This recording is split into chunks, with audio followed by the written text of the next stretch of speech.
mean time to repair is very important to know. It's a, a actual algorithm that goes into determining how much time can a certain server or a switch can be down, and how much time can we actually lose by having it out of play. But these are things that you definitely want to, when you see those abbreviations, because on the exam they're not gonna spell these out for you. They're actually just gonna use the abbreviations here. Just know which ones are till failure, and then the mean time between the failures, and then the actual mean time to actually it breaking and then having it repaired with mean time to repair. Now, going into risk assessment and business analysis, this is where you break down the actual risk and how do you actually calculate it. And you want to make sure that you understand likelihood.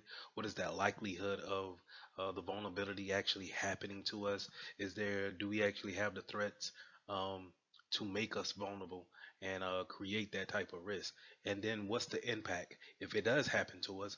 Are we losing out?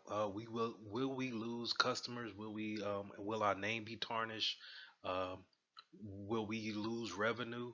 Will we be able to recover from this?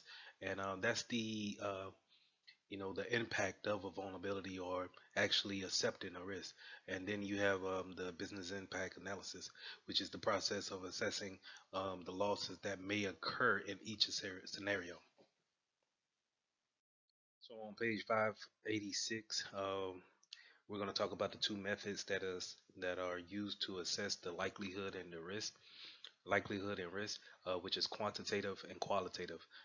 The easiest way that I remember how to tell these two apart is quantitative will deal with more numbers, factors involved. So, the price of something, the amount that it's actually going to cost, where qualitative is more of a qualitative assessment.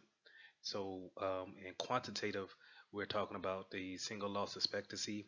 If we have a router that goes down, what's the single loss of that it cost us? How much was that router worth? And then that's normally added up to be your single loss expectancy. But then, if you don't replace that router, or if a server goes down and you're not able to have that back up, what is the annual loss expectancy over a time period, over a years, um, factored into that loss of that system? Then, like I alluded to before, qualitative is more of a qualitative type of approach to the risk factors. So they seek out to see what's people opinions of the risk factors. This is where you can kind of reach out to those those people who've been with the business the longest, see how they would actually gauge the risk, and then make your assumptions off of that.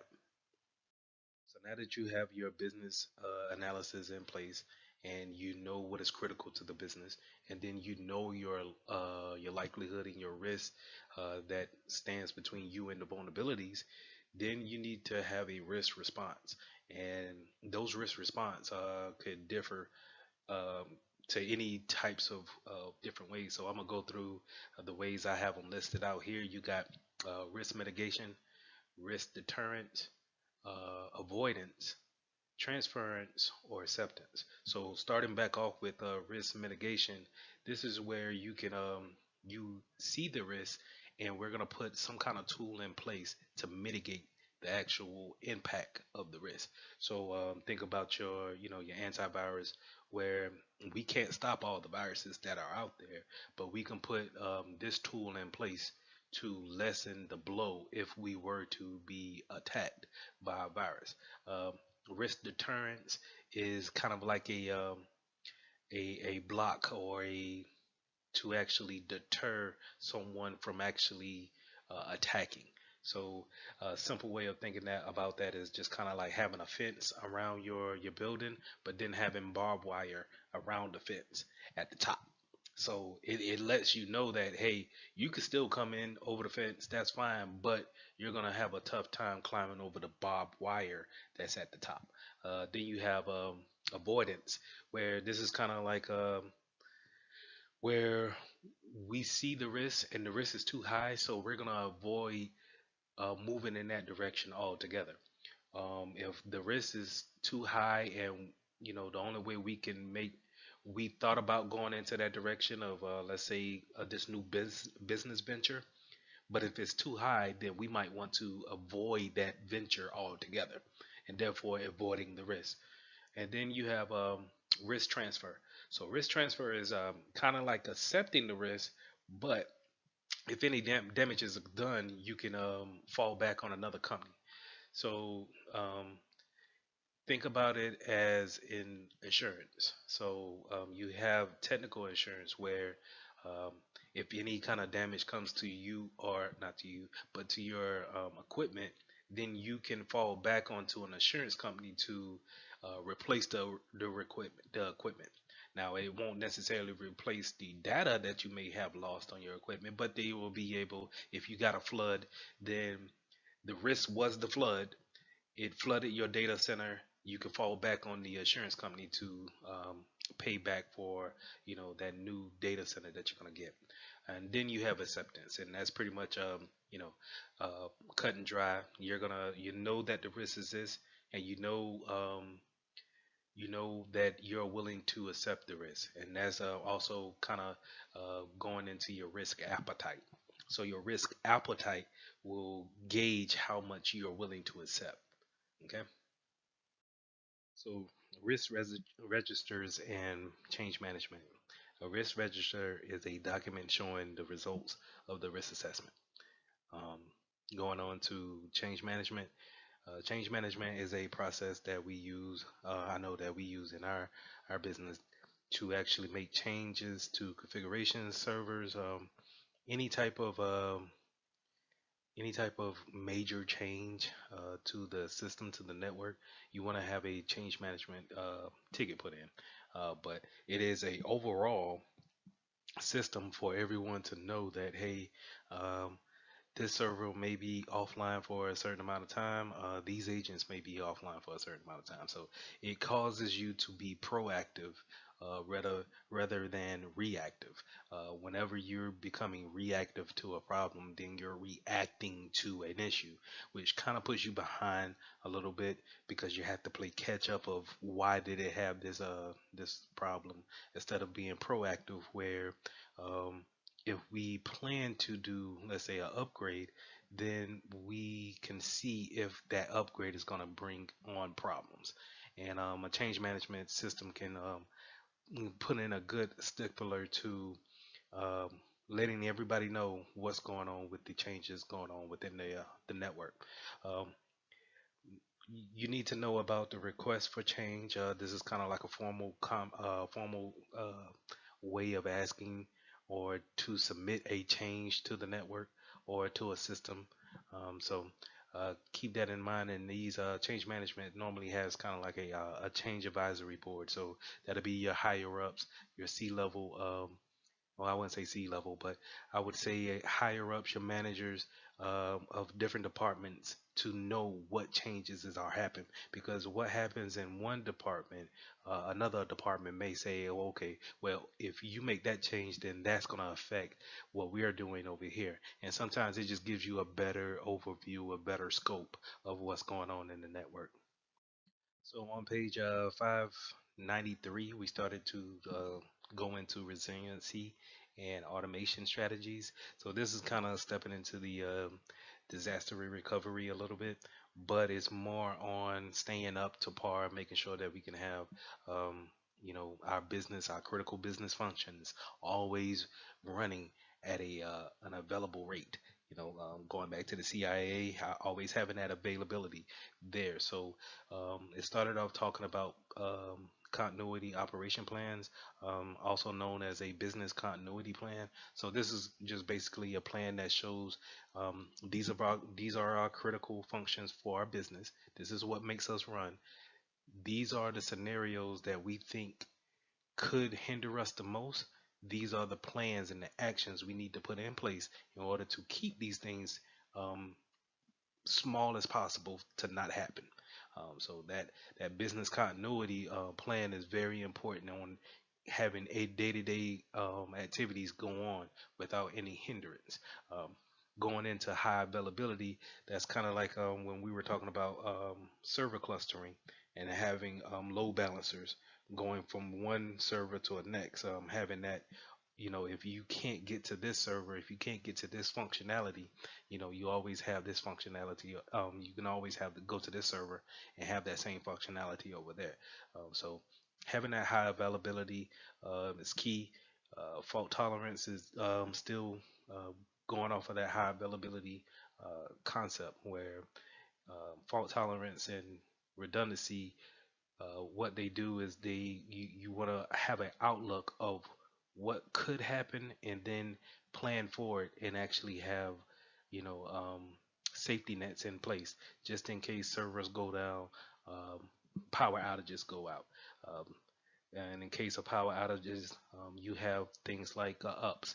A They're pretty much ups is something that you could put on your computer, servers, printers. Uh, they're pretty much these big black boxes that sit under the desk, and what instead of you plugging your computer into the wall, you plug it into the ups.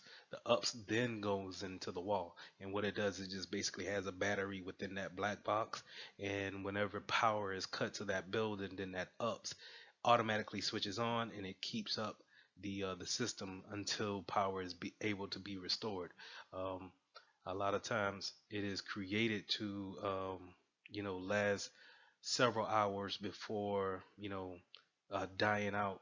So it's always good to have these things on just in case you have power outages or power surges to actually cut that power. Um, uh, that section also talked about redundant components and network cards and drives and cooling fans on your servers. You have different drives that you want to have, multiple drives on them.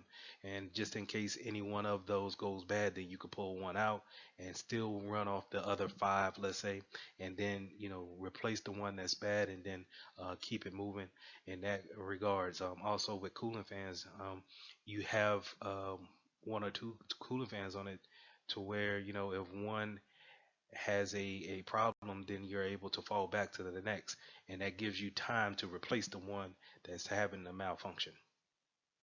So elasticity and scalability. Um, Scalability is just taking those servers. Like I think I referenced this in the cloud section, where you can scale out or you can scale up. So in order to have a scalability, you either scale out to have more people join more in a cloud setting. So you scale out, you add more servers and more servers and more servers, and you add this way. Whereas scaling up will be adding more RAM, more hard drive space. Um, which is good too, but you constantly have to add based off of the traffic that you have. So scalability is just being able to have the resources for everyone to actually come and get. Now elasticity, remember, is just kind of like a on demand real time. Um, you know, you ask for more. Hard drive space, it is instantly given to you. There's no turning off a server, opening the casing, and then adding a new hard drive, or if you wanted RAM, there's no breaking down the server and actually adding more RAM. So that elasticity is kind of almost real time, especially in the cloud settings. So staying in the topic of redundancy, we want to talk about drive arrays. Um, in particular RAID.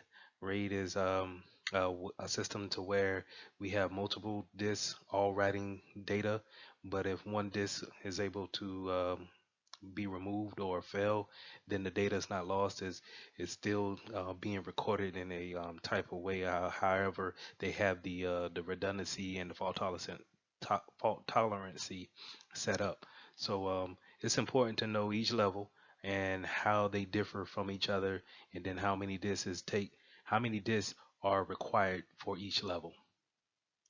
So we talked about load balancing on a application and a server standpoint, but we also want load balancing when it comes to the network. We also want different ways if our network goes down or if our ISP, our internet service provider, has an outage for that day. We don't want to be kind of just waiting for them to come back up with a connection. We want to have different types of fault tolerance for that. So I knew in one of the banks that I worked for, they had a whole different ISP for the internet connection. So if company A was to ever go down, they could switch over real quick and have company B be a backup. Now the internet speed was much slower with them, but it was a connection to where yeah, again, you didn't have to go into being down or having that downtime and losing business that way. So just keep in mind that not only do we want load balancing in our applications, we want load balancing on our networks as well. So when talking about non-persistent, I want you guys to remember non-persistent and VDIs, um, virtual desktop interfaces. I want you to associate those two. Uh, they're more likely going to be asking questions that have to do with some type of virtualization and how can we go back to a known good state, or how can we just not lose any data, just kind of wipe the slate clean. And that's non-persistent. Non-persistent is just you know we're working on something on an application or we're working on an OS, but we don't need data to be saved to the next day or the next week. It can be easily discarded and then start anew at a known good factor baseline. So going back to what we said with the a hardening configuration is that when you set that baseline for a hardening standards, then for a VM that you can set your VDI up to have that baseline of all the standards. And then when you don't need that VM anymore, you can just kind of reset it back to that known good configuration at the beginning. So going into recovery sites is we're pretty much dead into disaster recovery. So this is going to be your alternate data center or your alternate work site or some type of site to where you can set it up to keep continuity going if you need to implement a disaster recovery plan. So um, three things to remember when it comes to recovery sites. You want a hot site, a cold site, and a warm site. So with a hot site, this is a one for one trade off. This site is set up to be similar to your everyday workspace. It has all the servers in place. It has all the data links. All your network configurations have been set up. Only thing it needs is to be switched over, quote unquote, switched over, and then turned on to be live. So it's a one for one swap. Um, a lot of big companies have these hot sites. Um, so you're looking for that 99.9% of availability, you're probably going to have a hot site somewhere set up just in case a disaster comes and you have to switch over real quick. So now a cold site is just the total opposite of that. A cold site may be just a building with internet connection, but it's nothing there to have the connection for your actual business to run and to be functional. So you're looking, if you have to implement a disaster recovery plan, you're probably looking for, you know, 3 to 5 days of being out of service and then set up that cold site in order to be a functioning site.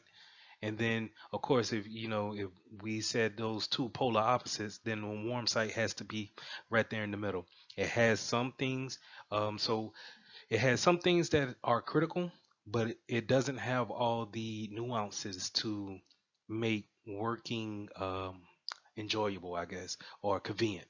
So it would have your major, let's say your major functions for the business to run, but it won't have Microsoft Outlook waiting for anybody to just come in and check their email. Where on a hot site could be an alternate a alternate place for somebody to actually go and work, and you would never know that they were at the alternate site. But a warm site may have an email server, the physical server ready and racked and have the connections, but it's not configured. It's not actually pulling down the real time data from the prod side or the production side into it to actually have that if it's ready to go, then it's ready to go. It's normally a day or two out of reach. So you need to take like a day or two just to kind of set the configurations up, and then you'll have a completely alternate data center. Now, in conjunction to the hot, cold, and warm sites, we want to go over the where do we want to put these at in geographical areas. So, where in the world, or where in the states, or what country do we want to have our data center located at? Kind of, sidetracking a little bit. This is why the cloud is such a good um, commodity. It's the cloud is everywhere. The cloud could be um, in Japan as well as in Brazil. It could be in Iowa. It could be in North Carolina.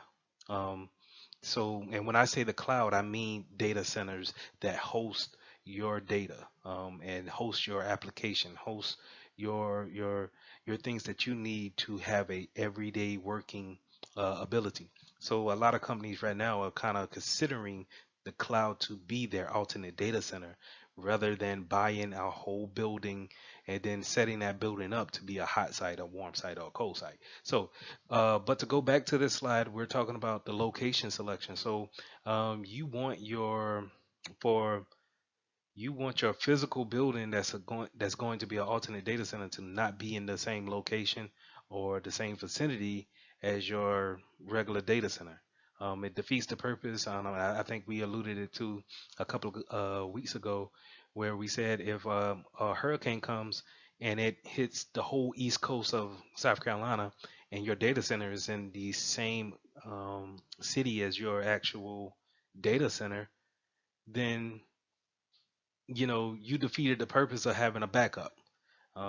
Both buildings could be out of power, could be flooded, or have damage to it, and then you defeated the purpose of actually setting up a site and having connections roll over to that alternate site. So you want to kind of keep it a state apart if you're going to stay in the United States, or you want to put it on the West Coast, or you want to put it up north if you're down south, or vice versa.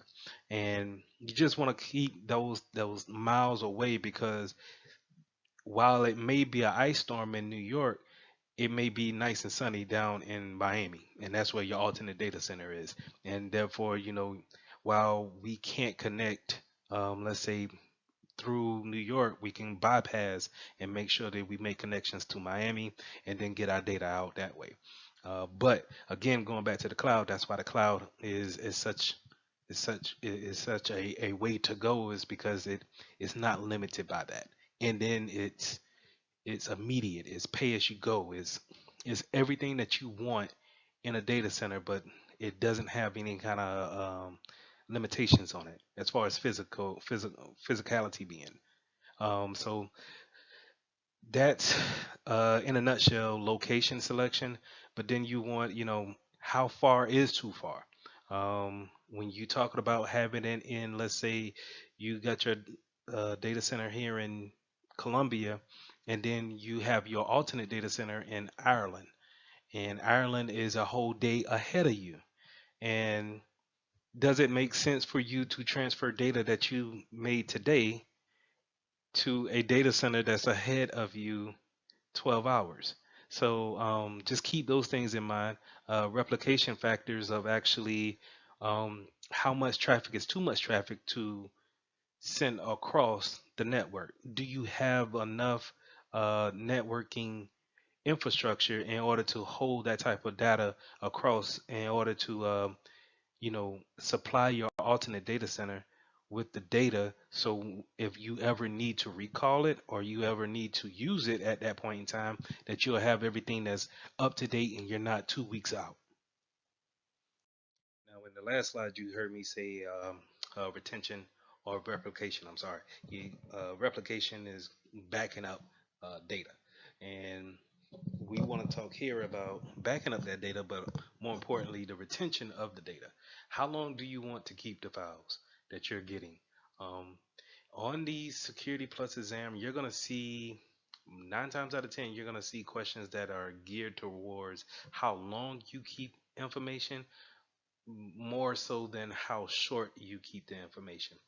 Now, it's important to know both of them and to know how long you need to actually hold on to things, but um, you can get in trouble for getting rid of information too quickly, but is more prevalent when you are supposed to be knowledgeable that you're supposed to hold on to it for so many years after you obtain it.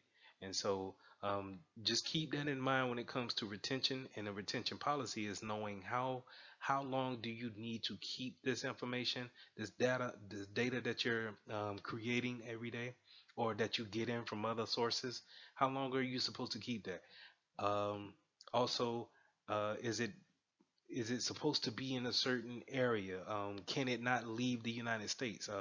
Do you have customers in China that cannot share that information, but they have with you, and now you have their information here in the United States?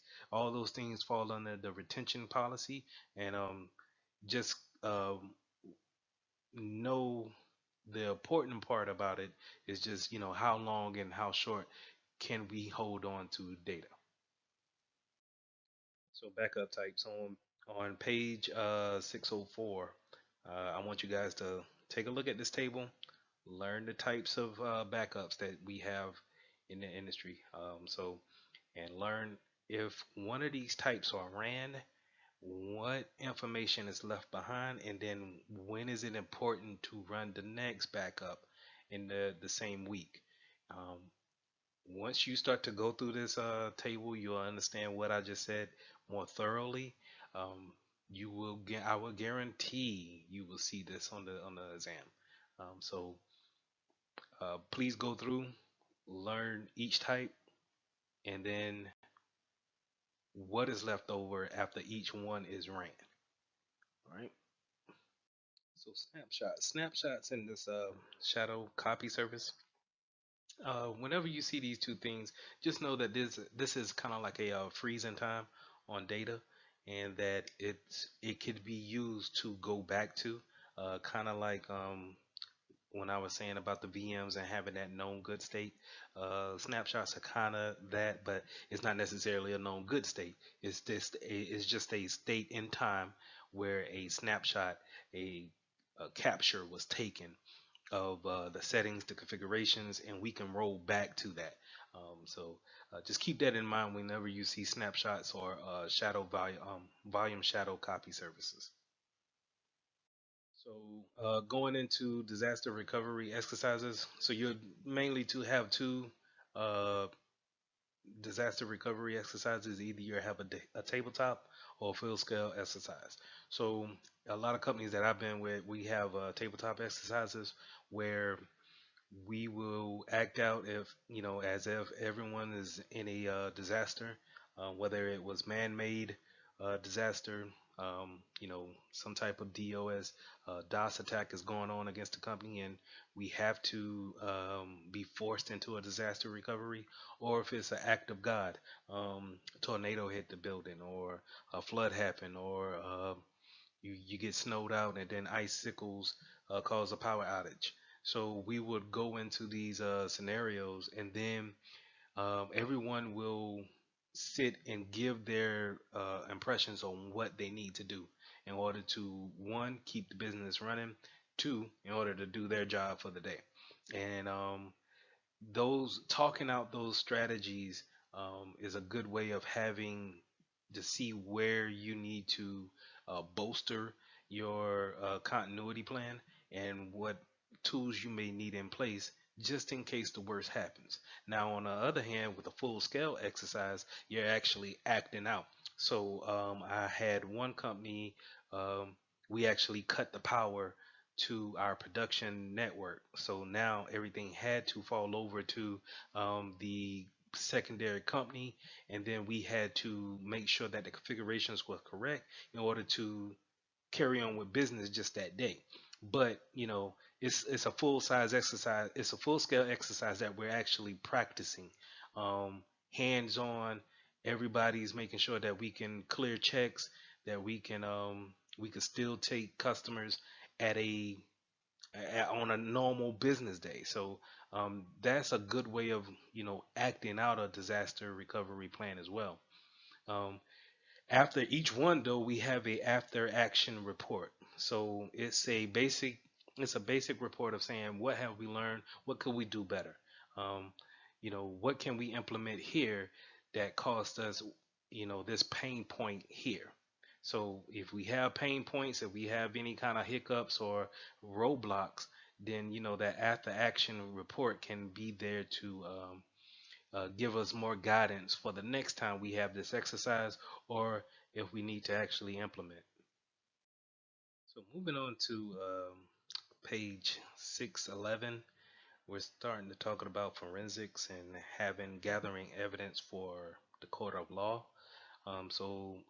It first starts off talking about forensics and how it's the practice of collecting evidence from the computer. And this is true within the informational security realm. They also went over due process and legal hold, but with legal hold and e-discovery, it's important to know that uh, the data that is subject for uh, court usage, it needs to be held um, on a certain drive or whatever they deem to be the drive to have that data on, and then it needs to be in a such format that it can be used in a trial. Um, Anything other than that can have that evidence thrown out. So if you are ever put in a position to collect data for evidence for a court case, it's important to know the order of volatility. And this means that, as we do work on our machines, computer is constantly taking information and then stored in kind of a memory set and just keeping a backup, a short backup of it. And, if power were to be cut from it, um, you can definitely get that information back, but you need to go in a certain order to know where it goes at. So this order here um, will show from top to bottom which is going to delete let's say the data first. I want to say cache, but um, cache is something of its own. So I want to say it has the memory of it. It loses the memory first from the CPU and registers in the cache memory, and then it goes on to the routing table, uh, the ARP cache, and kernel statistics. All of those are next. They don't hold them as long, and I'm all talking about if the power is cut from the machine. Then you want to check your RAM to see if your information is there.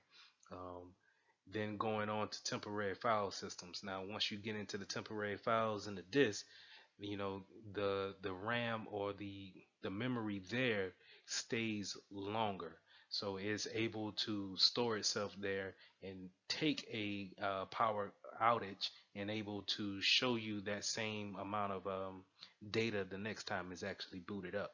So going from top to bottom, you want to make sure that you check the top ones first. And if all in all cases, in certain scenarios, if you don't have to cut the power to it, don't cut the power to it. Make sure that you get the evidence that you need from the top, and then you can work your way down to the bottom.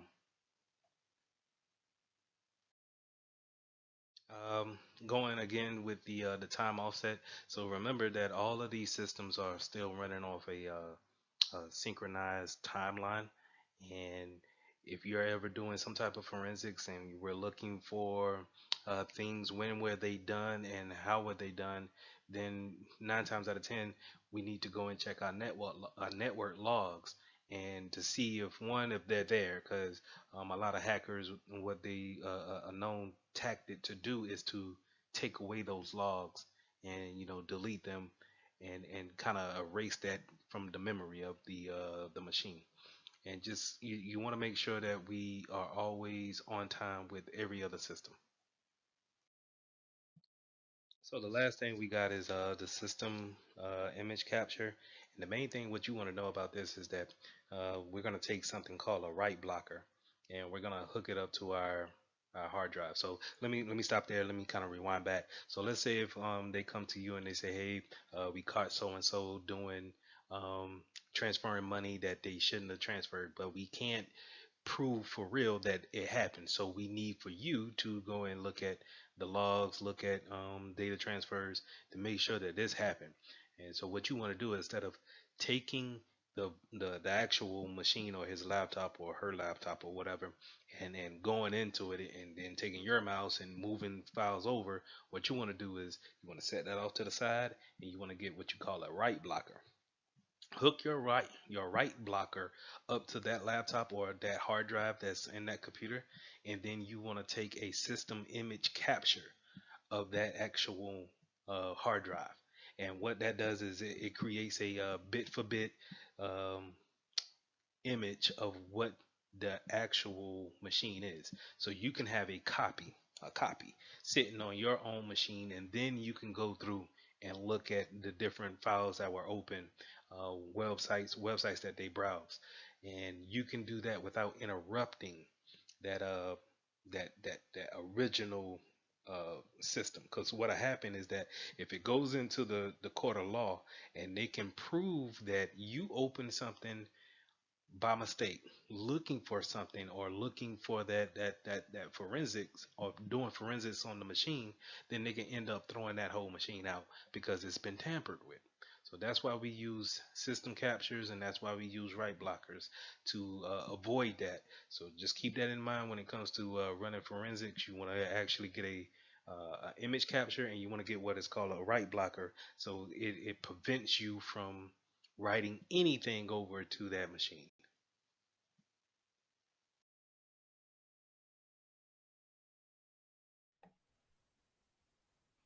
Okay, let's get started. Lesson 4: implementing IAM, Identity Access and Management.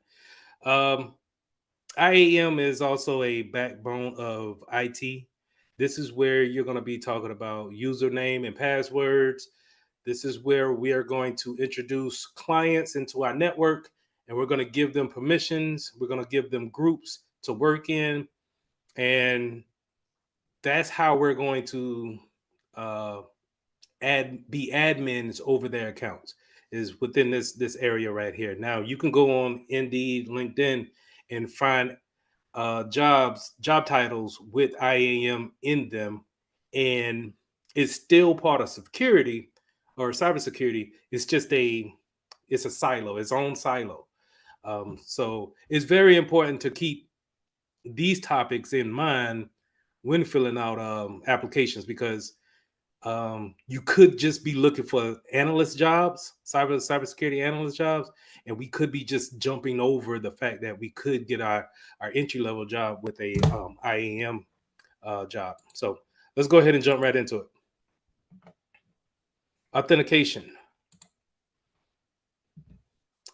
So when we want to authenticate, we want a user to come to our network and be able to say, "Hey, I belong here," and when I belong here, I want to do certain things, which is, in short, saying, "Hey, I come here to work. I want to be able to get to my email and get to my cloud drive and or my G drive and be able to share files back and forth, print to the printer, whatever the case may be. But I need to authenticate myself and let you know that I'm supposed to be here." This is normally where your password comes into play, um, and this is the whole basis of authentication comes in, because we're going to set that person up, but it's up to them to actually keep some type of authentication factor on them in order to justify them being there, right? Anybody who doesn't have this authentication, then of course is blocked from the network. So let's get right into it. Something that you know, this is something that's obvious to all of us, is passwords or PIN numbers. So your PIN number could be anything from 4 characters to 6 to 8 characters. I normally see 4 to 6. And then our ever loving passwords is for every single thing that we pretty much do on the internet, and or in a computer or on a phone by that matter. Um, and this is a great way to um, actually pair up with your username. And so for a knowledge base, a user has to know about their username as well as the password. Um, the username is just as important as the password, but it doesn't have to be as complex. Remember, in encryption, we're going to apply some type of algorithm to our passwords in order to make them tougher to crack. And so with username, sometimes we could just leave that as the email address, or we could put it as the first initial last name, or it could be just your first name. Is according to how small the actual organization is really how the network admin is going to base, or the IT admin is going to base your username and how it should look. But it's normally paired up in what we call Active Directory with a password. Um, PIN numbers, on the other hand, are normally with mobile devices, and they normally are not on your computers, so to say. And I think that's because of the input.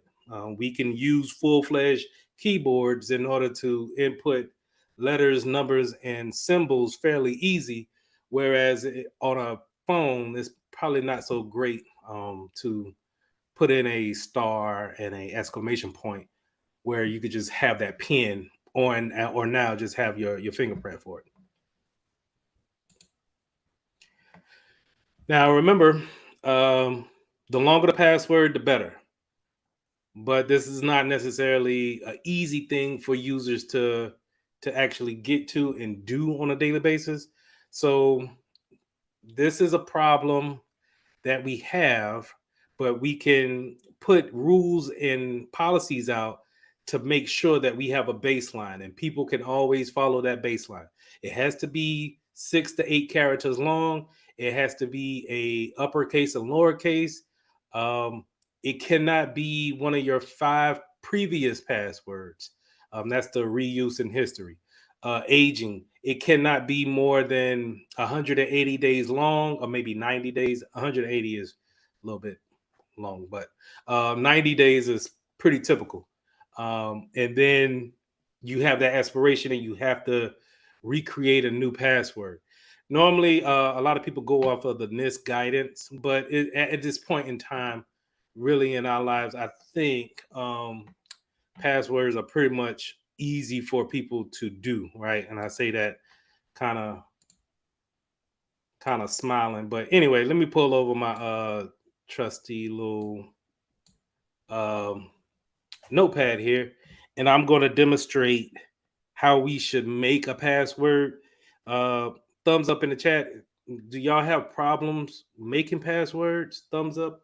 Or let me ask a better question. Do you guys use the same password for everything?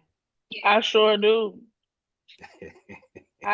I got like a good like 5 or 6 that I alter, like, I switch out periodically, but Right. I sure do use them same 5. I may switch a letter or a number, but yeah.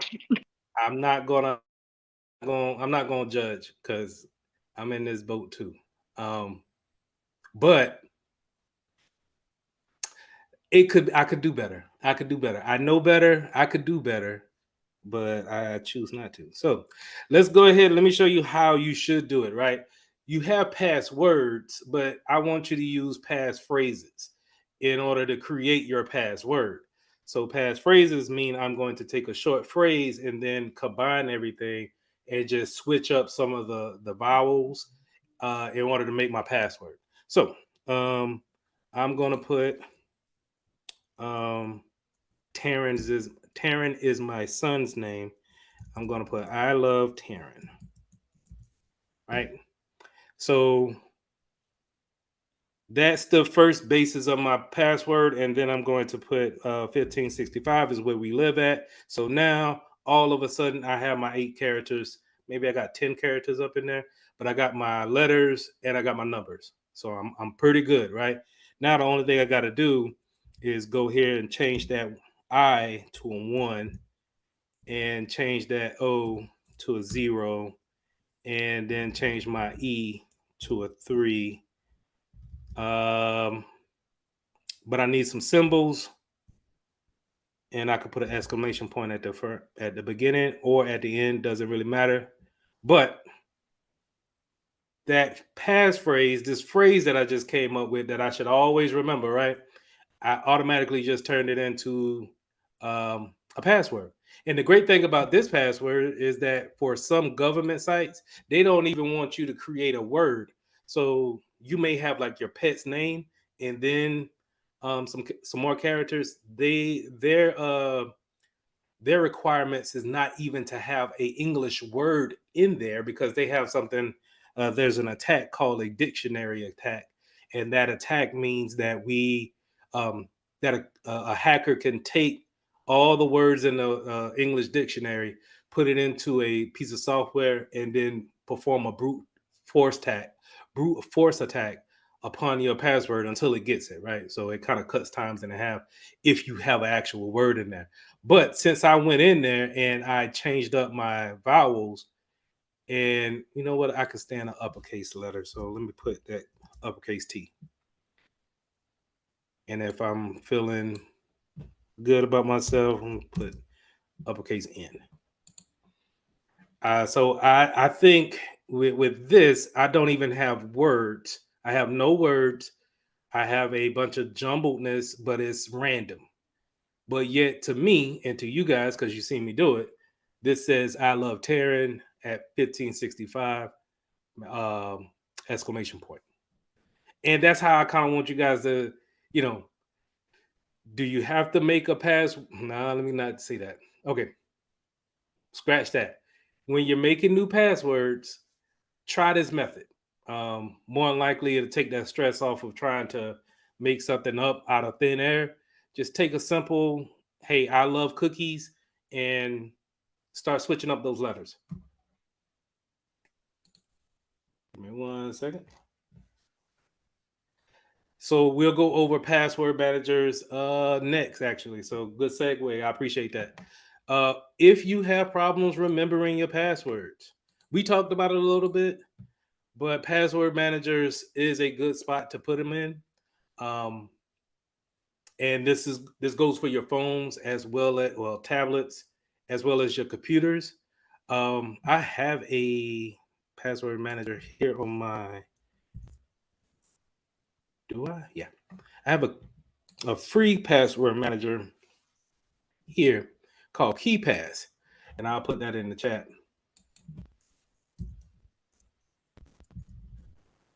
KeyPass is free, like I said, and it vaults all my passwords from different websites. The thing about it is that I can only use it on my computer, right?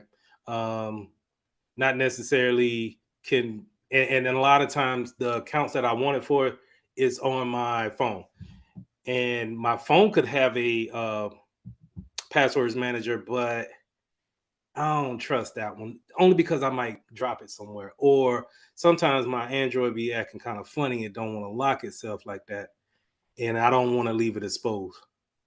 Majesty. There we go. Um, so I guess I have a feeling this is gonna be segue into something later on, but there is a common thing that I continue seeing that's about like security of it. Like I will get notifications that says like your password has been compromised, or because there are certain like softwares like Life 360. Apple even has a built-in component where it searches for data leaks and it Mhm. reports back to you if your password has been leaked or it'll say your password has appeared in a data leak. Can you give more information on that? Or like how does that whole thing work? I don't know if you remember last class I went over have you been pwned with the emails being compromised and data leaks. Well, anyway, um,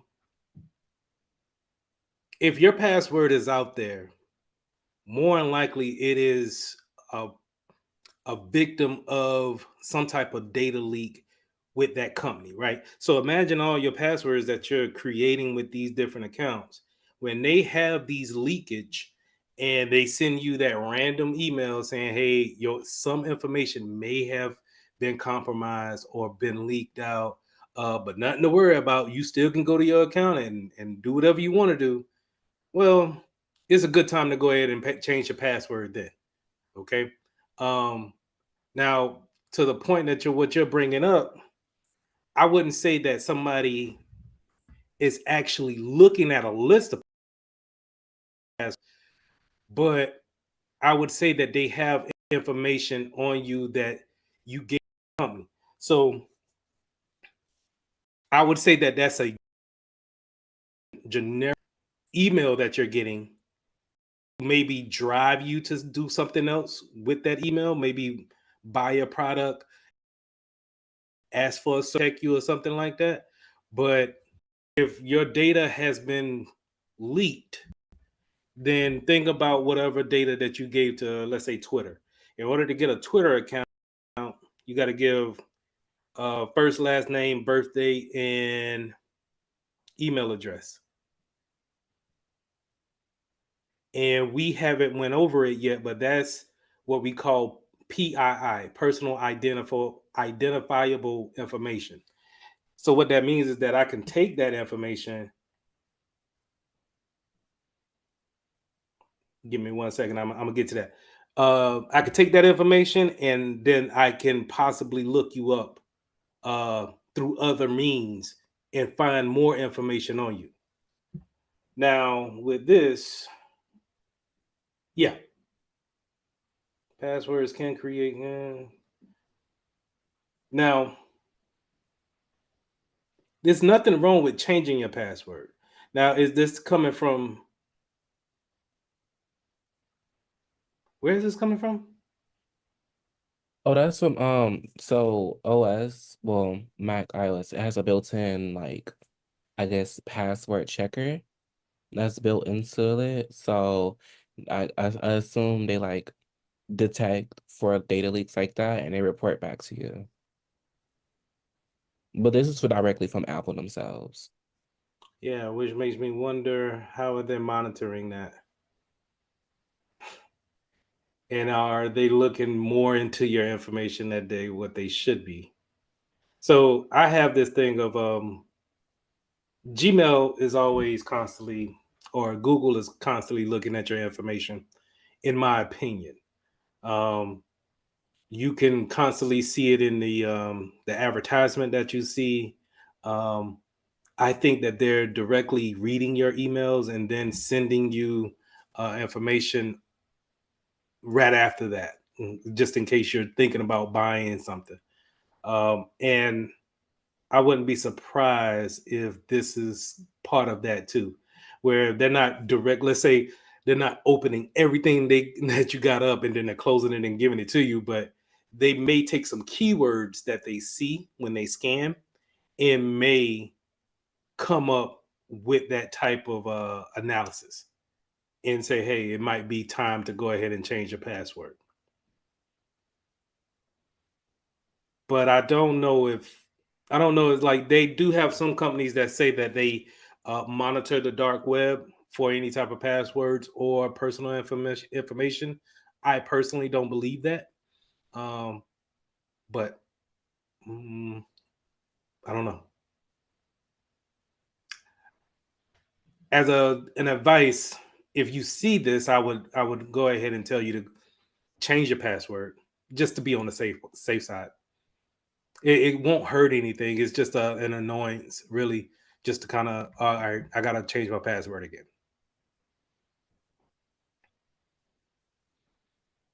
Any other question?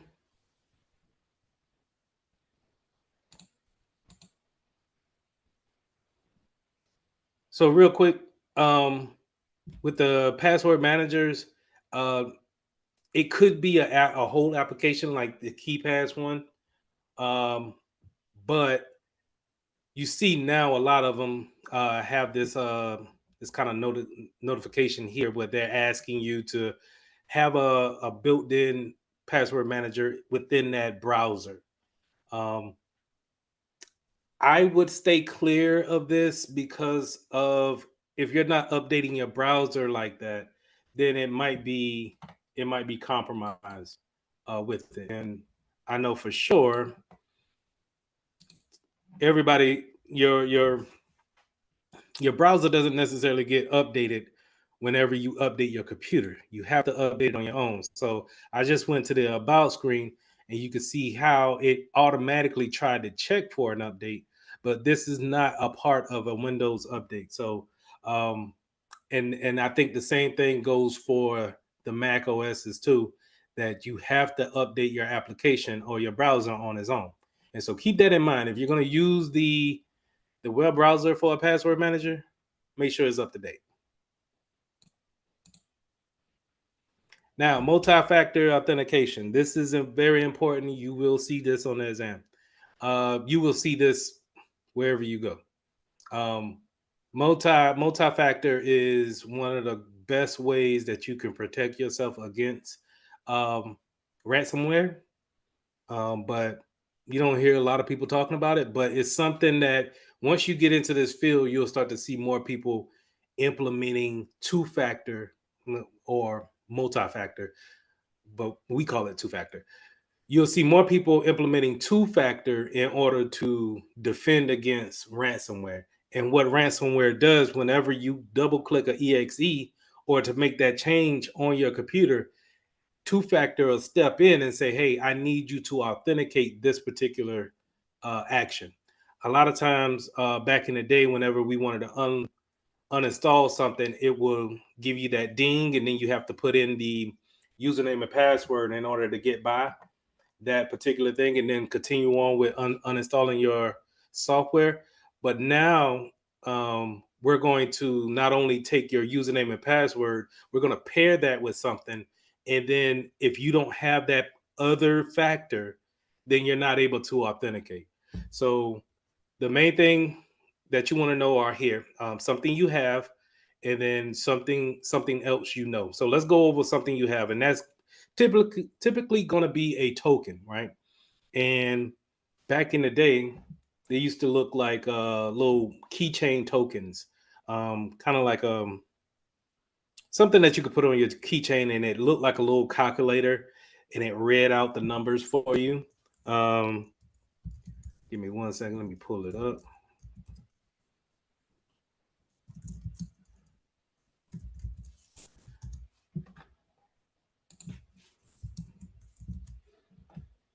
And this was a hardware token, what they called it, exactly like this. Um, Now, don't get confused with RSA being a algorithm. It's for this one, it's a company, but um, these six numbers would change every 60 seconds. And when you type in your username and password, it will say, "Hey, go to your multi-factor and then put in the code that you see there."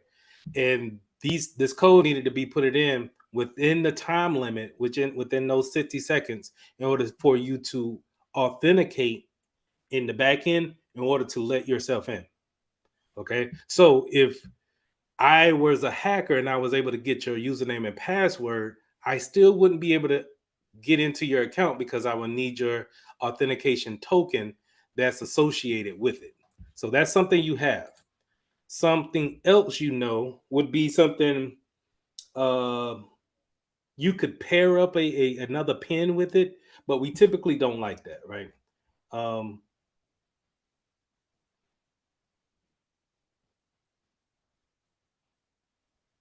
yes, we typically don't like the something you know, and then something else you know, because those are the times where you get those three questions. They'll ask you where you were born at, first name of your, I mean, mother's maiden name, first pet, where do you work at the first time, right? We don't like those type of things because anybody that's doing research on you could or knows you like that could find those things out.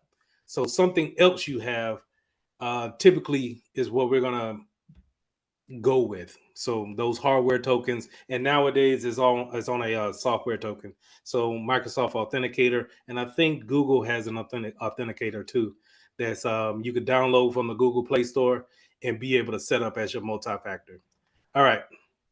So we already talked about something you have. Let's talk about something that you do. Um, something you are or something you do. So something you do could be a position that you're at. Maybe you're the only person in the legal department, and so if you go to the legal department section in that building, then we should have you on a particular IP address, and therefore your username and password will allow you to be authenticated to a particular section of the network. Okay. Now, that's not so great, but we have other things that we can compensate for it and put you in a good spot to be secure. Now, something that you are, fingerprints and facial scans, you don't necessarily see those things with computers in the work environment yet. We are still dealing with different generations when it comes to who's coming to a building and actually working. So we have baby boomers, Gen X, Y, and I don't know who's after Y. But anyway, everybody's coming together. Some people are not cool with fingerprints and facial scans. Some people are. And that's our biggest case of trying to implement fingerprints to actual work environment. See, here's the thing is that I'm a professional, a cybersecurity professional, and I don't like to make passwords. If I could use my fingerprint for everything, I would. But is trying to get that over to people. Um, it may be a generation thing to me, personally. I think that as older people retire and get out of the workforce, you'll see more acceptance of take a facial scan and make sure that you're supposed to be here, and let's authenticate you that way. But even if we take a facial scan, maybe we still want you to put in a username and password or a pin. We won't have to be that tough after that. Um, but that's the biggest thing is that a lot of people don't want to have their fingerprints on file, have their eye scans, because it's not necessarily taking all of the points of the face. When it does that facial scan, it's pretty much getting your pupils and making sure that the patterns there are in line. And I think the spacing between mouth, nose, and eyes are proper to whatever how you are. But here's the thing: is that as we grow older, um, you know, we have we're not guaranteed to look the same. So therefore, I would still say go back to a fingerprint because it's probably not going to change. And plus, you got 10 of them. So if you lose one, you can always use another one. Hate to say that, but that's what it is. But at the same case, if something happens to our face, or if I need to wear glasses from here on out, then I have to take a whole nother scan. Somewhere you are now. I said this kind of with the something that you do if you work in the legal department. Somewhere you are could work. So that's that IP location for you. Also, when it comes to VPNs, having a virtual private network is also going to be some type of two factor because you need to actually authenticate with the VPN in order to get onto a private network or your works network from your house, right? Um, this is probably not the most not proper, but popular way of having multi-factor authentication. You're probably going to see something you are and then something you have. And right now, I could tell you the hardware tokens and fobs are the is what you're gonna see, pretty much. If not, you've seen some cases where um, Meta is asking for it. Some of your social media sites are asking for it for the business side of it. I don't think they ask for two-factor for just personal use, but I think you still can implement it.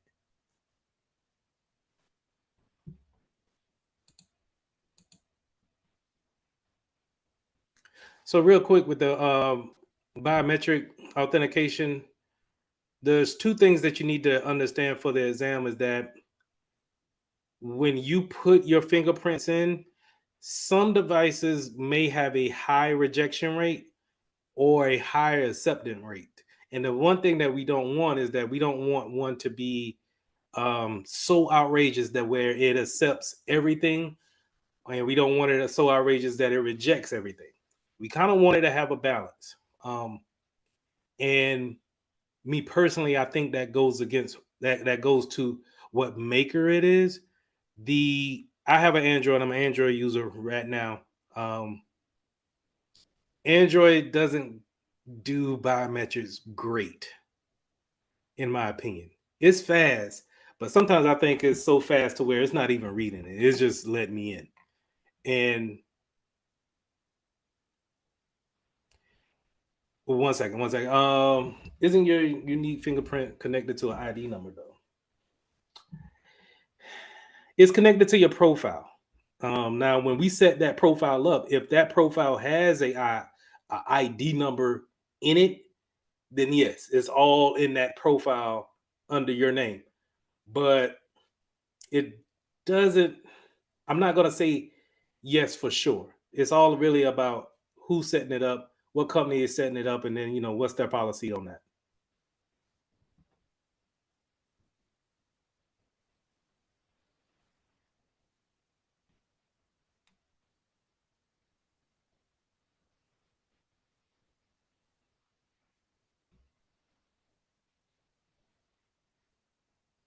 Let me make sure I get this right. So if you could not access the ID number about business for needing biometrics.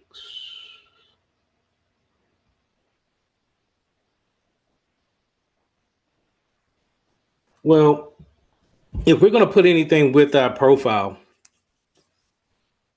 that profile that's linked to our username is going to be on a server that's not necessarily easily accessed. We only got like a handful of people that's going to access that profile. And with that being said, just because you create the profile doesn't necessarily mean that you see passwords or fingerprint scans. All of those things are not carved up, but sectioned off, and not one person has access to everything. That goes back to what I said. I'm only going to give you enough room to do your job, and that's it. And a lot of times I have to do separation of duties. I think they took that out of Security Plus. But anyway, separation of duties means that I'm only going to give you enough to do your job, but I'm not going to have it to where if you miss this whole weekend or the whole next week, then we have to wait until you get back because you are the only one that has all of the power to do anything. And so I'm going to section that stuff off. So to go back to your point of, um, if they're going to link your biometrics in with your username and password or your ID, I'm going to section that off to where maybe only one person or two people only sees the biometric size of it, and even then they're not able to see the actual pictures or anything unique to it. They just see a hash of it. So remember what I said last time, that hash is just a fingerprint, making sure that everything integrity wise is there, but I'm not actually seeing the actual data. That way I can feel better about the privacy, right? Because you don't want nobody looking at stuff. you know, it, nah, So good question though. going back to the false rejection rate and the acceptance rate on this slide, like I said, the Android, I feel like it doesn't. The fingerprint scanner is not. I think it's accepting too high. I feel like I can just put a part of my finger on at a wrong angle, and it still lets me in. Um, Whereas I feel like the iPhone I had always. Well, I'm sorry. Let me go back to the facial recognition with Android. Is that I don't think it recognizes my face at all. And then sometimes I feel like it'll let me in easy when I have shades on. Um, and then I think when my son got my phone, it let him in, and so I didn't. I don't like it from Android's standpoint. iOS, on the other hand, I think it has the best biometrics so far. I think it's on point. I think the only problem that I had with it was during the COVID area. It will not unlock with the mask or shades on. Sometimes you would, I want to say it would unlock with my shades off with my mask on, but I still didn't have as much problems as I would have had with an Android. So um, that's really kind of going off of those two bullet points that we have there. The false rejection rate, you don't really want that to be blocking everything. It just needs to be absolutely perfect on letting people in based off the biometrics that it gave. So you have to place your thumb exactly right where you had it at. You kind of want to give some wiggle room there, but you don't want to accept everything, right? And those are typically known as FRR or FAR or type 1 and type 2 errors.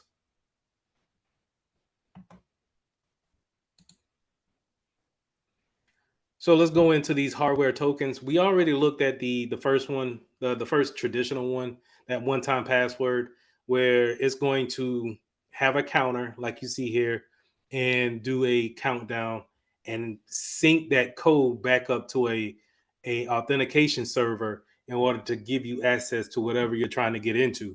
Um, Again, these are being phased out by software tokens. The one that I use is Microsoft Authenticator, and I try to use that for anything that I have.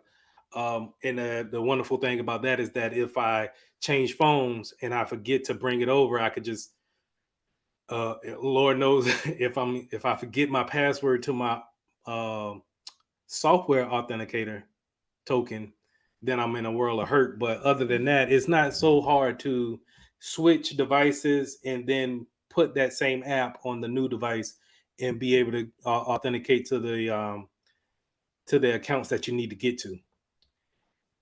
Smart cards. This is another form of authenticating. It holds information on that chip. I had a smart card. I think it's downstairs, but you typically see these in the government sector, um, where they have a regular ID, but um, it's not necessarily the script on the back. A lot of ID cards have that black code script on the back.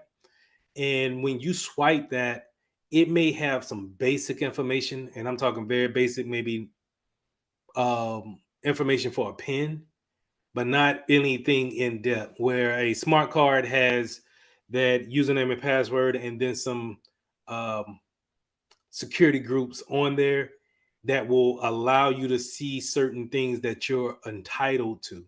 And but in order to put that smart card in, you got to pair that with a username and password or a pin, which is typically a pin because um, in the two-factor case of it, it's something you have, it's something that you keep on you, but it's also something that because you're going to pair it up with a pin.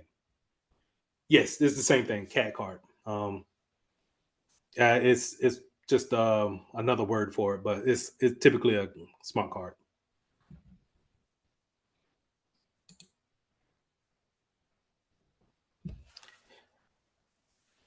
We already went over small soft authentication tokens. They're gonna look like this, but they're gonna perform the same actions. And so this is great for the days that we live in now, where again, devices change pretty much every year, and we can go from application to application and still have a two-factor there. Even if we were to leave the company, we can still keep our soft token authenticator and use it for our personal use if we wanted to. Or I think you can create a different profile on it and then use it for personal use as well. Any questions? I actually have No, one. sir. Oh, No, you good. I'm sorry. For another form of authentication, where you could say necessarily a SIM card, it could be like hardware authentication. Because I know a lot of times, especially with now, it'll say that in order to operate a phone or at least connect to the network, the phone itself has to be authenticated with a SIM card. So, like, would that be underneath the same category? No, that's more in line with just establishing a service with the telephone company. Um, but in a sense, it's in the same ballpark of it does have a profile that's dedicated to the user. So they're going to create that that SIM card to hold your phone number, and then whatever is attached to that phone number. Think of that as kind of like your ID, right? That phone number is your ID, and so whatever's attached to it, that's how you could take that same SIM card, put it in a new phone, and download all your text from the old phone to the new phone because it's following the SIM card, not necessarily the phone itself. Um, Unless you got like iMessages that download to the cloud, which I think Android does too. But you get what I'm saying. That phone number that it has. The thing about that is that it's you're saying that it asks you to authenticate, As in, like, to confirm with the network. but you I didn't have to put in anything to say like only person that knows this is you. well, it's like the phone needs that specific SIM card in order to operate. Like that's the way I can convey it. Yeah, that's not authenticating. It's not so typically what I'm thinking about is I could take that SIM card and use it, and I can keep using it until you don't pay the phone bill anymore. Whereas you could take my cat card, my smart card, and you're not able to use it until you have the thing that I know, which is the PIN number. Make sense?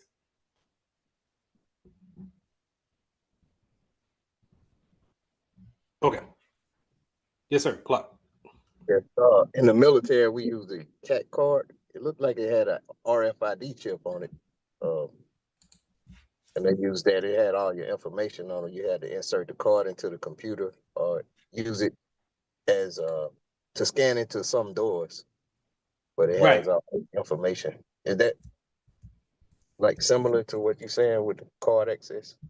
That's exactly what I'm saying. So the military they look like these. At least the last time I was in, mine looked like this. And this bar script didn't have much information. It was this piece of circuitry that had the information on it that was specific to my ID. It Yes.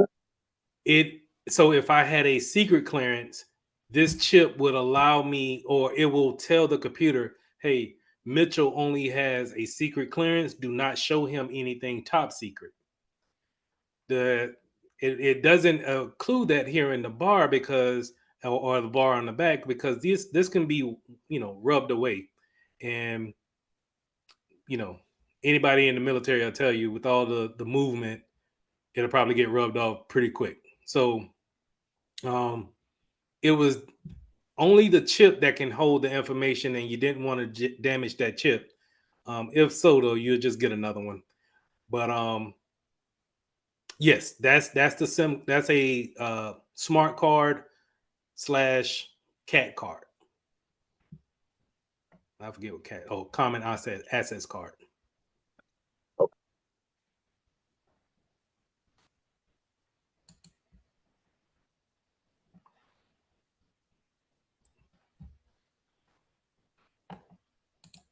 Did I go over this? Let's see. No. Okay.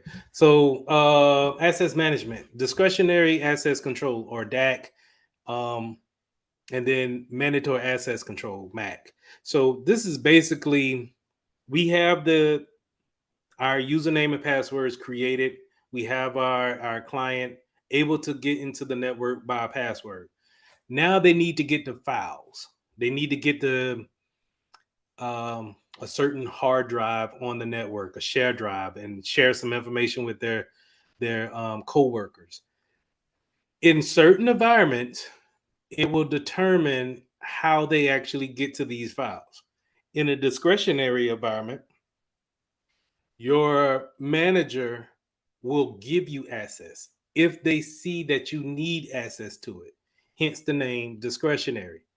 And what that means is that, and I'll show you this after the break, is that they'll go to your account and they'll just basically assign you to a particular group, or they'll give you permissions uh, via the group policy in order for you to see certain files. Before they actually give you that control, you won't see anything. You may see the file, but you're not able to open it, read it, or edit it. So this is discretionary. Mandatory access control is going to be based off of your clearance, or what are you able to see based off of your ranking in that particular company. So just this is how I said for the cat card, I had a secret clearance. And so that secret clearance didn't allow me to see anything from a top secret clearance or anything above top secret, if there's anything above it, right? But I could see anything below secret as well. So anything classified or unclassified, I could see. And the same thing goes for top secret. Top secret could see anything from top secret down to unclassified, classified.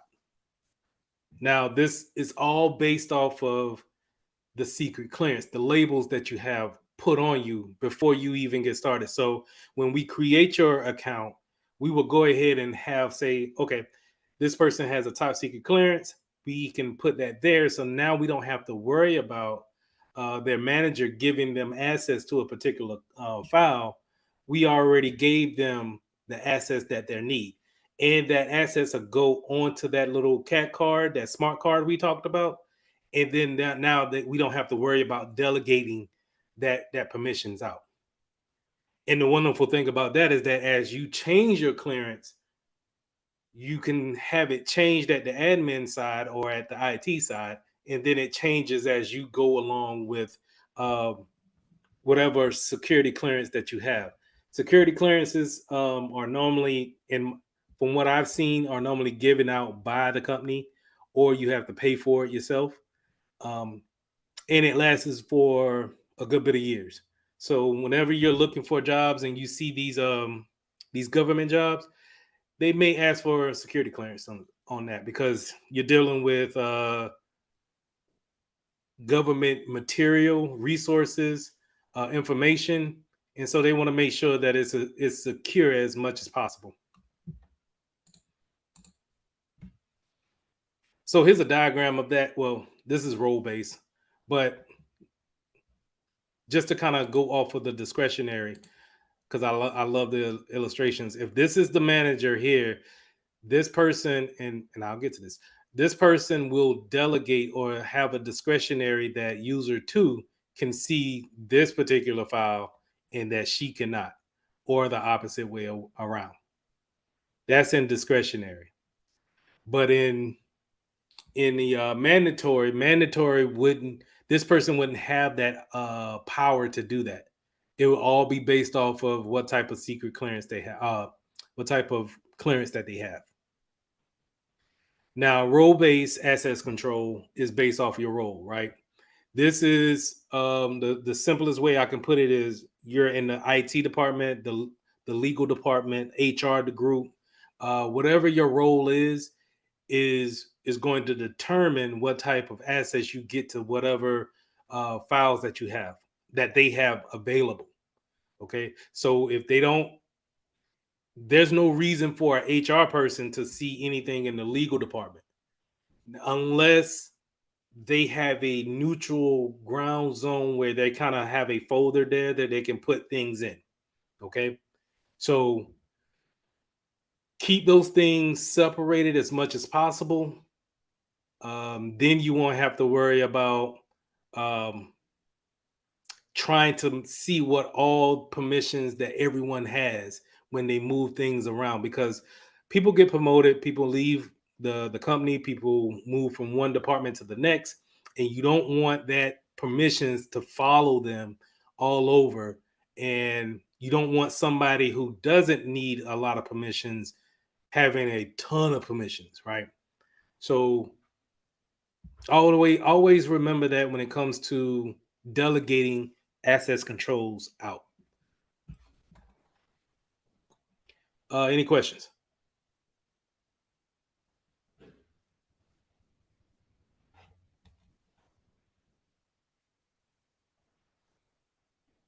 So real quick, let's go over security groups. Groups are similar to every other role-based control that access control that you've seen here. These security groups are put up in Active Directory, and what we do is we place people in there, and we have permissions set on the group versus the actual person.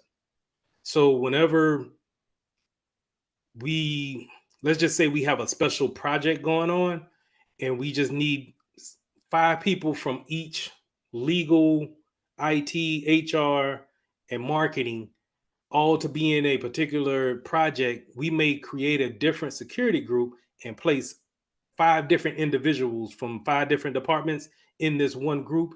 And then now they have access to really share files with each other. That's really all the security groups really kind of do.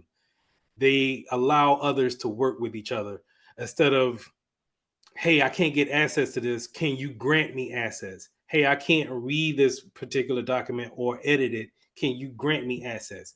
So this is where we can do things on the back end, or you'll see these tickets come in and you'll have to act on them that way. Now, rule-based access controls is based off of rules. Instead of the roles that we have, instead of the actual roles that we're given once we are working for a company, it may be based off of the rules that we have. And those rules are just based off of whatever the document or the resource is. Okay. And so it may change from company to company, but it's basically built off a set of rules that's already established before we even give access out.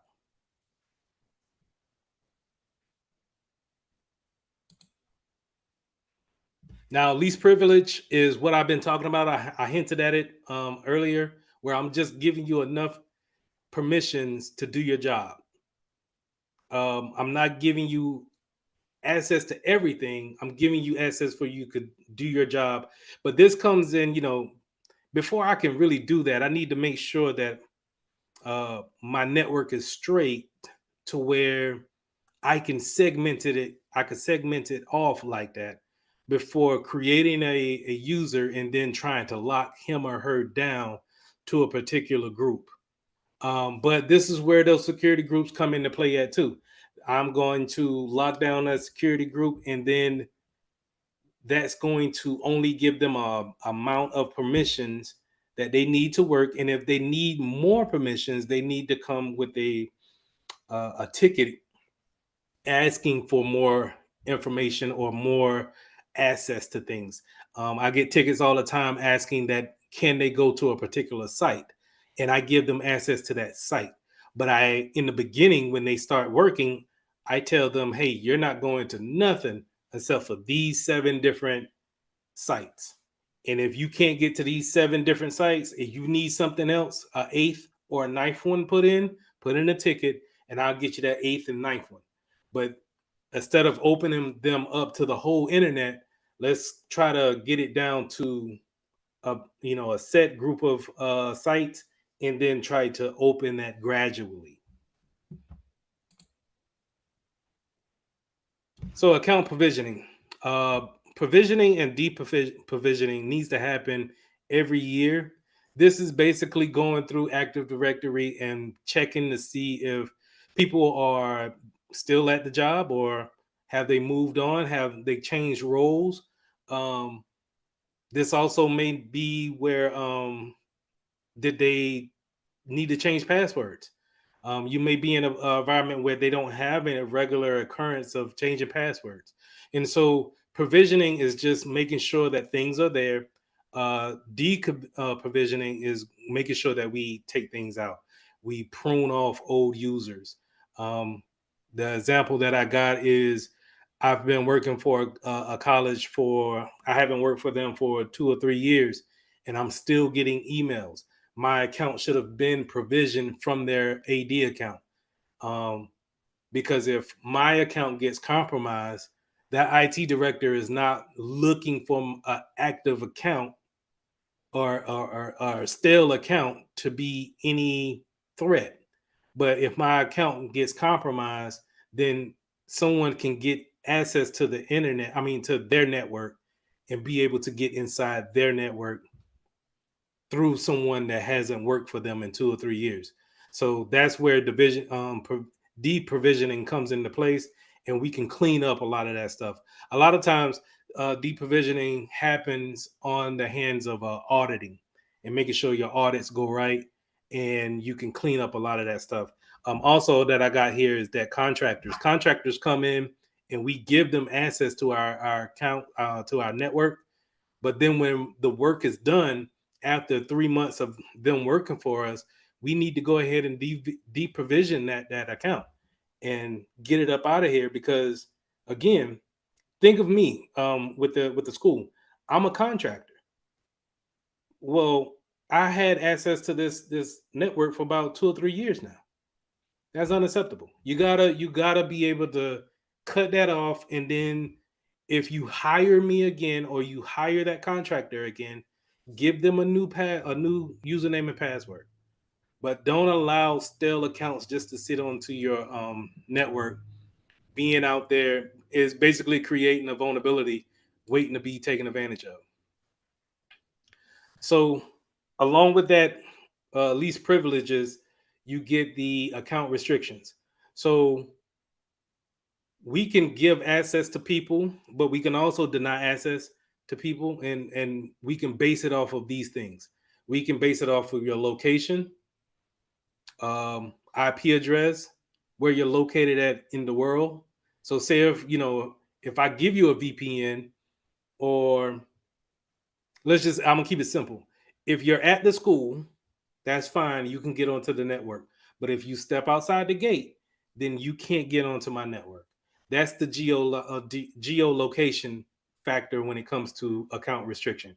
Anybody that's in our network or on our campus can have access. But if you're from Russia or you're from Egypt, then you can't get access to our network. And a lot of times your IP address will tell you where you're from, and what location or what part of the world that you're in. Side piece note is that with all the IPv4s that we have in the world, um, every sector of the globe is sectored off to a particular IP addresses, public IP addresses. And so therefore we can tell if someone from Australia is trying to get in, or somebody from Hawaii is trying to get in. So it comes down to really trying to retract that public IP address back to the person, but that's a whole nother thing. Also, we have time-based restrictions. So, are you trying to log on at 3 o'clock in the morning when we only work from 9 to 5 or 8 to 5? Um, is there a log on duration? Have you been logged in for 3 hours, but we haven't seen any movement on the network when it comes to your computer? Maybe we go ahead and disconnect you from the network if you've been idle for maybe 3 hours straight. Um, For contractors, maybe we give you temporary permissions because your contractors are going to come in and some of them are going to need special access, admin access. That's cool, but we just want to make sure that we segment them off from the network as much as possible. Maybe only give them read only access. Maybe we don't want to give them access to actually change information on our network. Last thing here I want to talk about is impossible time, risky login. So impossible travel time means that if you leave the network, if you leave outside the campus, and then all of a sudden you just left at 5, but then it says at 6 o'clock you log in from California, that's impossible, right? Unless you just got it like that. But that's pretty much impossible. Or you log in from England and I just seen you leave the campus. Those are impossible travel times. We'll probably block that with the GOPs, the group policy objectives, in order to do that. Any questions?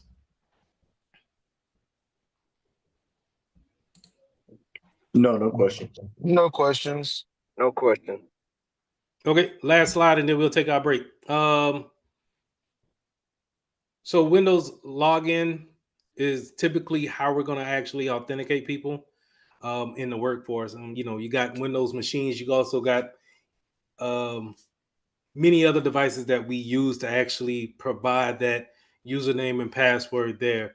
But you're typically going to see a local sign-in or network sign-in.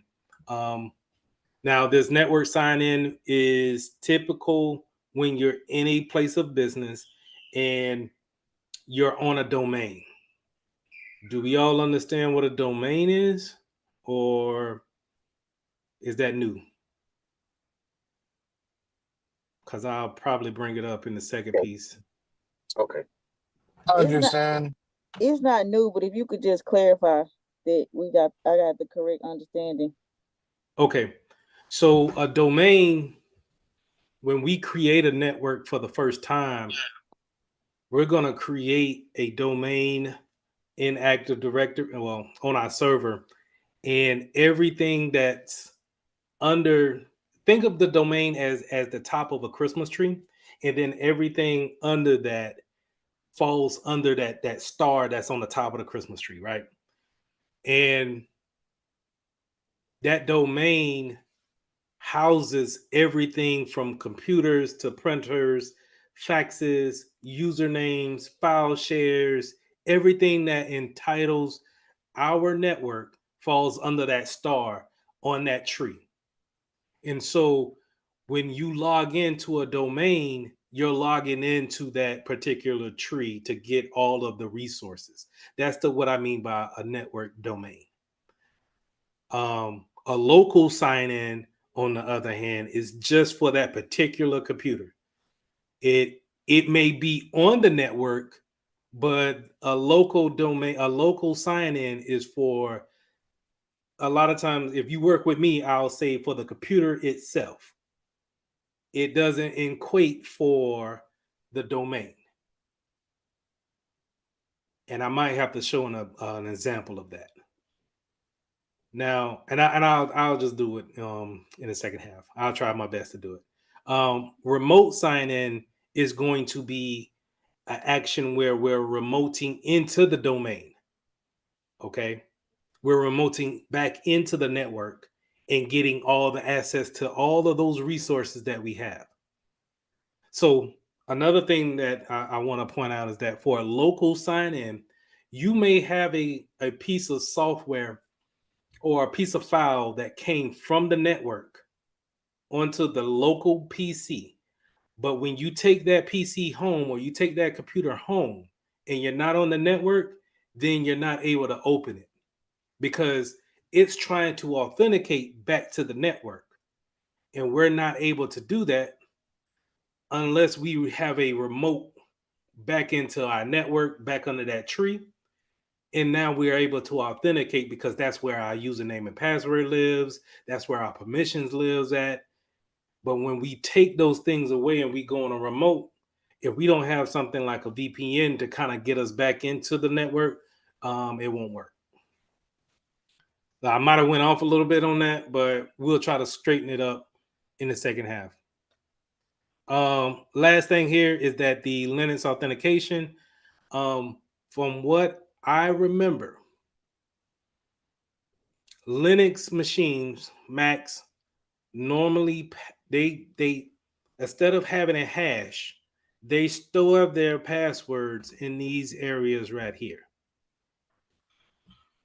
And I think this is the reason why they want you to encrypt that disk from the get-go, because that's a security a compensating control for having the actual passwords on the hard drive in this area right here, /etc.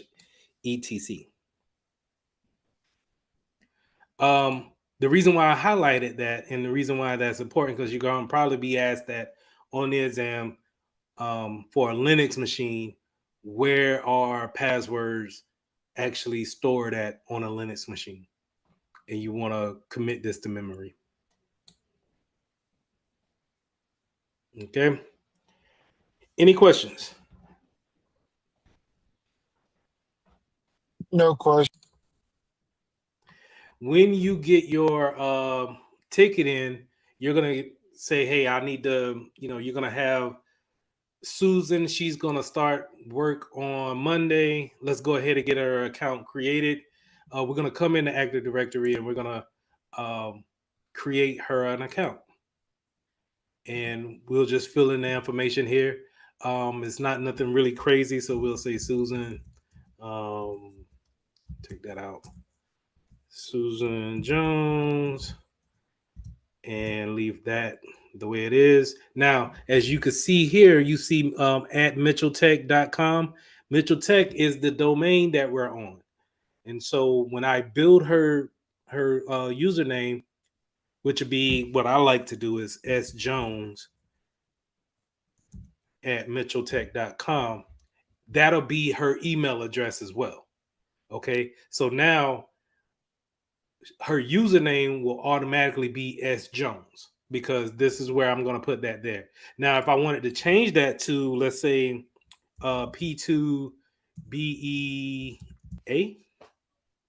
I can have it like that. And so what I would tell her on our first day is, hey, you're going to use the username P2BEA and use a generic password that I'm going to set up, because I'm going to hit next. And the next thing I got to do is I got to create a generic password for her.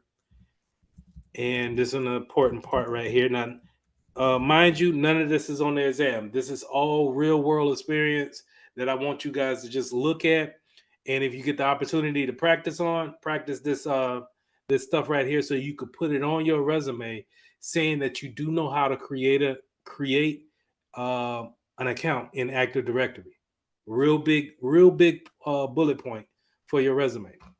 So you're going to create a password here and double down on it, because whenever they ask you to confirm something, it just wants you to do that, right? But the one thing that we want to do is we want to make sure that this box is checked, that the user changes her password upon her first login. And we do that. Now, these other things, they have a purpose. So if a user cannot change a password, maybe we don't want a contractor changing their password, and we give them a complex password. Or maybe we have a service account, and a service account is something that we use for a one-off. We don't necessarily use this account all the time. It's an administrator account. We don't really use this account. And maybe we don't want that password to expire. Or maybe, we want to have the account disabled. Maybe it's Friday and we don't want it to be active until Monday, but we want to go ahead and get it made, so we're not trying to catch up as soon as we get there on Monday. Maybe we want to disable it now and go ahead and create it, and then on Monday we have an alert to say, hey, go in there and enable Susan's account so she can log in. But for right now, we're just gonna say, hey, change the password when you first log in, and so it gives you a rundown of what you've done, and that's it. Hit finish. Susan is added to the network. Now, here's the thing: she can only probably just log in and maybe get to the internet. That's the only thing that the group policy will allow her to do. But let's just say Susan is part of the finance department. So in this finance department, what we want to do is go back to her account, and we want to go to the tab member of, and here we want to type in finance. Do I even have a finance department in here? Probably not. Nope. Do I got a legal? I ain't got a legal. Let me see what groups I got in here first before I start looking like a fool.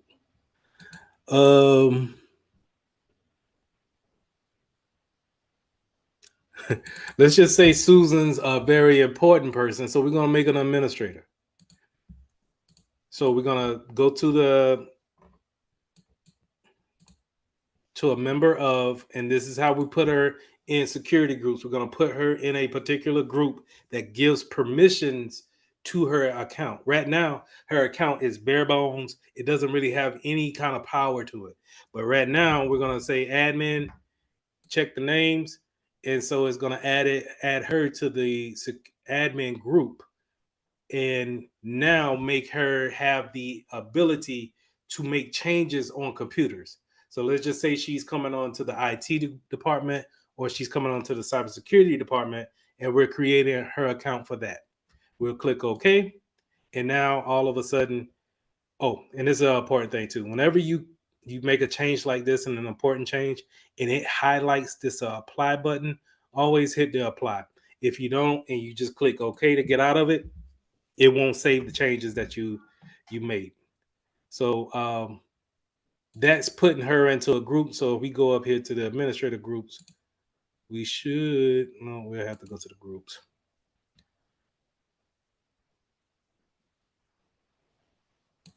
That means I need to find the groups.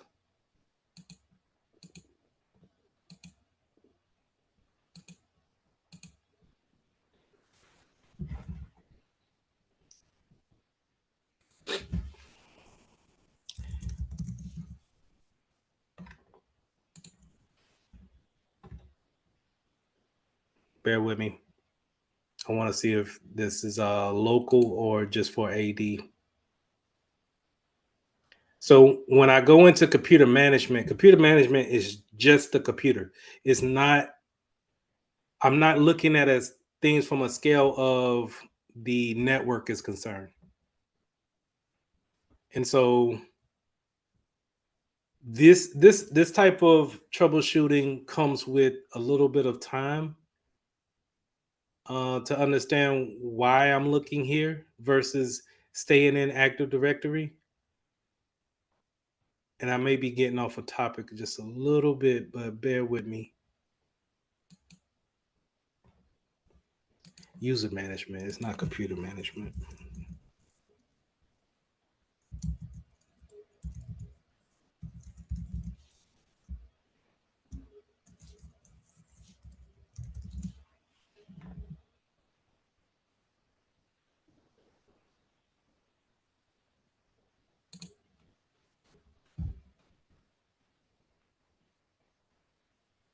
Okay. So it being a domain controller, it doesn't have local groups, which makes sense. Okay. So never mind. I did put her in the group for the admins. Domain admins probably here.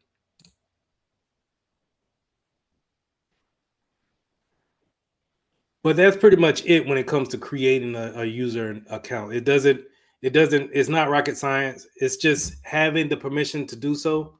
And then if Susan comes here and you need to reset a password, you would just simply right click on her name, reset the password, and then tell her to try it again at the password that you already put. Any questions on that? Nothing super technical about it. You can also create other things other than a username or a user. You can create printers that we may get into the company. Um, and these are all the objects that I was talking about. We can create groups. So if we needed that finance group that I was talking about at first, create it there. Now let's put Susan in there. Check the name. And the reason why I check names and not just type the whole thing out is because um, when you get to a enterprise, you may have thousands of users, and knowing exactly how they're spelled may be a little bit daunting. So you can just spell the first name or last name or anything that's kind of particular for that particular user. Hit find names or check names, and it should come back with the names that pertains to what you're looking for.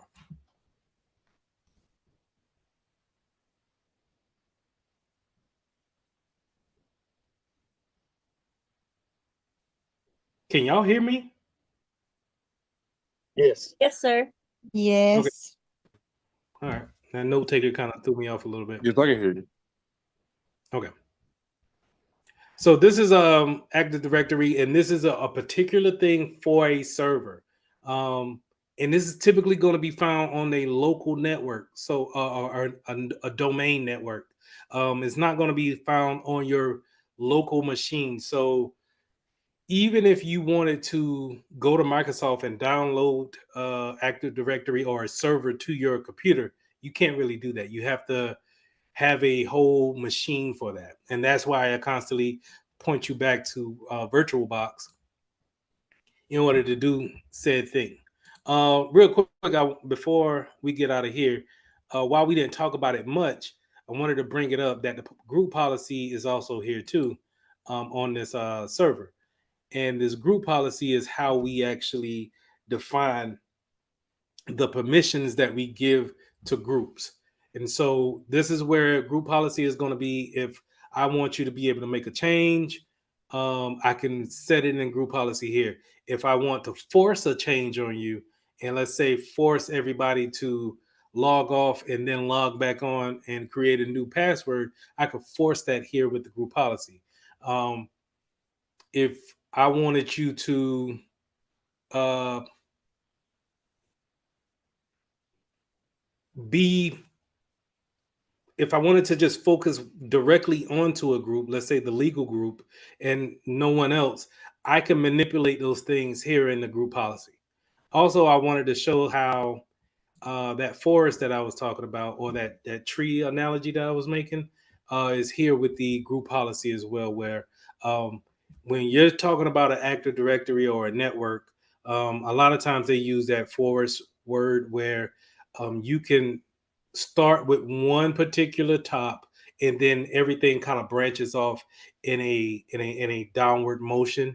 And it doesn't, just because you have one domain controller here, doesn't necessarily mean that it can't branch off into another domain controller and another domain controller, and they all fall under that one particular star that's at the top of that tree that I was referencing.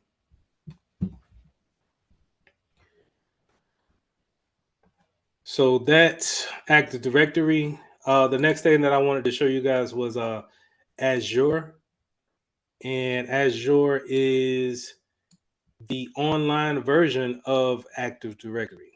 So also very good for the resume. If you can go to the go to Azure portal.azure.com and log in there to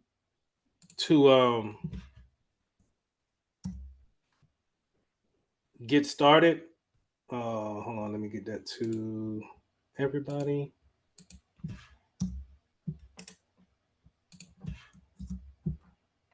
To get started, just to kind of play around in it, is a good bullet to put on your resume as far as the type of these. Active Directory and Azure are software that you're going to see in the real world that we're using constantly, that employers are looking for constantly. So if you can get some type of familiarity with the software and it's free, it's really no brainer to really just go around it and poke around in it and be able to talk about it confidently, so you can get that position that you're applying for and stand out among others. Now, doing IAM in Azure is pretty much the same thing, but it's prettier, right? You get your layout up here. You could do a lot more. It gives you a better layout and is more user friendly than Azure, than Active Directory. The thing about it is that in a real life scenario, your Azure is probably going to be connected to your Active Directory on the back end, and so you may have some users using AD for a quick response, but you may have other users using Azure and putting their entries in here and letting it replicate. The thing about that is that that replication time may take 4 to 6 hours to actually talk from whatever server this is on in the web to whatever you have in the internal network at AD. And so what I to say it in another way is that it's quicker to make your changes in AD and then let it shoot out to Azure later on versus making the changes in Azure and having it replicate back to the internal network. Okay. But it's still the same mission is still being done here. You can create the user and then you can assign said user to a particular group. And unlike AD, I have the groups here already created. And so I can put whatever person that I want into um, these groups. And now the pretty thing about it is that I can see how many members I got. I'll talk about owners in a minute, but I can put my users in here. I can add members. And if I had a list of members, I could just throw them in there, right?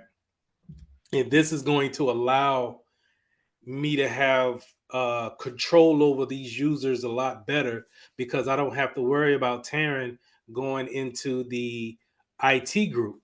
He could just stay here in this finance group where I need him to be, and he can get access to everything that he needs to work. If he needs something from the IT group, then I will take that particular file or whatever, and I'll give him permissions to that, or I'll make it available to him in his domain, so to say, right? But that's the importance of having these groups, and creating a group is no different than AD as well. Um, Pretty much just putting your name and then create, and you have that separation that you need, and it all automatically applies that least privilege concept that we want to have when it comes to our users. So with Azure and AD, I think what I'll do on Thursday is I'll probably come up with a lab just to kind of get you integrated with Azure and create some users and put them in groups. And that way you can get familiar with it, and we count that as a participation grade, and you'll get that bullet point for your resume as well. So I think that's what I'll do. I'll write that up and create something for you guys to actually do a lab on. That'll be perfect. Okay, no problem. So hold on, let me ask, is there anything going on this weekend?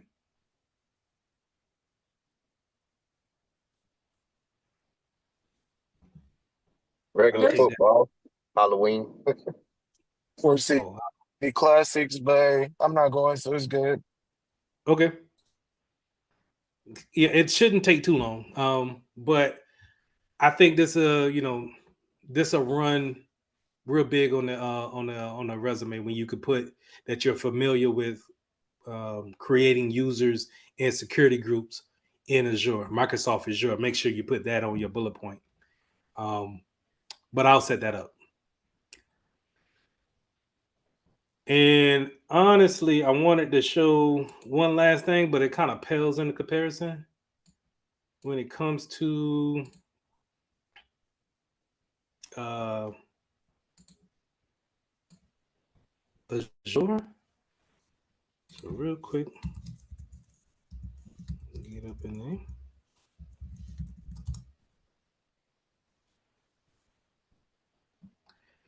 This is my for my company, Mitchell Technologies, and I wanted to show that you build the users a little bit the same way here. Where if I wanted to put everybody from this class into this business group, I just I create the user and I create your password and I link you up to a email. So basically, it's no different than any other thing. The only thing that I would think that would be different would be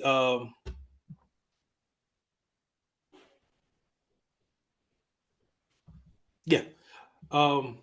The only thing that I think will be different in this particular case is that I could put a two-factor on it. Now, that's not to say that I can't put a two-factor on from Azure, but it's typically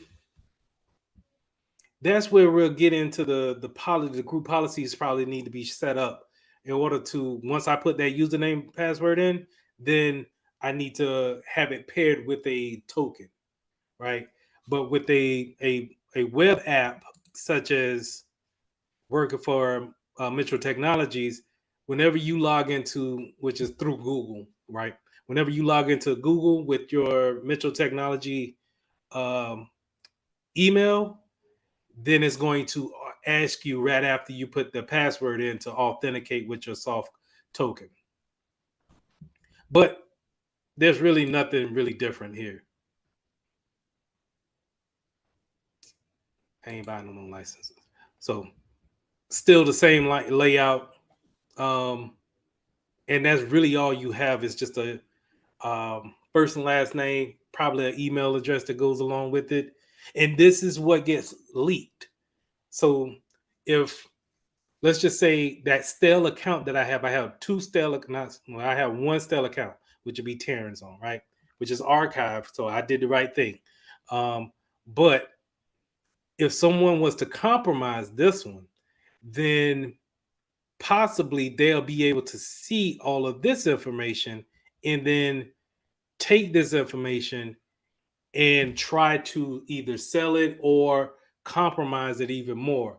But here's the thing is that even if you was to click on Chris's on, you shouldn't see Chris's password. I hate if it does show the password, but you could reset it. So if I get a compromise, if I compromised um, that stale account, I could possibly get to another account, reset that password to what only I know as a hacker, and then go in there as somebody that maybe has more permissions than what I had as a stale account.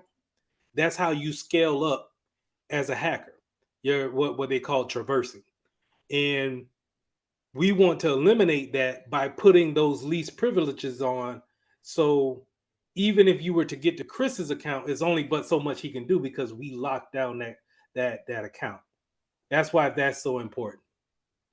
So even if it does become compromised, hopefully it's only but so much they could do. Maybe send out some spam from that compromised account. But if you're going back to what we were talking about, where Samsung was sending out saying, hey, you probably want to change your password, that's information from a database being leaked out.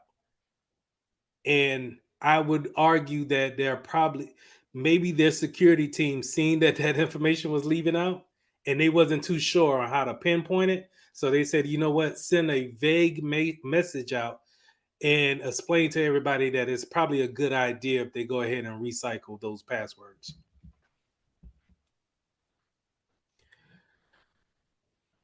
That's all I had.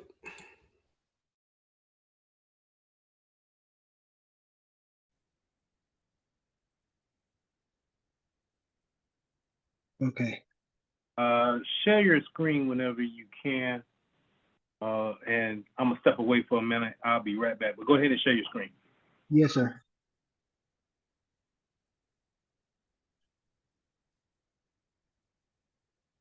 Oh, you gotta disable.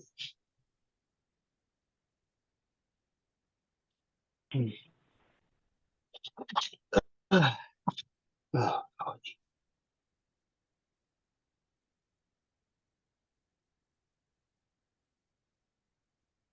I gotta enable it. yes, sir.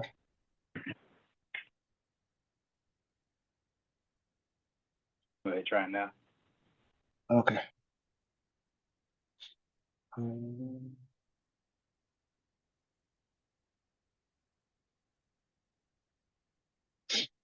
right, so let's look at the email.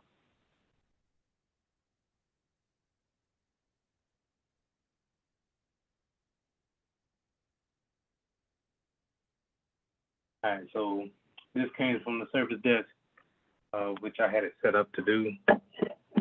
I hope it gives you the right role, but we'll see. Okay, confirm that you're now registered at a hot desk.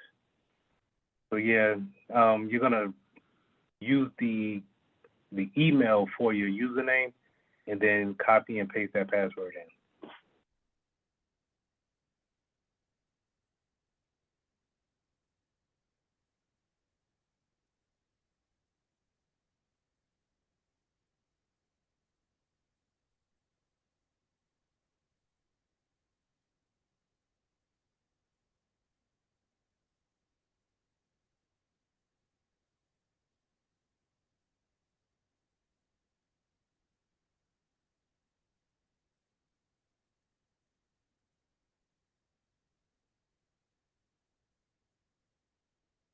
Thinking about it? Yeah, it don't seem like it. Yeah. Not authorized. Go back to the login and switch the tab over to I am a staff member. Right there.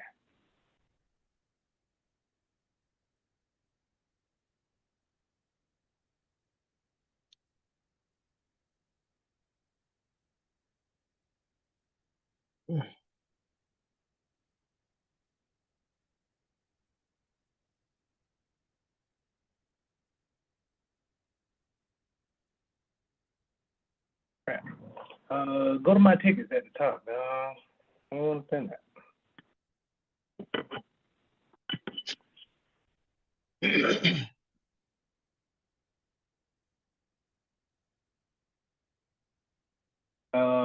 What's under my profile?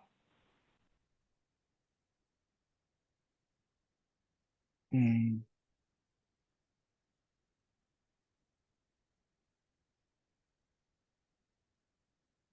It seems like it already registered you. Let me refresh it on my side. I don't see you in the staff. That's what I wanted you at.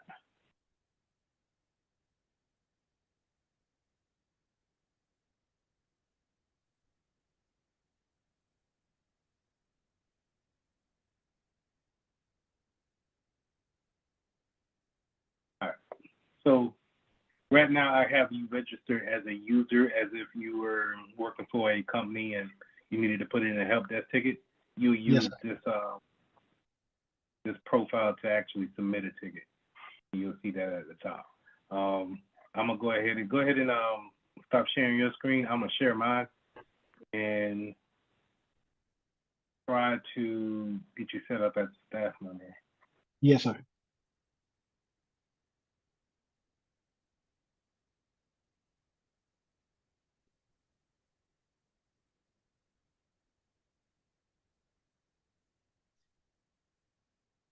So this is the service desk.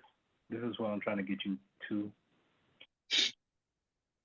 This is the regular version. Can you see it? Can you see my screen? Yes, sir. So this is what I want to set you up with, so you can get that service desk experience, so you can see Mm-hmm. how I do tickets, open tickets, tickets that are actually assigned to me. We were going to go over this one today, unassigned tickets, and then these overdue tickets. Um, but what I want to do is be able to add you on as a staff member.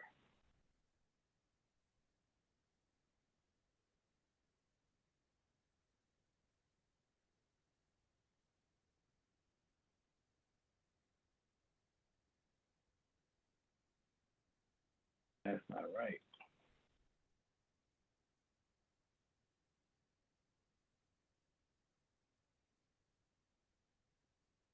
You know what? Let me just add you as an admin. Let me see. So I'm someplace up here. It just ain't. Apparently,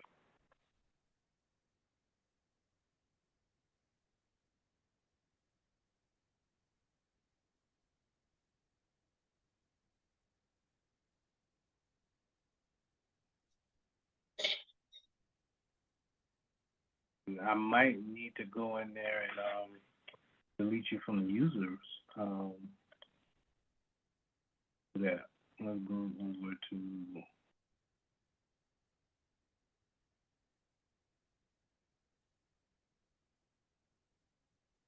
victory.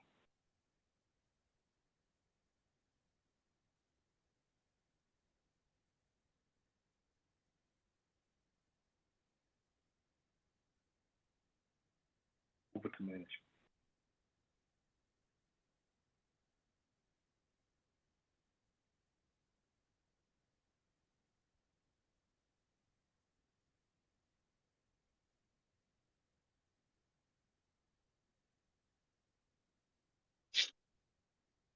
Maybe they want to add you as a staff member if you was a user. Maybe I'm still trying to learn it myself. Yes, sir.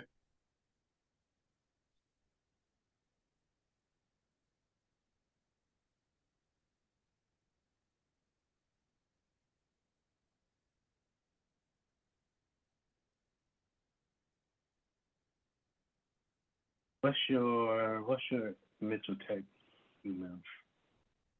Hold on. I think I got it on my phone. Been a while since I used that one. Are you able to get to it on my email just to see the? It's Harmon at mitchelltech.org. I think I can still get to it.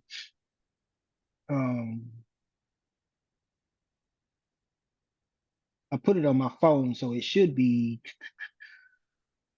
Let's see. Oh yeah. Oh, okay. So hopefully that's in your Mitchell Tech email. I don't know why I didn't want to add that Gmail, man. I gotta try to remember how to get to it. Cause it's in the other Chrome browser. Okay. There you go. Now, do I even remember the password to that? um, let's see. Might have to forget it. I mean, I think I got it. It's been a minute. Give me 1 second.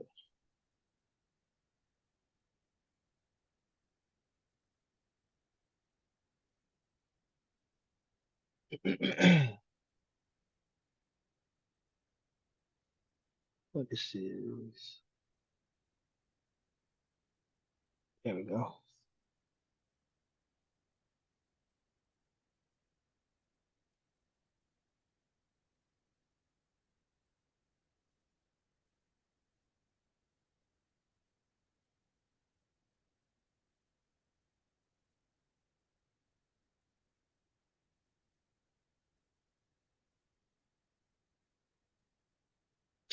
All right. I'm in there. okay. I'm gonna unshare my screen. You share yours back. Okay. Was this set today? Yeah.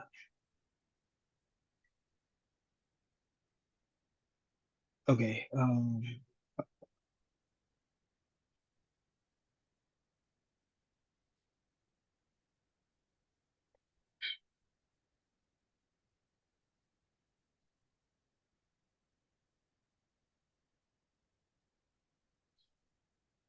Why is it paused? Say that again. Let's see. Let me know when you're ready for me to share the screen. Yeah, go ahead. Go ahead. All right. Yeah, it says my screen sharing is paused. Maybe it's something I did on here. Do you see a pause button at the bottom when trying to share? It's a I was trying to hit resume share, but it don't want to. When I do that, it doesn't come off pause. Hmm. This is a it's not the screen I want to share anyway. All right, I Okay. see it now. All right. Is this what you sent me? Yep. I joined the team, accept the invite. So when you get the job, your remote job, that's how it's gonna come up similar to that, right? Yes, sir. Now we're gonna set your password. Go ahead and use a decent password. Yeah, 12 any, characters. nothing too simple. Said nothing too simple. Yeah, nothing too simple. I think at least one uppercase, some letters, and a special character.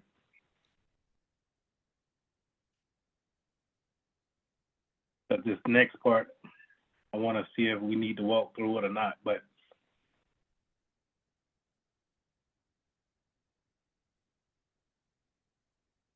Oh, nope. Caps lock on.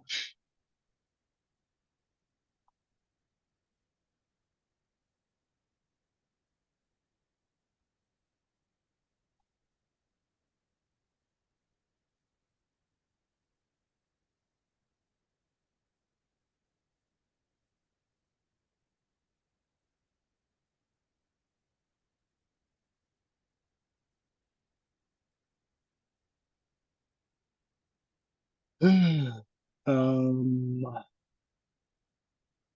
it's the Mental Tech email address, right? yeah, Okay.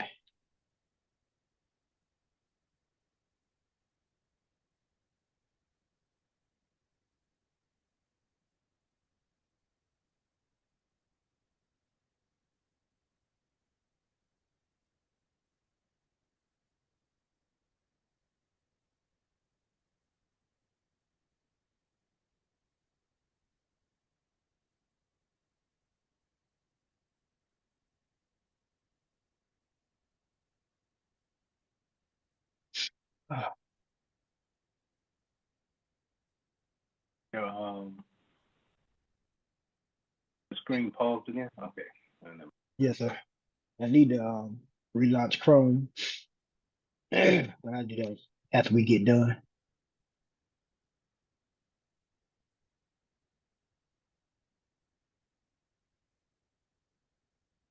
All right. Now, two-factor authentication. This is what I have set up on it. Do you have a authenticator on your phone? I do. I had to have one for Ori Georgetown. Okay. So go ahead and hit configure authentication and set that up real quick by scanning that QR code.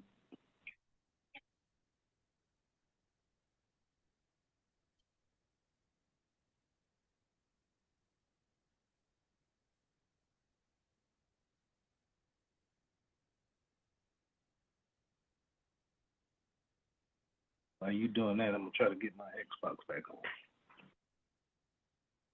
on. Um,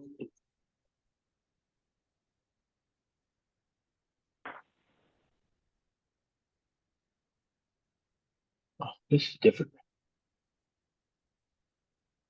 There you go. Said this is it's not generating the code.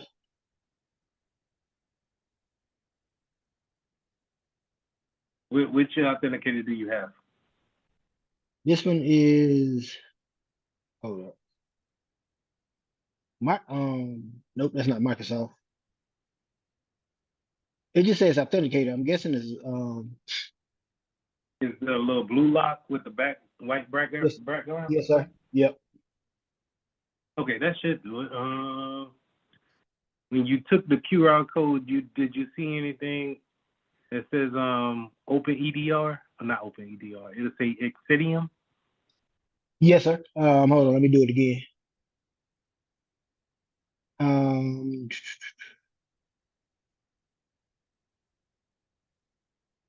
says O2, I guess PA.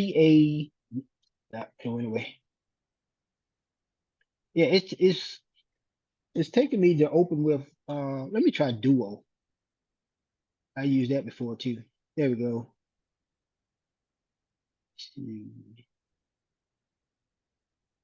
Why does it want to connect to Google Drive for? Mm.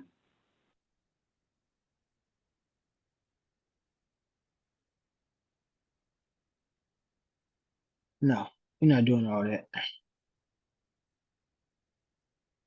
Yeah, it's just a dry run right now. But we having all Oh sorts of yeah, I mean that's the reason why we're doing it. You know what I'm saying? Just to get because I'm not saying that you need to do this at a particular speed at work, but you know, whenever you see something like this or somebody says, "Hey, can you help me set up my two-factor?" Normally I'll take them to that Microsoft Authenticator and scan that QR code and see if yeah, we can that's what set I'm up. using. It's, that's what I'm using. Yep, it's a Microsoft. Hold on, let me try this one. I had to have 3 of them up here, so nope, that's ID me. This is That's for the the government. IRS. Yeah. Yeah, it's giving me a link, and every time I try to I go to Authenticator, it's not generating. Scan this barcode with the Authenticator app to generate the. Let me try these. Let me try because I scanned it with my picture. There we go. I got it.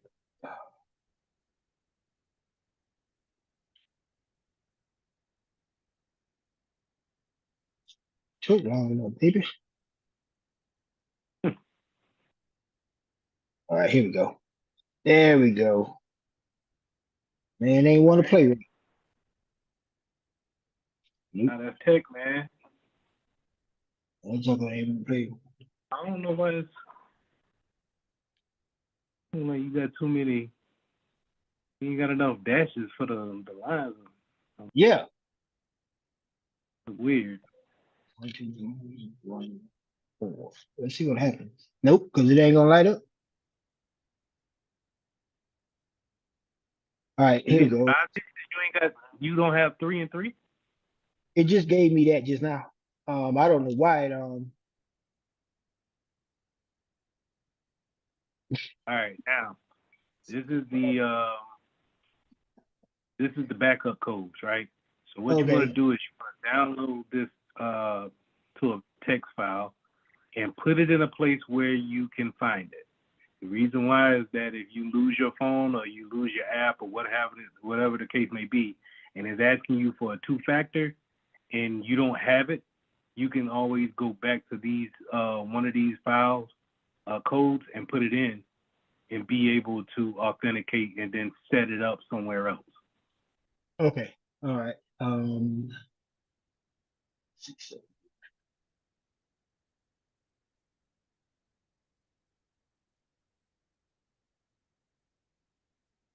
Because if not, like you do, like how I did the other week, I forgot it. I couldn't get back in. I tried the two-factor and everything, and I had to end up putting in a help desk ticket with Exidium to reset the whole two-factor for my account. And they were pretty good with actually getting back with me. So I like them. But I put it in my folder, my home screen folder, so I'll keep it Yeah, in there. it's just in case, because I can't reset it for you if you lose it. So, Yes, sir. and I don't have these files. So yeah. All right, continue to the platform, and then let's go ahead and get into oh, real quick, just go ahead and knock those security questions out, because if you forget them, or that might be another option other than a two-factor. Yes, Don't sir. know authentic.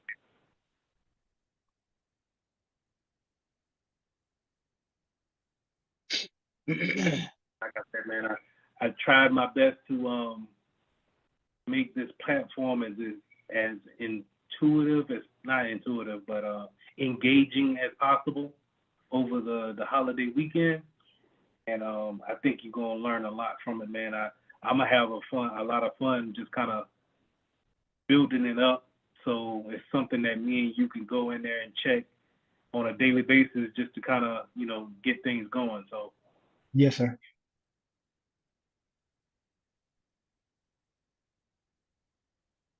all right. Welcome to Mitchell Technology Service Center. My name is Lee. I will be your guide.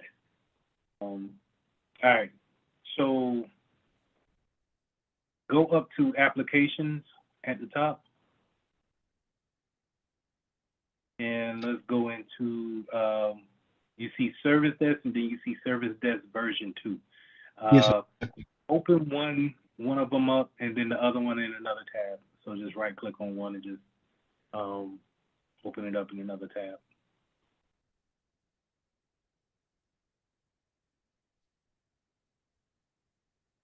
I'm using what I'm using, the MacBook.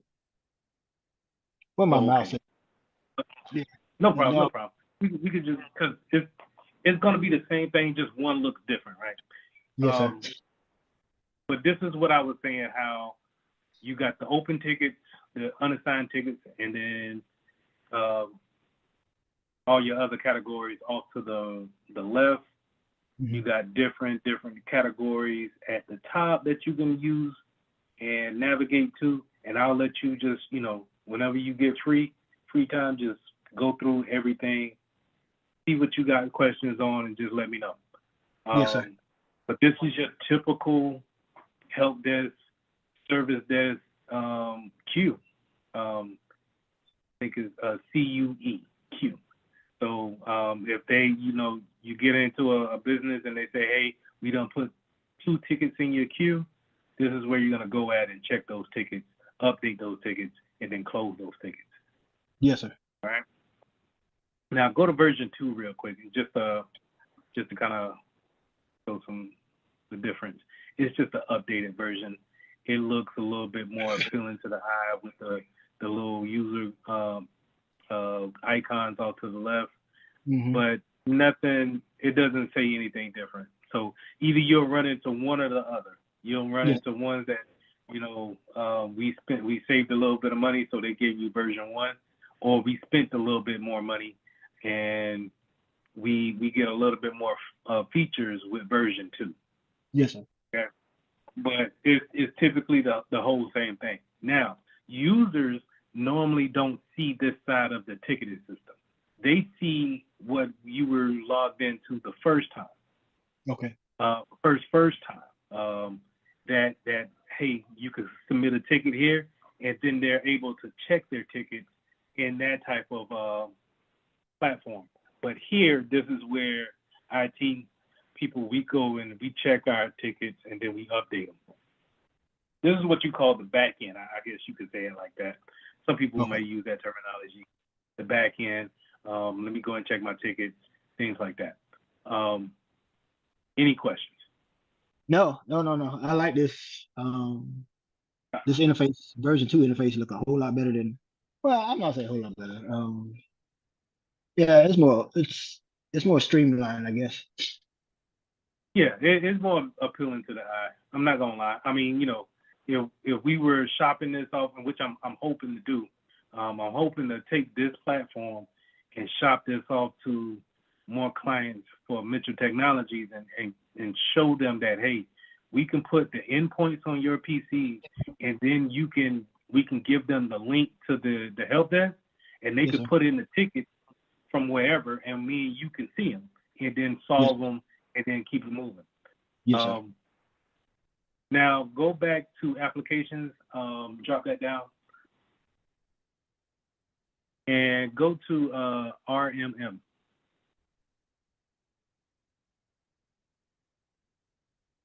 This is the work I've been doing. So I got some clients for us to look at, and these are the agents that I have out there that's actually on machines, and some are running, some of them are already reported issues, Mm-hmm. and we'll get into this as we go along with these sessions. But you can, I got these there, so now you can click on the ones that I highlighted and just look at it'll let you drill so far into like file locations. Yes, sir. It'll let you remote into them, which I would not suggest. But Yes. unless you get permission from that person, because this is not just me and my household. This is, I think, 2 other Oh, households. people. Yeah. Oh yeah. This is real. No. Oh, okay. You about to get this work. You about to get this work. So whenever I say, hey, we have an application out there, we need to make sure this application is off all PCs that's under our care. You can go in here and we can look in the application part of them, and then tell that endpoint to take it off. Okay. So we'll get to that. Yes, sir. Whenever those names, those computer names are highlighted, you can click in them and then drill down into them to see the information that the endpoint has collected. Okay, so Okay. this is your typical dashboard. Well, this is my dashboard. Your dashboard is at the top, and I'll go over that in a minute. But this is what I go and look at my agents, see what's actually going on. All right, this is what I'm gonna check every morning to see who's out here wilding out, what I gotta do. I got some mobile devices. You see a couple of iPads in there. I even got Yes, sir. a couple of Android tablets in there. So, and I got geofencing on them, so I know the locations of those tablets, those mobile devices. That's crucial for MDM management, mobile device management. So, all those things we talked about in Security Plus, this is putting the rubber to the road here. I like this. All right. Yes, Now, if you want to put an endpoint on your machine, let me know, or you can just go ahead and download it. I did put this endpoint on some of my virtual machines as well. So, okay. Because remember, your virtual machines are, even though they're sitting on VirtualBox and may not be turned on, when they do turn on, they're connected to the internet, and they may be up to date and patched. They may not be. So it'll be good if you had an EDR system on it or an endpoint on it to be able to look at it from a high glance, from a high point to see what's going on with it. Okay. What I do then is I use the HP to spin up a virtual machine. Because the MacBook, I don't have enough memory of it. Even with a solid state hard drive, the extra one, I just don't have the extra memory. So I'm gonna spin it up on HP. I think I can create a server and a regular machine, and we'll put Okay. endpoints.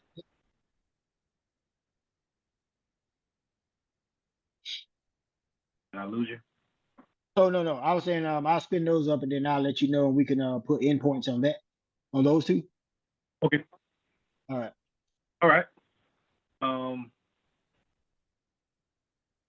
So let me go ahead and go to your. We went to go back up to no. Go ahead and unshare, and I'm gonna share mine, and then we'll go through some more settings. Yes, sir.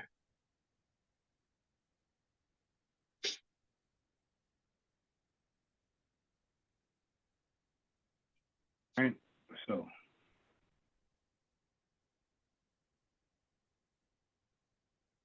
now this is the good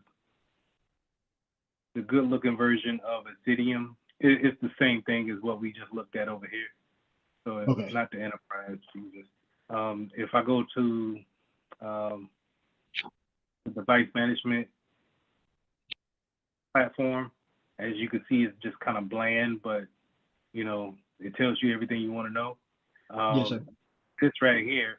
Now, this is where you can get the endpoint, and I'll go over that in just a second. Matter of fact, I'll just copy that, and you are seeing my screen, correct? Yes, sir. Okay. I'll just copy that, hit next, finish, and close. All right, so this is the sexy version, if you will, of the same platform over here. You know, Okay. this is what you would want to, boss walk up behind you and is like, oh, okay, yeah, man, the dashboard looks great. And this is what, CISOs, IT directors, they're going to look at these. They just want to see the big numbers with the graphs, and that's going to indicate to them that they're safe or not, right? Because they don't have time to dig through this stuff. But you as a security professional, you're going to go through and see, okay, I got 10 alerts. What's going on here? And we'll get to this on why this is wilding out like that. Okay. But this is, when you look down into it, this is your threat hunting at a glance. This is how you dig into what's actually going on with the vulnerability. What is the hacker trying to do? Not saying that this is being actively hacked right now, but this is how you threat hunt. This is how you look through and you see what processes is happening on that computer to Yes, see sir. exactly what is the hacker trying to do. Okay. Okay. Now you can get a lot of information here. Time. We can see what's going on. Where is it? What's the location of it? Right. And then we can actually, what a lot of people want to do is they want to, I think I can show them. At least I don't know where it's at just yet. But they'll show like this work tree or like an event process, and it's just basically arrows pointing to this happened and then this happened next. Yes, sir. That's a lot of selling points that a lot of security tools use. But this is probably could be cleaned up just by changing some settings on this server. Okay. But I left it up here so you could be familiar with it. Now we can go into the event case over here. I think this is where I wanted to show that work schedule.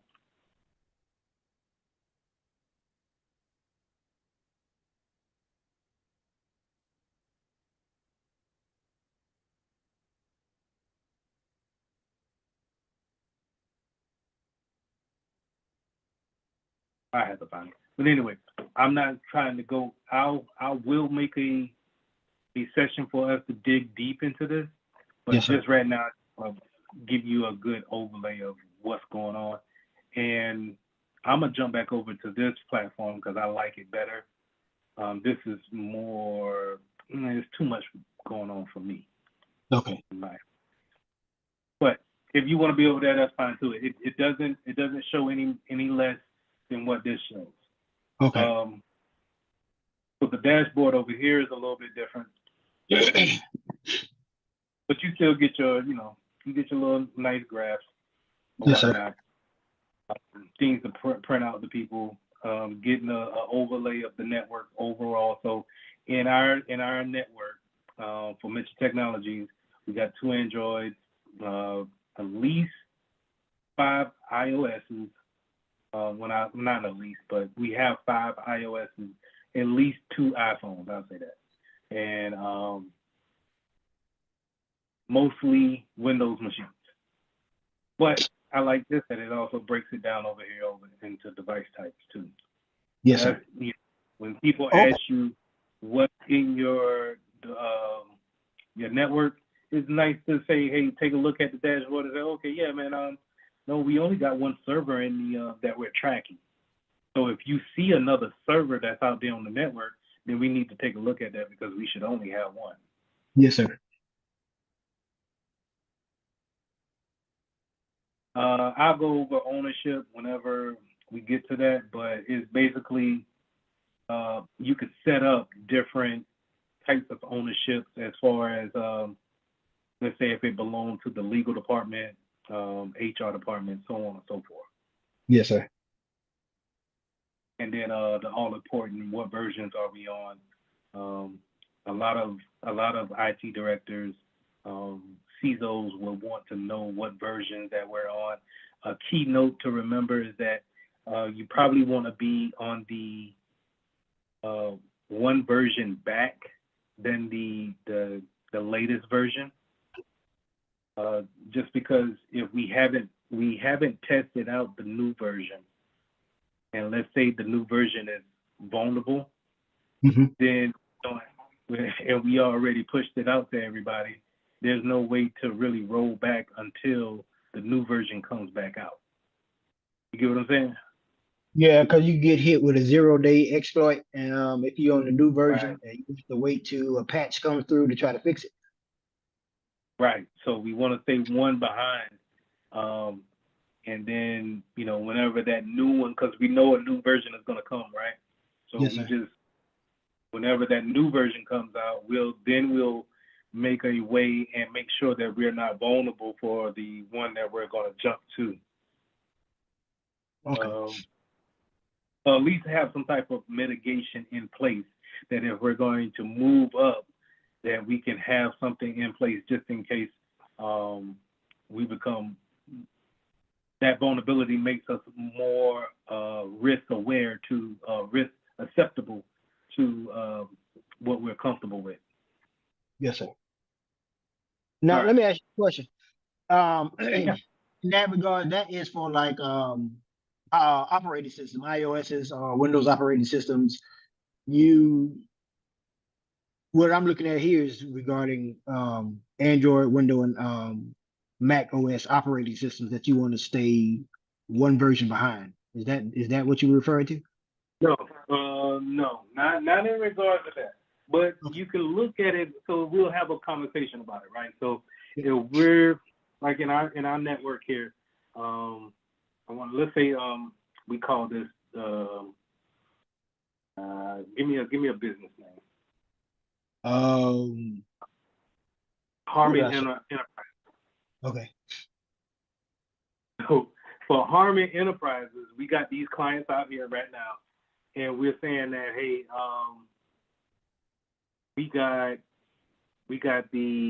we're on Windows 10, but we know Windows 11 is out here, and they're talking about actually moving up after Windows 11 soon. Well, me and you will sit down and take a look at it and say, hey, all right, can we move up to 11 because 11 is more secure? You'll say, yeah, we can. Any applications that can't work with 11? No, ally applications can. Okay, then it'll be better for us to just go ahead and eliminate the vulnerability of being on a later version of Windows and just move up to Windows 11. Yes, sir.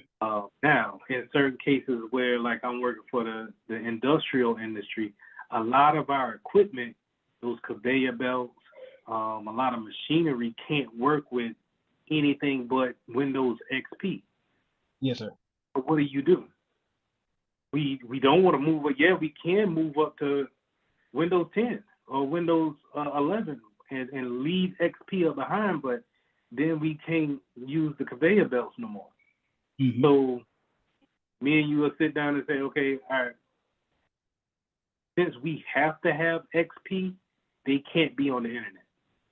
All right, because the application could probably work without the internet. The application just needs to tell the conveyor belt just to move to the left, move to the left. That's it. It doesn't need the internet for that.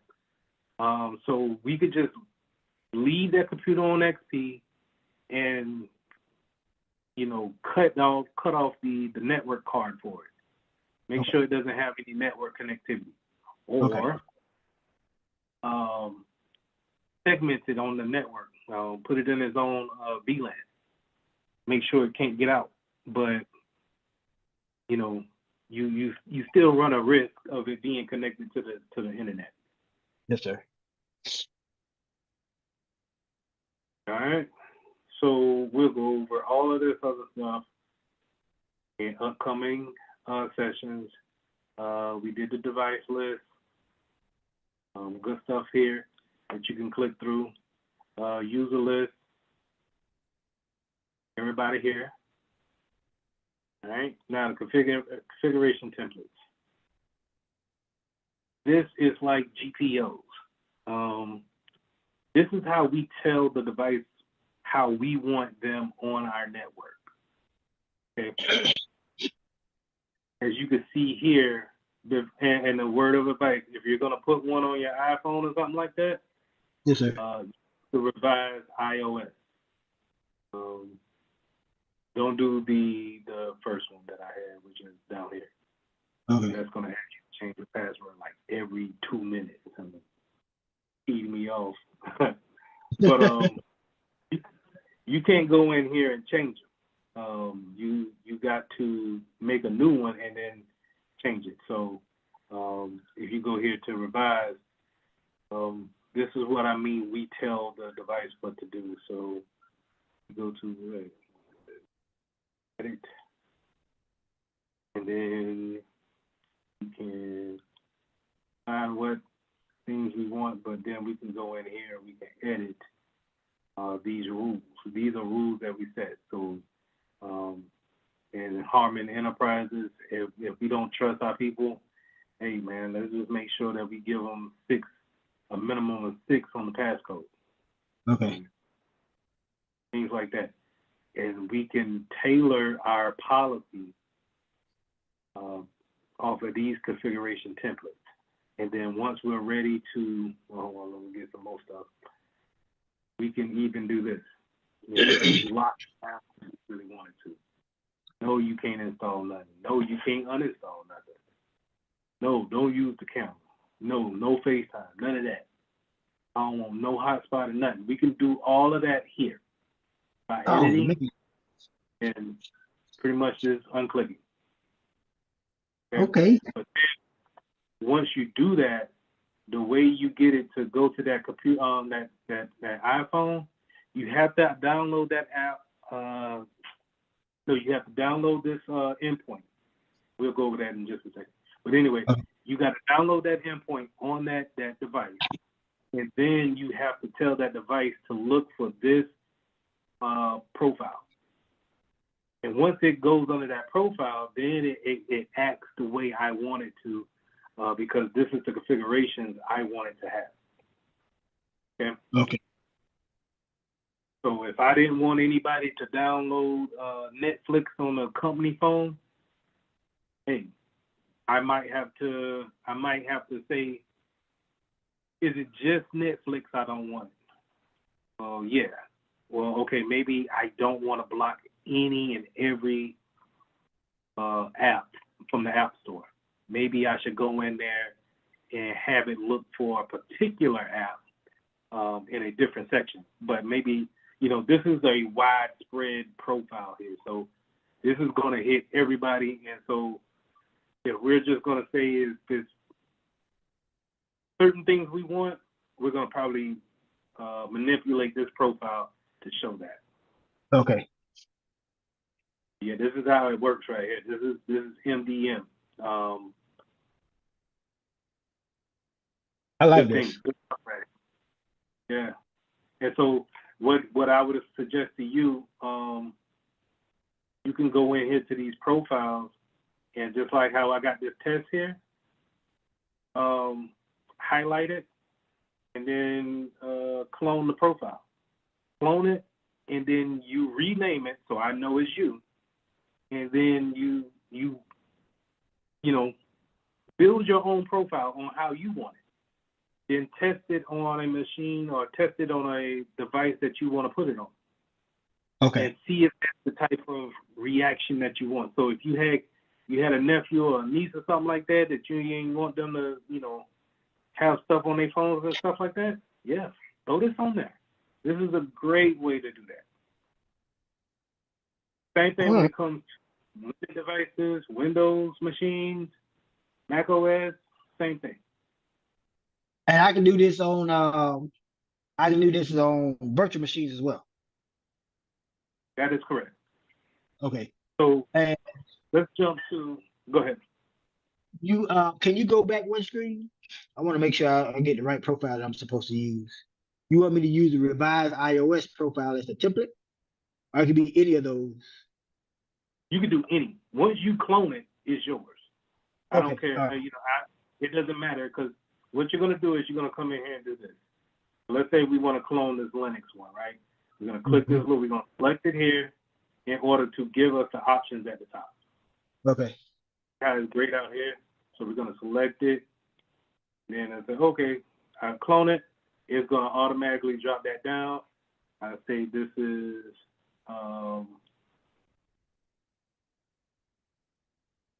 these tests. I probably don't like the apostrophe.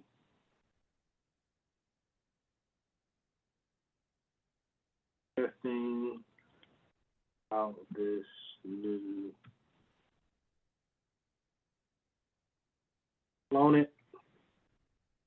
Now it automatically throws me in, but now I can go through, and if I had me a Linux box that I wanted on this profile, I can go ahead and throw it in here. I can go ahead and configure my antivirus to scan whenever I feel like it. This is what I'm going to do. Schedule scan. Real nice stuff. Go to my updates. When do I want it to reach out for updates? Find access control so that we can do enable the password protection. This is what we do whenever we're gonna, let's say we got a new client. Let's say, yeah, like you just joined the company. This is what I'm gonna do to your computer before I send you the computer. This is why you can't just do whatever you feel like doing once I give you the computer. Yes, sir. Because this is what we call locking down or hardening. I'm going to set the configurations up to what's the standard of the business. And then once I give it to you, and let's say you put in a ticket and say, I can't install iTunes on my my MacBook. Well, yeah, that's because it's not an authorized application for the business. I prevented you from doing that from the get-go. Okay. And it's done all here with these profiles. All right. All right. I like this right here. We'll get into data loss prevention too. This is good too. Yes, sir. But yeah, play around with these profiles whenever you feel like it. Or you know, if you got a question and you want to go through one next time, let's go through one and then we'll throw a couple machines in there and see how it reacts. See how long it takes for that machine to actually talk back to this server and say, okay, no, I'm not going to allow screensavers to be put on this machine. Then we go test it out and we see if it works or not. When do you want to do the next recording? I asked because during that time I already have the servers and the Windows virtual machine configured, but I would also like to put the endpoint up there in real time, and then create the profiles for them. Walk through it. Do it. So you want to put the endpoint on there and do a walkthrough of it Yes, sir. at the same time? Okay. Yes. When you want to do the next one? We doing it on Sundays, right? Yeah. Let's do. I was looking at the wrong month. How does the seventh sound? Is that good? Yeah, that's fine. That's fine. Okay. At the same time? Yes, Three? sir.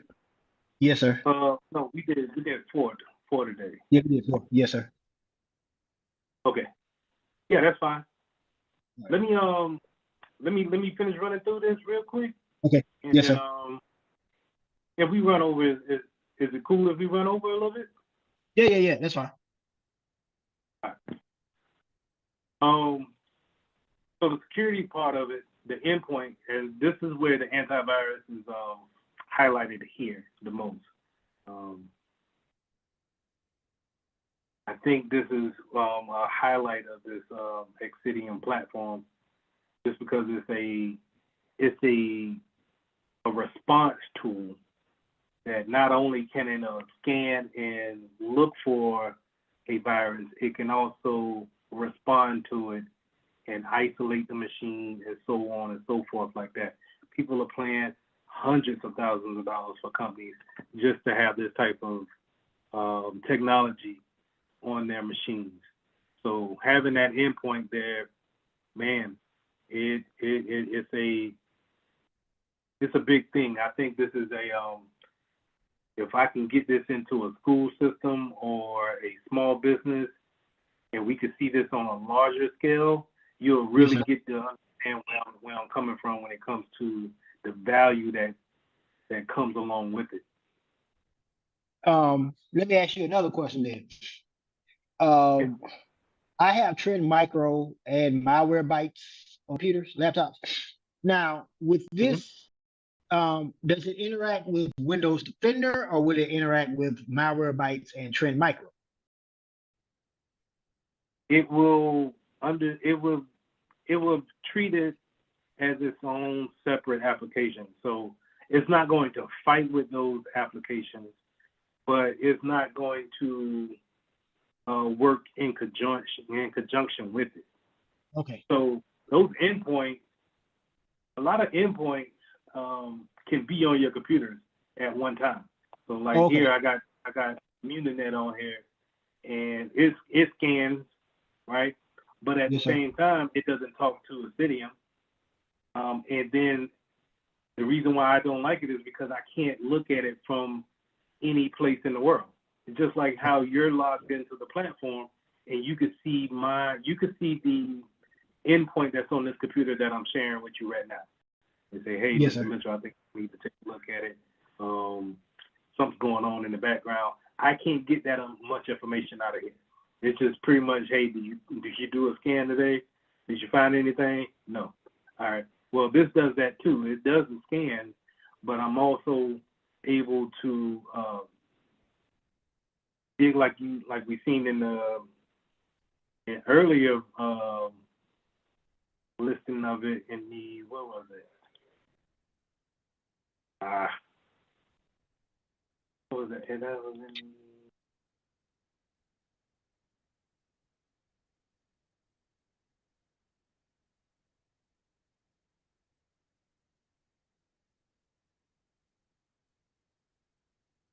my bad for the silence. It's all right. We're learning as we go. I just seen it. We were just on it, right? Yes, sir. But I'm trying to. Is it endpoint stats? No, I was talking about the where it showed the threat hunting piece. Oh, is that not one of the other tabs? It was over here. Yeah, you're right. All right. So like your regular EDR, Malwarebytes, things like that, the company of, whoever works for Malwarebytes or Microsoft Defender, they will see something like this that could be able to dig further into the files. But us being able to see this type of stuff right here, gold, man.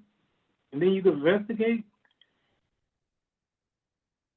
And once you start putting all this stuff together and, you know, you have a case on, you have a hunch, you see something in your firewall rules that says that, you know, you have some strange activity, and then you get to, okay, isolate that one machine. Let's take a look at the strange activity from the logs. Let's see if we can look at it here on the endpoint security portion of it. What did the endpoint see? And start digging down into it. Because more than likely, your regular A/B scan is not going to see this deep into the files. Okay. Hey, you actually got a memory leak, or this doesn't look, this, for some reason at some point in time, this amount of traffic is always leaving from this directory, leaving out and going to this particular address on the internet, which says that somebody is infiltrating, has already infiltrated, and telling that that directory to send some information out to them. Your regular AV is probably just going to scan and look for signatures that they already know. Signatures are kind of like you know, fingerprints of a known virus. Yes, sir. And that's what it's going to do. Hey, I don't see anything that I already know, so you're clean. This looks a little different. This looks deeper into it. And then, you know, if you had some people that know what they're looking for, then actually, you know, start to realize if you've been infiltrated or not. Okay. All right. All right, so How do you, let's go all right, back to, did you go back, get to that second tab? Did you go from the first tab? Is something on the first tab to get to the second tab that you open it up with? this right here. Yes, sir. Is there a tab on the first tab or a link on the first tab that opens up the second tab? What tab? What tab are you talking about? So go back to the first tab, the on top, where they say edit meeting Zoom, and then the first one.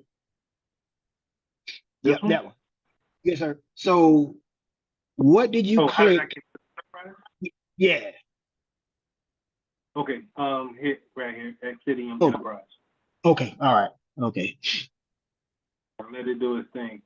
And then once it generates, you'll be able to go through. Okay. All right. Thank you. No problem. All right.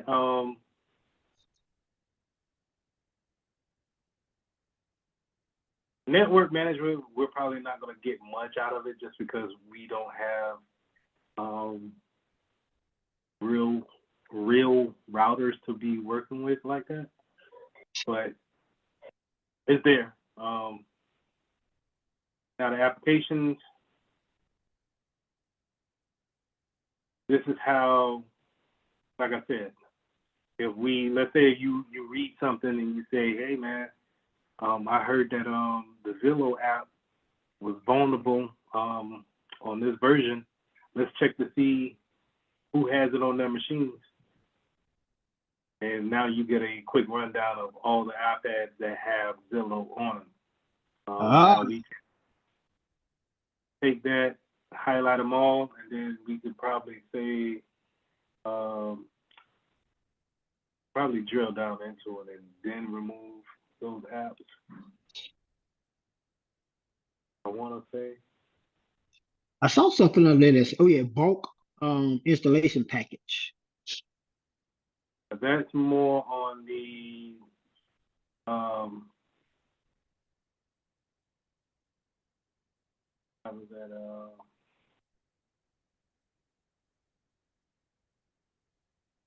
this bulk installation package is okay, let's say if we were working at a big university Yes, sir. and we needed to put these endpoints on 500 machines, Mm-hmm. we can come here and work with a package installer called SECM, or the new term is oh Jesus, I forget the new term of it. ECM EMMC, I think.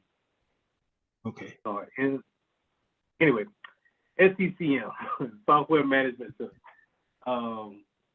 They use that to take the endpoint that we will give them and then push them out to like thousands and thousands of connected computers. And they Okay. do this pretty much overnight. So this is how if you had like a hospital, right? New hospital just been built, you have 500 machines get put in throughout the hospital. You're not going to image each and every machine. You're going to put that machine in place, plug it up to the network, and now it's going to be listening on the network for that SECM to give it the command to install Windows 10 or Windows 11, whatever. And then with that, it's going to also install this endpoint on each machine. Okay. So that's where the bulk comes in. That bulk installation package comes into play at. Okay. But with this, these applications, we could possibly go into each device and then probably modify the profile to actually take these certain applications off. But let me look into that and make sure the actual process. Now it tell you everything that's on that iPad. Yeah. Crazy. Yeah, like I say, man. Hey, and that's just the first page. Slow it down. That's wild. Will it also allow you to go into my files as well? No, I don't think it'll drill that deep because then it gets into privacy. Okay. Privacy laws you're going against. So just seeing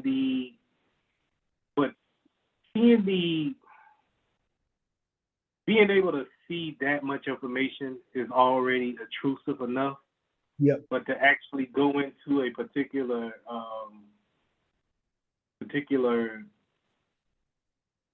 device, you probably need to, if you need to see further into it, then we'll just run the remote tools.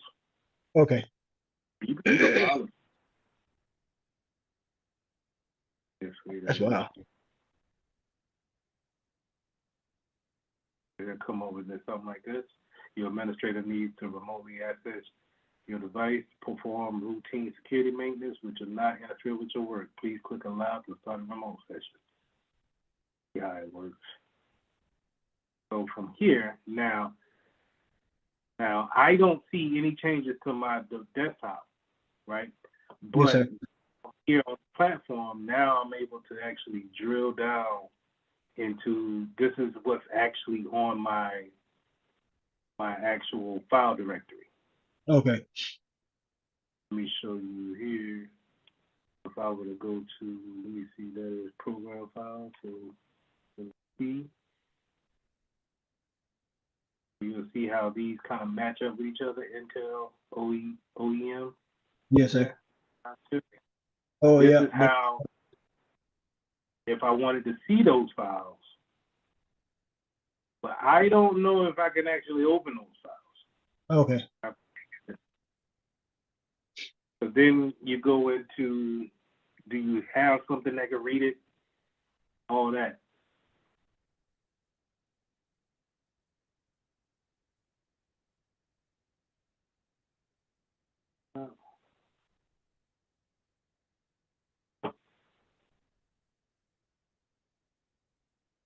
I can download the file. I downloaded the file. Now that's risky. I'm gonna just tell you that up front. When Yeah, you if can't you're get fired doing for this doing at stuff work, like that. right?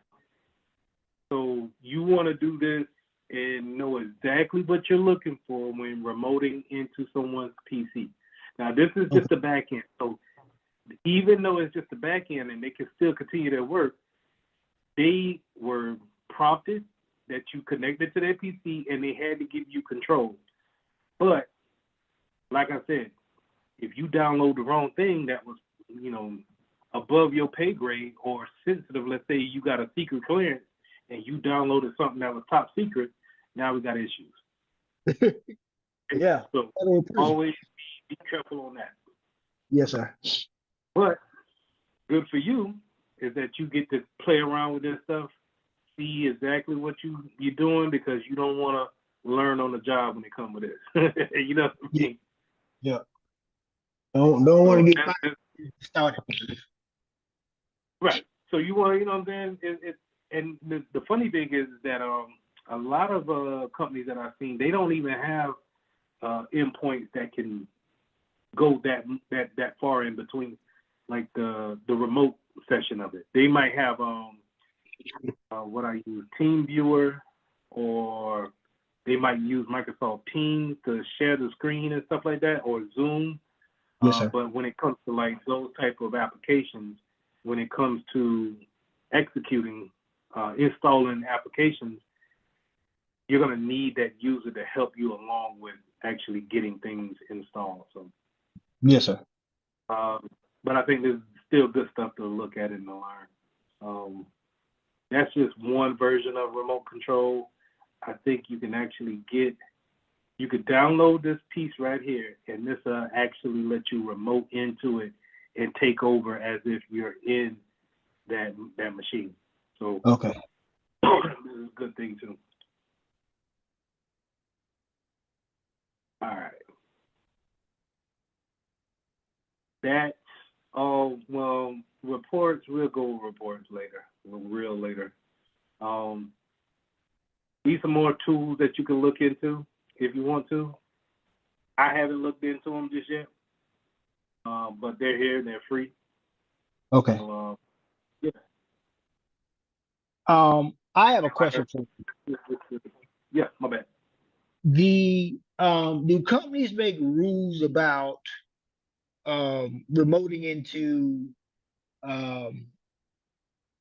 computers? Because like at a bank, I used to work at BB&T a long time ago. You couldn't just randomly open up somebody bank account and just be like, yeah, let me see how much money this person. That is an automatic fireable offense. Do companies also make rules like that? Is it like if we catch you just randomly remote into people computer without express permission, or if you have any like if that customer didn't give you permission to contact them to remote to the computer, that's an automatic termination. No, it's a little bit not a little bit lax, like you could do it, just, whatever. When Yes, sir. you get your job in, you'll fill it out of, hey, I got this ticket for Emily. Emily she ain't been at work for 2 days. I need to get this thing closed, because the one thing about tickets is that even though Emily put this in, the time starts on these tickets whenever she puts the doggone ticket in. Okay. So if she's not there for you to get consent to remote into a PC, you got to do what you got to do. Okay? Okay. But pro tip now, if you do that, you log all of that stuff here in this response. Or Okay. some of them have notes. You'll say user was not in, remoted into her machine, fix the issue, close the ticket. You cover yourself yourself by doing stuff like that. Now, yes, sir. Let's just go ahead and just jump into this one real quick. So Okay. this is the ticket, right? Your normal ticket, right? So Yes, sir. Emily put this right in, and she put it in on the 26th. So we late on this ticket. The reason why we late is because of SLA time. So SLA is service level agreement. Service level agreement is a agreement that the higher ups have already made on your behalf to open it for users to open a ticket, and then for you to actually work that ticket and then close that ticket.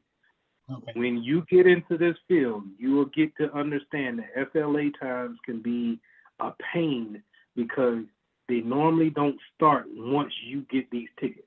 Okay?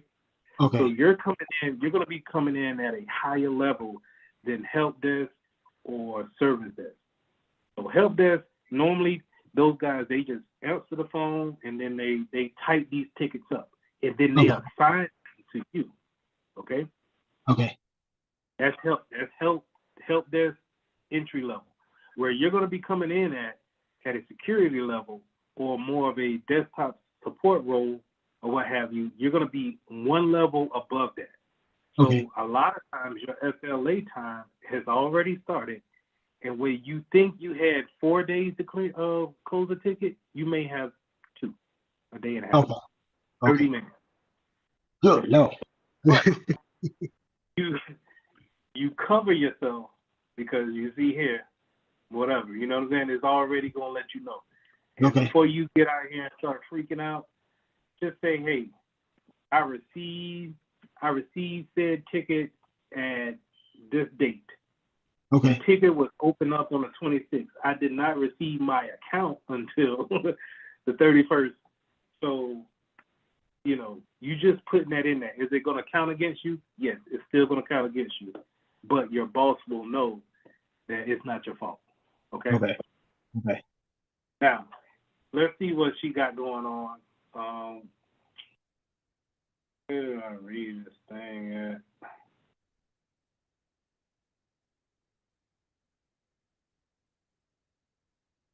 Did I not do it for her? Oh, okay. So you go down here. This is the issue. I'm having trouble setting up my work email on my iPhone using the mail app. Okay?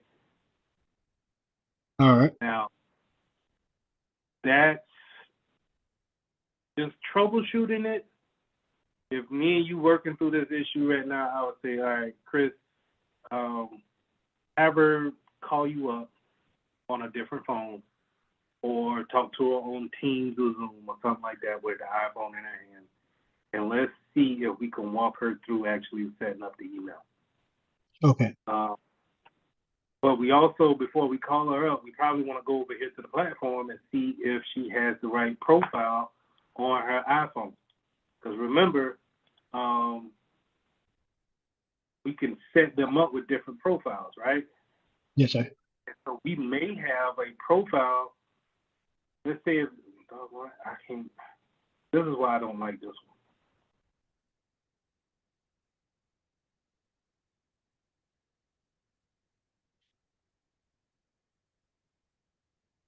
We set them up with different profiles here, right? And let's say if you were testing one out and you accidentally threw her phone into this test profile, and now she can't set up her email because of it. Okay. So we wanted to, double check, see if it's not in there.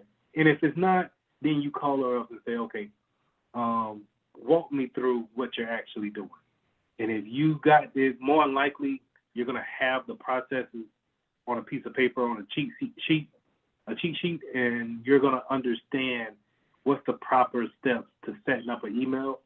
She's going to probably be missing some point. Maybe her email address needs to be changed. Her password is not right to her email address. Mm-hmm. And you just simply walk her through it.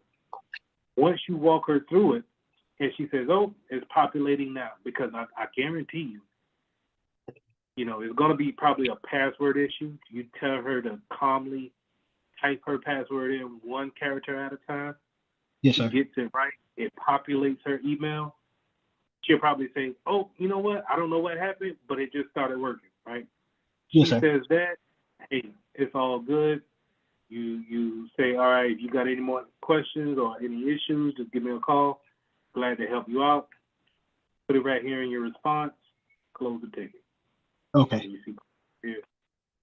Well, come up here, type your notes in. save the ticket, post a reply, right?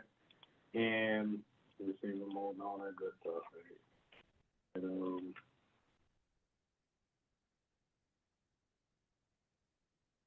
right. Then close on reply, post. You can just go to your next one. That's Sarah. We overdue for this joint. The Sarah talking about. I wish it showed here. I'm gonna see if I could change that. Because normally I just scroll down a little bit and then I see the issue right here in the middle. Okay. This is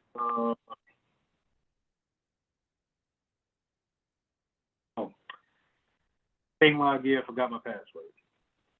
Right? Mhm. So you tell me what you should do. All right. So once again, you go and wait. Do you see if she's in that? No. Because she shouldn't be in there. So you give her a call, and ask her what was the last password. Do she remember putting in? Have her try that one more time. If that's not it, then you're gonna have to explain to her that you're gonna have to reset her password. Yep. You'll reset her password on a Windows machine where? On a Windows machine. Oh, out now. Do I remember that? In settings. You know what? I don't know. I'm gonna have to play around with it. I don't know that one. Yes, you do. You do know. If we're in an enterprise, we at Harmon Enterprises, we're remote. He's using a Windows machine. More unlikely. Access and identity management. In the what's the thing called? We built these things on the thing. I know it. I know it. Do that now. But I can't call it out. I can't call it out of my head right now. But I know what to do with it. Yeah, if you know the application, then that's the only thing you got to do. Okay. Reset her there. You make sure she log in, update the ticket, close it out. I know what. It's on the tip of my tongue. That's gonna bug me right now. Active Directory. Yeah. Yeah. That's Yeah. it. Yeah. There you go. Now, we'll go over the printer next time. Okay. That's pretty much it. Now, timesheets and all this good stuff, this is, you might see that, you might not. Some places might take them off, but, if you're salary, you're not going to be worried about time. But some places may want you to still put in your salary. You may be salaried and you still got to put in time that you worked because they want to show that they have productivity. Yes, sir. All right. Something else I was about to ask you, but I forgot what it was now. Let's go over this real quick. So the installation on this enterprise. So when you go over here to the enterprise application and you just refresh it, it's always going to come here with this. Now you can click this, don't show this time, next time. Mm-hmm. But the reason why I don't do that is because I don't like trying to find the installer. But it comes up with this installer first, and you can drop that down, and then you can pick whatever OS that you want to install that installer on. And once you do that, it'll switch it up. But then you want to hit this copy paste board, copy that link, and then throw it into a tab up here. So whenever you get your server up and spun up, you want to go ahead and have this endpoint ready to go to where you can either download it onto that server or maybe go on to the internet on that server and then pull it from that link. Okay, that's what I was about to ask you. So on I need to have that copied, and then once I get on the server, go to, I guess it's gonna be what, Microsoft Explorer, input Yeah. the link, and then download the the endpoint. Yep. Okay, all right, I can do that. All right. So make sure when you're doing that Windows server, you just pick the Windows configuration, and then Yes, sir. should be easy. Okay. And it shouldn't do a restart, so you should be good on that too. Okay. I think I took all that stuff off because it was eating up memory. I took all. I'm gonna have to download Windows 2016 server and um another thing for a Windows machine and spin them up. Yeah, that's a lot. That's a lot to have up there. I ain't gonna lie. Yes, sir. Yeah. But that's all I had, man. Any more questions before we conclude? I'm sorry we No. went over. Yeah. I'm looking forward to Sunday. On Sunday we get to do everything in real time.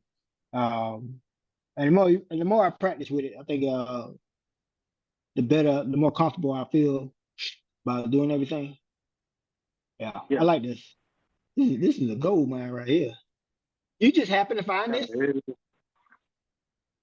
Yeah, I don't know. I forgot how I came across it. No, I was looking for open source applications to do videos on, and I've seen Ethereum before, but then I was just like, something just said, man, just dig into it. And when I opened it up and went into the platform, I said, oh, this is it right here, because I was looking for something else to replace Ostra with.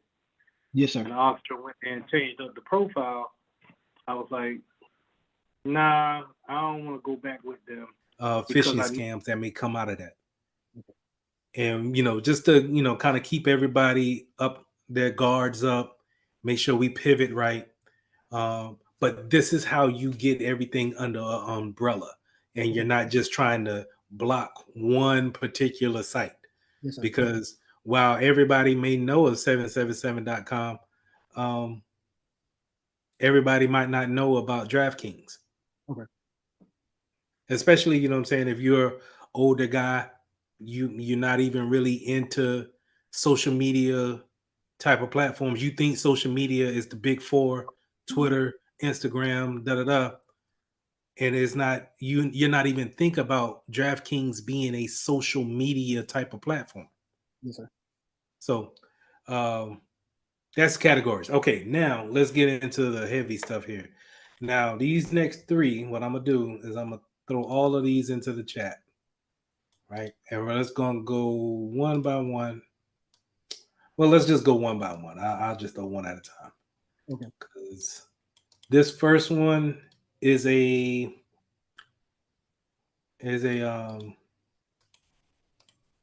site where they spoof Facebook. Let's see if we can and you may need to type it out if it's not going to let you copy it correctly. And then, if it won't let you copy it correctly, then let's just go ahead and type it out and beat the odds there. But just let's look at it in VirusTotal first. Okay.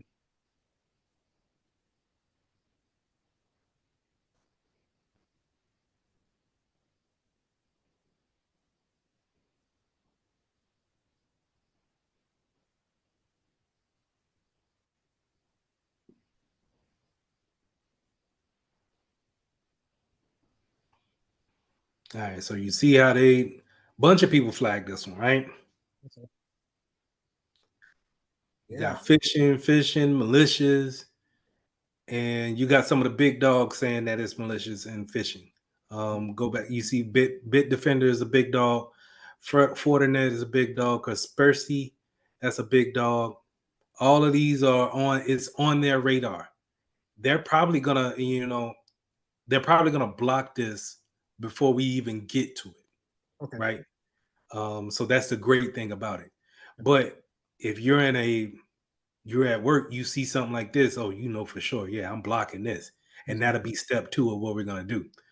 So keep this in mind. But as you can scroll down and see,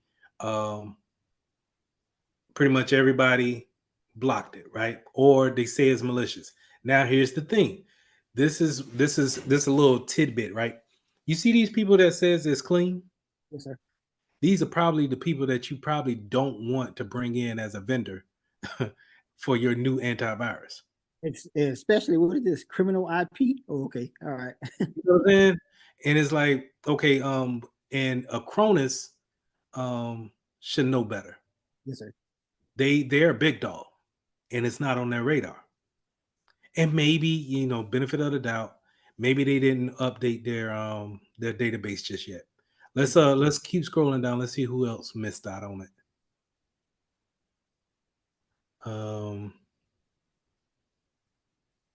The funny thing is, openfish says it's clean, but that's who I got this website from. So okay. And maybe it's it's the part of the failure on Virus Total, and they don't have it updated just yet. But either way, Yes, sir. oh man, now it's just now coming up with your with your errors. Yes, sir. But okay, so yeah, that's where you may get some people saying that it's malicious, some people saying that it's not. Scroll back up to the categories. Let's take a look at those real quick. So those categories, let's go to details. And now we done changed. Now, even if they started off as a Facebook spoof, they said that, hey, we were social media at first, but now since it's deemed to be a phishing site, they changed the category of the site, which is great. Because now as a security professional, you know to look in this and say, okay, I'm going to put this in this group of phishing and malicious sites. Okay. More importantly, let's scroll down.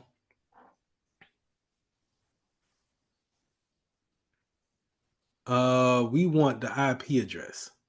So scroll back up just a little bit. And let's just remember those A records right there. Those 2 A records. All right. So what we're going to do in our second part, we're going to take these 2 IP addresses and we're going to block all incoming and outgoing traffic coming to and from those IP addresses. Okay. You get what I'm saying? So now, Firewall. Say it again. On the firewall, we're gonna block those 2 IP addresses coming in and coming out. Correct. That way we don't worry about any type of traffic. If they were, let's say, you remember when before we started and before you suggested the virtual machine, I said I don't know if they're listening. Yes, sir. Well, if we block it at the firewall, then we cut that communication. Okay. You dig what I'm saying? So that's the reason why we want to look at those A records and get that IP address, and then we'll take that and put it in on our firewall. So go back up to the categories one more time, and I want to show you one more thing. Okay, 1 second. Let me write down these IP addresses right quick. Okay. And make sure you say that this is for fake Facebook.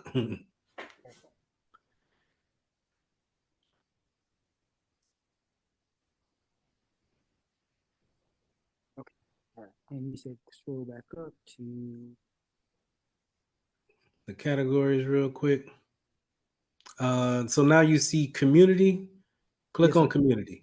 Now, the good thing about the free version of Virus Total is that they'll still let people come in here and give community suggestions about those malicious sites or clean sites or whatever, however you want to put it. And this one doesn't have a particular comment yet. You can log in and say, hey, this site is a phishing site confirmed by Openfish, and leave it there for anybody who may have any doubts, because they only had one person said that it was malicious, but they deemed it, they just don't know just yet, right? Yes, sir. So you can always look and see what they're saying about it in the community section. Now, let's see if you can copy that that address from the top and throw it into a tab, and let's go to it and let's see what it actually looks like.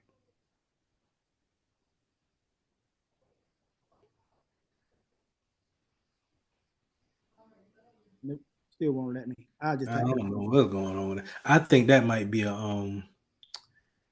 that might be the settings all the way in that the settings in that VM. I probably have to break it down and start it back over again from scratch. But let's type it in. Let's type it in and let's go there. And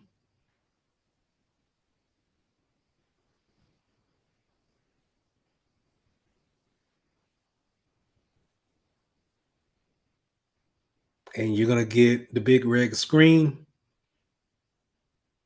Should maybe hit refresh. It should have gave you something.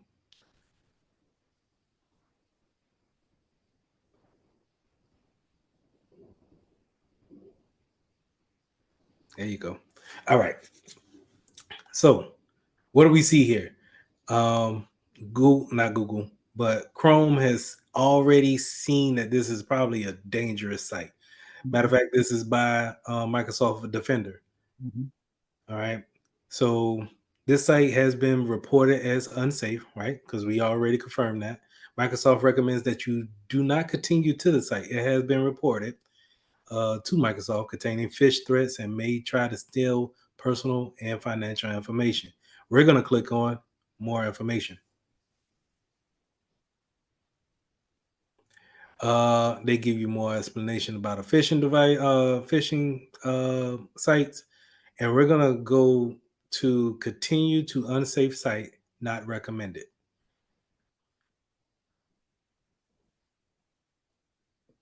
And this is what we may have to refresh again. This is why I don't like Virtual machine? Edge. No, Edge. Oh, Edge. Oh, okay.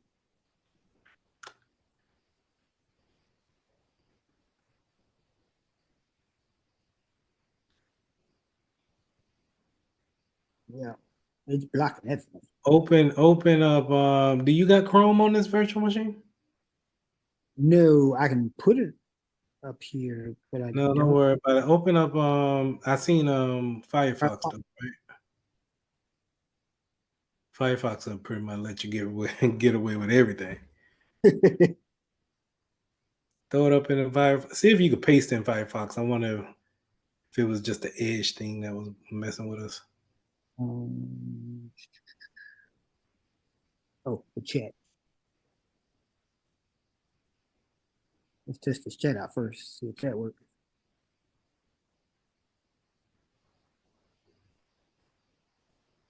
No, it didn't work.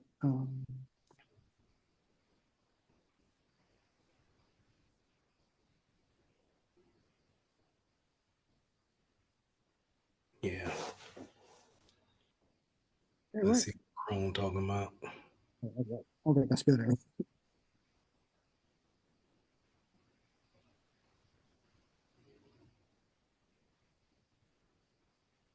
And put https:// at the front. Oh, I did the same exact thing. All right.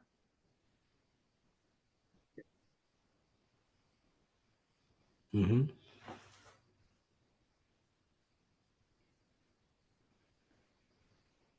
That is GAR, right? GARAZ. Sorry. GAR. Z. Oh, okay. .com.pl / All right, yeah.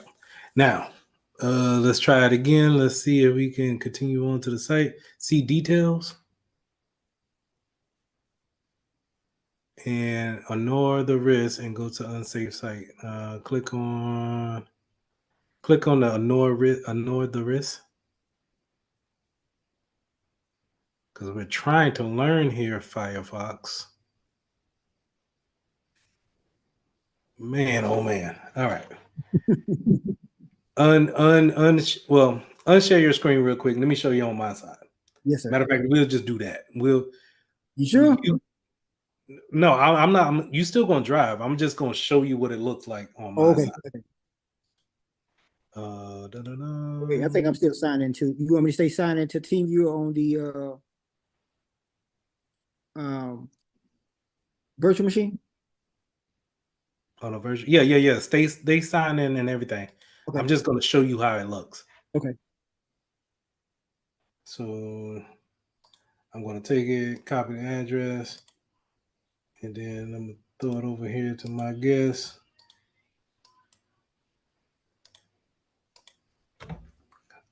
This is what you see. All right. So off the rip, you can see it, right? Yes, sir.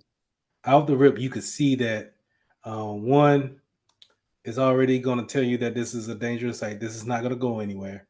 But the funny thing is that the certificate is good. Yeah, that's what I was about to ask you about. This is, sometimes you can't really go over that, and you have to be careful. And if you see someone on a site that's using HTTP, or if it's deemed to be dangerous, we're just not going to put anything into this site. Mhm. Now, I don't know if it downloaded anything on the back end of my PC, but I'm not worried about it. But what I'm not going to do is you could put things into this, right? And I could put something here and hit that, and it would react as if I'm putting in the wrong materials. And it would ask me to do it again. Hold on, so let's see what Google says, because I don't know what it says. Server is overloaded. Please try again later. It already took my credentials. You get what I'm saying? Yep. So now somebody might look at that like, I'm trying to get into Google. It looks the part. That's how Google. Google. I'm trying to get into Facebook. It looks the part. Got the the colors right. This looks similar to what happens, but you don't see your profile picture or anything like that. It even gives you a place where you can go in and I think this is the forgot password link, but it does nothing. But you don't know what it's doing. You see those links at the bottom of my webpage? Yes, sir. Where it says MTP m.facebook/click. Yes, sir. Like, I don't know what that's doing. You know what I mean? It could be reaching back out to a home server somewhere. You get what I'm saying? So this is a perfect example of a phishing site, a spoof site, live out here in the wild. Okay. Look good too. Yeah. All right. So that's the first one. You go ahead and I'm gonna stop sharing and you share yours again. We're gonna put in the second one. The second one is for Yahoo.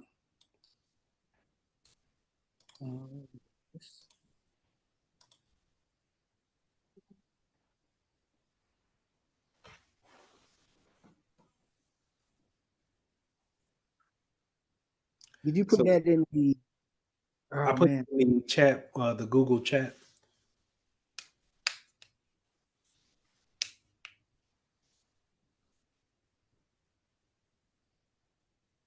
And you can close these out.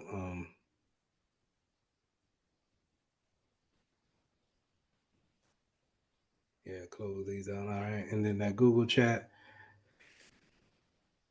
And let's just go ahead and let's throw it in virus total so we can see that it is malicious and that it's This one been right here, HJ88.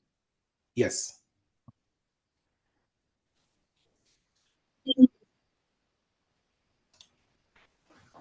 And what I'll do, man, is after After we go through this lab today, I'm gonna chop it up and then I'll send it to you either in a Google Drive link, or if I can upload it to LinkedIn, I'll do it that way and have you download it and put it on your profile. Oh, this is another thing I wanted to show you. Check this out. LinkedIn. So after this year's after the class is done, we're gonna be, you know how we give out that certificate saying that you completed the class or whatnot? Yes, sir. I got it now. And let me know if it look whack. Because if it look whack, I'll go back and change it. Where right now, what I want is to have that not say Mitchell Technologies, but say Wally K Foundation. Mhm. Say Intro to Cybersecurity. Change that logo to the Wally K Foundation. But the most important thing is to show them credentials. And once you click that, then it can go straight to the certificate. Maybe I might change that little seal or whatnot. And then once you scroll down, it says everything that the student has performed in this class. And I list the name of the tools that you guys have used. So in theory, you could put this on your profile right now. Yeah, that's why I asked you, because that thing look amazing right there. Might even boost my because so I can't see who's viewing the profile, my profile, but on average per week, I'm getting about 21 to 28 looks a week. Okay. Okay. Well, I seen that your friend list went up too. So remind you, whenever even when you post your like you post a cybersecurity story on your post, Yes, sir. it not only show up in my feed, it shows up on every one of those every 100 of your connections feeds. Okay. And so think about that's 100 times where it's posted on different people's feeds, and then their friends is looking at it and they might say, who is this guy? Yes, sir. Oh, let me go ahead and check him out. Or let me compare my profile to his profile. And then, that's why the profile needs to be on point whenever they do come and look at it, because you never know who's looking. Yes, sir. But yeah, man, I don't mind if you use it. I'll send you the link for it. And you can set it up the same way. Just put the skills of cybersecurity, informational security. Um, yeah, you can put 2021 too. Okay. And I don't have a official, because you see this comes from my Canva site. I don't have an official website for it, but I was gonna buy it, and whenever I do buy it, because I have to buy the domain, that's probably gonna be like $12 a year. Whenever I do buy it, then everybody can use it. But yeah, when you look at all of the bullet points here, I think this is the selling point. This is what I was trying to say to Dr. McBride. These are all the skills that you guys went over, and these are the platforms that you either logged into, except for Xenium, but you have that. Yes, sir. And yeah, you've worked with all of these tools right here. Mm-hmm. So matter of fact, I'll just go ahead and throw that in the chat, because that's the only link you need for on LinkedIn. Throw that in the chat. What's up? Yeah. Okay. You need some? Okay. All right. So I'll put that in the chat. And all right. So with that being said, okay, let's go over the changes I made in Xenium, or what I've seen. So looking deeper into Xenium, I put the EDR, not the EDR, but the antivirus on two of my machines. The one that I'm currently on, and then my personal PC downstairs. And the reason why is because I wanted the function to scan. Now, obvious question. I do not know why it says at risk. I'm going to find that out. I don't know how, but I am. Um, it just popped up today, so because I just asked for it to be installed on my PC today. Yes, sir. But the reason why I didn't put it on all of my PCs as far as the AV is concerned is because I don't know how much it's going to cost, Okay. and I ain't trying to have these people break me like that. Yes, sir. So as you can see, going into the licenses, I'm already over. Um, I'm over in my mobile right here, Mm-hmm. 5 seats, and now I'm over in the advanced endpoint protection. But I wanted that scan capability. So check this out. So if you go to security, the security section, and then you go to, you can scan free. No, I take that back. You can scan whatever has the antivirus platform installed on that agent. So I can scan these two tablets here, The which I Samsung and what's that a little Lenovo tablet. one? Tablet. The crazy thing is about this is that I gave this to my aunt last week. So I probably need to get that back off her machine, or I probably need to delete this altogether. Okay. But let's save that for another day. But this is my father-in-law's tablet. And so I could scan his tablet, and I don't know any other antivirus that could scan a mobile device like that and give you,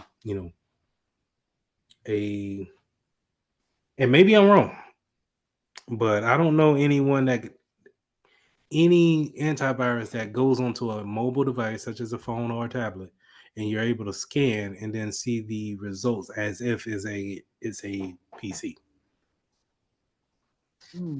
I have to try that with because I have Malwarebytes and Trend Micro on my. I have Malwarebytes on my phone and Mhm. both laptops, so I can play around and see if I get the same output that you're getting with this antivirus update and see what happens. I don't have Trend Micro on my phone though, but I have it on both not PC, laptops.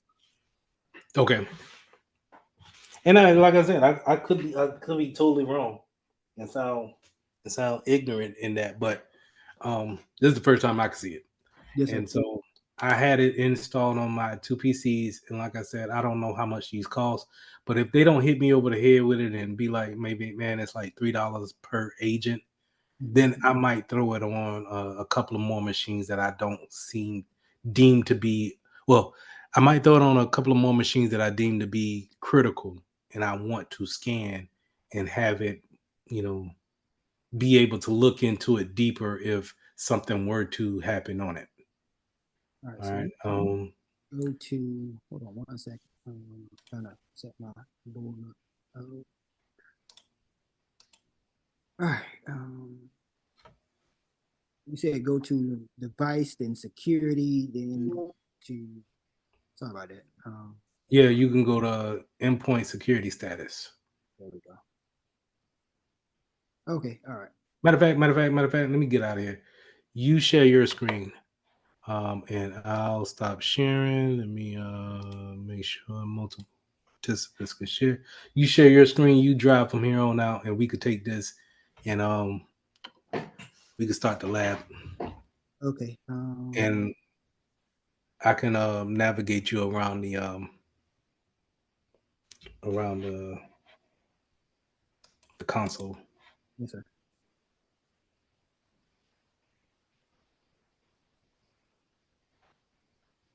All right. So this is All pretty right, so my bad. Go ahead. this is what you was looking at here.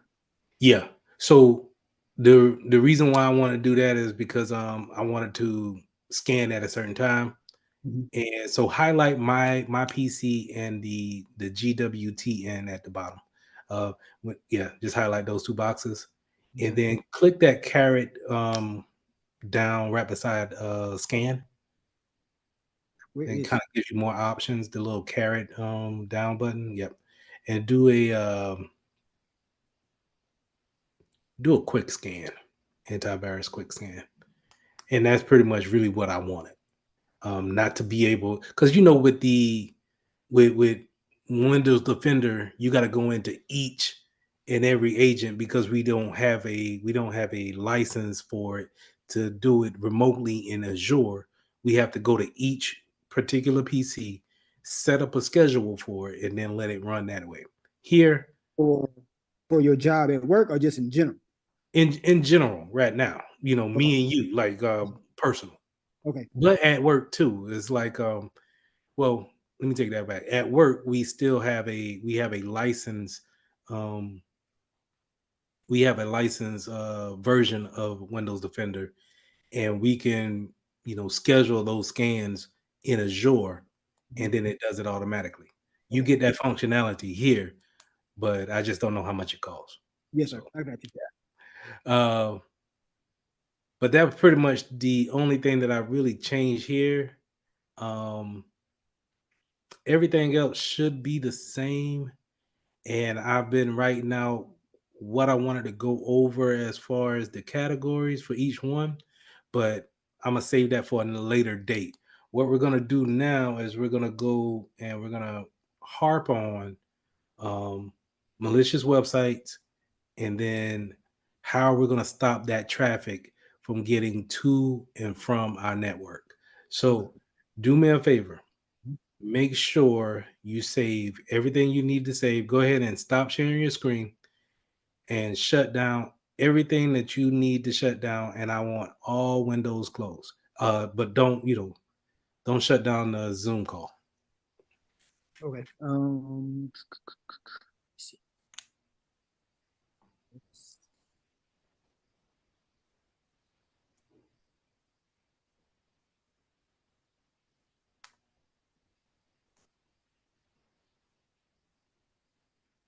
Yeah, because this one like while I don't mind playing with these sites on my PC, I don't know what it might do behind the scenes. Mhm. So I don't know if you have anything open that's logged in as far as a profile is concerned, banking statements, or anything, like a social media site. LinkedIn might be automatically logged in. And the sites we're going to, I can tell you right now, three of them are phishing sites. Ooh. So I don't know if there um, will be anything actively listening, but I highly doubt it. I already tested each one, and I didn't see any um, weird activity. So, and we're going to be operating in a incognito mode, so it's automatically not going to be on your history, browsing history. And once you close down that site, I mean that window is automatically deleted. So, Let me ask you this question. Is it mhm. possible to pull up what we're about to attempt to do on a virtual machine? Yeah, you can do that. I don't know if you have enough memory to do so. Okay. Can you give me 5 minutes? Yeah. Because I can get my HP. I know I have enough memory on the HP and start up the virtual machine. Switch over to that, then the Zoom call, and we can continue to pick up from there. Okay. Yeah, let me go upstairs and get it and set it up. I'll be right back. All right. No problem. You want to pause the recording? Yeah. Okay. All right, I'll be right back. All right.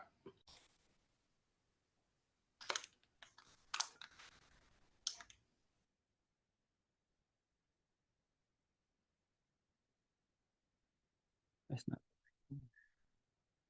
I gotta try to remember how to add the PC. Okay, so that's up and running.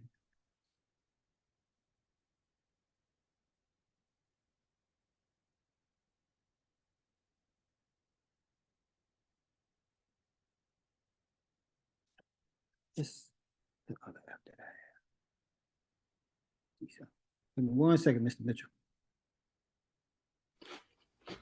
No problem. Just getting a little snack in. All right.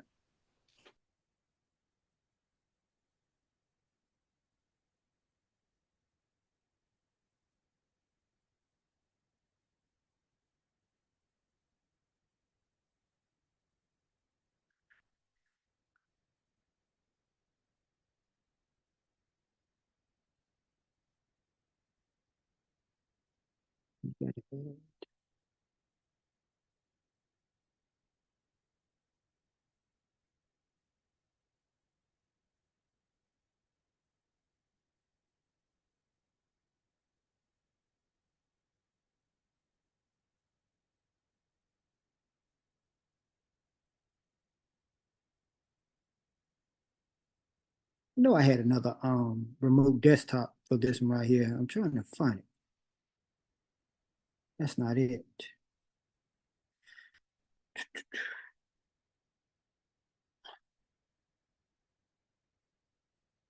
Um, Team View. That's what it was.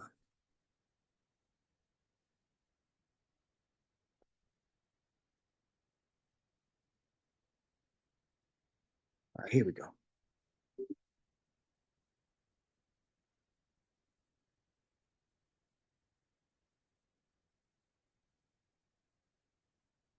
All right. What I'm doing here.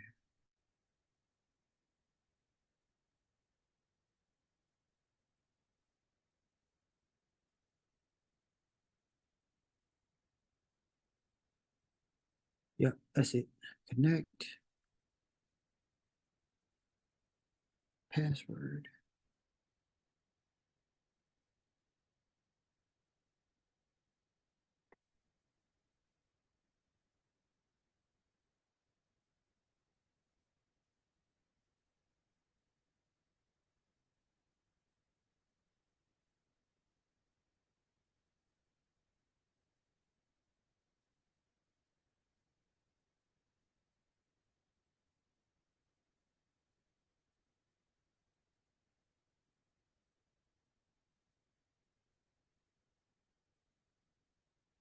Okay. Let's see here. And you can't see what I'm doing yet. Right.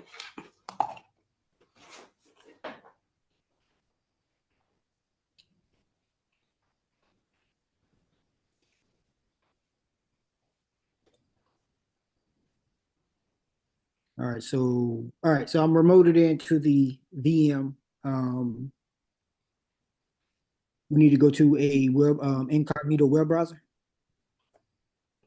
Yeah.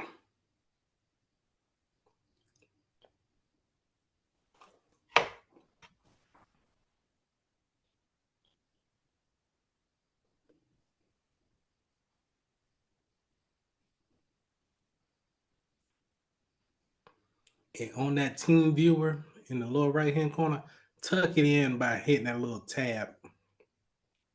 All right. Thank you. Yes, sir. Okay. Get rid of that. Now I don't really use what is this? Edge. Yeah. You me and you both. But it should be in that. So new private window. Now, type in virus total. Let's go there first. So, like last time we had talk, I told y'all about virus total. And I listened to somebody else give a class on it. Did not know virus total was owned by Google. And so when I think the last time I showed you this, I uploaded a resume to it. Mhm. And I said, oh man, if it's owned by Google, so you know what that means. Google got more information on me, right? Yep. Because I just all of a sudden just uploaded a resume thinking that it was just going to be to that particular company, but hey, that's how stuff get leaked, man. Yes, sir. Anyway, but more importantly is that when you have a paid subscription to Virus Total, you can go in and see the files that people have uploaded. So not only does Google, the company, can see it, any person who has a paid subscription to Virus Total could see uploaded files. So imagine if I was a malicious person and you was uploading files at your job thinking that, okay, let's just make sure it's clean and it has sensitive information on it. Yes, sir. Ain't that messed up? And anyway, um, so but this still is a wonderful tool to use when it comes to getting a hash of a file and then making sure that it checks among the top vendors on if it's malicious or not. From what the study says, they are checking among 75 different vendors. So do me a favor, in the top where it says URL, IP address, and domain, type in espn.com, just so you know we get a good understanding that, hey, what a clean website looks like. And we could see, you know, as you scroll down, um, all of these different antivirus companies have checked this, have deemed this website to be clean for the most part. There's no hidden links in there that would be malicious. Okay. Now I'm gonna drop something in the chat, and I want you to copy and paste. I gotta get to it again. I want you to copy and paste this into, excuse me, into VirusTotal. So in the chat, I'm gonna put this website, and let's copy and paste that into where you have ESPN.com.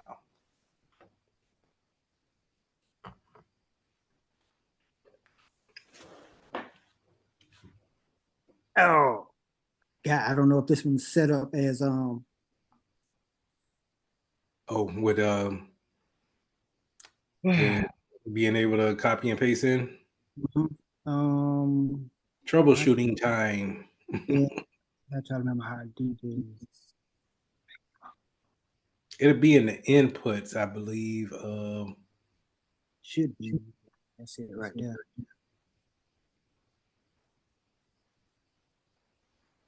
Still won't do it. I think that was try something.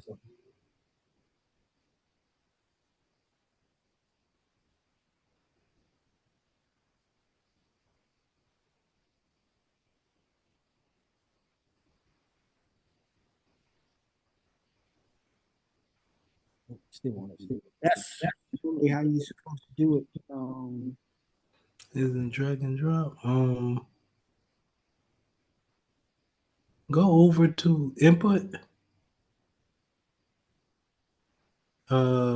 Keyboard. No. Mouse integration. Carrot, yeah.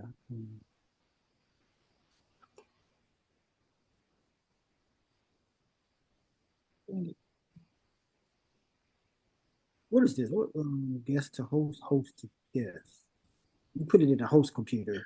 But if you had bi-directional, it should work both ways. Yeah, I'm wondering if in order for it to take effect, I would have to turn it off and turn it back on. Yeah, and I hate doing that. I mean, it won't take a moment to boot back up, but then you got to cut that video. And well, I'm gonna edit it anyway, so it don't matter. Okay. Let me terminate this connection. Restart it.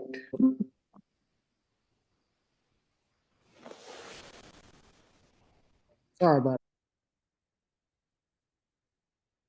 Settings. User interface.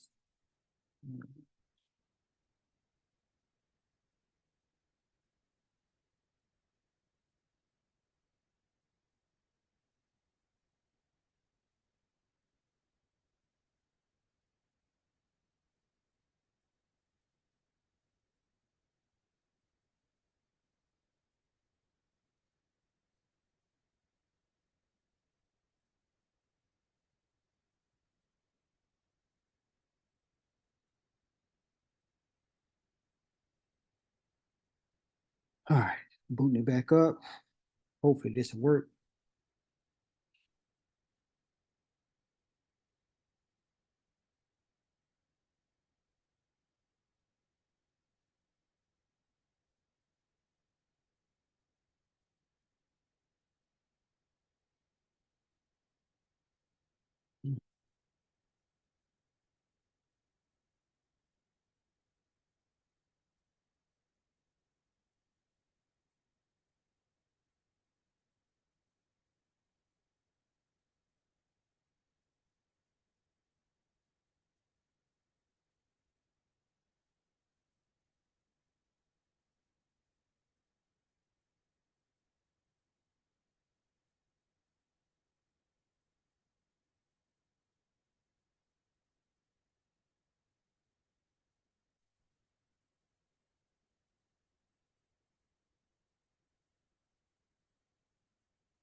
Come on, buddy.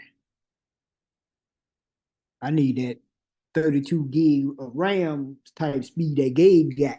Yeah, I know, right? My HP got compared to the MacBook, the HP got some RAM on it, but 32 gig is a whole nother beast right there to deal with. I wonder how much Yeah. that's. Well, I know them gaming laptops or those gaming desktops. I don't know if he's on a desktop. Look like he's on a desktop. Yes, If I sir. had to guess, but the RAM is what you're paying for. Mhm. Yeah. Every time I seen anything over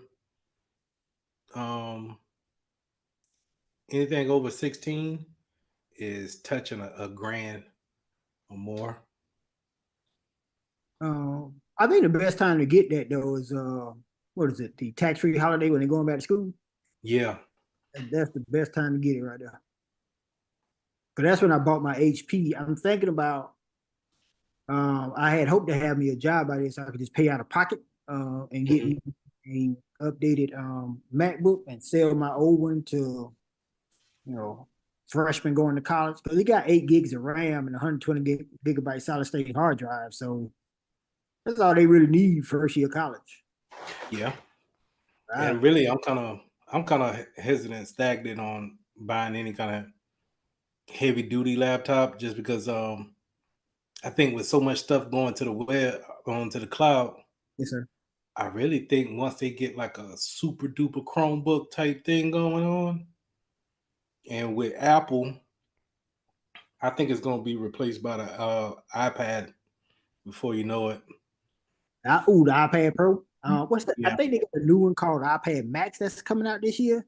Oh yeah. I've seen some other would be specs on it, but I'm like you. That makes sense because I mean basically my iPad Pro is pretty much the one I have now. It's an older model, 2020 model, but it's like a Chromebook. Yeah, if you could put enough memory in it, and have people save to the cloud instead of on a directly device, you could buy a cheap little mouse and keyboard to go with it, and you could take it everywhere you want. And the only thing you really needed to do is just communicate with with the iPhone, and you're good to go. So See, that's the thing I don't have. I don't have the iPhone. I refuse to get one of them.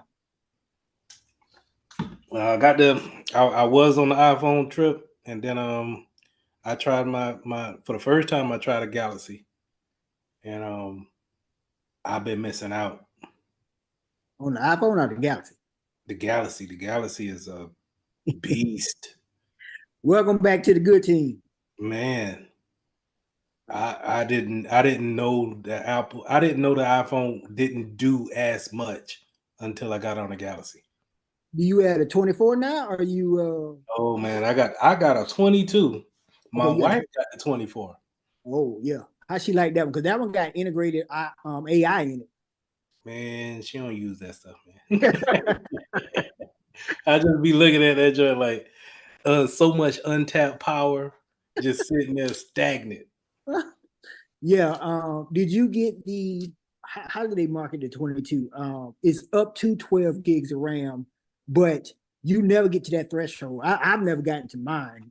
No, I think I got I think I got the. I don't know. I got 12. I want to say, but I ain't too sure. Mine is 12. It's supposed to be 12 gigs with 512 gigabytes of hard drive space, but you never really access the 12 gigs of RAM. I get up to 8, and then I just go ahead and clear the cache because it slows down tremendously. But with the 24, it is dedicated 12 gigs of RAM. Let's see. You're buying a mini computer though. That's all it is. That's all it is, man. When I hooked it up to my monitor, and Dex came on, and I hooked it up to my keyboard and my mouse, and I was like, oh snap, this ain't nothing but a Chromebook. Pretty much. So I'm like, I was wondering, because that's my whole thing. I want to clear off my work desk and have a minimum footprint as much as possible. But for right now, I got to keep with the laptops. But if I could, I would just hook it up to the Galaxy phone and then just run everything like that. But I can't do like Zoom calls with you guys like that. I'll be taxing the phone. But I know it is eventually would get to that point. All right, so I think I got it now. Let's go back into this. This private window.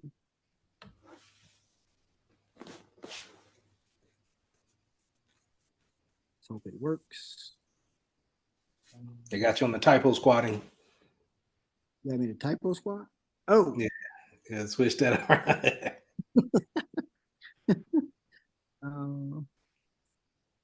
It's total virus, right? Virus total. Oh, okay. Yep. That's the reason why I didn't go through. They'll be like, oh, yeah, got him.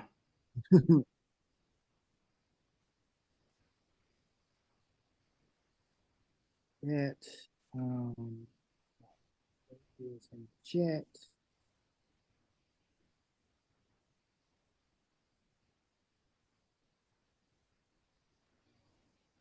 No. Oh. Still no. Still won't work. I'm sorry, Mr. Mitchell. The only other thing I can think of is I will have to actually do it this time. It's not pulling from give me 1 second. Let me think about it. Open up. Can you get to a Gmail on this virtual machine? Yeah, I have to log into my Gmail account. Send it to myself as like an email. Or you could put it in like use Google Drive or Google Docs, and we could just copy and paste within the virtual machine. You know what I mean? Okay. Let's see if I can find it. Just open up another tab. Type in Google.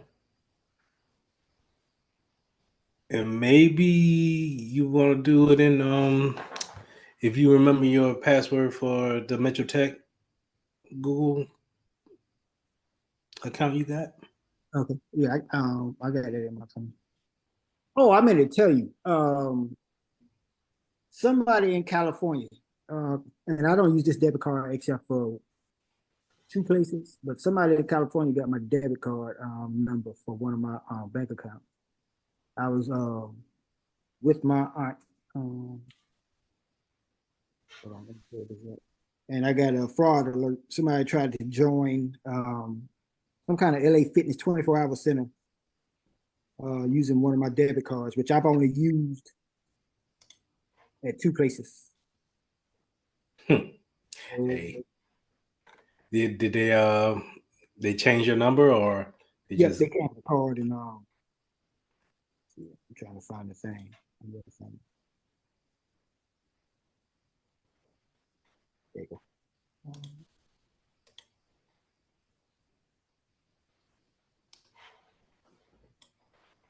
So when you get logged into that, I'm going to start a chat with you.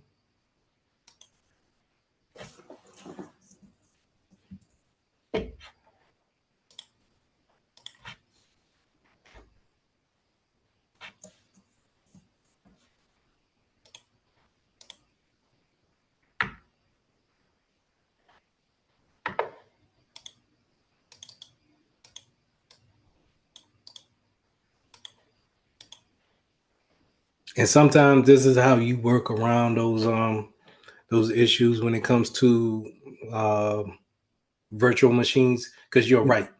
Since we're all right, so go to those 9 looking dots. Yeah, let's go to chat.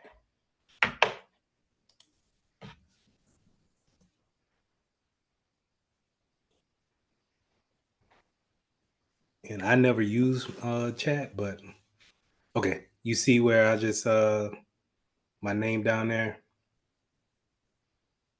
Okay, let me do this.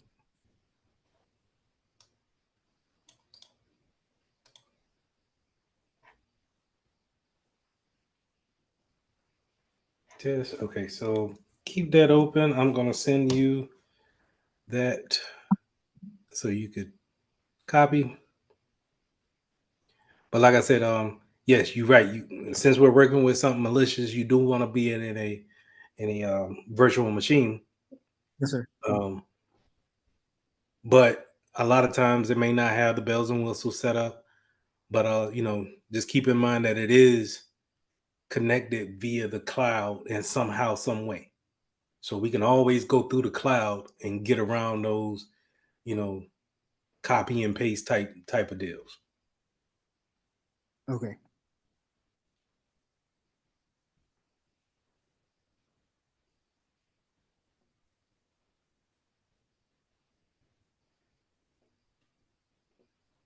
And it'll be that third symbol when you right click on that again.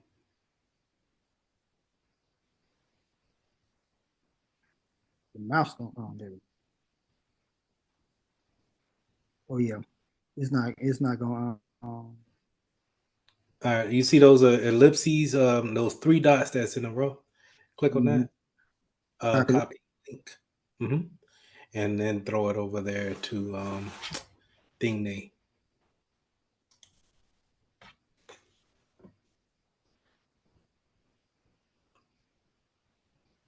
Yeah. Nothing.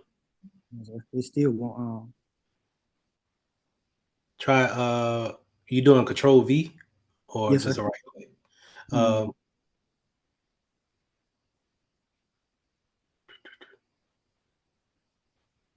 Even within it still wasn't Okay, open up a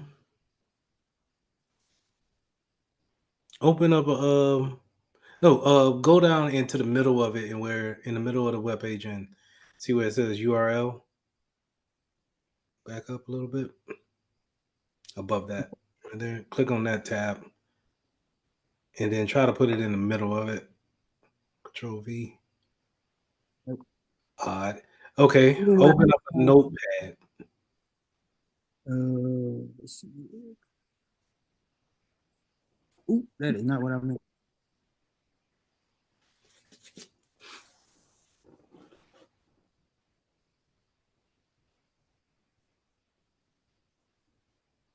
Now I'm starting to slow down. Yeah, that joke again. um, See if you can paste it in there, just in Bing. nope. It didn't copy it then. I don't think. Well, maybe let's go back to it. Let's go back to it. Um, and this might be the security of Google stepping in, knowing that it's a not malicious site, but it has malicious things on it. All right, so now I gotta try to distinguish this from mine. Is this no? That's not what I want to do. But when that drag and drop operation from detail. You just not showing me this? It looked like it was hidden the whole time though. It was not supported by guests. Make sure the guest additions are properly installed and running. All right. I need to make a note to myself to do that. That's the reason why it didn't work. So I might have to update the iOS file that supports that and then reinstall the drag and drop. Okay. All right. So now that I got that out of the way, let's get back to what we were doing. And what did you want me to do now? Notepad. Okay. And it might not a copy because it's in those private that private tab. So you know what? Since it's in the open up a regular um a Regular regular tab? tab. Yeah. Nope. Well, we might have to close out of all of this, and we may have to log into Google again. But let's just close all of this, Okay. and let's go to Google and let's log into Google Mitchell Tech.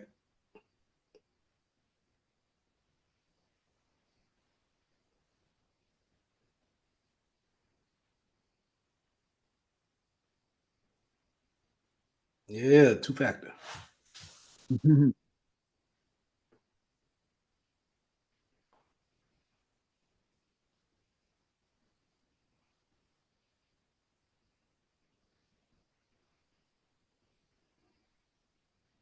Come on, come on, come on.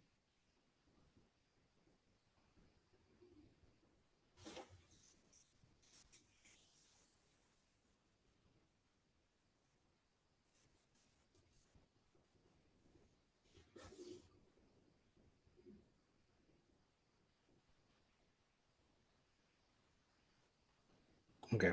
And go to the chat.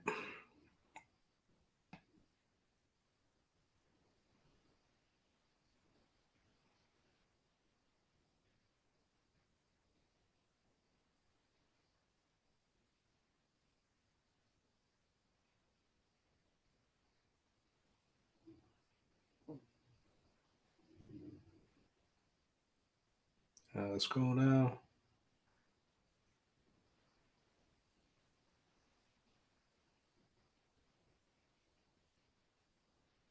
This one right here is copy. Yeah, copy. Yep. Copy. Go to open a different tab and go to virus total.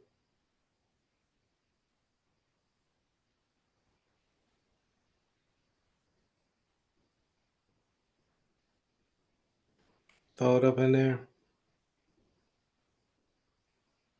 Yep, same thing. Hey, all right, yo, just type it in. EICAR.org. EICAR. EI.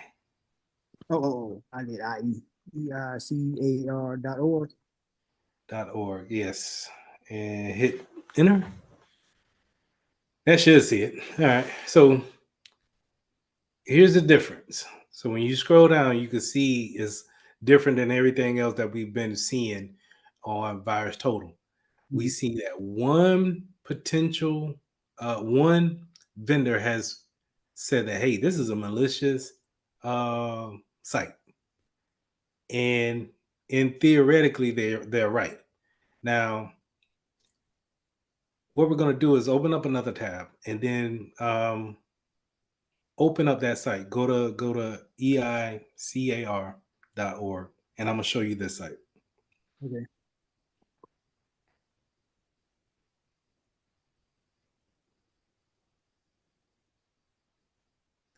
Now, you'll be at work and you'll be like, hey, is it malicious or not? Because 76 of different people said it's not malicious. Go ahead and hit that X right there. 76 different people said it wasn't malicious, and then only one said it was malicious.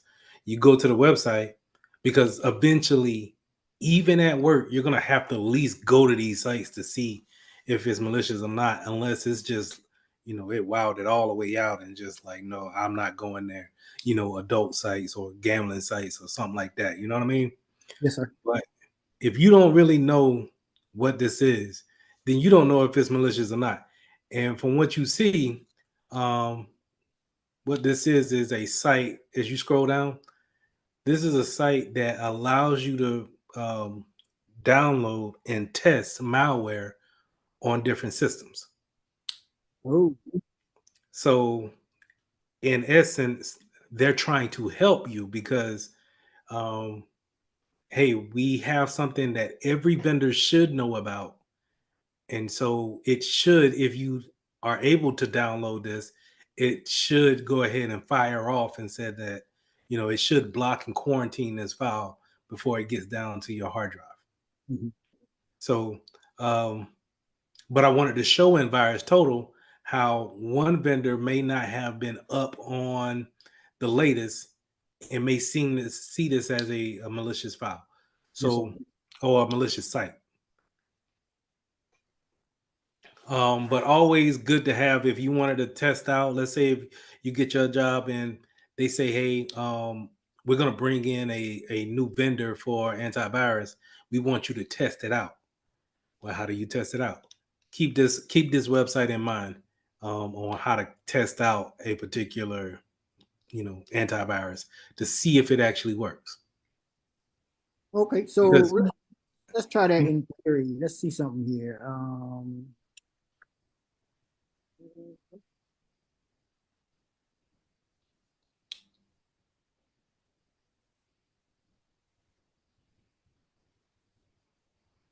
make sure you putting in trend micro, like, oh yeah, okay.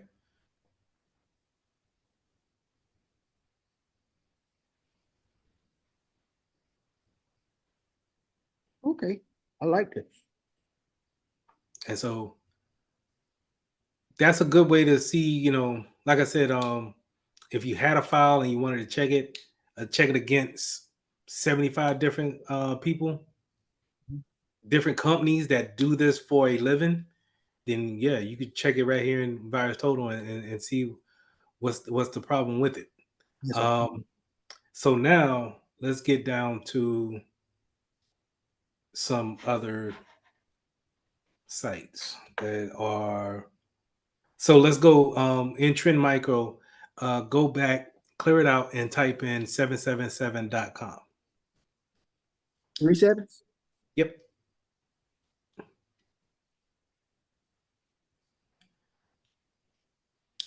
So you may get something like this, or in our case, I seen this at the banking institution I was at. This is a gambling site. Okay. So your policy may say, hey, we don't support you ain't got no business being on a gambling site at work.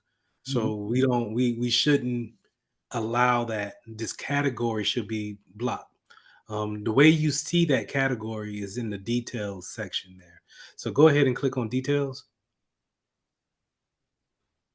And you see how each website has a category. Yes, sir. And you can, I forget what categories, all the categories they have, but I think it's maybe about 40 different categories. And gambling is something that pretty much every business is going to block across the board, unless you work for MGM Grand or something like that. You know what I mean? Like Okay. it's going to be something crazy like that, or you work for Prize Picks, or what's the gambling fantasy sport thing? DraftKings. Who? DraftKings. DraftKings. You know what I mean? So those categories play a big part when it comes to web browsing, and then what people can see and what they can't see, because it's easy for me to teach a class and say, hey, make sure you block 777.com. But you as a security professional, you as a smart guy, you'll say, well, that's not the only gambling site out there. But and it's, you could think there's maybe millions of gambling sites out there. Well, you can't block all of them, but you can block these categories. That's what I Okay. was about to ask you next. Is like you said, you can't block all of them. You could block category, right? Right. And if that category, if when you register your website to be online, they when you register with GoDaddy or Squarespace, they're going to ask you, what category are you? What are you doing? Is this for IT? Are you selling products? Are you going to be in the marketing field, the marketing category? And this is how they put you in these columns. Okay. So this is, how we're going to base people off of, okay, if we're working for a school, yeah, for sure. We're going to block violence, adult, maybe drinking, drugs. You may even want to block the category for some medical sites.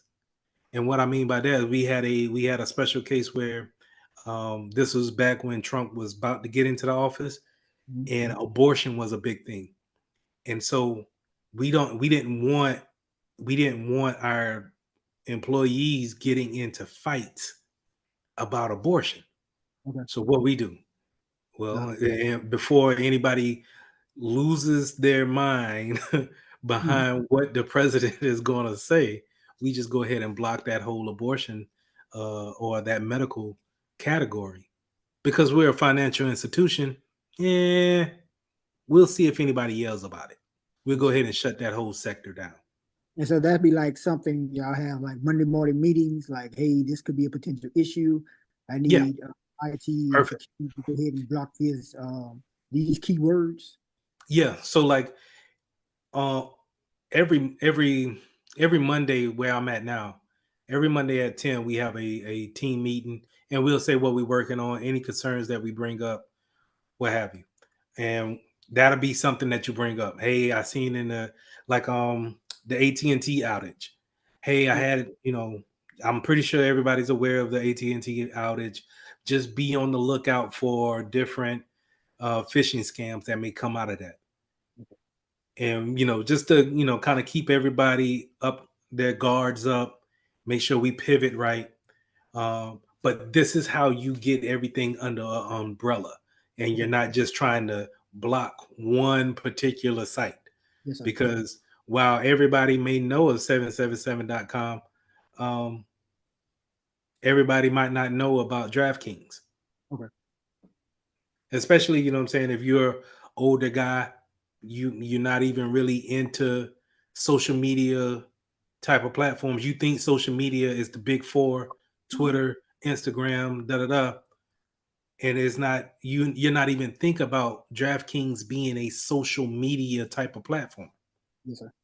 So that's categories. Okay, now let's get into the heavy stuff here. Now these next three, what I'm gonna do is I'm gonna throw all of these into the chat, right? And we're just gonna go one by one. Well, let's just go one by one. I'll just throw one at a time. Okay. Because this first one is a is a is a site where they spoof Facebook. Let's see if we can and you may need to type it out if it's not going to let you copy it correctly. And then, if it won't let you copy it correctly, then let's just go ahead and type it out and beat the odds there. But let's look at it in VirusTotal first. Okay.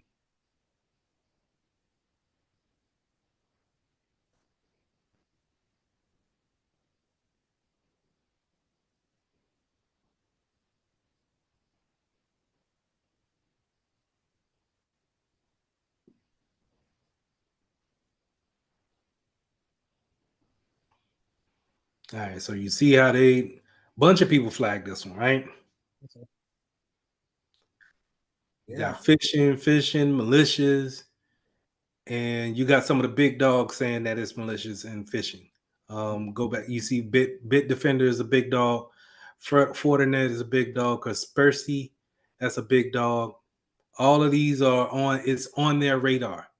They're probably gonna block this before we even get to it. Okay. Right. So that's the great thing about it. But if you're at work, you see something like this, for sure, yeah, I'm blocking this. And that'll be step 2 of what we're going to do. So keep this in mind. But as you can scroll down and see, pretty much everybody blocked it, right? Or they say it's malicious. Now, here's the thing. This is a little tidbit, right? You see these people that says it's clean? Yes, sir. These are probably the people that you probably don't want to bring in as a vendor for your new antivirus. It's especially, what is this, criminal IP? Oh, okay, all right. You know what I'm saying? And it's like, okay, and Acronis should know better. Yes, sir. They're a big dog, and it's not on their radar. And maybe, benefit of the doubt, maybe they didn't update their database just yet. Let's keep scrolling down. Let's see who else missed out on it.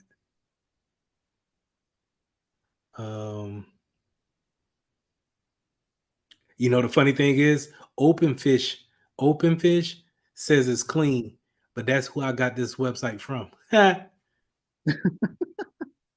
So okay, and maybe it's it's the part of the failure on VirusTotal, and they don't have it updated just yet. But either way, Yes, sir. oh man, now It's just not coming up with your with your errors. Yes, sir. But okay, so yeah, that's where you may get some people saying that it's malicious, some people saying that it's not. Scroll back up to the categories. Let's take a look at those real quick. So those categories, let's go to details. And now we done changed. Now, even if they started off as a Facebook spoof, they said that, hey, we were social media at first, but now since it's deemed to be a phishing site, they changed the category of the site, which is great because now as a security professional, you know to look in this and say, okay, I'm going to put this in this group of phishing and malicious sites. Okay. More importantly, let's scroll down.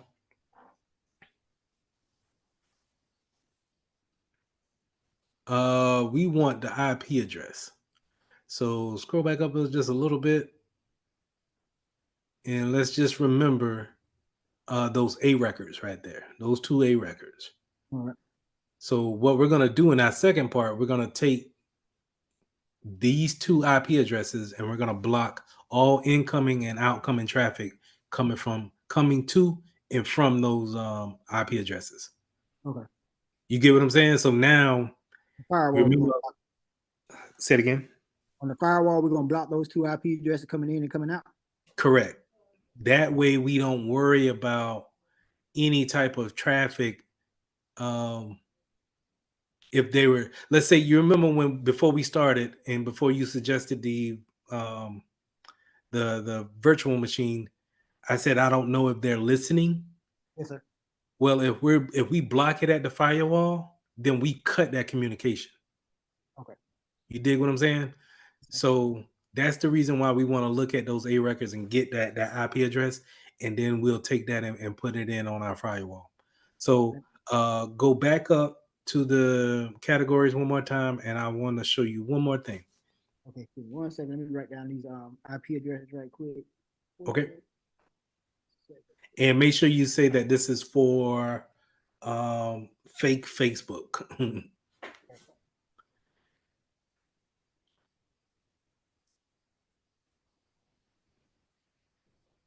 All right. And you said scroll back up to the categories real quick. So now you see community. Click on community. Now the good thing about the free version of VirusTotal is that they'll still let people come in here and give community suggestions about those malicious sites or clean sites or whatever, however you want to put it. And this one doesn't have a particular comment yet. You can log in and say, hey, this site is a phishing site confirmed by OpenFish, and leave it there for anybody who may have any doubts, because they only had one person said that it was malicious, but they deemed it, they just don't know just yet, right? yes, sir. So you can always look and see what they're saying about it in the community section. Now let's see if you can copy that address from the top and throw it into a tab, and let's go to it and let's see what it actually looks like.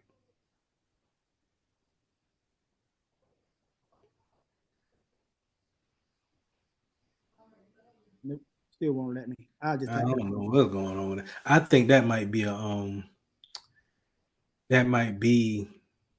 the settings all the way in that the settings in that that VM. I probably have to break it down and start it back over again from scratch. But let's type it in. Let's type it in and let's go there.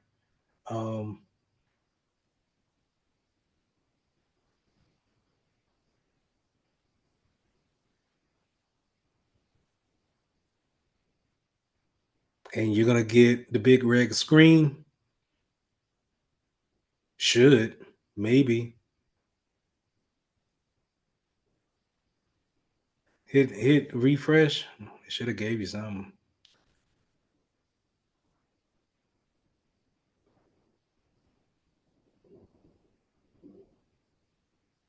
There you go.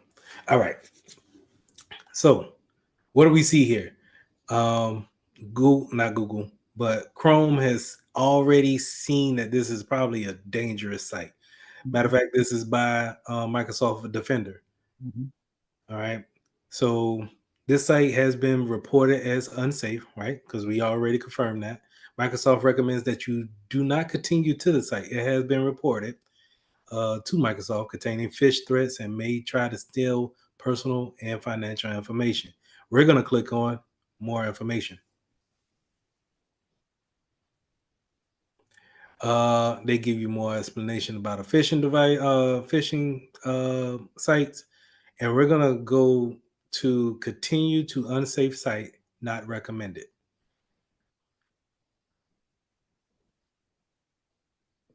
And this is what we may have to refresh again.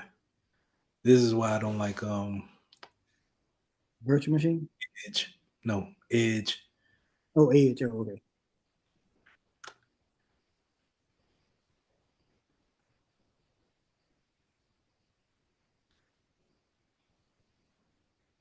Yeah. It's blocking everything. Open up. Do you got Chrome on this virtual machine? No, I can put it up here, but I No, don't don't. worry about it. Open up. I seen Firefox though, right? Firefox will pretty much let you get away with everything.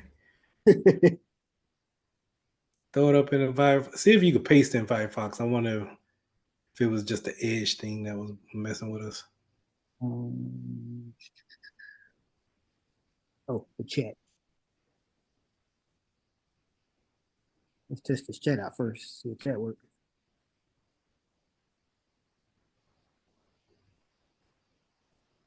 No, it didn't work.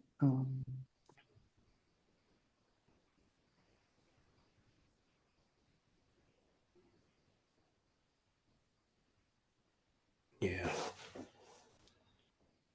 That Let's worked. see what Chrome talking about. Okay, I spelled it right.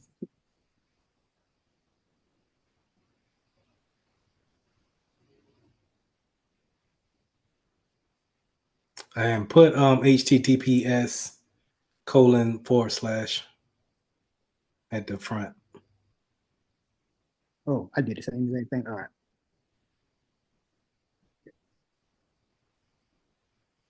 Mm-hmm.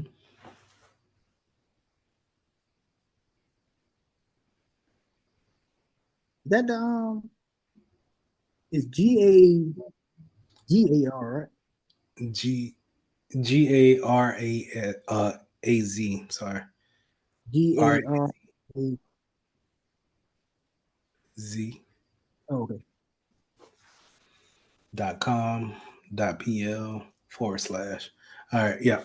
Now, let's try it again. Let's see if we can continue on to the site. See details. And ignore the risk and go to unsafe site. Click on the ignore the risk. Because we're trying to learn here, Firefox. Man, oh man. All right. Unshare your screen real quick. Let me show you on my side. Yes, sir. Matter of fact, we'll just do that. You sure? No, I'm not. You still gonna drive. I'm just gonna show you what it looks like on my okay. side. Okay, I think I'm still signed into. You want me to stay signed into TeamViewer on the virtual machine? On a version, yeah. They sign in and everything. Okay. I'm just gonna show you how it looks. Okay.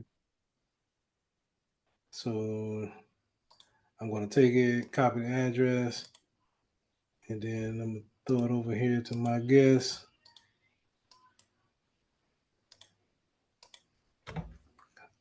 This is what you see. All right. So off the rip, you can see it, right? Yes, sir. Off the rip, you can see that one is already going to tell you that this is a dangerous site. This is not going to go anywhere. But the funny thing is that the certificate is good. Yeah, that's what I was about to ask you about. That's This is, sometimes you can't really go over that, and you have to be careful. And if you see someone on a site that's using HTTP, or if it's deemed to be dangerous, we're just not going to put anything into this site. Mhm. Now, I don't know if it downloaded anything on the back end of my PC, but I'm not worried about it. But what I'm not going to do is you could put things into this, right? And I could put something here and hit that, and it would react as if I'm putting in the wrong materials. And it would ask me to do it again. Hold on, so let's see what Google says, because I don't know what it says. Server is overloaded. Please try again later. It already took my credentials. You get what I'm saying? Yep. So now somebody might look at that like, I'm trying to get into Google. It looks the part. That's how Google. Google. I'm trying to get into Facebook. It looks the part. Got the colors right. This looks similar to what happens, but you don't see your profile picture or anything like that. It even gives you a place where you can go in and I think this is the forgot password link, but it does nothing. But you don't know what it's doing. You see those links at the bottom of my webpage? Yes, sir. Where it says MTP m.facebook/click. Yes, sir. Like, I don't know what that's doing. You know what I mean? It could be reaching back out to a home server somewhere. You get what I'm saying? So this is a perfect example of a phishing site, a spoof site, live out here in the wild. Okay. Look good too. Yeah. All right. So that's the first one. You go ahead and I'm gonna stop sharing and you share yours again. We're gonna put in the second one. The second one is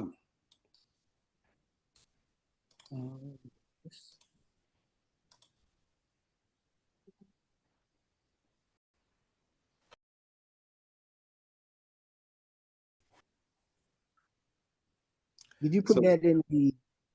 I Oh put man. it in the chat, the Google chat.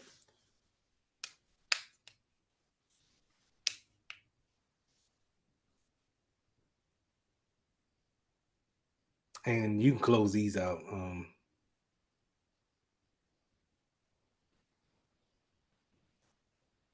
Yeah, close these out. All right. And then that Google chat.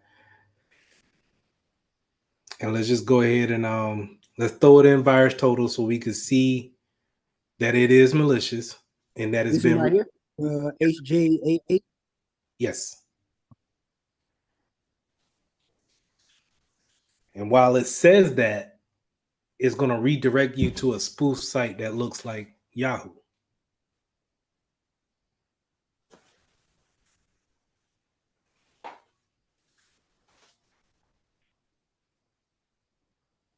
Pages developed.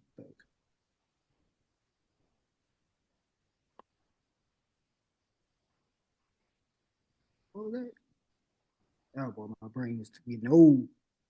I used to be able to look at it once and remember it and go on about my business. Page, now I gotta go back a couple of times, make sure. Did I see that right? All right, no matches found. Cool.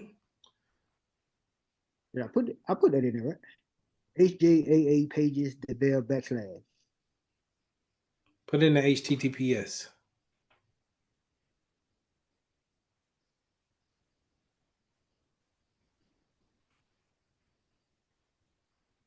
There you go.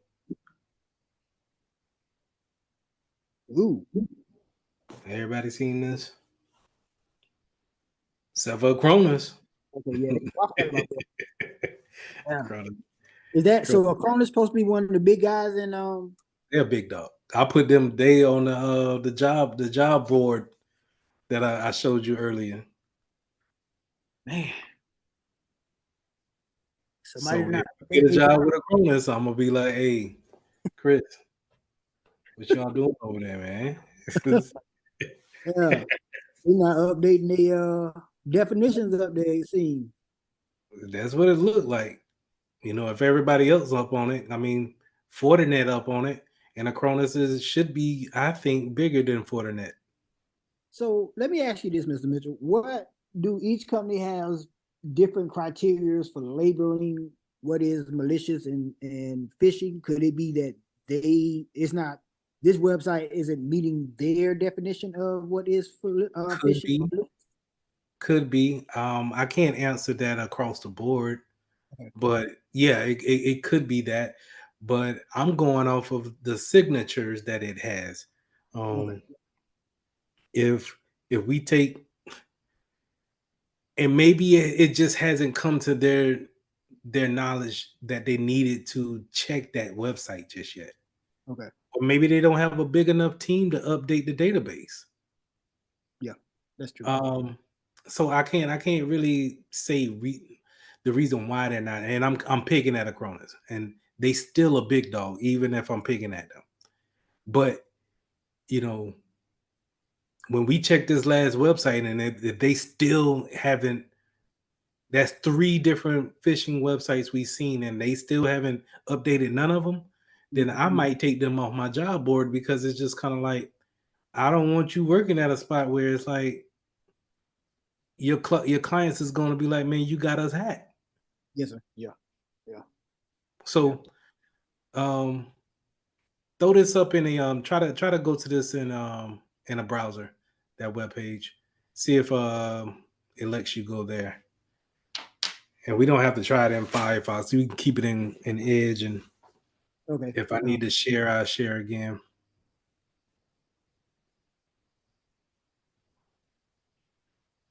Didn't mean to do that.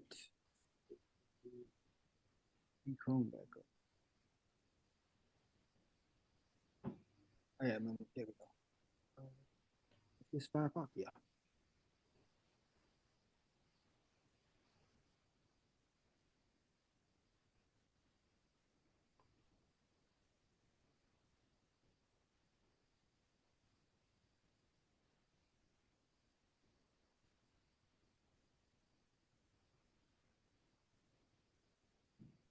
Mm-hmm.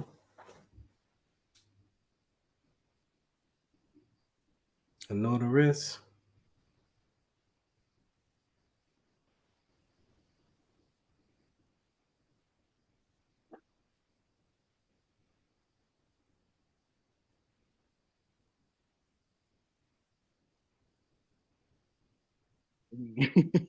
Nothing. All right. All right, stop sharing. Yeah. And so this is what this one looks like. No, that's not what I want. Get out of here.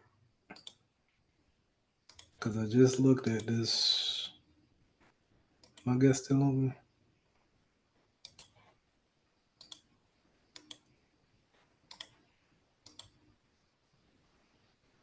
Look just like Yahoo sign on. Go ahead. Put your email in there and see what you get.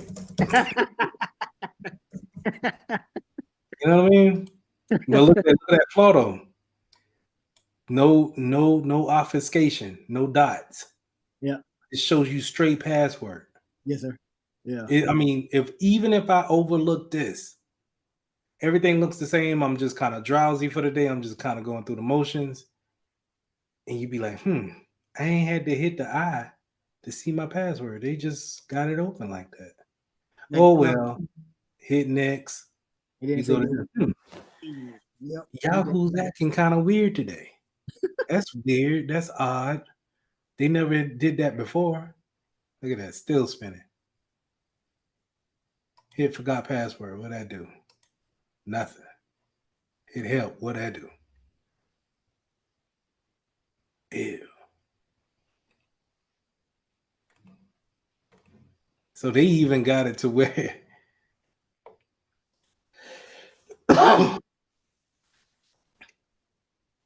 did this just throw me to the legit Yahoo? It seemed like it did. they got to be a spoof number, because if it's doing all that, and when you try to log in, it take you to a 404 page because it's already have your credentials. I'm guessing that number can't be real. Want to call it?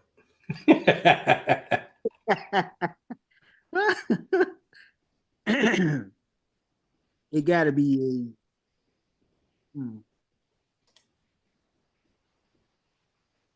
a voice over IP that's rerouted to whoever made this fake website. I can't trust anything right about now, because as you can see, my danger sign went away. Yeah. And if I hit sign in, see, this is different.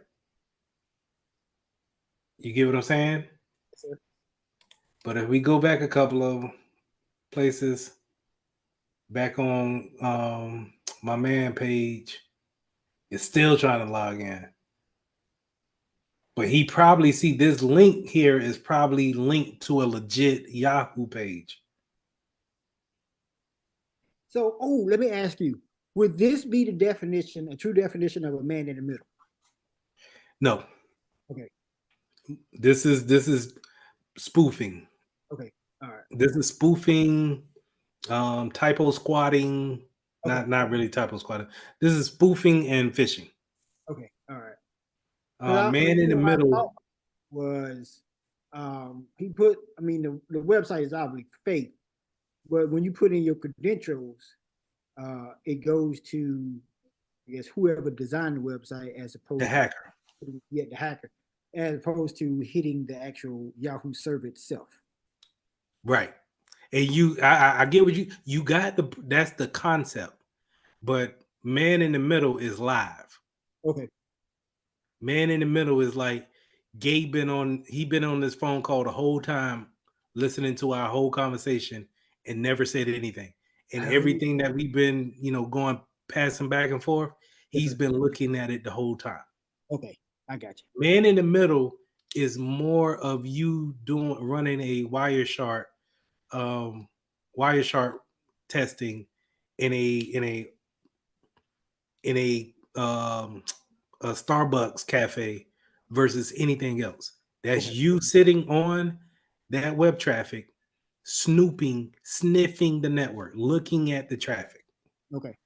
This is just sitting out here like a fish. It's a bait. It's a piece of bait sitting in the middle of the lake, just seeing who bites. Oh, you bit. All right. Thank you. I got you. Now, now let me bring it home to you. Stuff like this is how you get people's debit cards. Yeah. Just saying. You know what I'm saying? It's like they take information, not saying that you went to a spoof site, but in order to get something closer to your debit card being intercepted, they had to get something close to you.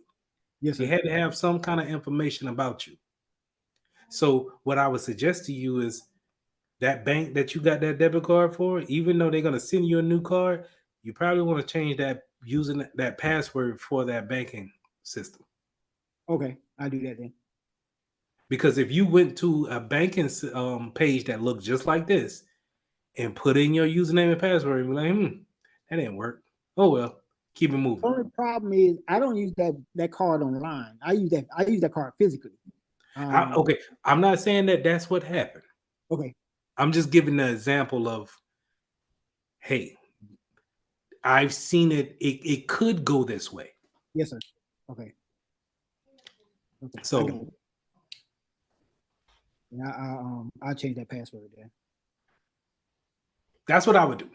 Okay.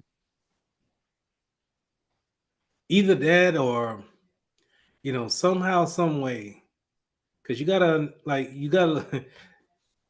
look at it like they're able to get 16 digits and an expiration date and a security code linked back to you and your address. That's sitting somewhere for somebody else to see. Yes, and sir. They tried to go to a doggone gym to get it ran through. That's crazy. In California at that. Yeah. Yeah, that was perplexing to me because I'm like, dude, the only place I use that at is the liquor store on Killian Road. I just And it go. may, I ain't gonna say that. I ain't So gonna say that. But it may be, you know, careless on their part. mhm. You know what I mean? And you can't help that. Yes, But sir. what you can try to do is do what you can. And so the most you could do right now is change the password. At least change the password. Yes, sir. I do that today. All right, let me get this off because I don't know. He may be listening to he may be doing a man in the middle joint while this thing been spinning the whole time. All right, so I'm off. All right. All right. So did you get go ahead and share your screen again and You still copy showing down, yours. oh my bad. Copy down those IP addresses for that last page. And then this is the last site.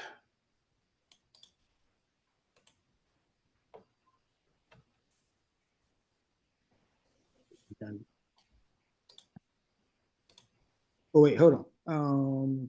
It was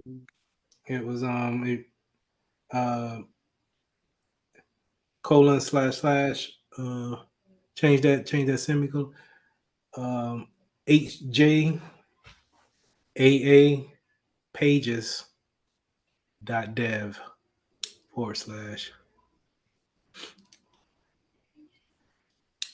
Yep. and that one has 3 community notes, it seems. Yeah, let's see what the community say.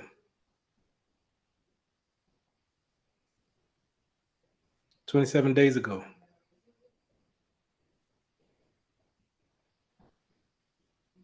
Newly observed. These people out here in the wild today. This URL is presented in a sinking yacht antivirus anti-phishing list.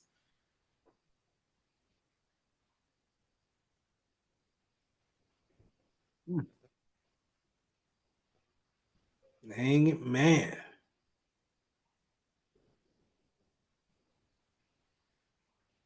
Well, So Cronus need to get up on it, man. this right here, the 19 out of 93, that means there's 19 reports of phishing versus 93. That's Yeah. not. Yeah. And like, you know, it could be of those the ones that didn't report, could be several reasons. We're gonna take that serving IP address and copy that down. Okay. Could be several reasons why they ain't updated. Don't take virus total as the end all be all. It's Yes, sir. not, but you know, it can hold heavy because it's Google.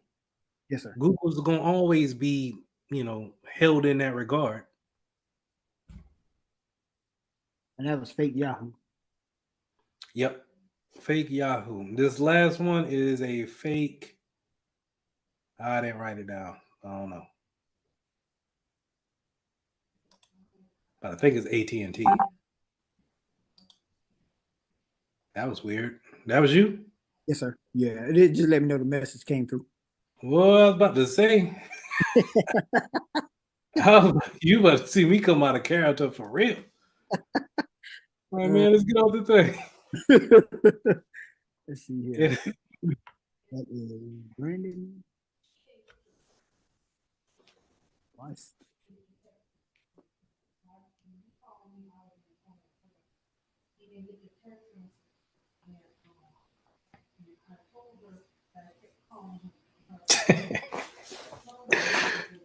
I knew I shouldn't have showed Chris these doggone sites, man. We done got hacked. What to do? Let's see. I'm just writing this down so I don't have to go back and forth. Yeah. But this one's the reason why I wanted to show this one because they use Wix. And Wix is like Squarespace and GoDaddy or, you know, any one of these web browsing sites that allows you to build a site. Okay.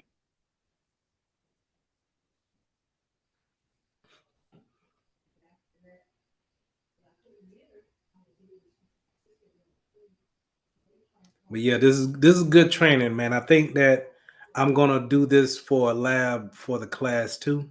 Yes, sir. and I don't know how they'll feel about doing this on their own. We'll see. I got to think about it more. I mean, if they can spin up a virtual machine, that one. Oops. Is that right? Yeah. Yep, that is. So 8 people said that it was. Now, Pete, this. Of course, hold on. Acronis done. No, they said it was clean. All right, so Acronis is not. But look at Fortinet. Fortinet. I think Fortinet reported on each one of these sites. Yes, sir. Yep. And Fortinet is climbing. Kaspersky is up there too. But look at some of the big dogs that didn't report on this one. Scroll down a little bit. Bitdefender. Is Google on that? Go down a little bit more. ForcePoint didn't do anything. Google didn't say anything. Jupiter didn't say anything. So you have these. Is the community saying something about it? That was my next thought. You read my mind. Nope, they ain't got no notes on it. So, and this came off of Open Fish. Let me show you. Go ahead and record the IP address while I show you what it looks like.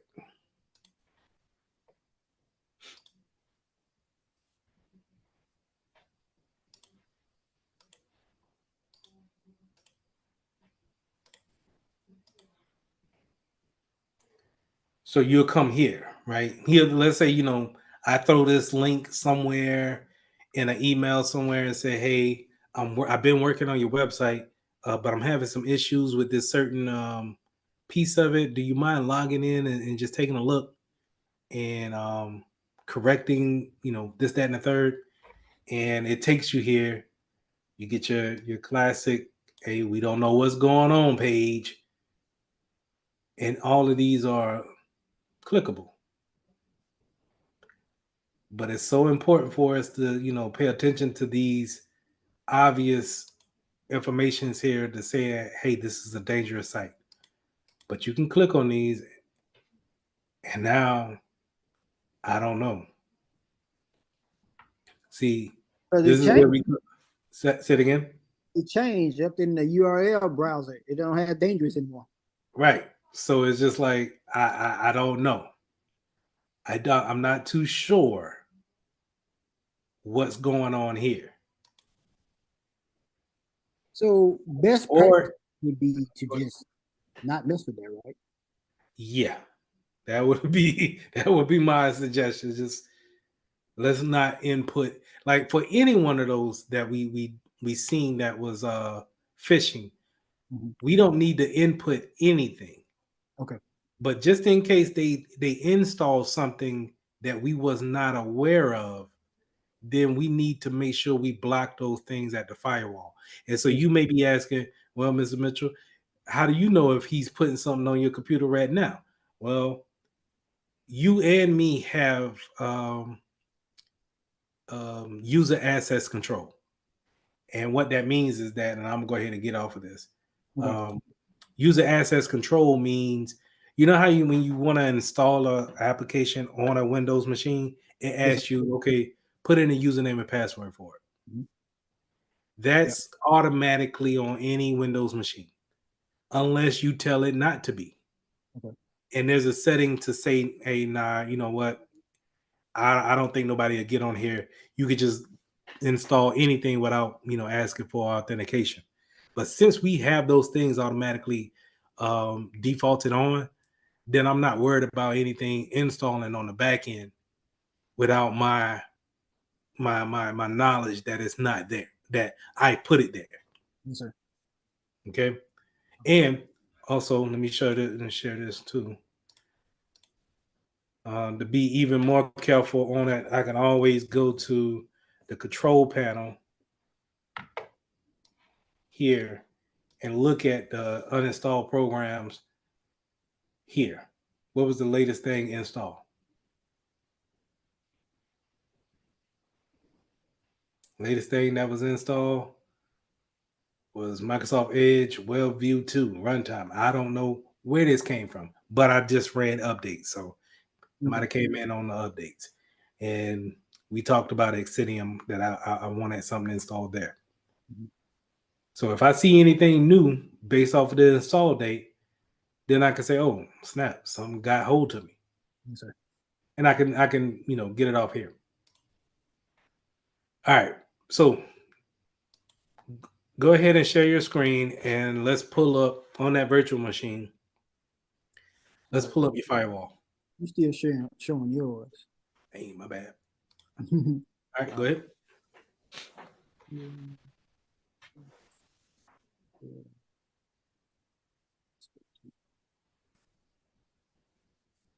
Neat. I have to keep distinguishing between the my Windows icon and their Windows icon. Yeah.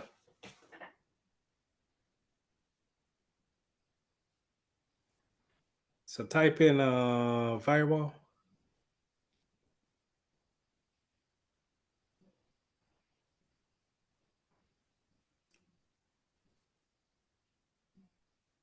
Scroll up. I can't see that. Oh no.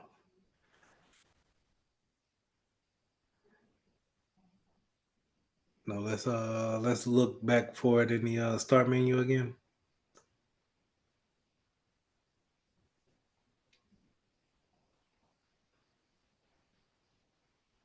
And you see Windows Defender Firewall. Yep.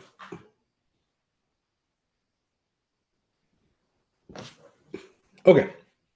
So this will be your host firewall. You could block it at the network side of it, but we're going to block it here for time's sake. And, just to kind of get you still in that realm of writing rules for firewalls. So we're going to say advanced settings.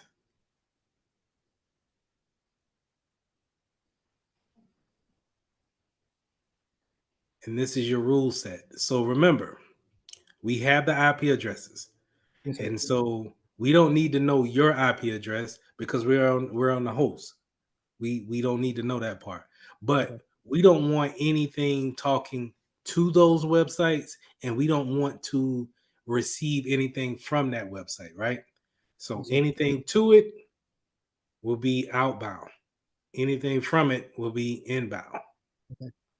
So let's go into inbound rules. And we're going to say new rule off to the right.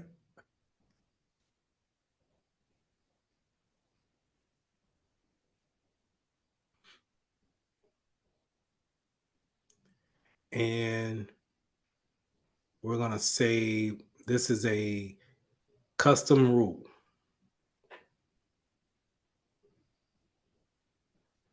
And hit next.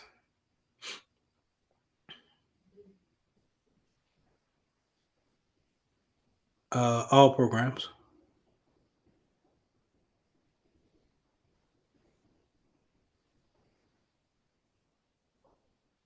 Scroll up a little bit so it can be right in the middle. Okay. It could be any prototype. Okay. Because if you drop down that protocol type, let's just say we wanted to keep it with IPv4. That's cool, or IPv6. Mm-hmm. We don't know what pack protocols that they're using, and we're not going to take the time to try to look at any type of traffic coming from them or going towards them. So we're going to block any and everything. Okay. So let's go ahead and hit next.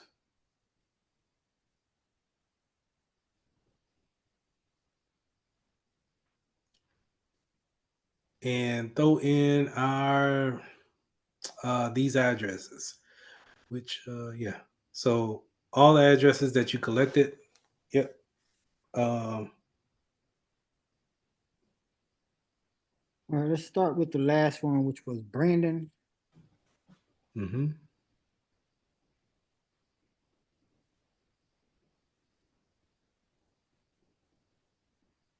Okay. And then just hit OK. Yeah. And then Okay. keep adding the rest. There you go.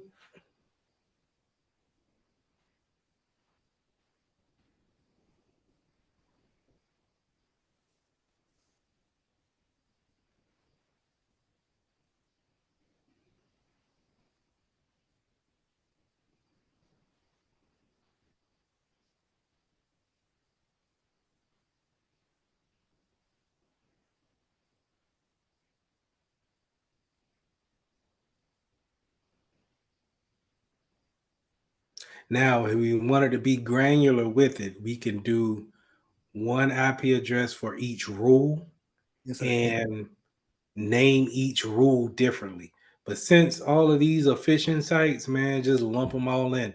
And when we find more, we just come back to this rule and put in more addresses. Get what I'm saying? Okay. Now, customize interface to which this rule applies. Which remote IP address does this apply to? Let's say any. Hit next. And I'll let you decide what we want to do. This includes connection that is protected with IPsec as well.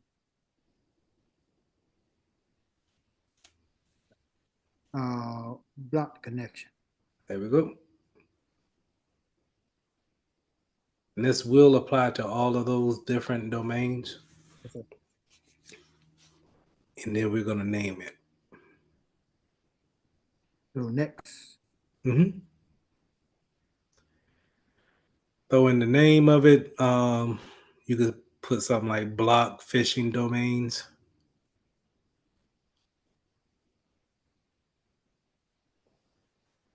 And then a good practice is to always put a description, a short description of why we're doing what we're doing.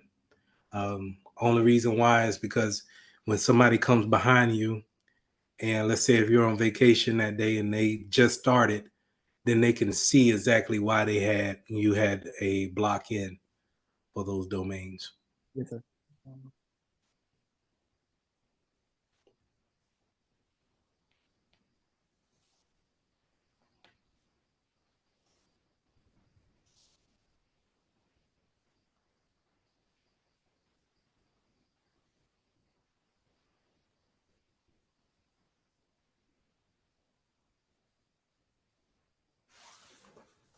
Something like that. Yep, look good to me. Hit finish. Congratulations. You just blocked those sites from communicating to that virtual machine. That's doing it like the practicing like this with you makes it it looks easier than what I initially thought. I just have to remember the steps to go to get there. But And that's what you do at work, right? yes, sir. So we may do this week at work, and then next week I might say, hey man, I got 3 more sites for you. And we have a month after that, hey, do you remember how to block those sites? Hey, block these 2. Hey, Shirley called from marketing. She says that we're blocking one. I know we marked it as malicious. Hey, take that block off. And how would you take it off for one of those sites? You would go back into that rule and just remove that IP address that's associated with that site. Okay. And that's all. We will still keep that rule in because, hey man, we just gonna lump everybody that we think is malicious. We're gonna lump them in here. We're not gonna communicate to them at all. See, I like this. I do. Because I watched you block IP addresses. Mhm. Lesson 12, implementing host security solutions. So we're going to talk about some firmware upgrades that we need to do, making sure our endpoints on our desktops, our laptops are secure. And we're also going to talk about embedded systems when it comes to security for them. So we're going to start off with the first thing that happens whenever you hit the power button on your laptop or whatever device that you're trying to boot up. It goes through a checklist to make sure that the hardware that is connecting to is all authentic. And we call this the root of trust. So with every manufacturer, whenever they put a motherboard together, you want to make sure that everything is what is there that's supposed to be there, and nothing is foreign to implementation. So in order to make sure that every hack is not done software wise, it may come down to someone putting an extra chip on your motherboard in order to route back traffic or information. So we want to make sure that the root of trust is checked and make sure that it is up to date when it comes to the firmware side of things, and making sure that it stays secure. So whenever we do boot up our systems, we can see if anything has changed. So what I want you guys to understand is that we do have different ways that we can boot into our systems. We can use a secure boot and a measure boot.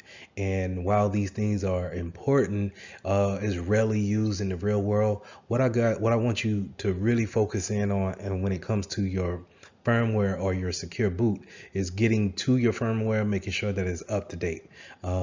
Just in case when we're running regular operations and security, sometimes we may see how a manufacturer says, hey, we have put an update out for the firmware on these different devices, and we just might have those devices in our network. So we want to make sure that we can get to that boot up page and update those firmware as much as possible, because a lot of times the firmware page is so quick to where we really don't think about updating it or making sure that it's secure. We just go right to our OS. So I want you guys to really make sure that you keep an eye out for any type of vendor update. Keep an eye out for firmware updates, and making sure that you can get to your firmware page and then upload the latest update. Now, in some cases, you'll see where IT departments secure and encrypt the whole hard drive that's on a device. And while this is good, it also serves some problems when it comes to efficiency, when it comes to workload, or someone setting up the laptop really in a quick situation and then having to log in once for the encryption of the hard drive, and then log in twice to actually get into the PC, and maybe log in again to get to the VPN. So you can see how this can be cumbersome. But when we're talking about very sensitive information, encryption of the whole hard drive could be a thing that we want to do, just in case we're doing a lot of traveling. Let's say we're working for the government and we encrypt that hard drive because we're going to a lot of out of the country places, and let's say if we leave the laptop on a plane.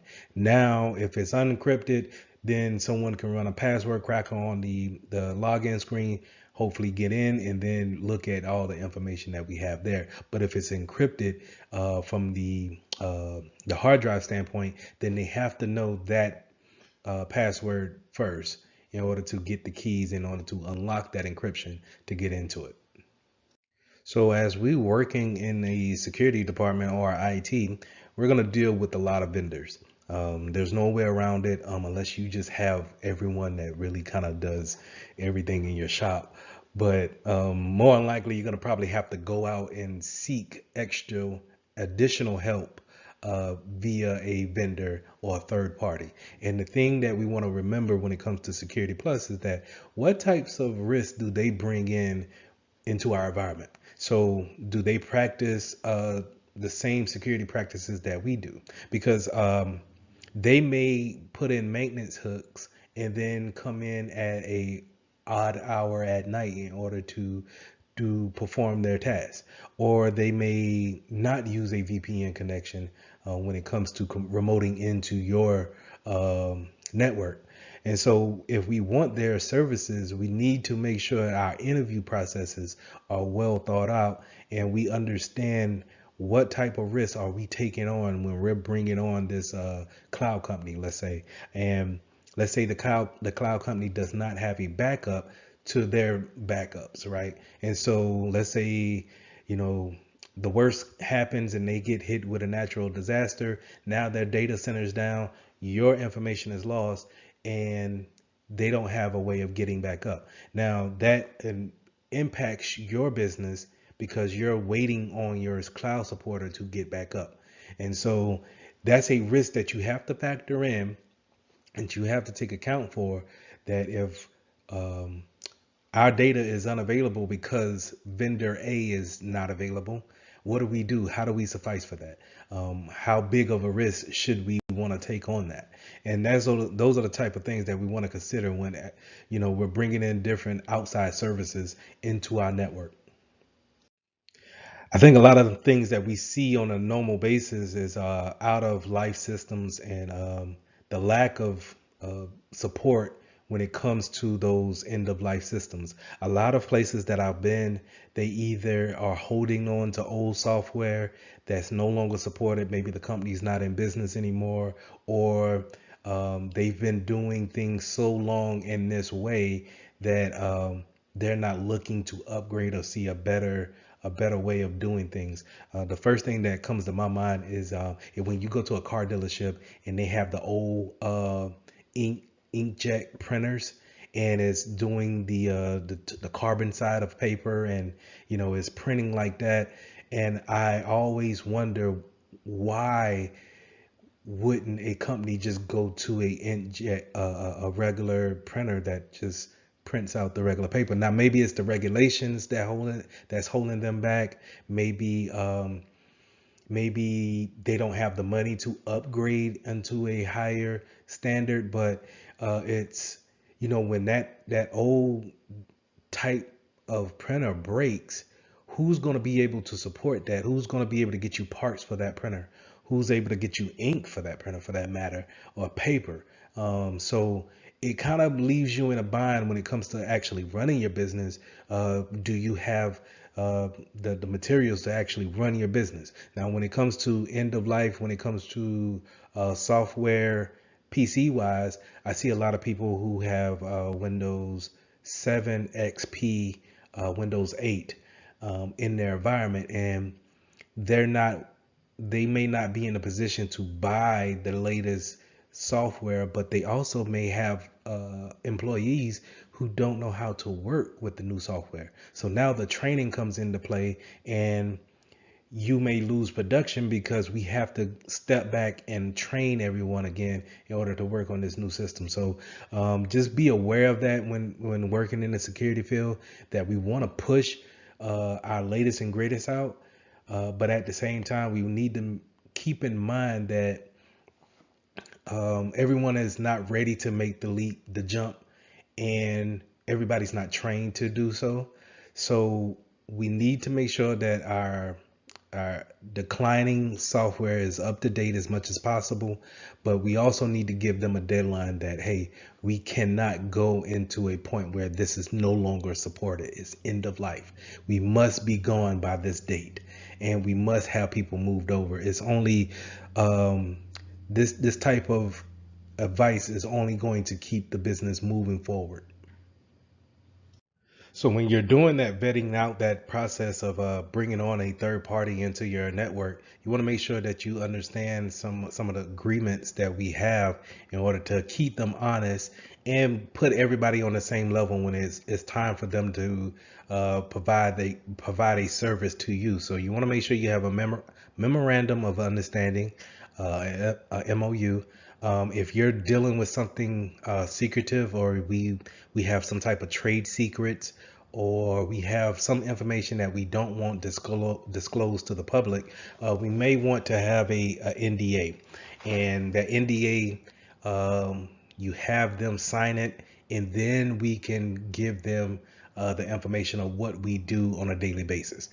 So if we have our competitors all of a sudden know our ingredients to our secret cookies, then we can say, hey, it was probably these vendors who we've been interviewing in order to know this type of information. Now, you also want to know about the service level agreement. What type of services are they going to provide, and what time frame are they going to provide it? So if we use them for a call center actions, is it going to be 24 hours? How long would they respond to an emergency? Things like that. We can all be on the same level of understanding when it comes to what they're actually bringing to the table. So creating a host hardening process is usually comes with taking off applications that we don't necessarily use, only giving permissions where necessary, and making sure that we we reduce the attack area for the attacker as much as possible. And what I mean by that is that we are just not giving our users the desktop or laptop straight out of the box and everything is enabled and they can do whatever they want. That's a good way of having a large landscape of things that a hacker could go in and take advantage of, such as Bluetooth, or certain ports may be open.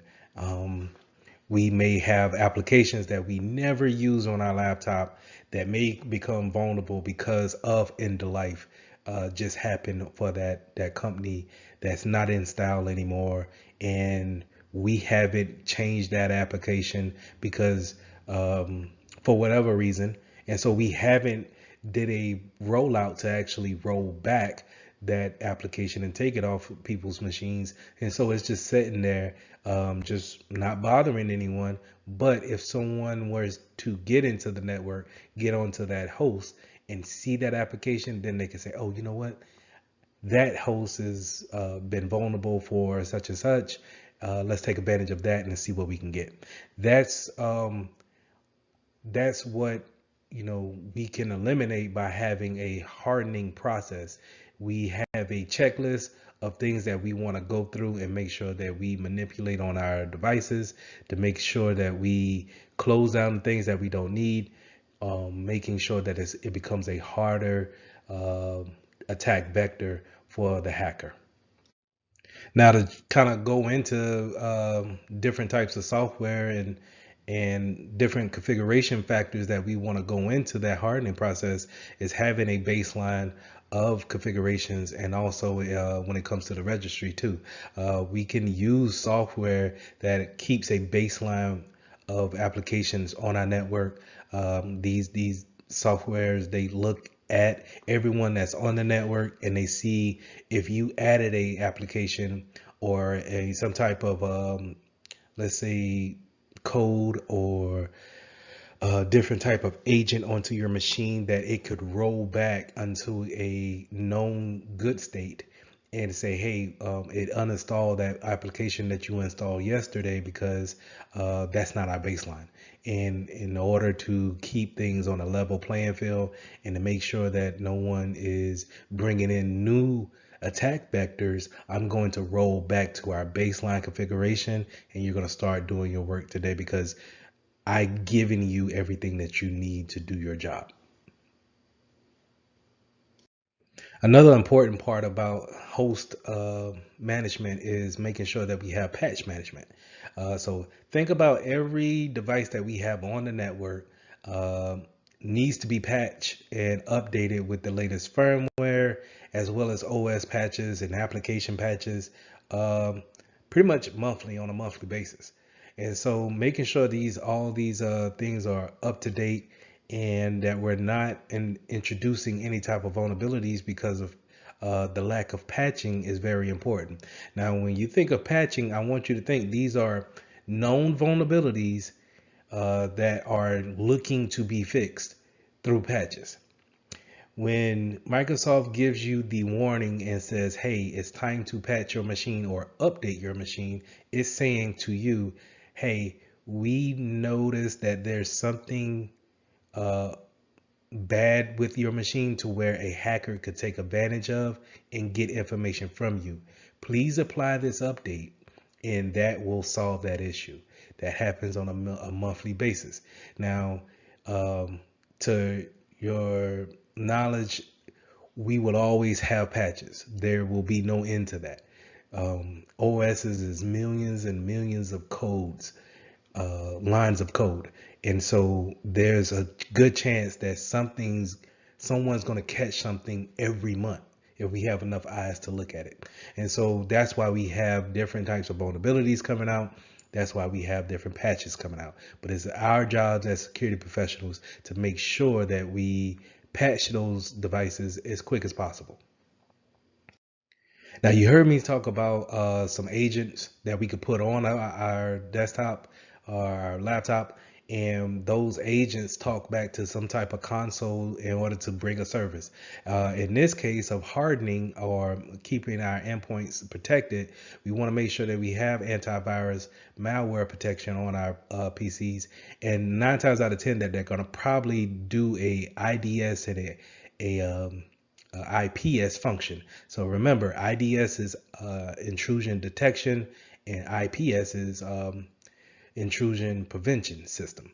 And so these the antivirus will be able to detect, and it's also be able to prevent by blocking the virus. Right now, we also want to have something kind of like a DLP agent where it will see if any sensitive information is leaving uh, our laptop, and we want to make sure that it can be put in place too to detect it as well as prevent it from actually happening. So having these endpoint agents on our PCs is probably something that we want to put into our baseline configurations, and making sure that they are up to date as well. So all these things we want to take into consideration when it comes to having patches and making sure that we are protected overall when doing our daily tasks. Now, as antivirus has evolved over the years, it still is lackluster in some type of way of actually containing a spread or a outbreak of a virus. So we have these things called EDR protections, and this is where we have more functionality when when it comes to an attack, and we can actually isolate devices on our network from being contacted from any other devices. So whenever our SOC, our security operations center, they contact us and say, hey, PC 123 is actually showing signs of this, that, and the third, we can use our EDR system to isolate it, basically kind of put it in its own silo within the network. Therefore, it cannot reach out to other PCs and affect them. But we can have a secure connection only to that PC in order to see what's going on with it and see if we can eradicate the problem before it gets out of control. So when we're talking about antivirus, more likely we're going to talk about a signature-based software that's going to download code that's similar to the malware that came onto the computer or would be coming onto the computer. They take this database that they download, these signatures, and they compare it to whatever files that you download or you add to your system. And then if they match, then they will flag it as a virus and quarantine it or delete it altogether. So this is what we mean by signature-based antivirus. Now, heuristic is getting a baseline to what's normal, and then anything that's abnormal, we will flag it as being malicious. We need to also be aware of embedded systems. These are things that could be low-powered Internet of Things, things that we could just plug into our PC and maybe get some extra functionality out of them. I like to think of a smartwatch or kind of like a, not necessarily an Apple Watch because that has a lot of functionality, but let's say like a Garmin watch or a Fitbit. These kind of embedded systems, they can get attached to our network and then maybe transfer some things back and forth. So we need to be mindful of those and see if we need to actually put on more security by locking down our USB ports and not allowing them to connect to our end devices. Now, in the cities, you have these industrial control centers or systems, and these are things that's in place that's controlling some type of, let's say, water system that the city uses to give everyone a clean system of water. Now, these systems that control these mechanic operations, they are not your typical, Windows 11 or latest iOS product. It is a old operating system that can't take any type of update. There hasn't been any code to update them. When you think about it, in order to update them, we need to cut off the system that is supplying everyone in the city or town or what have you, and then upgrade that system. So it's kind of a catch-22 where we can't really do anything with them. So what we do is we will focus more on a physical side of security to make sure everyone doesn't have access to the system, making sure that it's in a secluded area and that is walled off, secured physically wise, in order for someone not to be able to get control of these systems and do any kind of harm. So like I mentioned with the water system, these systems also goes into, energy power plants, industrial, different types of facilities and logistic facilities. And can you imagine if someone were to get their hands on a system that could pollute the water that you and I drink? And there's nothing that we can see from it because we don't have those systems connected to the internet. So it's not going to give us a warning like that. We have to kind of just wait for the disaster to happen and actually react to it. But, in this case, we want to make sure that we take the precautions to, stop that before it actually happens. That's why we want to focus so much more on who has access to these systems and making sure that we vet them out. So I kind of touched on the Internet of Things earlier with the embedded systems, but just to kind of dive deeper into that, Internet of Things could be anything that connects to the internet and then desires some type of communication.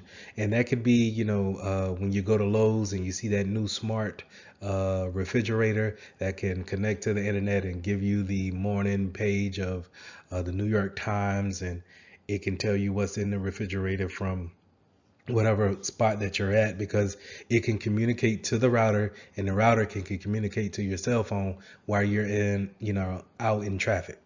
Well, it's so many things that's actually taking that type of characteristic where it needs to talk to the internet. As soon as you open it out of the box, it's looking for a Wi-Fi signal. And we have to be, as security professionals, we have to be aware of this coming into our network. We can bring things in from home and connect to our work internet. And now, from without your knowledge, you're letting another vector for a hacker to possibly get into, where we have everyone's wearing Apple Watches now, or we have some type of iPad that we're bringing into work, and these things need internet connection. I know the password for the enterprise network. I'm gonna just put it in and go ahead and connect my device so I can stay up to date. But like I said, these things bring in vulnerabilities also, because if we really think about it, who's actually have a up-to-date iPad or Apple Watch, or even headphones for that matter?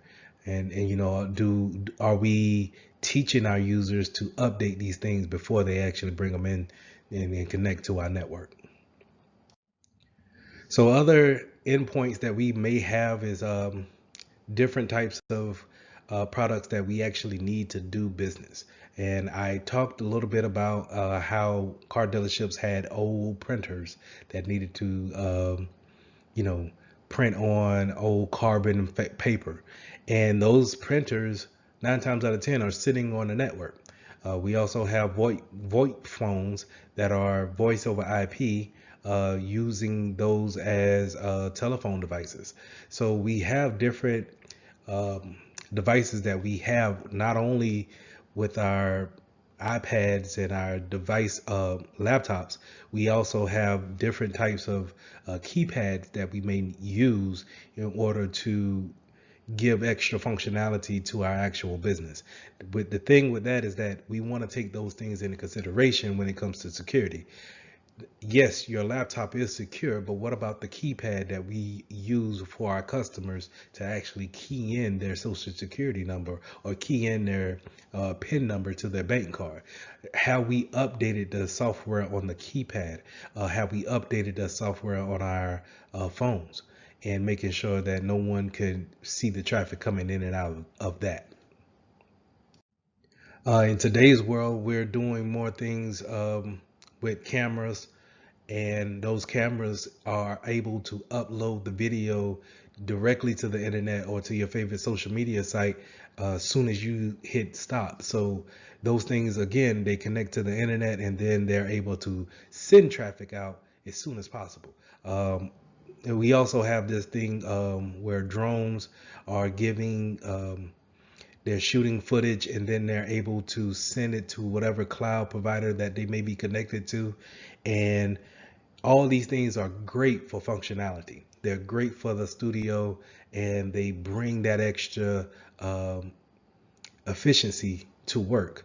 But when it comes to a security side of it, and it comes to someone looking into hacking your network, these are open vulnerabilities flying around in the sky. And then, if we forget to patch those things, or we forget to change the default passwords on those devices, then we stand a chance of being compromised just by having extra functionality in our workforce. One field that we don't want to overlook is the medical field when it comes to different types of devices and what they can do, from everything from thermometers to heart pacemakers, I'm sorry, or ear aids. These are different devices that could be have embedded systems in them, or they can be so smart to where they want to talk on the internet. And so we need to make sure that, especially in the medical field, that we take accountability of these things, because we don't want different devices going into surgery and having a chance of, soon as it hasn't been turned on in so many months because it's not necessarily used on a daily basis, but since we have this surgery today, we're going to use this type of device. And now once it turns on and someone's they're getting ready to have surgery, and now it goes into a reboot because it's updating automatically. We need to make sure that we have those things already ready to go. We taking accountability of these devices, and that we have them ready to go to avoid situations like that. So like I've been saying before through this whole class, is that we want to make sure that we take accountability of them and know that they need to be patched at some point in time, or to make sure that we are up to date, and maybe they don't need to be patched for the next 4 years. But it's the fact that we're at a point now to where we know what firmware that needs to be updated, or if it's good to go for the next however time. And we probably need to check these things on a quarterly basis, every 3 months, and make sure that nobody's came out with a new update.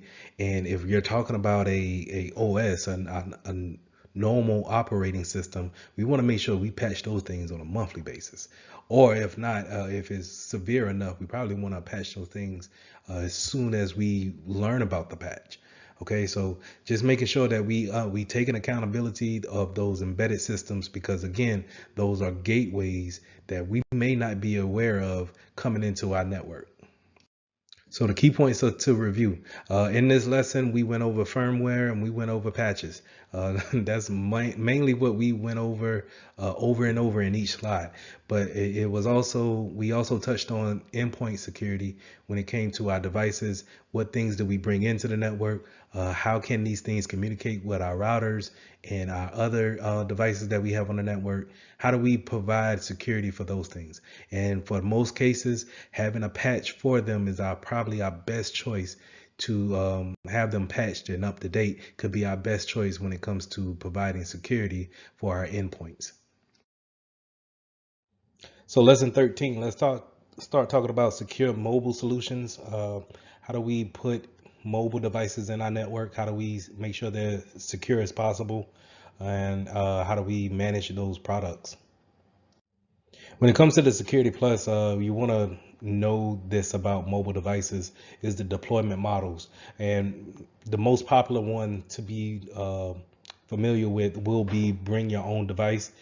And that's when your employer is going to allow you to bring in whatever mobile phone and mobile phone carrier who you're with. And you're able to take that device and then connect to the internal network.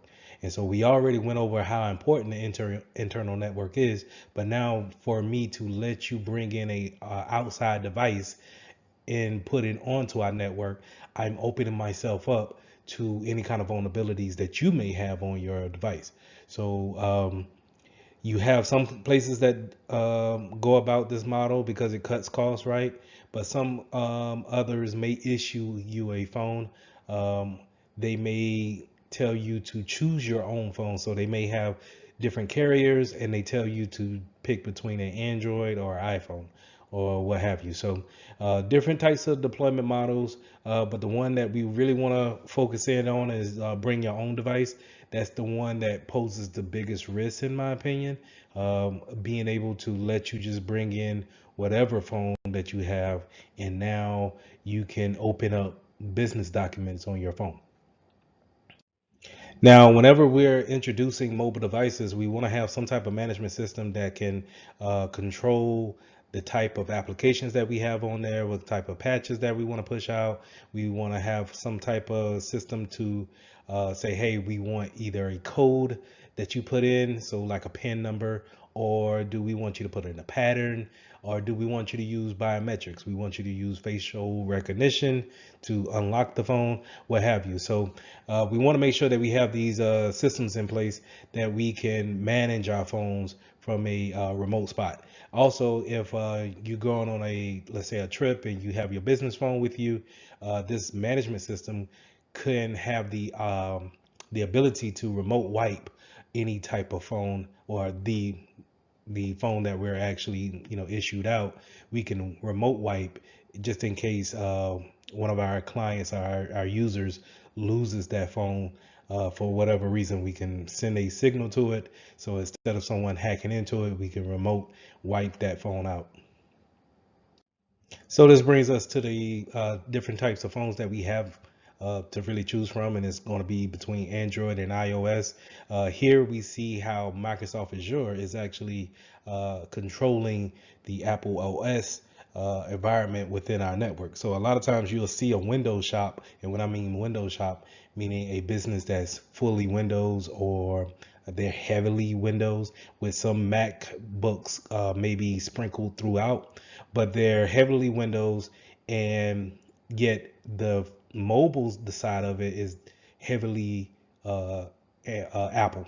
So it's kind of funny to me how the mobile side of the industry is strictly Apple, but yet when it comes to desktops and PCs and servers, we're probably more heavy on the Windows side. But anyway, Microsoft Azure is actually controlling or managing the Apple phones that we have on this network. And this is a good way of saying what type of applications do you want on your phones, your customers' phones. What type of patches do we want to make sure that they see and that they actually get notice about, so they can actually apply those things. So having that controllability from a IT standpoint is something that we can do to control that security standpoint when it comes to the mobile devices. Now, what I forgot to mention is that, for the most part, Apple, the iOS system is very good with having people getting applications from the App Store. Um, where, on the other hand, in the Android community, is not necessarily as, I want to say, as secure to get a good a good application from the Google Store, so to say, for your Android device. And the reason why I say that is that Android gives you a lot of playroom when it comes to the developers side of things. So if you ever notice how iOS is very structured, is pretty much cookie cutter based for every phone that you see. So if you know how to work a iPhone 4, you will have no problem with the 12 or 13. It's pretty much the same thing. Maybe some features that we may not know of, but it doesn't take much to figure them out and then actually, use them in your day-to-day activities.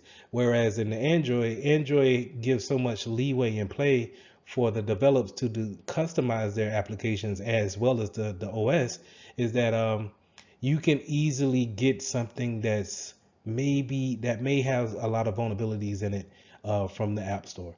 And that's a downfall. To me, that's a downfall for Android, but I love the customization of it. But that's me being my own opinion. But in the enterprise, we want to make sure that we understand from a security standpoint that this customization to our applications and to our phones may pose a threat, right? And so we want to make sure that we have some type of software that can also, not only if we have Apple devices in our environment, that they can talk to Apple as well as Android as well, and making sure that we can push out those patches and making sure that we keep that management console around those devices. So, like I said, to reiterate what this control panel or this control system is going to do, we can put passwords in and we can customize the password to, are we gonna go 6 digits or 4 digits? Are we doing a pattern where we draw out a pattern with our finger? Are we doing passwords in a combination of PIN? So I think the latest one that I've seen is they want you to do numbers as well as letters for your login PIN. Now, biometrics is a good one to use, I believe, in my opinion, but it could be kind of scarce around individuals who don't want to use biometrics or don't want to have their face um, embedded, quote unquote, into the phone to have it memorized or to remember your face or fingerprint. So you may get some pushback on the biometrics, and you might have to rely on the PIN and the password in order for your users to use their devices. But it will behoove you to actually implement one of the other, if not two, in order to have a multi-factor when it comes to your mobile devices.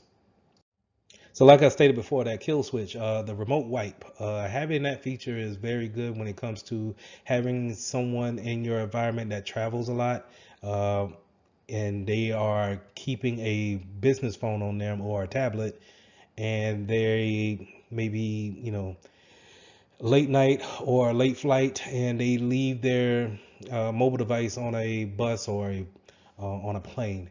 And so now, whenever they report back to you and say, "Hey, I lost my phone on the plane. What do we need to do?" You can go ahead and go into your mobile management system and send out a remote wipe signal to that phone. And once that phone checks in with the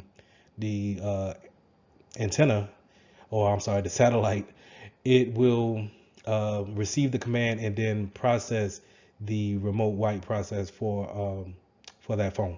And now, whenever someone gets it, they may have the phone and they may have something that's wiped and clean already, but at least they're not giving up any kind of business information, right?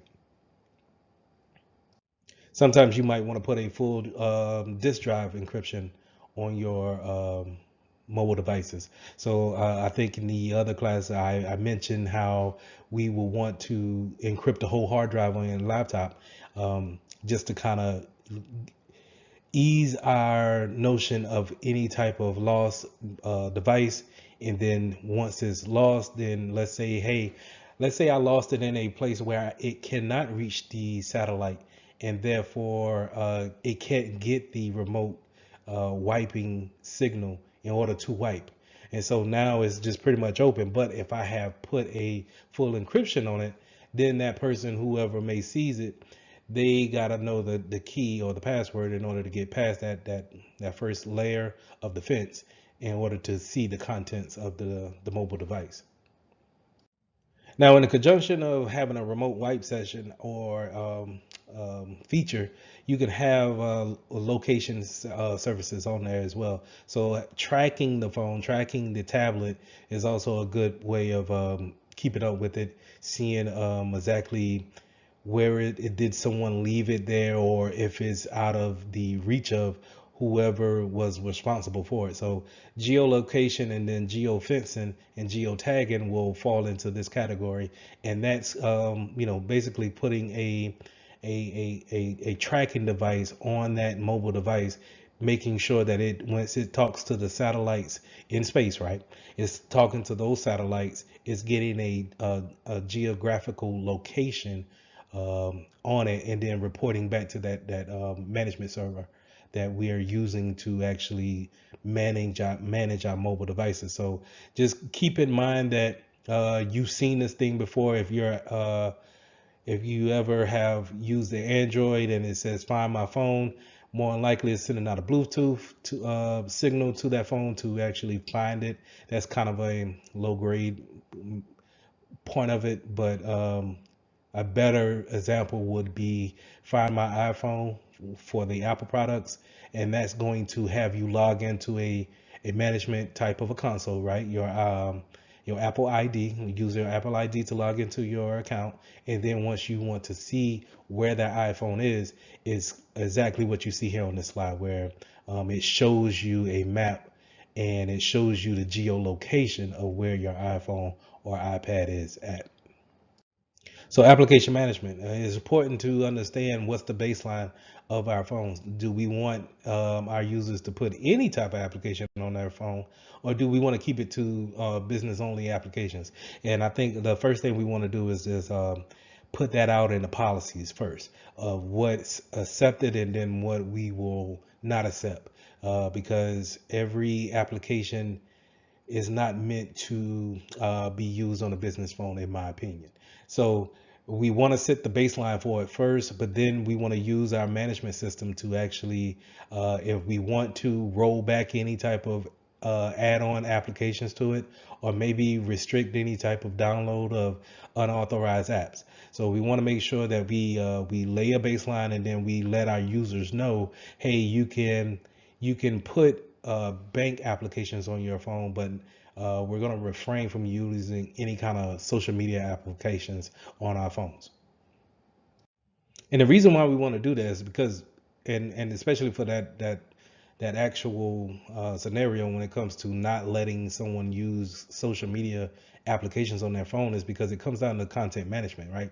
If we're able to look at different types of business emails on our phones and then mistakenly upload those things to a social media platform, then we are essentially leaking out information into the outside world, the public, right? That's what I'm trying to have you see when it comes to data loss, is that it's almost like an imaginary line around the business that I want you to think about. But the different ways that data can actually leave the business and go into the public side is many different ways. So it doesn't necessarily have to be through an email from the inside of the building to the outside. It could be a mishap. It could be someone taking a picture of the inside of your building and then posting it in LinkedIn. And now if I'm a hacker doing reconnaissance, I can just look at your profile and figure out, oh, okay, they have this type of doorway, they have this type of locks. I need to prepare myself in this type of manner, right? So that's what content management kind of goes into. Do we want to take that risk of having people leak out information intentionally or unintentionally. Another risk that we take into consideration when it comes to mobile devices is rooting and jailbreaking. It used to be a hot little thing to do when to get a Fire Stick, an Amazon Fire Stick, and then jailbreak it in order to get so many channels on it, right? Same thing goes for mobile devices or any kind of customization to the iOS platform, is that we take it and then we jailbreak it, quote unquote. And then now it unlocks this kind of a special feature set. But jailbreaking causes a vulnerability, right? It opens another doorway to the sensitive information that may be on the phone. So how do we take accountability of that? How do we prevent that type of action that be happen? Or can is it something that we just need to accept, and then we set our policies up to punish whenever if we ever find out that something does happen like that.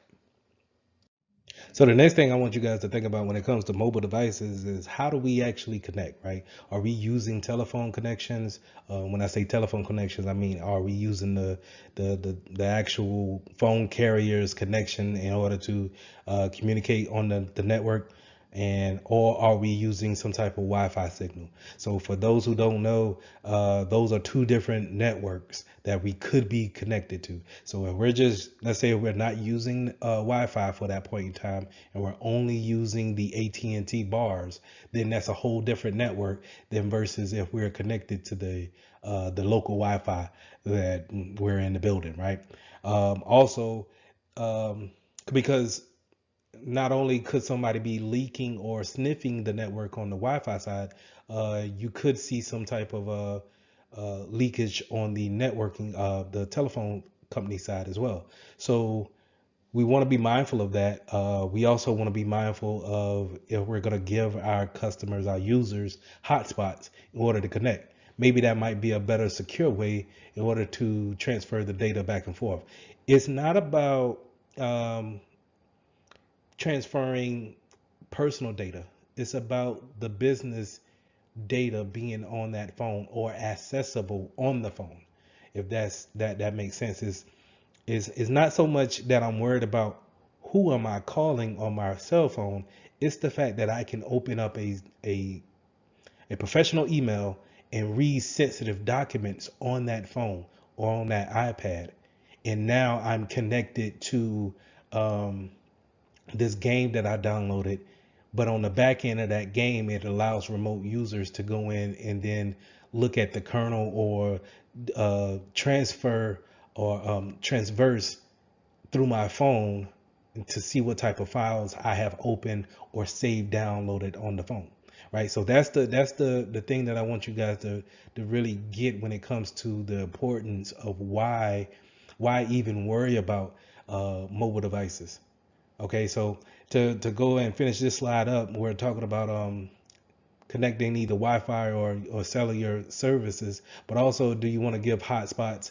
Do we want to make sure that we put in another mobile device to create a network in order to have more control of what our users connect to? Because a lot of times our users go and they're not really looking for a secure way of connecting. They just want to connect because they have a certain job that they need to do in a certain amount of time, and maybe connecting to the local Starbucks is the closest and fastest thing that they can do. So we want to make sure that we take all those things into consideration when we have users that's on the go. So another way we could connect is through Bluetooth. And while Bluetooth will not give you the Wi-Fi connection type of network, but it can send information from one device to the next, right? And so we seen a lot of this when in the earlier days where we had PDAs and we could connect from one PDA to the next, and they can send traffic or let's say contacts back and forth. And you don't really see it nowadays that often because we kind of send it through the data plan or the actual network. But back in the day, you would just get close to the actual mobile device and then it will actually jump over. We see a lot of that now with the NFC near field communication feature with tap to pay, or you go up to the register, and then you put your phone to the register keypad, and it pays for whatever item that you want to pay for. But nevertheless, Bluetooth connections can be vulnerabilities as well, right? Being able to know that it's on, and it's listening. It's listening for whatever communication signal out there that wants to talk to it. And then in certain cases where you don't need a pin to actually connect, that device can actually connect to it and then start communicating back and forth. We see a lot of that with headphones. Headphones, they will turn on the Bluetooth, and then it's waiting for any person to connect to it, and it will connect to it and then start communicating back and forth. Whereas in your laptop automatically probably has Bluetooth on, and it's waiting for someone to put in a pin in order to pair it. Same thing goes for your car. But we want to make sure that our customers, our clients, they are aware that Bluetooth can bring some risk, and for the most part, we want to make sure that Bluetooth is turned off if not needed, right? So we want to make sure that we want to stay away from things like bluejacking or blue snarfing, where people can send unsolicited information to your phone or tablets, or take things from it in the case of blue snarfing. To kind of piggyback off of Bluetooth and going into infrared and RFID, sorry, is kind of having these close interaction with people and being able to pull off their information just by having that radio frequency ID, pull that information off. So a lot of times you'll see, if you look on TV, you'll see a commercial where they're promoting a wallet that has a radio frequency ID blocker on it. It has some type of magnet on it, right, to stop that communication field from actually happening. And what would happen in the attack is that if they show on TV, they will show somebody sitting on the same bench as you in a park, and while they're not doing anything towards you, they're close enough now to where their phone or whatever device they have can pull the information from your wallet. So it's pulling the information off of your credit cards and debit cards. And then now they have that information. They can go in, you've just been basically robbed, right? So in order to stop that type of attacks, people will put in these magnets that breaks up that communication field. So we want to make sure that we are aware that it happens. I personally haven't seen it happen, but hey, it might have happened and no one told me. So just make sure that you understand that type of attacks does happen, and it's pretty much getting into a personal space with someone, and then now that communication field has become open, and you can actually transfer data that way. Now, I brought this up earlier in the slides with near field communications, that NFC. Uh, Now, it's not such a bad thing, right? In order to use this type of communication, it just can be used in the wrong way. But it's also becoming a more convenient way for people to pay for different items. So you see this communication becoming more prevalent in places like gas stations and gas pumps, where you could just point your phone or your card up to the device, and then it there's no swiping, there's no inserting the card and then pulling it out. It's simultaneously communicating back and forth the information that's needed in order to pay for the service. Another connection that we have when it comes to our mobile devices is just plain old USB connections. And sometimes we like to plug in our phones to our laptops just to kind of charge them up throughout the day, especially in a business setting. But it's also a way that we can transfer data from one device to the next, right? So if, let's say, if I'm plugging up my business phone to my personal laptop, and my personal laptop is affected, well, guess what? I just open up another gateway into our business without me really knowing it, right? So as you could tell, there's so many ways that our data could actually just be leaked out without people really kind of taking it into accountability, or really, they could be wanting to do the right thing. It's just convenient wise, it was convenient to plug into your laptop at that time, but um, if you didn't know that your laptop was vulnerable at that point in time, and maybe had someone, it was part of a botnet, and now is going into the business side of things with your company, and now we can pull that information, and it just creates a whole big mess, right? So how do we fight the USB connection, and data transfer without our permissions? Is 9 times out of 10 we're probably going to write some type of policy, group policy, to shut down our USB ports. And when I mean shut down, meaning we want to not have them communicate or mount the device onto the hard drive. We want them to maybe power the device, give it a charge, but it doesn't open up that gateway to actually communicate back and forth. So we want to make sure that is in a disabled, and but yet, in order to charge, make sure that's enabled.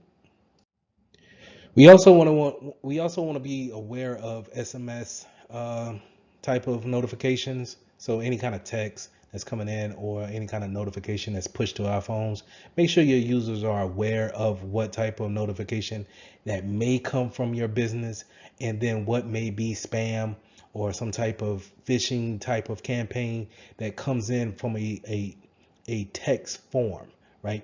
So we want to use we can use SMS for helpful things, like adding another factor of authentication when it comes to logging in, saying, hey, we logged in when I use a name and password, but now the server sends us a notification on our phone, says, hey, we're going to give you a code on your computer screen. You may see something for you to type in a code. Type this code in. That way it's used in a good way, because if you don't have that phone, then I can't. 9 times out of 10, I'm gonna say, hey, my user will have their phone on them. So in order to know that this is you using this username and password, I'm gonna send this to your phone, because you should have that too. And then now plug that in. Now you authenticated. I trust that this is you, right? But at the same time, it could be something used in a bad situation, where I'm sending you a link in a text message, and I'm asking you, hey, would you take a look at this file that the finance department shipped over, and it's from a random number or a random person, and you don't know anything about it, but they use the terminology that you're working with. So you click on it, and now you open up that gateway to someone else to actually go in there and see what's going on. So overall, we want to make sure that we have our mobile devices patched as much as possible to ward us away from any type of vulnerabilities that may be on our mobile devices. Just like how we want to take care of our PCs and our laptops and servers, we want to take that same approach when it comes to the firmware on our actual phones. When Android and Apple say that, hey, we have updates ready, it's for security reasons, and for functionality as well.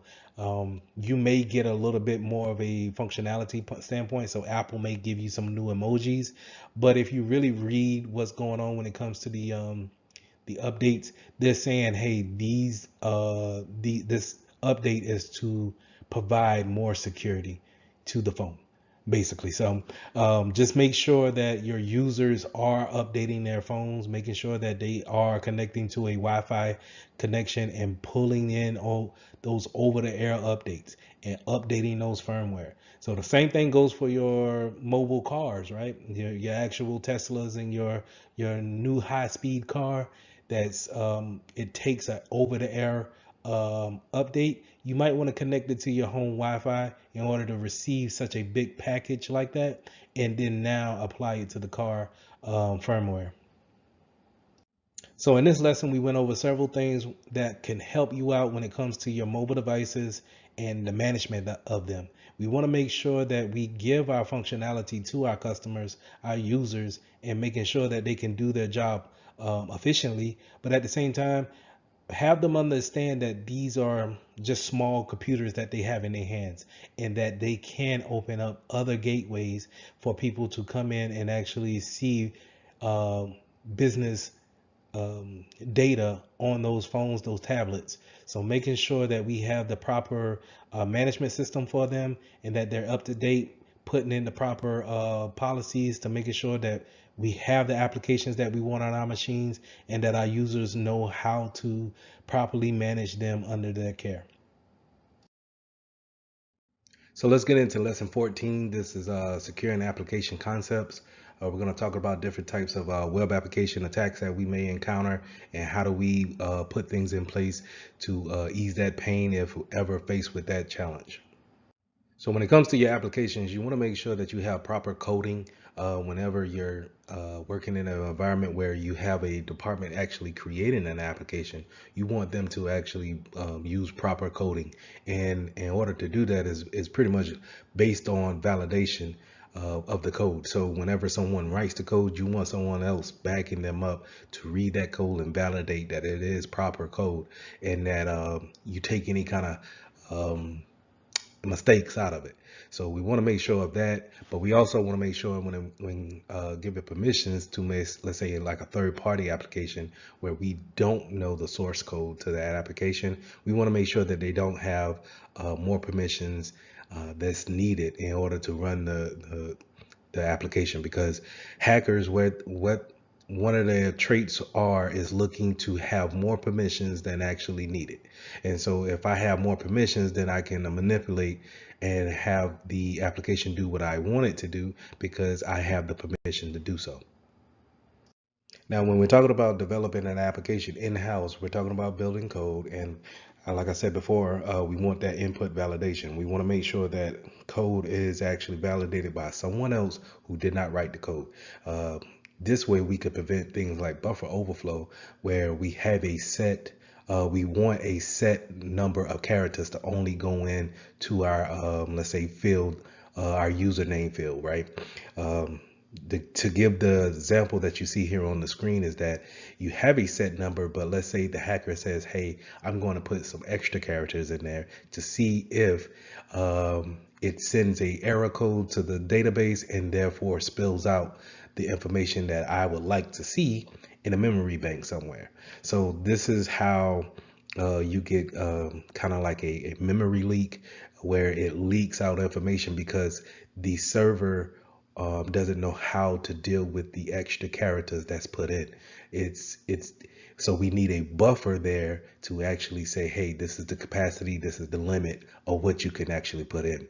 So if let's say for most usernames, it's between 8 to 12 characters.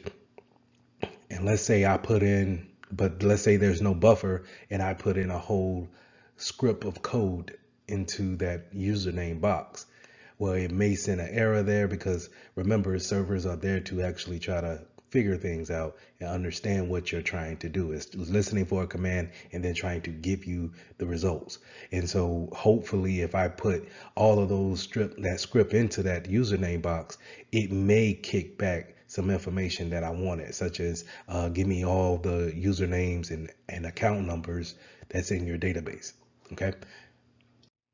And we want to look out for DLL injections as well. This is where it's kind of like when I was just explaining with the buffer overflow, that server is looking to give you some type of answer because you requested something from it. And that's the way we need to look at servers. Servers are there to actually serve you in some type of way. They're trying to give you some type of service. Well, a DLL is some extra functionality to that application that's trying to give you some extra function that makes your life easier when it comes to using the application. The first thing that comes to my mind is maybe like when you're using a calendar, it will give you the calendar for the next, I don't know, 25 years, right? So that extra functionality on, let's say, the application being Microsoft Outlook, well, that DLL driver that's sitting in the background of the application is built only to get that information from the server to say, hey, I want the next 25 years of calendar months, and we're going to store them until the user is ready to see them. But if I manipulate that DLL, whenever it calls out, I can have it call out to a rogue server and then have it deliver malicious software to your machine instead of those functions that it was built for. Have that same mindset when it comes to APIs too, application programming interface. That same mindset of someone taking advantage of the extra functionality that you want to have between two applications. So we're going to use the API for these two applications that normally wouldn't talk to each other. We're going to have them talk. Imagine if someone were to manipulate that line of communication. Now it can be redirected to their will, but we can eliminate this or reduce the risk of it by having some type of input validation. Again, this is having someone look at the code after it's written. That input validation part is going to show up again and again on the test. So just be aware of it. Now let's talk about replay attacks. Replay attacks is taking tokens or cookies that we have accumulated with our web browsing and then taking those cookies or session keys and then replaying it back to restart the session again. And then if I'm a hacker, then I'm going to manipulate whatever I want to after that. So if I go to a spot, let's say my banking account, and they give me a session key in order for me to do some transactions, but then I'm compromised in a way and the hacker sees my session key. Hopefully it had a time to live on it, which is a TTL, and that normally cuts the session off at a certain amount of time. But sometimes you could take those session keys and put them back into a browser and it still has your account open. For example, if have you ever been browsing on the internet and you close out the window, but then you close out the window, let's say to Facebook, but then you still have the actual Chrome window browser open, and you still open another tab in your session for your Facebook account is still logged in and actively running. So those are kind of just ways of seeing how your session can actually live without it being timed out, automatically going to a log out state. So we want to make sure that if we're building our own applications, we put those things in. How long should we be idle before we actually kill that session key? Or should we be taking cookies from our users and keeping them for data purposes? So these are things that we want to keep in mind when building our applications. We also want to be aware of these session hijacking and the cross-site request forgery. And this is where we are encountered by a link from the attacker that redirects us in some type of way or fashion or form. The main thing that we want to remember here is to teach our clients not to trust everything that we see when receiving emails or links in chats or links that are sent to you via the text. Sometimes links are very hard to read, and then even if they're easy to read, sometimes just one character can throw you to a whole different type of server somewhere that you didn't want to go. And sometimes these servers can give a front web page that looks promising. It looks like it's no harm to it, but you don't know what they're taking from you on the back end. We also want to watch out for cross-site scripting, and that's where a malicious hacker takes a script and embeds it on a legit website, and maybe the website owner doesn't know that that malicious script is on there, but it's there as a gateway to their malicious site, right? Or to gain some kind of access from your PC. So we want to make sure that we are aware of that. As security professionals, I put here on the second bullet, you can see that csi.forcepoint.com, we can go there and actually plug in the website that we are weary of, or just to check to see if they are any type of malicious links on there, and then we can warn our clients or whoever, hey, we might want to avoid that website until the owner fixes those issues that's on their site.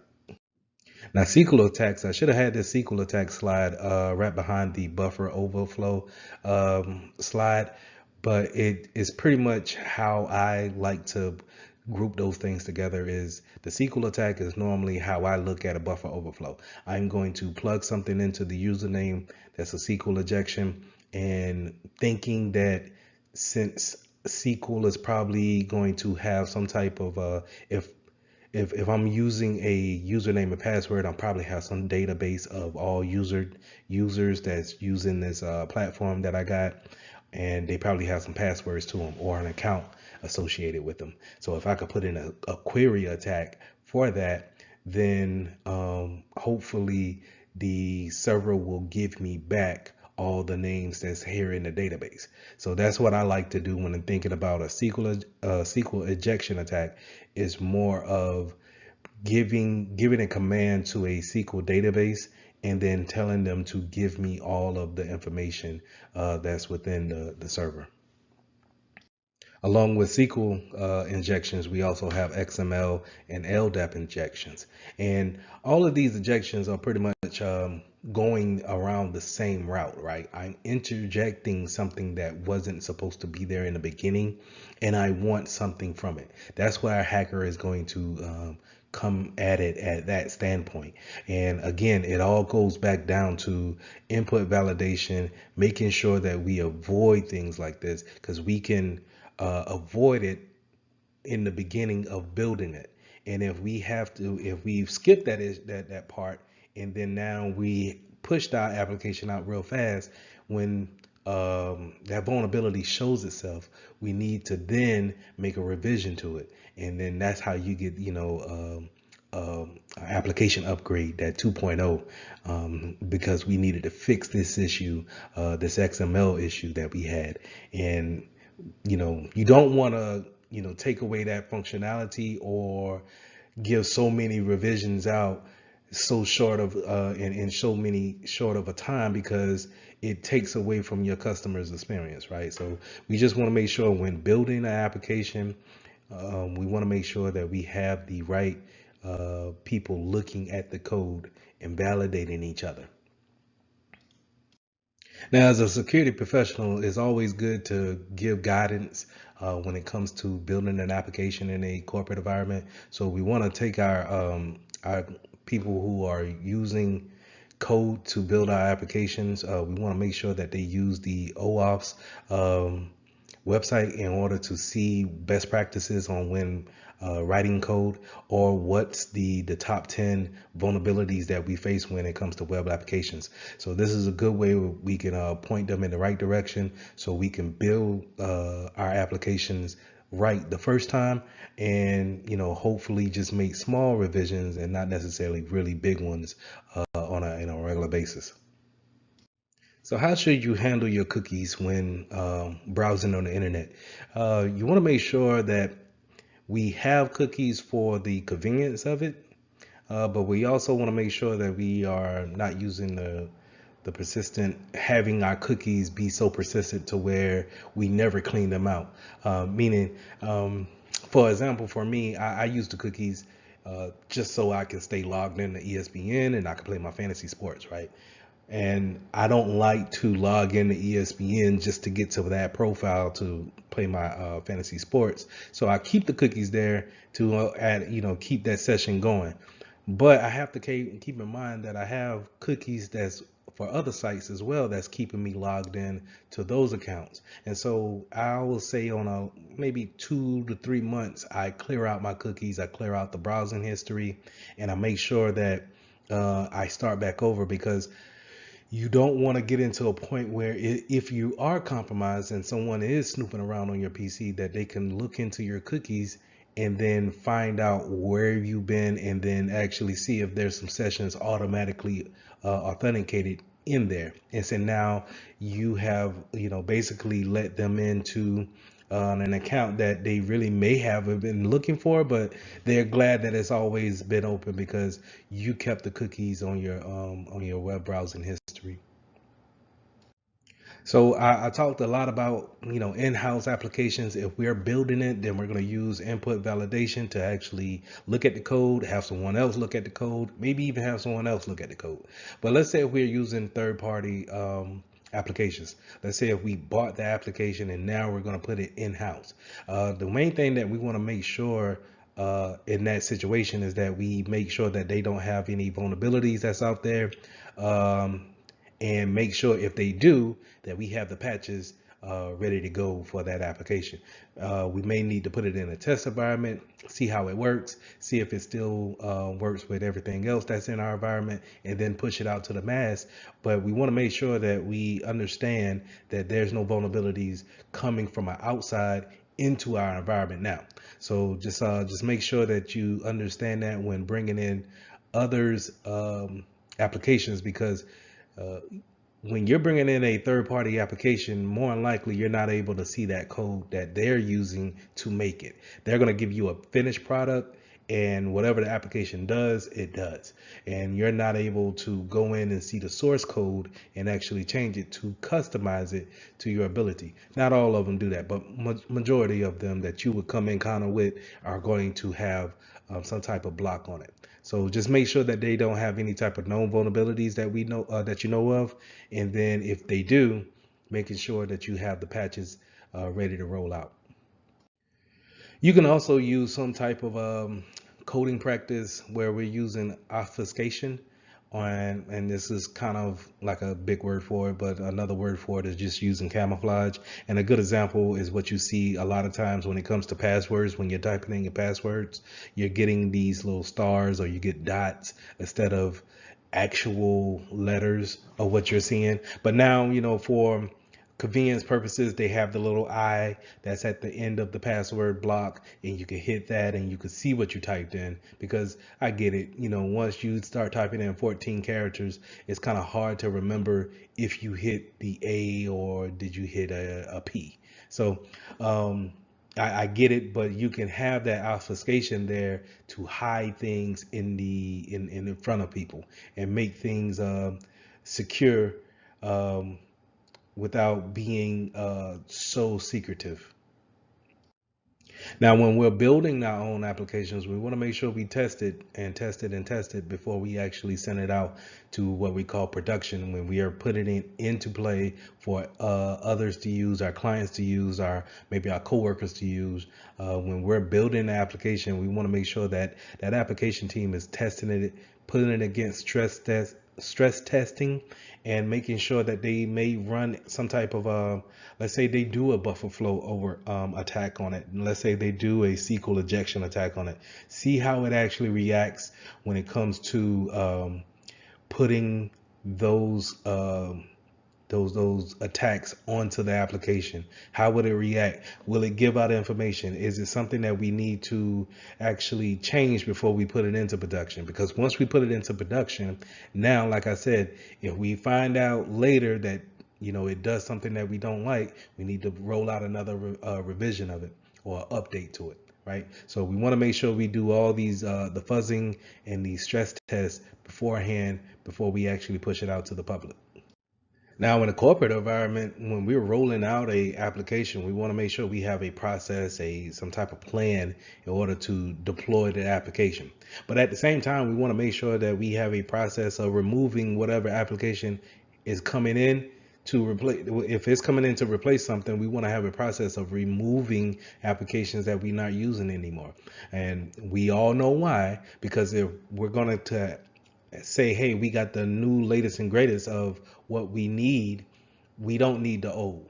And if we're just going to keep the old on the PC, now we're just leaving something to be a risk factor later on. It could be manipulated by someone else because we're not using it. So it's best for us to just take it off the PC and dispose of it that way. But we also, going back to deploying the new application, we need to understand that we need a rollback plan just in case something happens, or the rollout didn't go as planned, or someone turned off their PC that night and now they couldn't receive the application over the internet. So we need to have this a plan in place to actually push the application, take away the old application, and then have some type of review of what we can do when it comes to how do we do it better. Now, when it comes to the version control, we also want to make sure for the third parties, for third-party applications that we bring into the company, we want to make sure that we're probably one version behind the bleeding edge of what they're putting out. To give an example, is that if I'm Microsoft and I want Microsoft Office, and Microsoft Office is on version 16, I want, as a business, I want to be on version 14 at least, because or version 15. The reason why I want to be on version 15 at least is because I'm not willing to see if there's any issues with 16, and I know 15 has already had a limit, so to say, right, of vulnerabilities and things that they have made. So I'm going to stay with 15, make sure that it's patched up as much as possible, and then have 16 in a test bubble. So whenever they move to 17, I can then roll out version 16. Now let's talk about software diversity. Now this is having some type of obfuscation when it comes to the different types of software that you have in your environment. You don't want to make everything so Microsoft driven or Cisco driven. We don't want to be a Apple shop all together. Like, we want to have bits and pieces of it.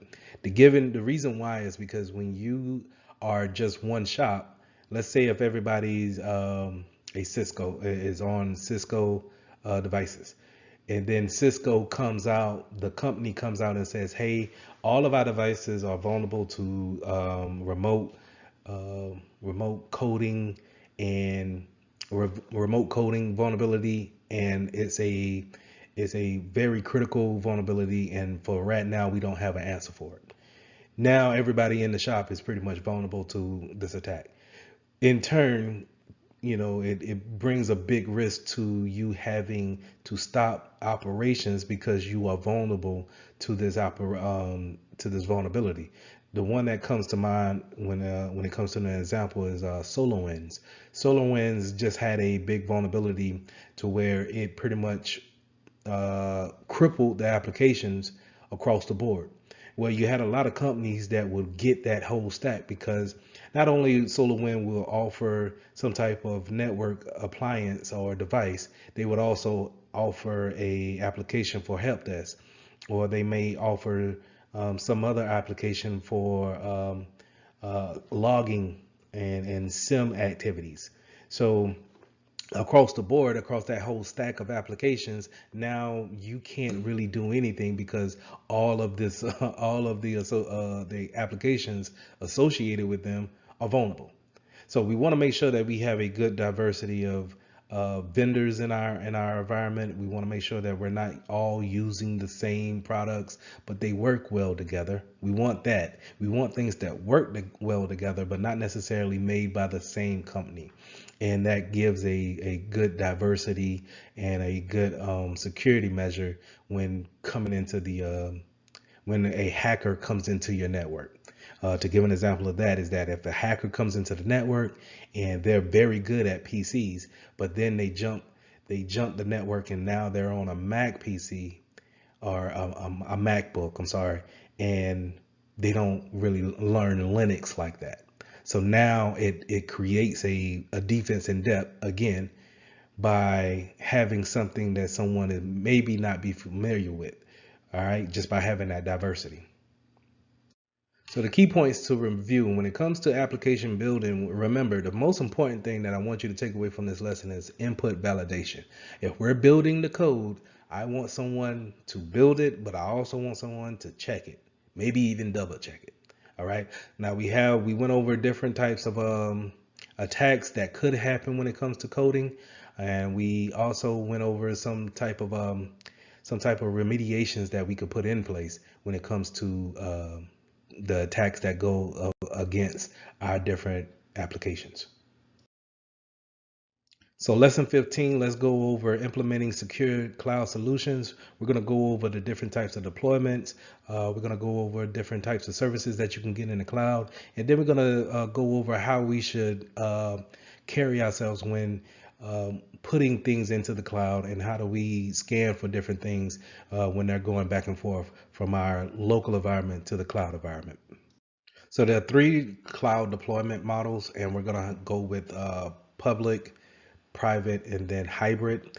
And with the public means that anybody can use it, whether you're a business or you're a private entity, or you're just a community service group. Anyone can use this public deployment model when it comes to the cloud.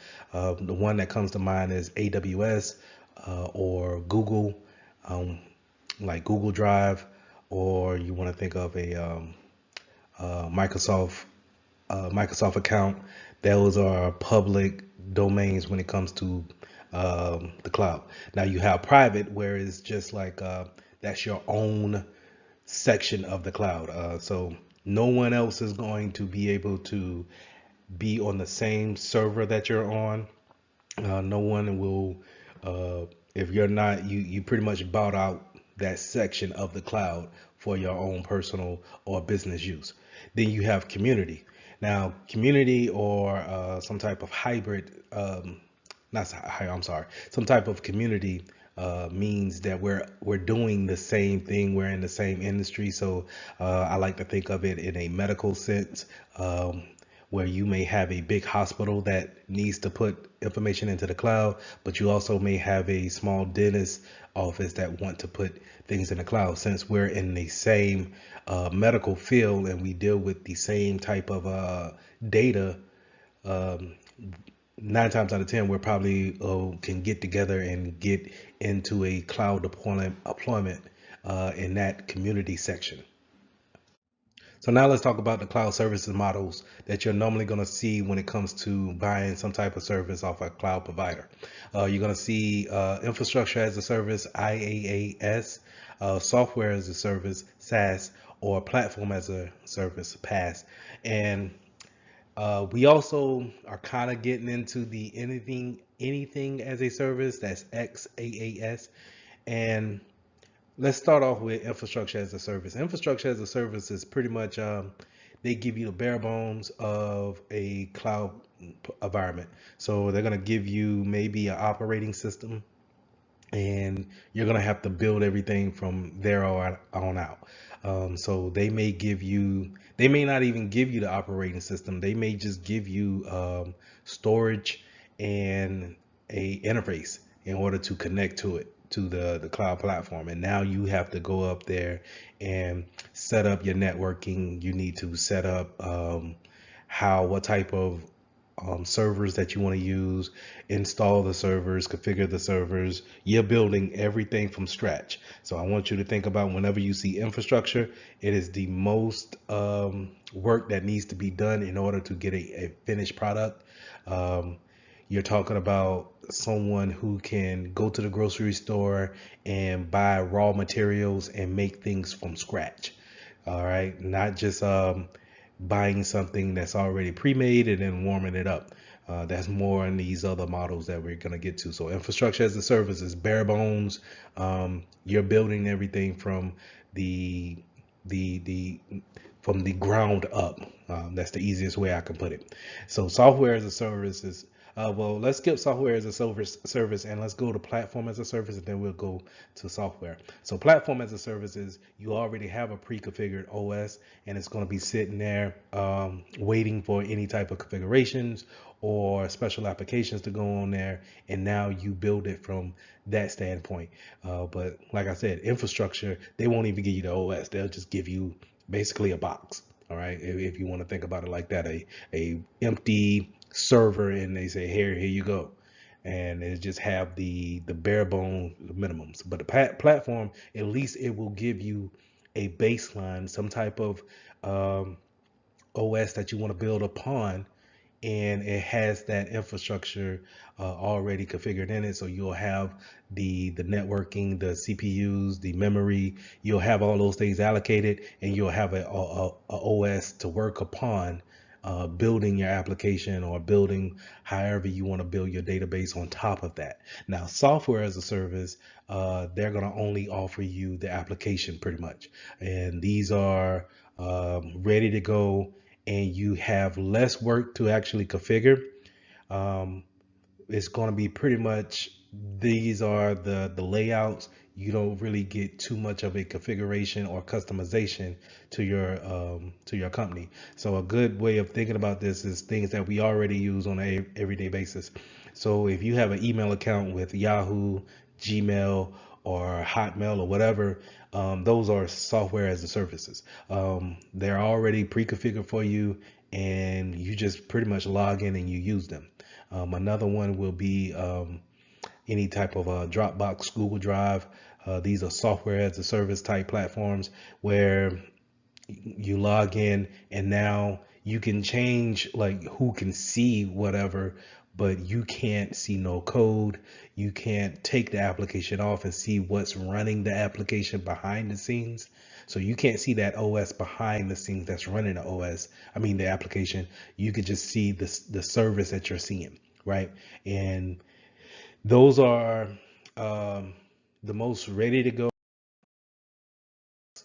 We can use it within a matter of days of configuration, where platform as a service may, to weeks to months before they're ready to be put into. Now, when we thinking about what the cloud is, we need to go back to what a hypervisor is, how it actually runs. So we have two types of hypervisors, and type 1 will be hypervisor, and that's where the OS is going to sit on top of the bare metal, and it's going to run the virtual machines off of that bare metal instance. Okay, that will be the picture off to the lower right hand corner, and that's where you're going to see different types of VMs coming off of the hypervisor software that's there.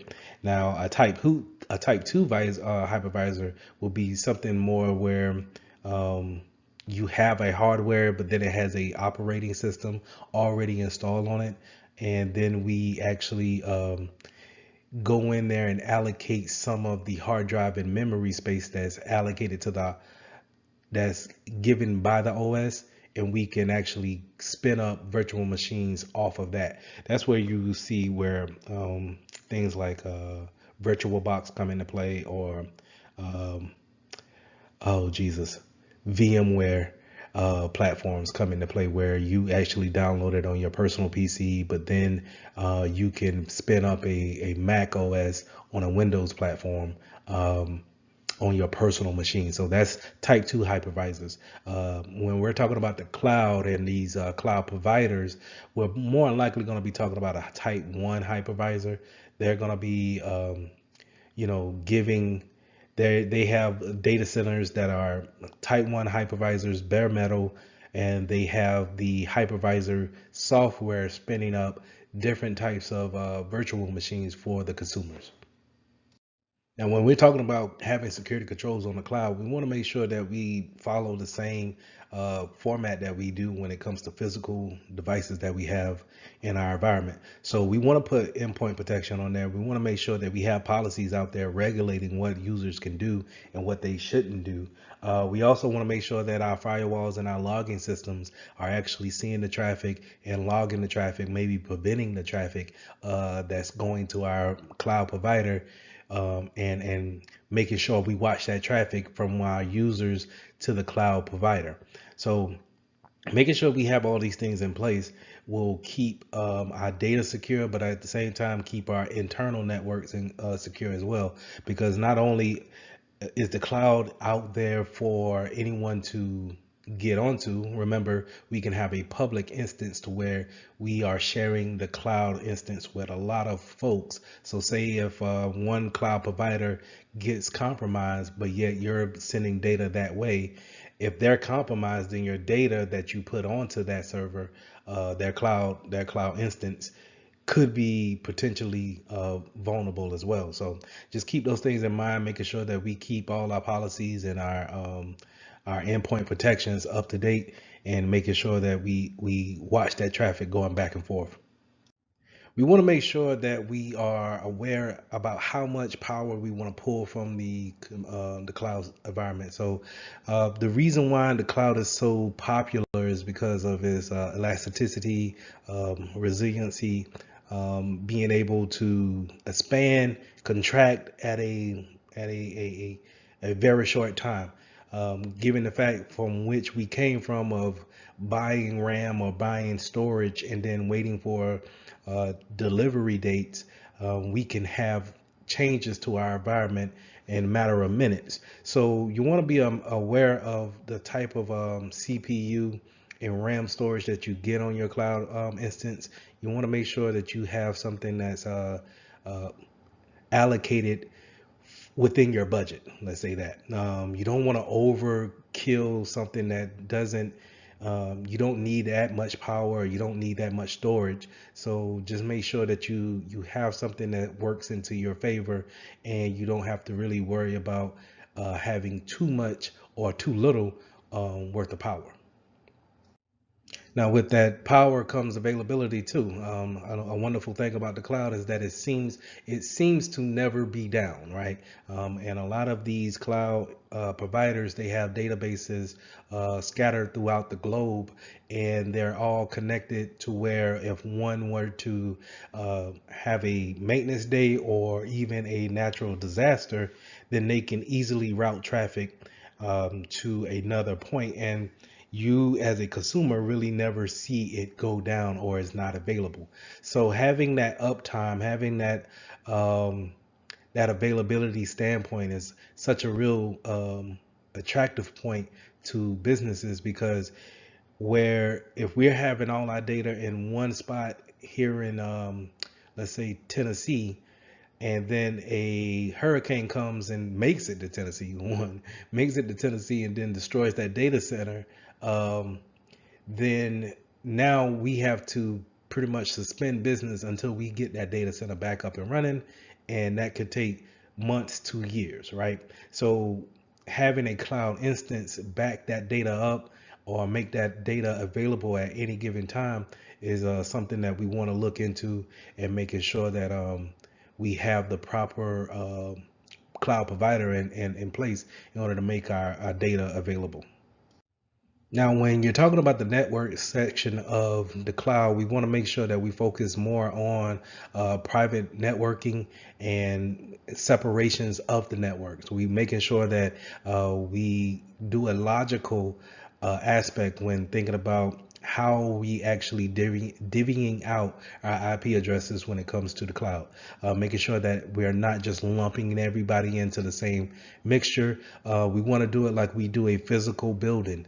The marketing department has a set number of addresses, and the legal team has a set number of addresses, IP addresses. So we want to do the same thing when it comes to our cloud environment, separate these IPs out, And we also, if we can do NAT gateways and as well as putting VPNs out there, let's take advantage of those things because, like I said, the cloud is not necessarily such a new type of technology. Is more popularized nowadays, but um, it's the same concept of what we've been doing in physical locations. It's just now we're using the internet to have our data pushed to a data center that may be outside of our state or country for that matter.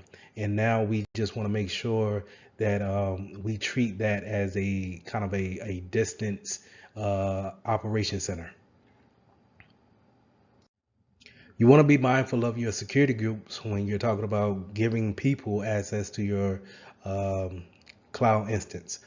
So we want to make sure that if we're building any type of identity or usernames or any type of users in the cloud, we want to make sure that we follow our best practices and give them only the enough permissions to do the job, and making sure that we follow the directions of if someone leaves, then we take away permissions from our cloud instances as well, because we don't want to just think about our Active Directory software that's physically in the building. We also want to make sure that the username and password that they use to log on to the cloud instance is also disabled whenever they leave the company. And sometimes it can be lost within the whole concept of working. But we need to, as security professionals, be aware of that and have that in our plans and steps to make sure that the identity access and management part of it stays true. Now, when we're talking about moving data from your local machine out to the cloud provider, we want to have something that's kind of scanning those documents or data and making sure that is not leaking any type of sensitive information. So this is where CASB will come into play. CASB stands for Cloud Access Security Broker, and it's going to sit as an agent on your local device, and it's going to look at your user putting information out to the internet or to a cloud provider, right? So whenever, because here's the thing, you don't, while as security professionals in our work environment, we may have a set number of cloud providers that we work with, but that's not necessarily who all your users work with. So to give an example of that, the security team may say, hey, you can use box.com and Dropbox for your storage outside to a cloud provider, but you may have users putting things in OneDrive, Microsoft OneDrive or Google, and putting it in their Google Drive. And we're not aware of it because we allow everything to go out to Google. So we want them to go and search on Google and maybe look at their email on Google, right? Well, Google also offers all of those different applications, which is, cloud based. So we want something like a CASB sitting on our PC to scan those documents going to other cloud providers that we may not be aware of that our users may be using. So in this lesson, we went over the different types of cloud deployments, the different types of services that you could have, and we also went over different types of security measures that we need to put in place in order to teach our users how to use their cloud. So lesson 8, we're going to talk about identity and identity and account management controls. What things are we putting in place in order to administer the type of usernames, identities that we're giving our objects, and then how do we actually manage the accounts once they're set up and running. So when we're jumping in identity access management, there's a bunch of controls we can put in place in order to help us be more secure when we're giving access to people, and also just kind of validating their authorization. So we can use certain things like certificates and smart cards. A lot of certificates you'll see used is when it comes to public key cryptography. We can also use tokens, and tokens will give us this type of validation that this person is who we say they are, because we may have giving them a username and password, but we also gave them a token to, we assigned them a token to actually validate the username and password. So we can use those things. We can also use identity providers such as Federated Identity Management, where if I log into one web page, then automatically another web page may accept me because of our by me knowing a mutual party. So a lot of times what you want to think about is when you can go to a certain website and they say, hey, if you have a Google account, then log in with your Google account. You won't have to set one up. We'll automatically trust the fact that you have a Google account in order to create this account with us. And from here on out, whenever you create that account, you can use your Google account or Gmail account to actually log into that website. So when bringing on new individuals, you need to make sure that you have an onboarding process as well as an offboarding process. Onboarding meaning we have a checklist, or we make sure that we have everything in process, that once you come through our doors, we know exactly what information to give you and what not to give you. More importantly, we know how to create your account. We know how to give you permissions to where you can print to certain printers, be able to share files within your first day, and you're not sharing out of your scope of the things that you need to do in your work day. So we want to make sure that HR has the proper policies, making sure IT has their proper policies as well, and that everyone that we bring on, that it's a almost a cookie cutter type deal to where everyone has the same process. Also, we want to make sure that we do the opposite whenever we let someone go, someone gets fired or quits, or God forbid passes on. We want to make sure that we have a offboarding process as well, making sure that we take away permissions, we take away cell phones, any kind of tablets that they may have, laptops, tokens, anything that we have given them. We need to make sure we get that stuff back. And we also want to make sure that there's a policy for that, as well as a checklist for that, making sure that, hey, once so John is terminated from this job, the proper personnel is aware, not only just the security to make sure that they are escorted off the premises, but to make sure that the proper personnel is in IT knows that this person is gone, so we can disable his account or her account.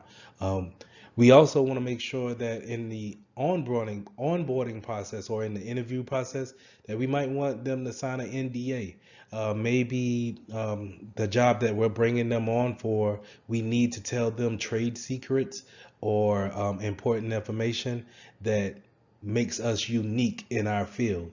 And so in order to give them that information, maybe we want them to sign a non-disclosure agreement saying that you won't talk to anybody else if you're not selected for this job. So just making sure that we have all these things in plan to take a new personnel as well as to offload someone. So now that we got our personnel into the office, we need to make sure that we have policies in place for them to follow on a day-to-day basis. We may need to make sure that we have separation of duties in place, making sure that they're not just have to do everything, that we have managers in place in order for them to do certain tasks that should be taken away from them.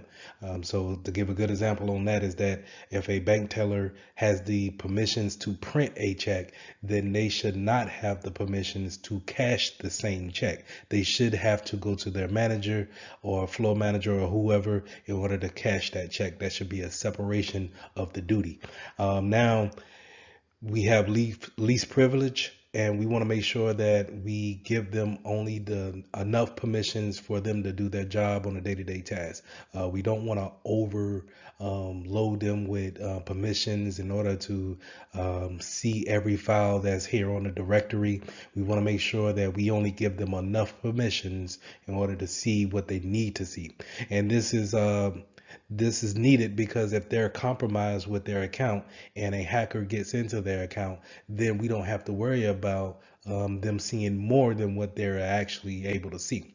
They can see only what Bob can see in the mailroom, and he doesn't have access to the marketing department. So make sure that we have least privilege in entailed on our accounts. We also want to make sure that we have job rotation. So, kind of going with the separation of duties, job rotation is not having you do the same job year in and year out, or even if we want to rotate the functions that you may do quarterly throughout that year, right? So in order to do that, we're just going to make sure that our training process is up to par, because a lot of us, the reason why we probably stay in one spot is because we can't actually train you in another spot, right? But if we can rotate you out, then we can have you doing something totally different every quarter. Therefore, if you were, let's say, you were sneaking money out from one account to your account every month, you were just sneaking that money out, and then we rotate the jobs. Now you're not able to have access to those accounts, and we get Susie to come in and do your job. Then we can see, oh, okay, wait, we had logs of this money going to Bob's account every month, but now all of a sudden it stopped. So that's why we kind of want to have that job rotation to kind of weed out those processes that we don't have an awareness of. So we want to make sure that we have that job rotation. We also want to make sure that we have a mandatory vacation too, just to kind of, piggyback on that job rotation. Let's say if we can't rotate jobs, we can have mandatory vacations where we tell you to go home for 2 weeks and see if anything arises, any kind of different processes comes up, and now all of a sudden we found out that this was going on while you were over it. So now we can ask those questions and get those things ironed out, or we could take the appropriate actions. So, like I said, HR needs to have those onboarding processes, but we also, like I said, to have those offboarding processes, making sure that we get everything back. We want to get our laptops back, phones. We give out phones, but make sure we take them back. Make sure we change the phone number. And we just don't give the same phone number back to the new guy or the new girl that's coming onto the job, right? Making sure that we take back tokens, bank credit cards. I'm sorry, not bank credit cards, but business credit cards, just in case you had someone that was traveling, and sometimes you forget to get those type of items back, USBs, USB thumb drives. And these are things that we accumulate over our time, our tenure at our business, and we just accumulate all this business assets, and we just don't. We sometimes a breakup, or let's say if I'm really mad and I quit the job, then do I have a policy in place to say, hey, Lee's not gonna come up to the business to give back the stuff. Can we remote wipe the cell phone that he kept? Can we remote wipe the laptop that he kept? What information was on that laptop? Can we shut it down in any other way? Because I may not get that back. Let's say if you have an employee suddenly pass on, then how do you go about respecting the family but also protecting the business at the same time? What is the process on that? So we want to make sure that we have all those policies ironed out, and making sure that we have just as a robust onboarding processes, that we have a offboarding process that just as robust to keep the business safe, keep it moving forward, but at the same time getting back what assets you may have given out to that employee. So when creating accounts, we want to make sure that we have privileges uh, limited to what a user can do at their job and nothing more, right? But we also want to make sure that we put in different policies like password policies, and we also want to make sure that they don't have permissions to change any kind of system configurations. To give an example is that once I give Bob the credentials to log into a computer at work, do I really want him to add his own printer or his own device at on his login account? So we want to make sure that we don't give them any kind of system configuration rights, and have, unless it's part of their job to do so. So if we have Susan who's just got added on to the IT team, then she needs to have a privilege account in order to allow those type of changes to happen. Whenever we have guest accounts for our third party vendors that come in, we need to make sure that they have an anonymous log on, something that we're going to throw away as soon as they're done with whatever business that they're bringing on to the company. So we want to make sure that we really limited their accounts to only the things that they need, and that's pretty much just internet access, but we want to make sure that we lock down those type of accounts. So we touched on group-based policies just a tad bit whenever I was talking about we create a group. Let's say we create a group for marketing, the marketing team, and we want to make sure that they can go to their marketing printer. They can talk to each other all within the department just fine. They can share files with each other. They can look at the files that each other has made, and we want to make sure that policies for that group accounts for everyone that's in that group. So if we can create a group in Active Directory with a certain amount of policies for a particular group, and we know how their business and their operations work, we can limit their permissions only to their job needs. And so whenever we have someone come on to the organization or leave the organization, only thing we have to do is really just take them out of the group, and or put them into a group in order to have those permissions or to take those permissions away. Now let's talk about admin accounts, super user accounts, root accounts. These are accounts that are pretty much can make any changes to the network. But as a security professional, you don't want to give someone super user account, or in the industry, sometimes we'll say a God account, to where there are the only ones that can make the changes. Now, I get it if the corporation or the company is very small and it's a handful of administrators, it may be an account that has a super user does all account. But we want to make sure that we're very careful with these type of accounts, because these are what the intruders, the attackers, that's what they're looking for. They're looking for these type of accounts that can do all and go wherever they want to go on the network and manipulate anything that they want, because it has the permission to do so. So instead of me as a hacker trying to create my own account, why not just get an account that already has those permissions already applied to them? So we want to make sure that if we do have administrators on our network, that we give them permissions to make changes. But what changes can they make? Can they change passwords? And if they can change passwords, can they change group policies? And if they can change group policies, maybe they can't allow websites or disable antivirus software. So we want to make sure that we give them permission, but not all the permissions. And we want to make sure that we understand how the business works, how accounts work, and that way we can delegate the permissions accordingly. Now, going along with those admin accounts, sometimes you will run across these service accounts, and a service account is kind of like this generic admin account that you may get with a product that you just bought or you just got out of the store. So let's say if you just bought a router or an extender for your network, it may come with a service account, a generic admin account that has the permissions of a administrator. The thing to be aware about those type of accounts is that a lot of us do not understand where they're at. So the router in your house may have a service account actually stamped onto that physical router.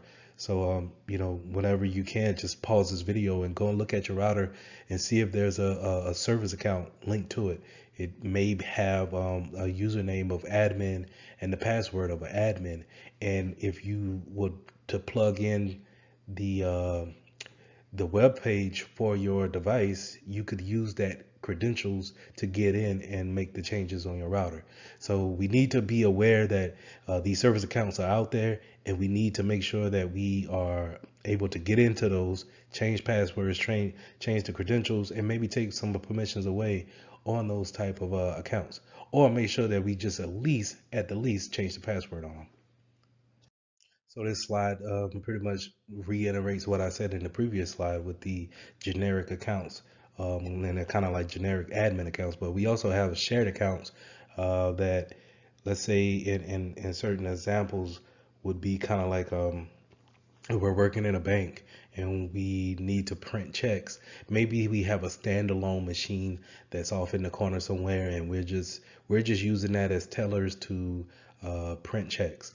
Well, instead of giving people permission for that, since it's a standalone machine, we may have a one login machine, login credentials for that machine. And then now it's shared among the 10 or 11, 12 people that's in that particular branch for that bank. And so we need to make sure that those credentials that's on those standalone machines that are shared accounts, we want to make sure that our users are very aware about the security of those accounts, and then making sure that we go in as administrators on that account. And then, like I said, kind of trimming the permissions down to where it can only do but so much damage.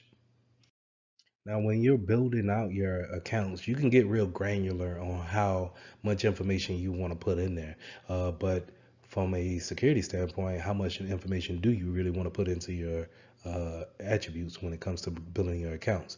So we want to make sure that we have a naming scheme, some type of account name, username.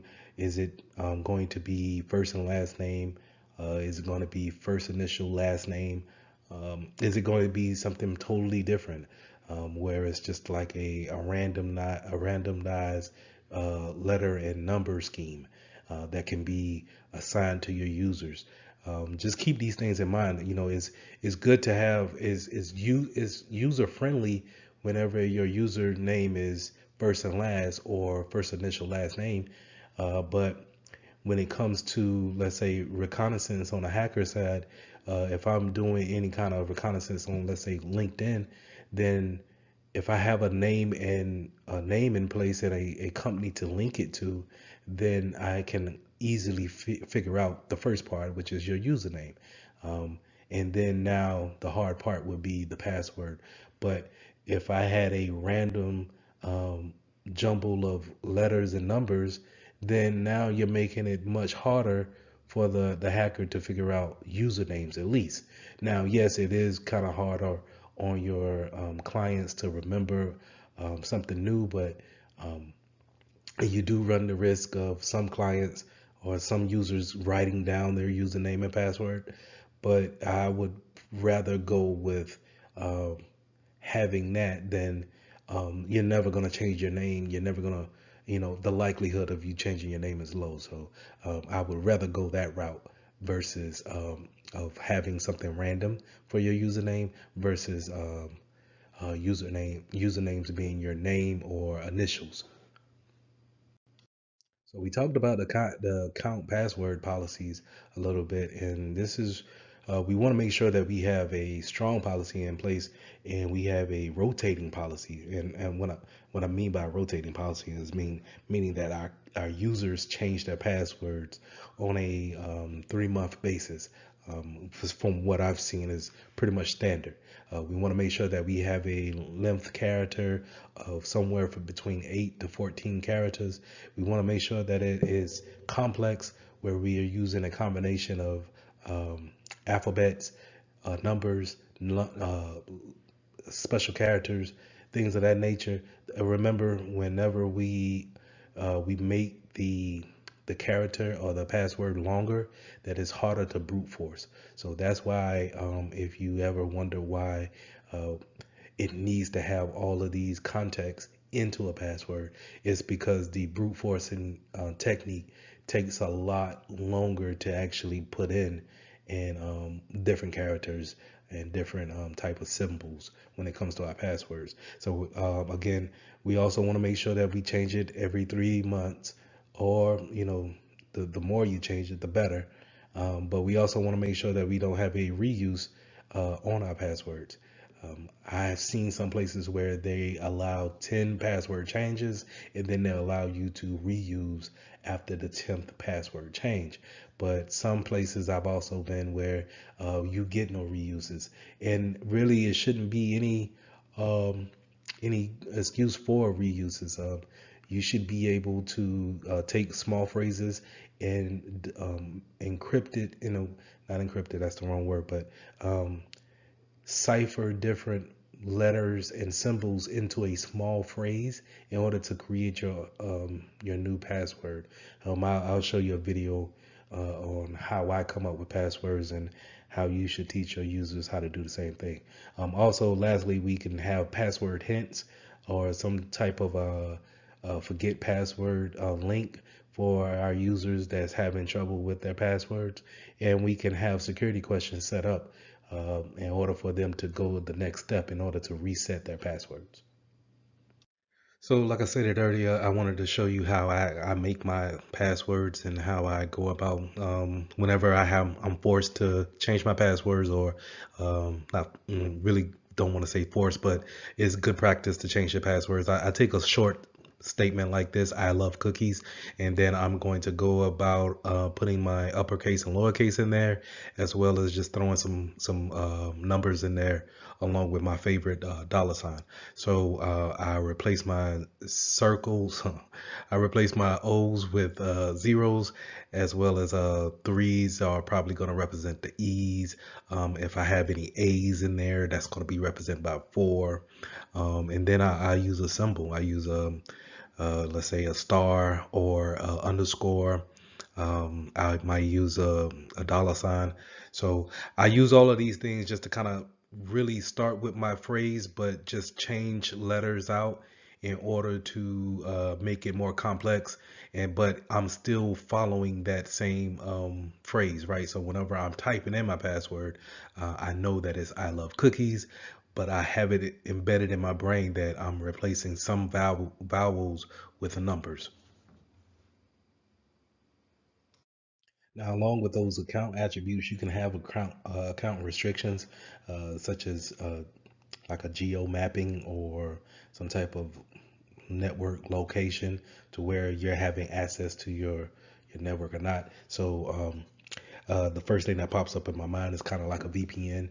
If someone is able to log in with their VPN, then they can have access. So that account is linked to the network, the internal network of the company. And we, in order for us as external users on an external network, we need to get to the internal via VPN, and it can be linked in that way when it comes to your account. You can also have a time-based restrictions on your account. So if we want our users to maybe work from 8 to 5 o'clock, and maybe give a grace period at 6 o'clock, then we want everything, we could put that restriction in for 7 o'clock until 7 o'clock the next morning, to where we don't allow users to VPN in, or we don't allow users to come into the building, or if you happen to get into the building, you can't log in at that point in time. So these things allow for better security, as far as if there's no reason for us to be working at 2 o'clock in the morning, then we can put the restrictions in. So if we do see any activity at 2 o'clock in the morning, it raises a red flag. We can take the appropriate actions. Now, from time to time, we want to make sure that we have account audits. Auditing is just checking behind the processes in place, the configurations that are in place. In this case, the accounts that have been put into place in the groups. What type of permissions did we put out there? Do we have the right permissions for the marketing team? Do we have the right permissions for our financial team? Do we need to take things away? What have we learned? And then are we doing it right? This is pretty much how a audit should work. And then it helps us to perform better because we can always go back and say, hey, you know what? This is not allowing us to be more secure, and it's not allowing the business to move forward. So we can always have these audits to help us out cleaning up what we already have in place. So let's talk about account lockouts and disablement of accounts. So we want to make sure that we have this type of a policy implemented into our organization for several reasons. You want to lock out, of course, someone when they get their account or password wrong, maybe after 5 times. A thing that you may or may not know is that after 30 minutes time waited after your fifth chance and a lockout, then your account is automatically unlocked. There is a configuration in there to where it stays locked, and then the only one that can unlock you is the IT team or whoever is the administrator over the Active Directory. But we want to make sure that we are locking accounts out and that we are disabling accounts that are not needed with the company anymore. We want to make sure that if Bob leaves the network, or I'm sorry, Bob leaves the company, then we disable his account, not necessarily delete his account, but disable his account in order for him to not use that same username and password in order to, maybe go to an external login or network and then get back into the business side of the network, log in with his old account that we never disabled, and then be able to pull or transfer files or what have you. So we want to make sure that we disable. The reason why I said we don't need to delete is because maybe we need to keep some files that he had. Maybe we need to search his account. Maybe it's a necessary duty that we go through his account and make sure that he didn't do anything malicious. So we want to make sure that that account is disabled, but not necessarily deleted. So in further classes, we'll go over how long we should keep certain documentations. So this is another attribute to what you want to do when it comes to disabling an account. So when bringing on individuals, making users onto our network, we can either have them grouped into certain groups and then they have permissions and rights that way, or we can have based off the resources that they're going to be working with, or the ownership is going to determine what type of rights that they have. So when it comes to ownership, resource ownership, then we're going to talk about discretionary access control. That's hey, you work for me, so I'm going to say that you need to have access to these documents, and that's discretionary. On my discretionary, I'm going to give you access or request access. And then you have role-based. Role-based is more likely what you're going to see into the real world. You're going to be able to be lumped into a group. If you're working in the marketing department, then you will be lumped into the marketing group and get the policies and the permissions that the marketing group will receive. And the same thing goes for finance, HR, different departments that you may have in a 9-to-5 type of organization. So just to kind of go into ACLs. ACL stands for Access Control List, and this is where we pretty much we give people permission based on their role or group or time in the organization. We give them permission on what they can and cannot do when it comes to their username and the resources we have on the network. So maybe you cannot print to the printer that's on floor 15, but yet you can go and see whatever documents that we have in for the contracting group. So when creating different users, we want to make sure that we have different standards for those type of users, and we want to make sure that we don't give them more permissions that they actually need to do their job. A lot of times we can go ahead and just give someone all the assets in the world. Yes, it creates less work for us to actually come back and maybe dumb down those permissions. It creates less work that way, but um, from a security standpoint, if you're giving them that much access to different things on your network, then you're opening yourself up to a bigger risk of being attacked. But when developing ACLs, we not only just have role-based access controls, we can also have mandatory access controls, which is abbreviated for MAC. A lot of times you'll see this in the government sector. I know a lot of time when I was in the military that we would use labels and clearances to actually show what type of access you have, whether it be private, confidential, um, um, unclassified, secret, top secret. So you will see these type of things whenever you're um, studying for the exam. Just think whenever you're seeing labels or clearances, then you're probably talking about a mandatory access control. We also have attribute-based um, access control, which is a combination of the subject and the object. Where you're the actual subject and then the object you're trying to get to will be the printer on the 15th floor. So you can have those type of attributes determine what type of assets you have throughout the company. You can also have rule-based access controls, and this is where it's not determined by the users or the managers that's in the organization. It's determined by the system, and it's more of a stricter access, but a very secure access as well.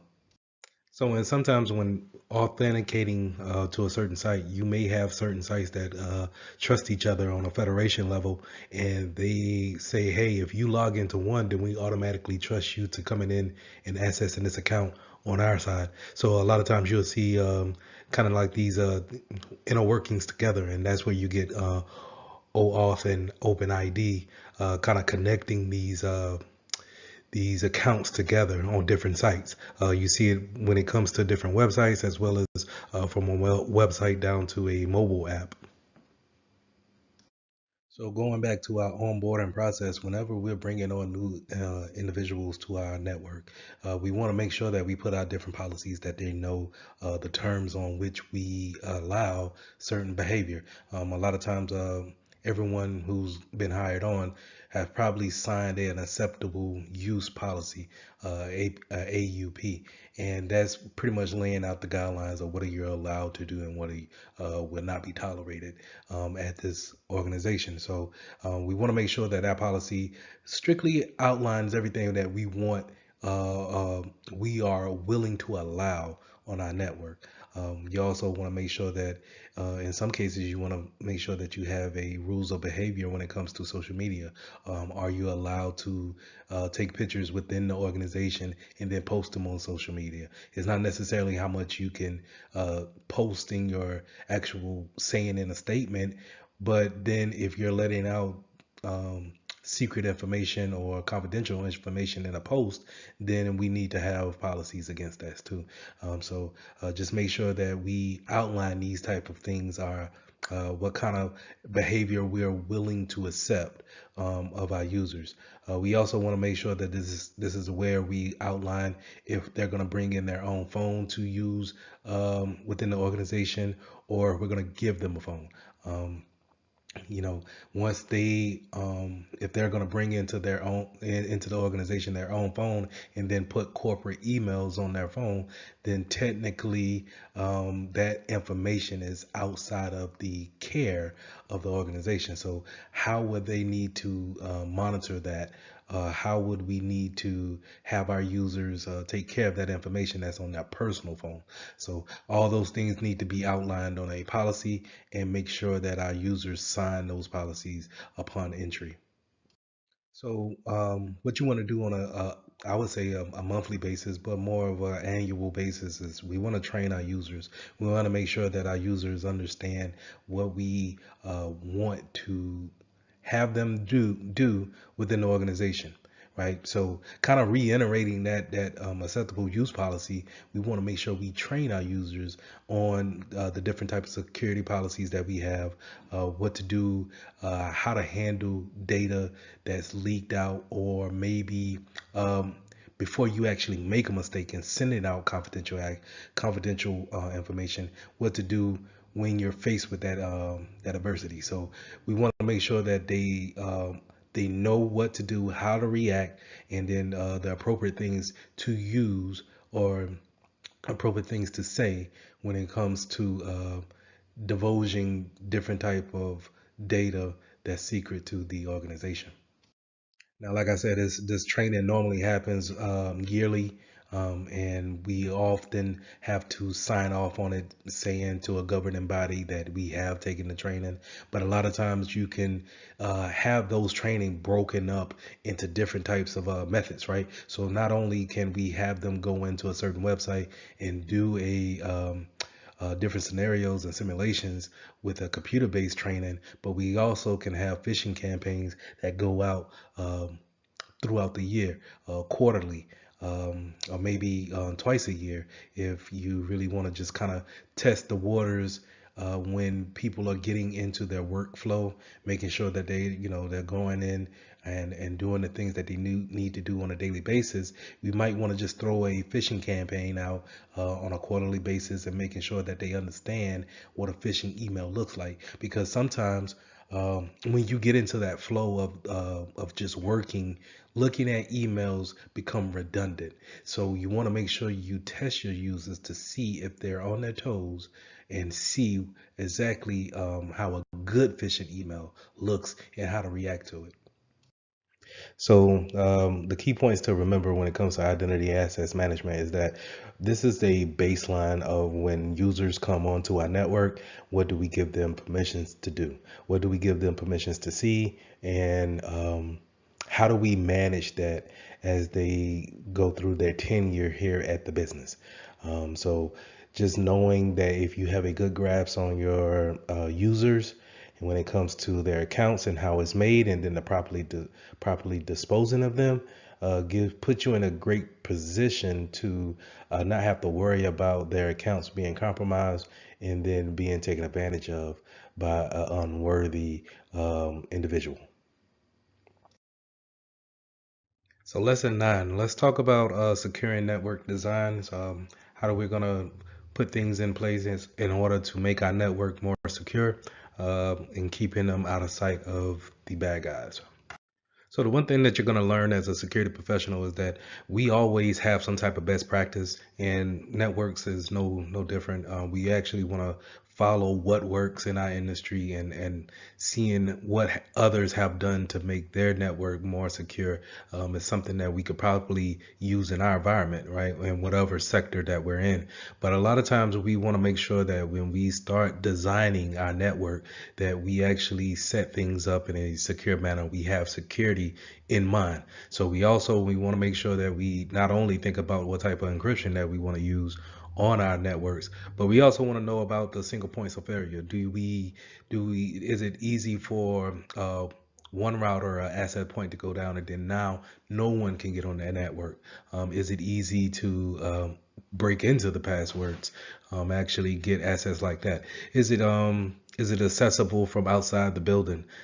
Can people from the parking lot actually get access to your network and then snoop around and make lateral movement? So all these things you want to make sure in the designing phase and throughout the changes that you make, right? So just because the network is set up and running, we also need to make sure is it as is it efficient enough to be secure enough, right? So do we need to make changes throughout its life cycle? And you want to make sure that we design the network in a secure manner, always having security in the forefront of the mind when designing our network.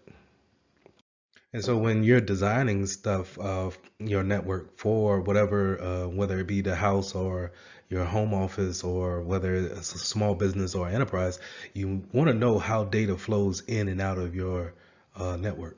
So you want to know if we're in a small business and we're trying to set up a network for a dentist office, we want to make sure what devices do they have on the network, and then what are we doing to send out different data? Are we just checking email? Are we downloading files from a cloud provider? What are we doing on a daily day basis? And that's knowing your workflow, knowing your business architecture, where we know exactly what the business is doing to make money. And then now, how do we formulate a plan around the network in order to make making money more secure, right? So that's how we want to look at things, and we want to just know every detail about how business is conducted in this whatever venture we're in, and then we want to make those things secure. So if you're not familiar with the OSI model, I want you guys to take it upon yourself to actually Google the OSI model and look at the different layers about how data is transferred from one device to the next. But this picture right here is pretty much showing how data comes into your network. So at the physical layer, that where the telephone cable that may goes into your, not a telephone cable, but the RJ45 that goes into your laptop, that Ethernet cable, that goes in, and then it actually communicates with the NIC card that's in there to the network closet that you may be connected to, or the Wi-Fi signal, and you're connected to that access point. And as you see right here on the first layer, you'll see that switch and that access point. That's where the data is coming in. So if I send you an email, it's going to show up at that access point and then wait for some type of communications to your device in order to, actually bring it up to the application layer, which is layer 7, in order for you to actually see what's going on. So this diagram here just kind of shows a quick overview of how these layers look. Now, mind you, it's 7 in all, but you just see your main ones here when it comes to networking and how data comes into the network, and this is how it flows out. So it starts at that application layer, and then it goes down. It breaks down into layer 6, 5, 4, 3, 2, 1. Once it gets back to layer 1, and it turns into bits, ones and zeros, and that's how it goes across the network to its destination. Its destination being a router in Atlanta, or just someone that's on the fifth floor while you're on the third. So that's how data is actually ported from station to station. And we also want to look at this kind of this diagram by showing where we want our firewalls to be put at. Sometimes we may want to put our proxy servers in different spots in order to take our data, analyze our data, or maybe even redirect our data when it comes in, kind of like redirecting the traffic or making a detour if we needed to. So this is a good example of that. And like I said, if you're not familiar with the OSI model, please take your time, Google it real quick, and read up on it and watch some videos on it. Network segmentation is one of the best ways we can make our networks more complex, not putting everything on one network, being able to segment the network off into different VLANs and have different devices talk to or be on the same IP wavelength as other devices that they're actually doing the same thing. I think it shows a complexity that you've put thought and effort into your network, but it also it's a hindrance to a individual trying to hack onto your network and then trying to see what's actual valuable on your network. So if we want to separate our marketing department away from our financial department, it serves a lot of a more of a purpose than just lumping everybody in onto one network. Now, this slide talks about network topologies and zones. So when you're into the networking field, you're going to probably be looking at everything from a high level, but also you're able to get into the weeds of your network. So whenever you're looking at a topology, you're probably looking at images on a PowerPoint or some type of diagram, and it looks similar to what you're seeing here on the screen. And so in order to have it logically in your mind of how the building is set up network wise, this is where you get topologies at. And then now if we have everybody that's on the second floor who's within the financing department, then we could say that they're all on the same network, or in this case, let's say they're all on the VLAN 100, and then everybody who's in legal is on VLAN 110. And so we can break them up in a logical format that we can understand it a little bit easier. It's easier on the eyes instead of just looking at a bunch of IP addresses and then trying to understand the nomenclature about how our network is actually situated. So again, you'll see different groups broken up on a piece of paper wise, but it's not necessarily that like that when you get into the building. You have people who may be on a mobile, uh, be a mobile device to where they move from floor to floor. Maybe they don't even work in that building. But we have them on a particular VLAN in order to receive updates or to receive any type of permissions that we want them to have or maybe take away. So just keep that in mind when it comes to topologies. Topologies is going to be that diagram, kind of looking at all the images, and then the zones will be those groupings that we want to put similar devices together, people who work together in certain departments. We want to put those into those zones. So DMZs is a place where we can put some of our servers that are well facing out into this kind of like an isolated area. So it blocks off the traffic that comes from the outside where our users are actually interacting with the server, and then it's a backdoor into our network, right? But it stands in the middle of the outside world versus coming into our internal network. And a DMZ sits there and takes all the, let's say, orders for t-shirts, and then it pushes the information or the data from that DMZ into our internal servers where we can take the data and fulfill the order of that t-shirt. So DMZs is a good way of just kind of isolating something that we need for it to be out to our customers or our users, something that they can touch and actually put information in, but we don't want them to actually come into our internal network and then place those same orders or put in different information, different data on our internal networks, because you don't know who they are, right? So we can use DMZs for this action. Now we also have something called basting host, and it's kind of the same thing. Or you'll hear some people may use honeypots, something that's out there sitting away from the internal network, but is accessible for outside networks, or if in the case of a honeypot, then it's out there for a hacker to actually see and then actually try to manipulate. And then what we're doing as security professionals, we're logging that information down and learning from whatever tactics that they're using on that machine. So hopefully we all are familiar with IPv4. That's where, you'll do your command prompt. You'll bring up your command prompt. You'll type in ipconfig, and then it'll come back with some information about what kind of IP you got from your router.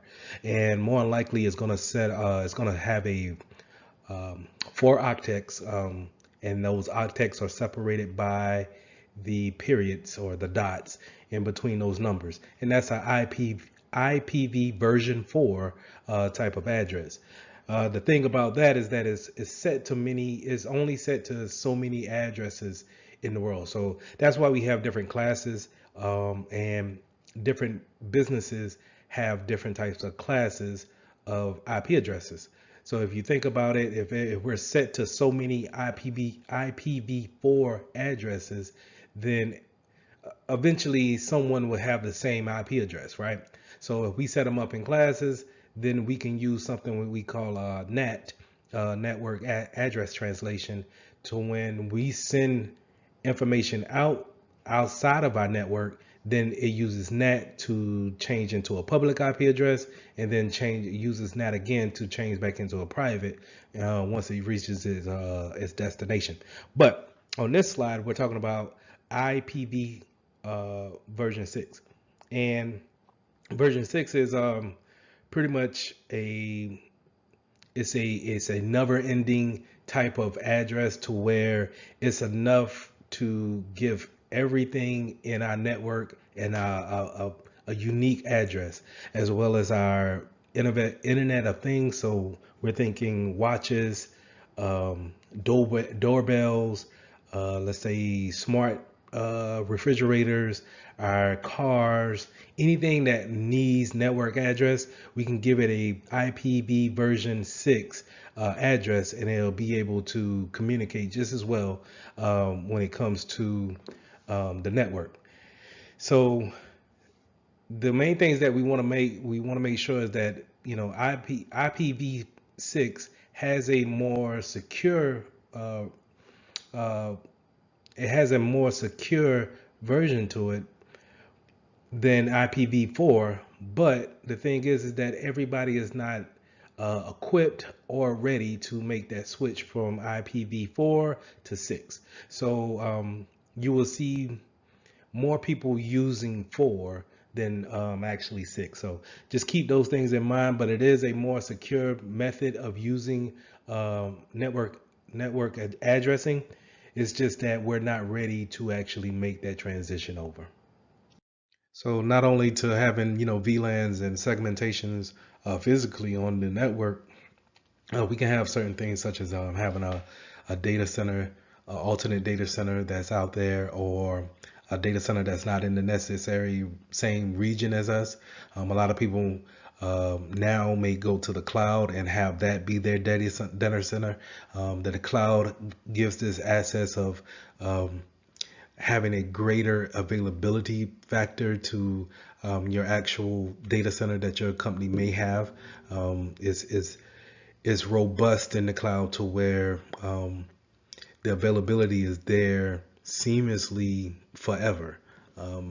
And so it has a greater chance of the data has a greater chance of being accessed versus if, let's say, if there's a big storm coming into the city and your data center is in the same city as your building, and then now no one can work from home because not only is the city out of power, your data center is also out of power. Therefore, no one can access the data. So the cloud kind of eliminates that single point of failure, so to say. We can also have zero trust, and zero trust. The implementation, the thought behind zero trust is just constantly validating and not trusting one federation to another, right? We're constantly validating any input that we get. And therefore, if we're constantly validating, then pointing out any type of action that is not validated or authenticated, then it's easy to point out and then actually discard of. So when it comes to networks, a lot of times you're gonna hear as a security professional is the man in the middle attack, and that's where we're sniffing that network. We're intercepting that traffic that's going across the airwaves or on the landline, and we're actually observing that type of traffic and seeing if we're able to see what's going across the network, right? So we want to avoid those type of attacks. Again, you'll see a lot of people, as a security professional, we'll see a lot of times that's being associated with Wireshark, having that tool be able to sniff the network and then gather those type of packets, right? But we also have spoofing.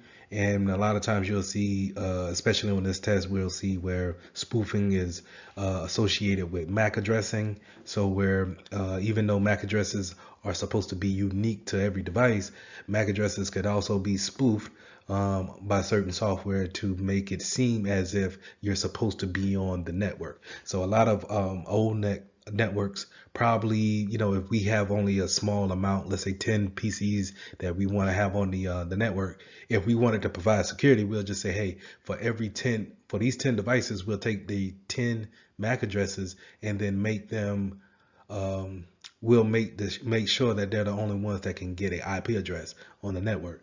Well, sometimes I could spoof that, and then now instead of you giving me a DHCP constantly changing my IP address, you think that I'm already on the network, so you automatically give me one, right? And now I'm spoof my way onto the network, and now I can traverse wherever I please, or see if I can traverse, right? We also have ARP poisoning and MAC flooding attacks. ARP poisoning is just the broadcasting of unsolicited ARP replies, trying to spoof MAC addresses. And then we have MAC flooding, where we're over flooding the switch, trying to trigger a unicast flooding. So we want to make sure that we understand these type of attacks do go on, and that's why it's so important to understand the man in the middle, being able to be onto our network and sniff our network and then apply these type of attacks to our network. So we also want to provide a prevention on looping within the network. So we want to apply the spanning tree protocol, where we don't want to cause what we call a denial of service on ourselves by having a broadcast or a flooding unicast given out on the network, constantly sending packets back and forth, and the units don't know what to actually do with it because it's coming in so fast. So it causes a denial of service within the network. So we want to make sure that we set it up with the spanning tree protocol in order to provide a better so just in case we plug in different Ethernet, or we plug in a Ethernet into a wrong port, that we don't cause a network outage, right? So this is what we want to make sure that this goes into our planning and designing the network in the beginning, right? So in order to protect us, we kind of want to have port security. So on those routers and those switches, if you ever seen them, we have, sometimes we don't use all the ports on them, right? But sometimes when configuring these switches and routers, we leave those ports activated. So whenever you do plug in an Ethernet cord, you may be on DHCP, so you automatically add it to the network, right? So, and we want to go into the configurations, the settings of those devices, shut those type of ports down, disable them, and then carry on. And if someone needs to actually use them, then we put in the proper change for it and actually enable those ports in order for use. We also may want to look into MAC filtering, right? So any MAC address that we're not familiar with doesn't get an IP, doesn't get onto the network, and that way we can cut down on the MAC spoofing that's could be going on our network, right? So we want to make sure that we put these type of things in play. Just goes back into our planning, our setting up our architecture, on how we actually want to configure our devices once we get them open and out the box. So network access control is when we want to put some type of endpoint on devices, like a laptop. And so whenever we have people come into our network, not everybody can just get onto our network and then start browsing or doing snooping around, different types of folders that may be on our network. So we want to put this type of, let's say, a agent on our desktop or our laptops, and just to kind of have like that a common piece to know that, hey, this device is a known asset. It's allowed onto our network. This is a good way to create another defense in depth product. So having that endpoint type of control will be able to easily point out people who are not allowed onto our network, right? So if we only want to, let's say if we're a small business and we only have 15 devices that's into our network, but then all of a sudden we see 20 devices. Now we got to say, okay, these four or I'm sorry, these five new devices, we can go ahead and kick off the network. And if it's legitimate traffic or a legitimate device, we can then make an exception for them and then bring them on, or more importantly, put our endpoint agent on that PC or device in order to keep track of it, and then make any type of changes or updates to it accordingly. So the main thing I want to talk about on this slide is the SSID, your service set identifier, and that's when if you're on a Windows machine, you'll look down at your Wi-Fi signal, that the little symbol you have there, whenever you want to connect to a new network, and you want to make sure that if it doesn't need to be broadcast, if that SSID doesn't need to be broadcast as a network administrator, go ahead and just shut that off. There's no need to broadcast it out if everyone is automatically connected to it. And the reason why we want to go ahead and shut it off is because it's a good way for me to go and create another SSID that's similar to it. So if my SSID says bayonet 1, then I can, as a hacker, I can go in and say, okay, everybody's connected to bayonet 1. Why don't I just create a bayonet 2 with a rogue access point and see who I can get to connect to mine? Because employees are not necessarily tech savvy to understand why, as administrators, we do what we do. So whenever someone comes in from a long day of work and they're just trying to connect to the network, and they don't really know if there shouldn't be a bayonet 2 SSID, they just want to get to the internet. Yeah, so we just want to make sure that we can disable that if possible. And then if we need to broadcast it out, make sure that our employees know which ones to contact and which ones is a legitimate one. So if they see any type of rogue access point, then they can go ahead and report that to the proper authorities. So just to kind of add more on to the wireless access point, when we're setting up our wireless access points, whether we're in a business environment or we're back at the house or some type of we're setting up a wireless device at our friend's house or maybe at the church, we want to make sure that we're using Wi-Fi protected access 2, WPA2. Now if you have a more high speed upgrade of a router and you see WPA3, I would use it, but sparingly, because you want to make sure that people are able to connect to it and then actually have some service. So more than likely, you want to make sure that you're using WPA2, and we definitely want to stay away from WPA, just the version 1 issue of it. So we want to make sure we stay away from version 1, but yet we use WPA2. And a lot of times on these routers, if you try to use WPA, just the version 1, it'll give you some type of warning saying, hey, you can use it, but at your own leisure. This is unsafe. Okay, so again, just to kind of beat this point is that Wi-Fi protected access 2 is what we want to go with in our environment. So Wi-Fi protected setup, I've seen this on several home devices, routers, or let's say extenders that you can buy. And I also seen this button. It's a button that you can press on your, let's say, a printer.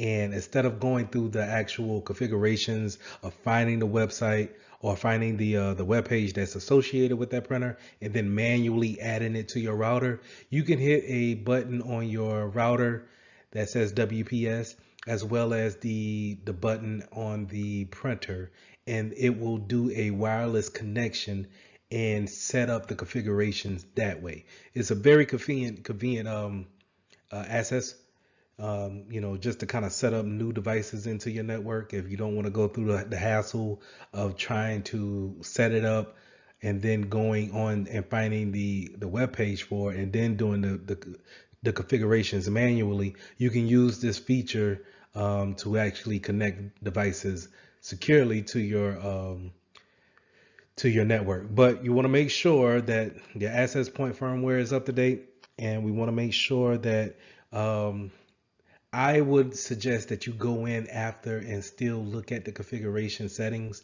and making sure that you have a baseline of what you want on your network. But just to the know for the exam is that it's a convenient way of connecting devices via a button on both devices.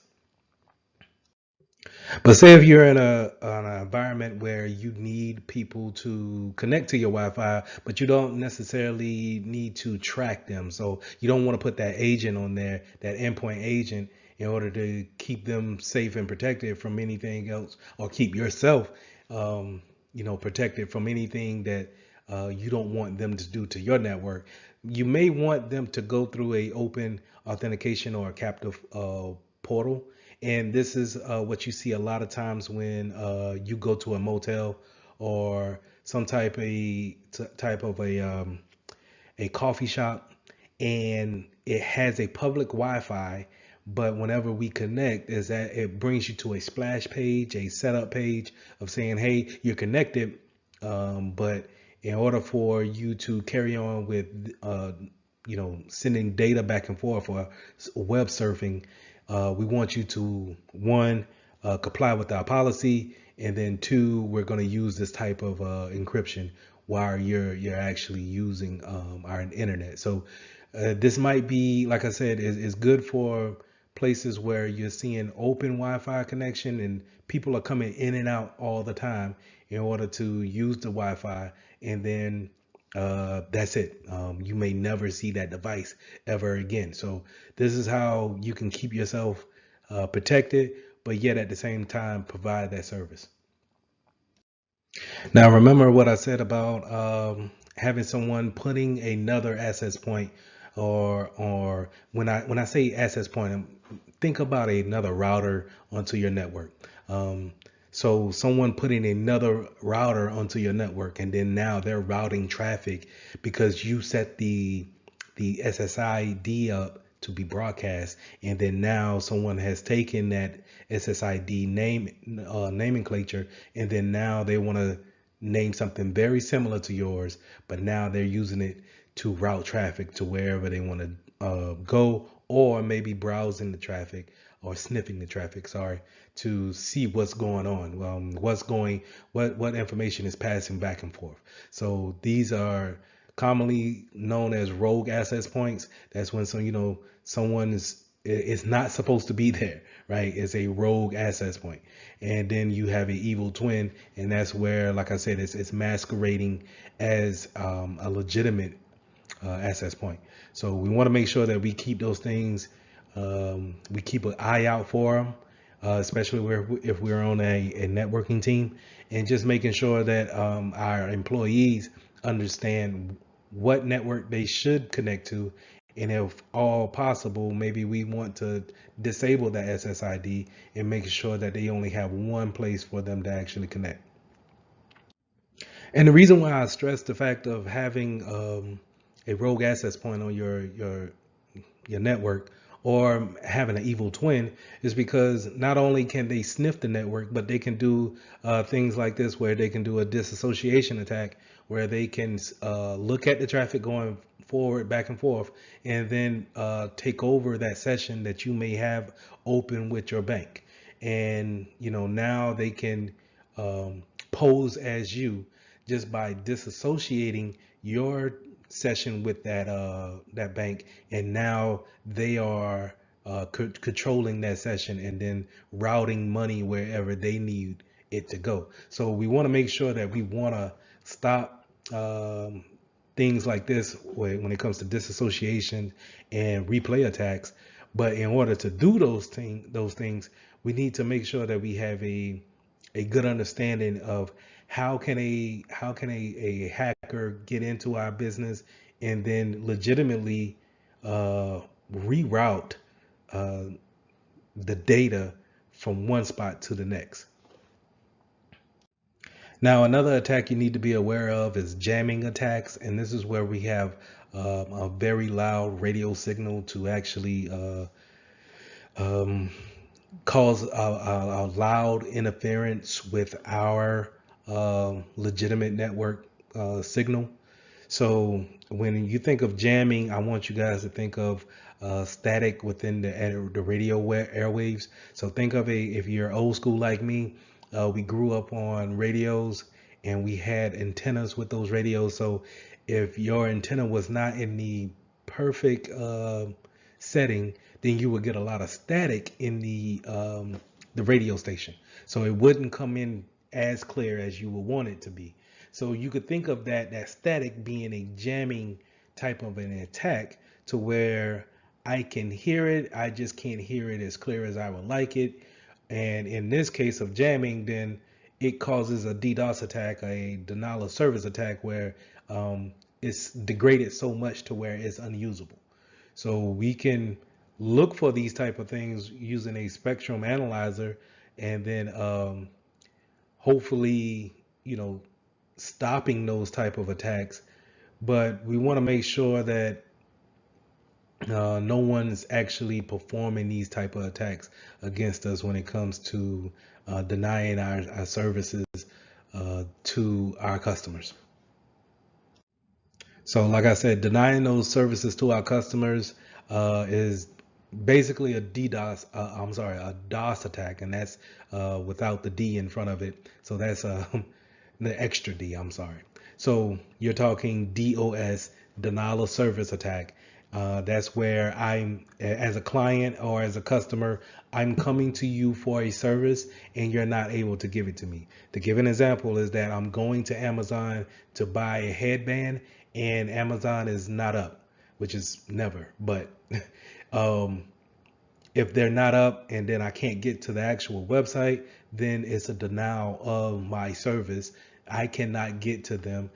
Amazon is on the hook for not providing that service, right?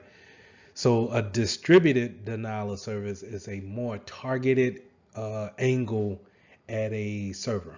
So a DOS attack, a regular DOS attack, is just a wild,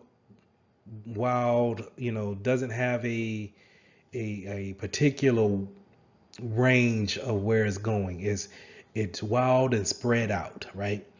And where a distributed denial of service is that I'm going for the particular server or device that's giving out a particular service. So if I'm looking for, I want to stop payroll next Friday, I'm going to do a DDoS attack on the payroll server in particular. I don't care about the website server. The website server can stay up for all I care. I want to go directly for the payroll and stop people's paycheck on Friday. So that's a distributed denial of service attack. I'm going in on one particular server, and this is done with bots, right? So an attacker will be the commander, and it will command different bots, different PCs. So when you think about a bot, I want you to think about different types of workstations that's all sending traffic to the payroll server. So when I say sending traffic, maybe they're sending an acknowledgement type of a packet, and they're just saying, "Hey, do this for me, do this for me, do this for me." And everyone, let's give it a round number of 100 PCs, all just kind of going at this one server and saying, "Hey, please give me this information." And the server, as the nature of a server is to actually take these requests and then give them the answer. And then it will ask for an acknowledgement saying that you got that request or you got the answer that I gave you. But the bots are programmed to not acknowledge.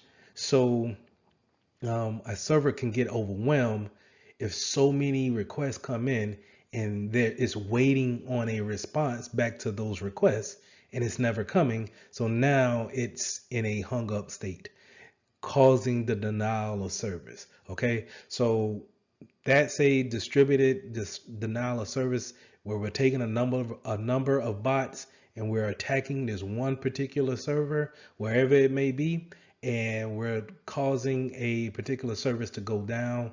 And it's a particular one, not necessarily a spread out one like a denial of service. Now, the way we get around that DDoS and DOS attacks is that we have different servers set up to do the same thing, and we can have them do load balancings and clustering in order to take the traffic in and then distribute it between the different servers all doing the same thing, right? So if we have 4 servers all doing the same thing, let's say they're all doing emails at the same time, right? And we have it load balanced between 4 servers to all provide our company with emails, and then server 1 goes down, then we still have 3 different servers to actually keep email going. So now let's go back to an example when it comes to DDoS attack. Let's say if I'm a hacker and I want to make sure I take down the email, right? I don't like this company. I'm taking down the email, and I got the email address, I got the IP address of one of those email servers, and then I sent all my bots to go in after server 1, right? And I take down server 1, but I realize that the emails are still going because it's load balanced. It's load balanced, and now instead of the emails just coming through and giving a load to server 1, is now distributed out to server 2, 3, and 4, and they are still giving out the email. And now you can have a notification go to your IT team, say, "Hey, server 1 is down. Don't know the reason. We need to get that back and up and running." And it's no panic. There's no "Hey, we're down on email." We don't really lose customers like that. We're able to keep our communication going. That's how we kind of get around that denial of service type of scenario. And clustering does the same thing where we have more than one PC or more than one server creating services, um, and getting around sharing the load of the request coming in. So this is a good way to get around distributed denial of services, and it should be implemented, but some businesses are not equipped to actually have different servers to actually create that type of load balancing scenario. So this is where the cloud could come into place, to where we could spin up different servers in the cloud in order to have that data go back and forth between those different servers. So the key points to remember is to make sure you go back and you study how networks are set up, and then how do we take our network and make it more secure during the initial setup. And then now, if we make it more secure during an initial setup, then we won't have to make too many changes when we're actually performing our services to whatever group we're providing services to. Make sure that you read up on load balancing and clustering, as well as WPA 2, and the different types of settings that we can put our routers on in order to make communications more secure. So lesson 10, let's start talking about network security and the appliances that we use in order to create that security. We're normally going to go over firewalls, proxies, different types of SIMs. So all these things that we want to put on our network to create kind of a blanket around our network and keep things secure. So let's talking about firewalls. So when we're talking about firewalls, we're talking about a appliance that sits at the edge of your network, and it takes in the data from your internet supplier. So if you're thinking about a home setting, you're probably thinking about that router that your phone company came in and they hooked up, and now you have the internet from this router. Well, then within that router, it has a firewall, and what it does is that it looks at the packets coming from the devices in your home communicating to that router, and then before it sends it out or takes anything in, it inspects it and is looking at where things need to go, but more importantly, if things are allowed and not allowed. When it comes to a list, a access control list, if it's allowed or not allowed. If it's not allowed, then it drops the packet. It doesn't come into your system or in your network. Now, if you're thinking about a more enterprise network, we're talking about a network firewall that's probably sitting out there and it's its own different appliance. It is not mixed in with its router.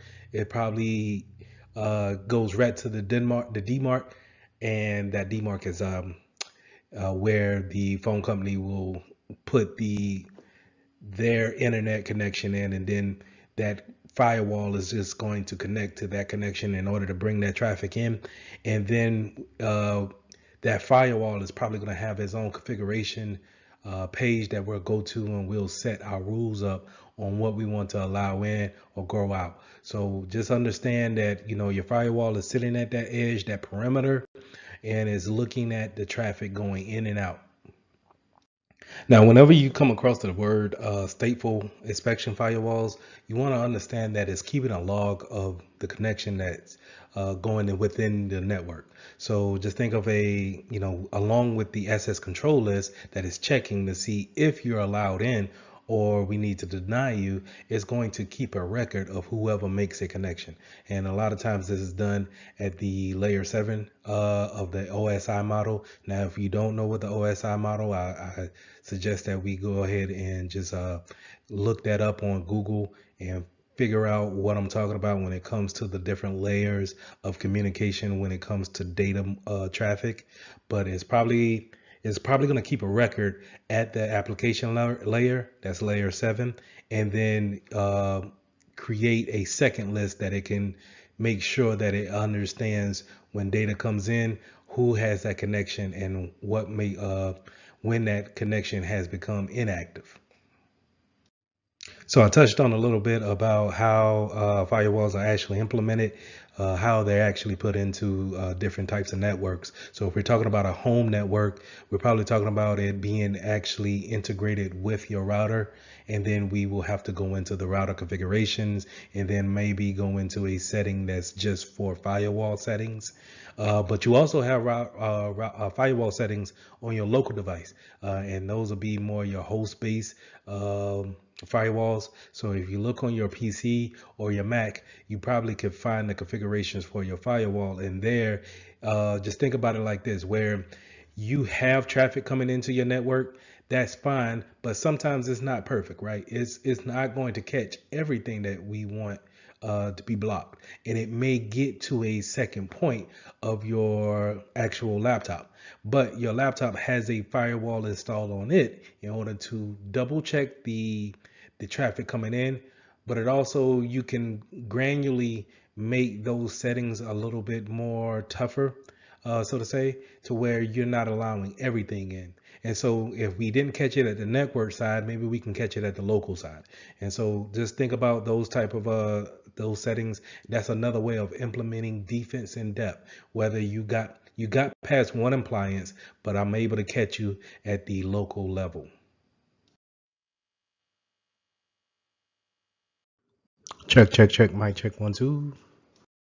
So network address translation, or for short, we're going to call it NAT. And NAT is when we have our addresses change when leaving the network and when they come into the network. So whenever we send a data packet out to a Google server, the internal address that we're going from, our internal address may be 192.168.1.15. But once it gets to our router and it says, hey, I need to go to google.com, then it changes it to a public IP. And that way, people are not able to come to your firewall and know exactly what IP address that you're at behind that firewall. So network address translation changes that IP to a public IP address, and then it sends it out over the wire to wherever Google servers may be at that time. And then on the way back, the router should be smart enough to take that public IP address and say, oh, okay, let's change it back to the internal IP addresses and send it to its proper owner that's here in the internal network. So going back to firewalls don't necessarily have to be physical appliances that you buy from a company and they ship it in through a box and you unpackage it and then mount it in a server rack. You can actually have these things if you're utilizing a cloud service. You can have a virtual firewall that's actually housed by the cloud provider, and you will utilize that application to actually filter out packets that's coming into your cloud network, or sit it at the end of your network, and now you have it filtering out those packets. So just to know that it's not always something that's out of the box physical that you can touch, and then you fix the configurations that way. We can have places to where we can use and utilize these virtual firewalls to actually provide more security to things that we have out there in the cloud. So network-based intrusion detection system. So IDSs at the network level they will sense an attack, and they will track that attack. That's the difference between a prevention system and a detection system. Detection is there to utilize the detection part of it. It's going to look at the traffic, maybe record the traffic, maybe alert you on what's actually going on, but it won't take any actions to actually prevent. And so we can have this at the network level. So hence the word network base. That's going to sit out there with our routers, our firewalls, and our switches, and it's going to overlook the network as a whole. But we still can have it at our local level, our host base level, and track that traffic as well. So just like how we had something tracking and detecting the motions, the characteristics of the attack, in a IDS, a IPS will actually prevent. It will take action and actually shut down maybe the traffic flow. It may put the workstation into a quarantine state and prevent an attack from going any further. So again, breaking down what we see here on the slide, a network base, meaning it sits on our network and it oversees everything that's coming into our network and leaving out. And then the intrusion prevention system prevents attacks from going any further. Now they also can still detect and still monitor and give us alerts as well as the IDSs, but it takes that extra step by actually preventing the attack. So whenever we're talking about systems that have a signature-based detection feature, is more likely going to pull down some type of definitions and is going to look at those definitions and then compare the malware to them. And then if they match up, then they're probably going to say, hey, that's an attack, or this is a virus of some sort. Normally you see signature bases, this feature in antivirus malware protection software. So every day your antivirus application will receive definitions of the latest virus that's out. And what it does is it keeps a database of it, and then whenever it sees something uh, that's new to your system, or it may, whenever you perform a scan, it's checking the signature based database against the files that you have on your computer. And then if they see a match, then they will quarantine whatever file that is, ask you if you want to, delete it, or it will go ahead and take that action and actually go through with deleting that file. So a lot of systems just won't be signature based systems. Some of them actually go off the behavior based detection or some type of anomaly based detection. So to explain that, you have to know what normal is in your environment. So you can't be a company that's constantly changing what the normal is, or hey, we did do things this way, but now we're doing it this way. Because what these systems do is they sit on your network and actually record the actions that's going down, and then they determine a baseline, or you configure a baseline, and then anything that's outside of that baseline or that actual foundation that you set is considered a abnormal behavior, and is detected and then flagged as such, and maybe even prevented. So in order to have these systems in your network, you really need to have a good grasp on what is actually normal for us. And then these systems are great to have, because any deviations from that could be looked at as a abnormal condition. Now, other appliances that we need to be aware of is next gen firewalls, as well as content filters. And when we're talking about next gen firewalls, I want you guys to think about the way your application talks to the internet. And what I mean by that is, to give an example of Microsoft Word, you pull up Word and you get to type whatever document that you want to make, or you get to read whatever you want to someone sent to you.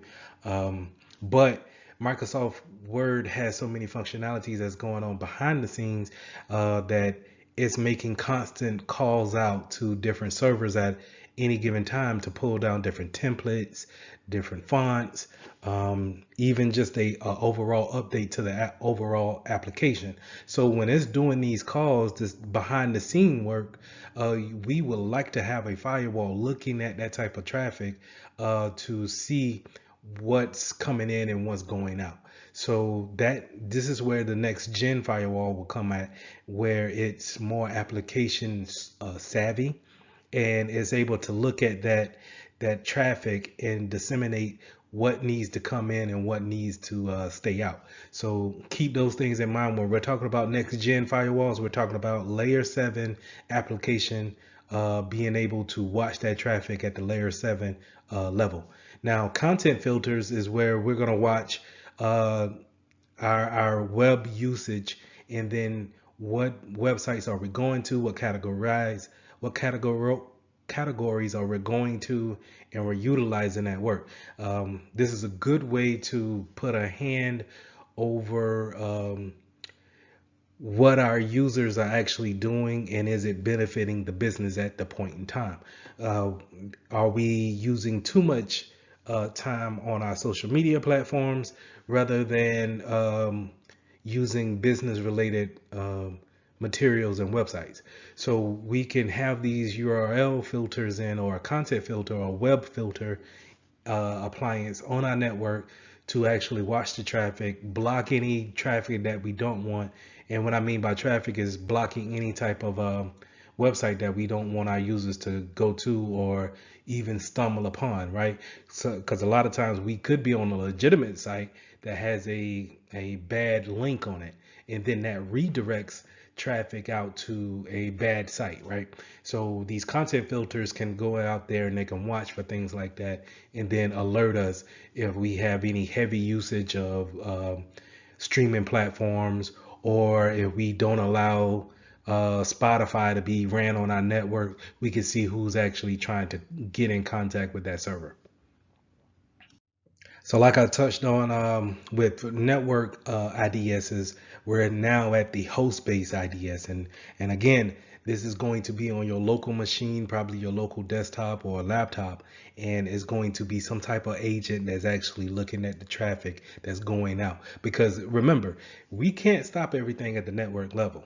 There are going to be some things that get in, but our defense in depth minded platform, we can put things on our local devices to actually catch things that may have gotten past our network side of appliances. So remember, IDSs is detecting the traffic and giving you an alert, whereas IPSs are actually preventing. So just like how we had with our virtual firewalls, we can also have something on our local machine watching that application traffic go in and out. And that's more likely going to be your web application firewalls, or short WAF for short. And it's doing exactly what we specified before when it came to the virtual firewalls. It's going to watch at that the traffic leaving out of your applications and going out there and talking back to whatever prospective servers they need to talk to. And so when I say that, I want you guys to think about applications such as Adobe Acrobat Reader, or any Microsoft product, that whole suite. We talk about Photoshop, anything where it's not just that application sitting on your machine. It's going to go out and update the features on it, the comfort features, or it's going to give you a new font every 6 months or what have you. And these things, when it goes out and it grabs those updates, remember, that's data going out and then coming back.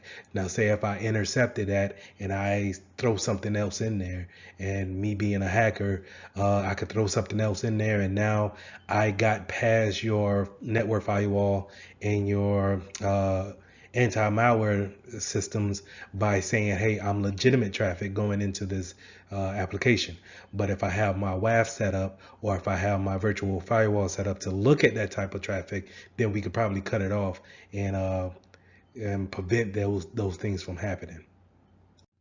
So with all these appliances, monitoring different types of network traffic, as well as things that are being downloaded, is a must. We want to see what type of traffic is coming in, not necessarily blocking everything, but we want to make sure that we look at what's coming through, what could be an issue later on.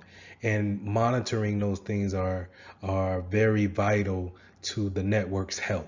And so having the proper logs set up and being able to have someone look over those logs, because logs are only good enough if we're actually looking at the logs to see what's going on our network, right?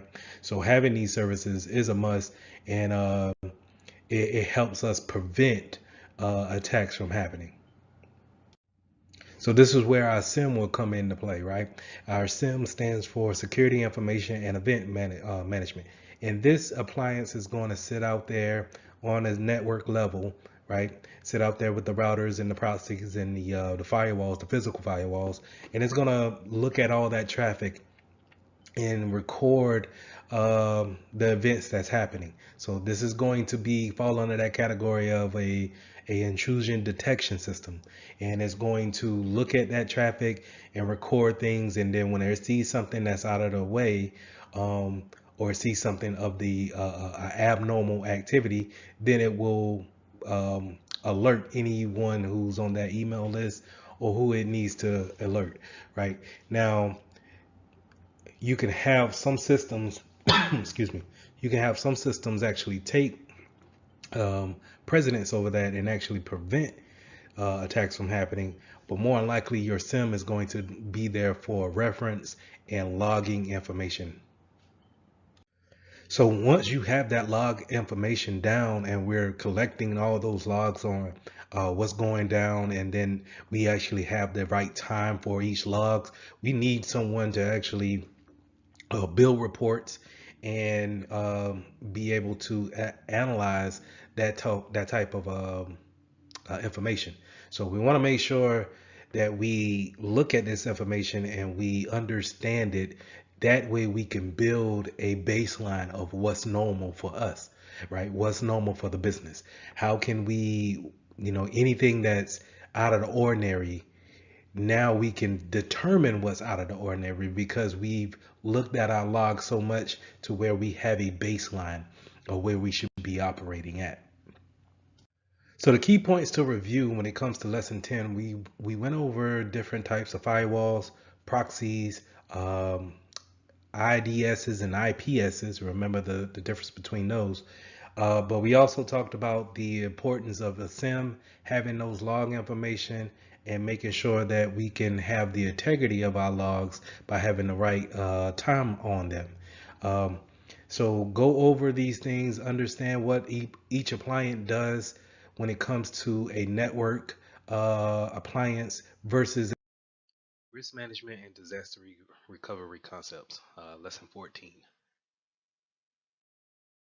So let's go ahead and get started with the risk management process. This is pretty much knowing the processes and what makes the business run.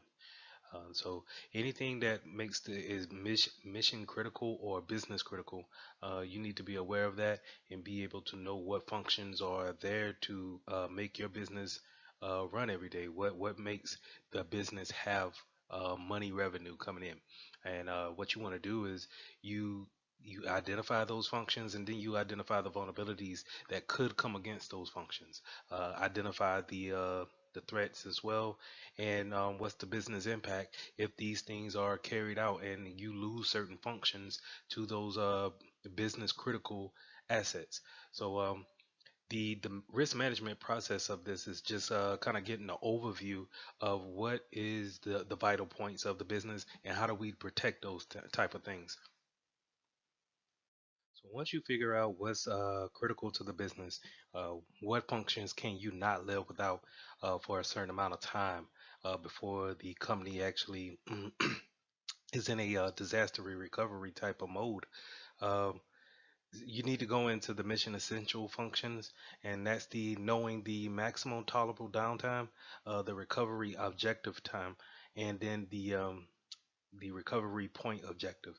So the maximum tolerable downtime is the maximum amount of time that you can go without this function before it becomes um, a critical asset and the company is about to go under if you don't get it back online. So if your whole business is dedicated off one or two servers and those servers are down, and then whenever people go to your website they can't get to it, then you need to know the maximum time that you can actually be down before it starts to affect the bottom line, the actual profit that's coming into the business. The recovery time objective is a period that a disaster or that an individual system can remain offline. Um, and the recovery point objective is the amount of data that can be sustained until you need to actually recover that data. So you want to kind of point that recovery data point back to the time where you actually went offline. So now that you're aware of what the company has that's critical to functioning every day, we need to make sure we keep an eye on the key performance indicators. That mean time between failures and mean time to repair is very important to know. It's a actual algorithm that goes into determining how much time can a certain server or a switch can be down, and how much time can we actually lose by having it out of play. But these are things that you definitely want to, when you see those abbreviations, because on the exam they're not gonna spell these out for you. They're actually just gonna use the abbreviations here. Just know which ones are till failure, and then the mean time between the failures, and then the actual mean time to actually it breaking and then having it repaired with mean time to repair. Now, going into risk assessment and business analysis, this is where you break down the actual risk and how do you actually calculate it. And you want to make sure that you understand likelihood. What is that likelihood of the vulnerability actually happening to us? Do we actually have the threats um, to make us vulnerable and create that type of risk? And then what's the impact if it does happen to us? Are we losing out? Will we lose customers? Will our name be tarnished? Um, will we lose revenue? Will we be able to recover from this? And that's the impact of a vulnerability or actually accepting a risk. And then you have the business impact analysis, which is the process of assessing the losses that may occur in each scenario. So on page 586, we're going to talk about the two methods that are used to assess the likelihood and risk, which is quantitative and qualitative. The easiest way that I remember how to tell these two apart is quantitative will deal with more numbers, factors involved. So, the price of something, the amount that it's actually going to cost, where qualitative is more of a qualitative assessment. So, in quantitative, we're talking about the single loss expectancy. If we have a router that goes down, what's the single loss of that it cost us? How much was that router worth? And then that's normally added up to be your single loss expectancy. But then, if you don't replace that router, or if a server goes down and you're not able to have that back up, what is the annual loss expectancy over a time period, over a years, um, factored into that loss of that system? Then, like I alluded to before, qualitative is more of a qualitative type of approach to the risk factors. So they seek out to see what's people opinions of the risk factors.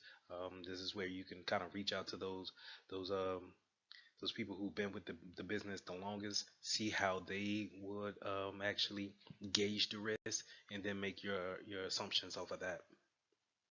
So now that you have your business analysis in place and you know what is critical to the business, and then you know your likelihood and your risk that stands between you and the vulnerabilities, then you need to have a risk response.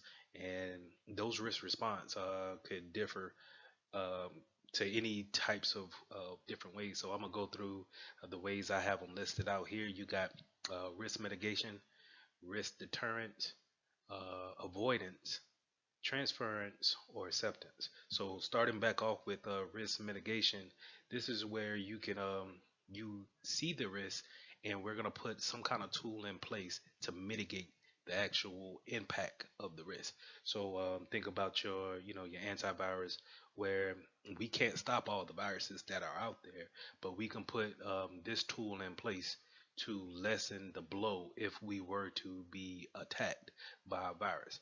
Um, Risk deterrence is kind of like a block or a to actually deter someone from actually attacking.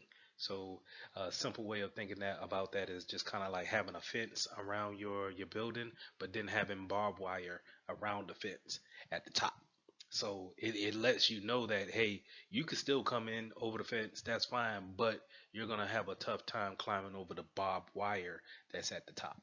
Then you have avoidance, where this is kind of like where we see the risk and the risk is too high, so we're gonna avoid moving in that direction altogether. If the risk is too high, and the only way we thought about going into that direction of let's say this new business venture, but if it's too high, then we might want to avoid that venture altogether, and therefore avoiding the risk. And then you have risk transfer. So risk transfer is kind of like accepting the risk, but if any damage is done, you can fall back on another company. So think about it as in insurance. So you have technical insurance where if any kind of damage comes to you, or not to you, but to your equipment, then you can fall back company to replace the equipment. Now, it won't necessarily replace the data that you may have lost on your equipment, but they will be able, if you got a flood, then the risk was the flood. It flooded your data center. You can fall back on the company to pay back for that new data center that you're gonna get, and then you have acceptance, and that's pretty much you know cut and dry. You know that the risk exists, and you know that you're willing to accept the, and that's going into your risk appetite.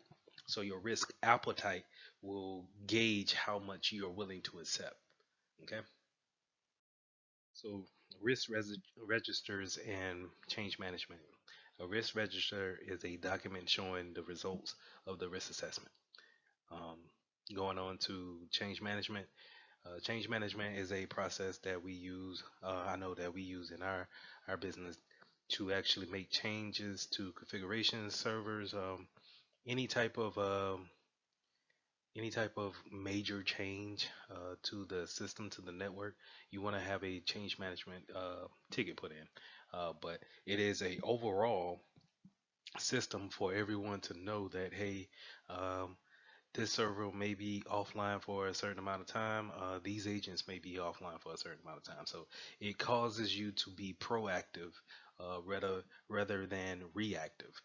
Whenever you're becoming reactive to a problem, then you're reacting to an issue, which kind of puts you behind a little bit because you have to play catch up of why did it have this problem instead of being proactive where if we plan to do, let's say, an upgrade, then we can see if that upgrade is going to bring on problems.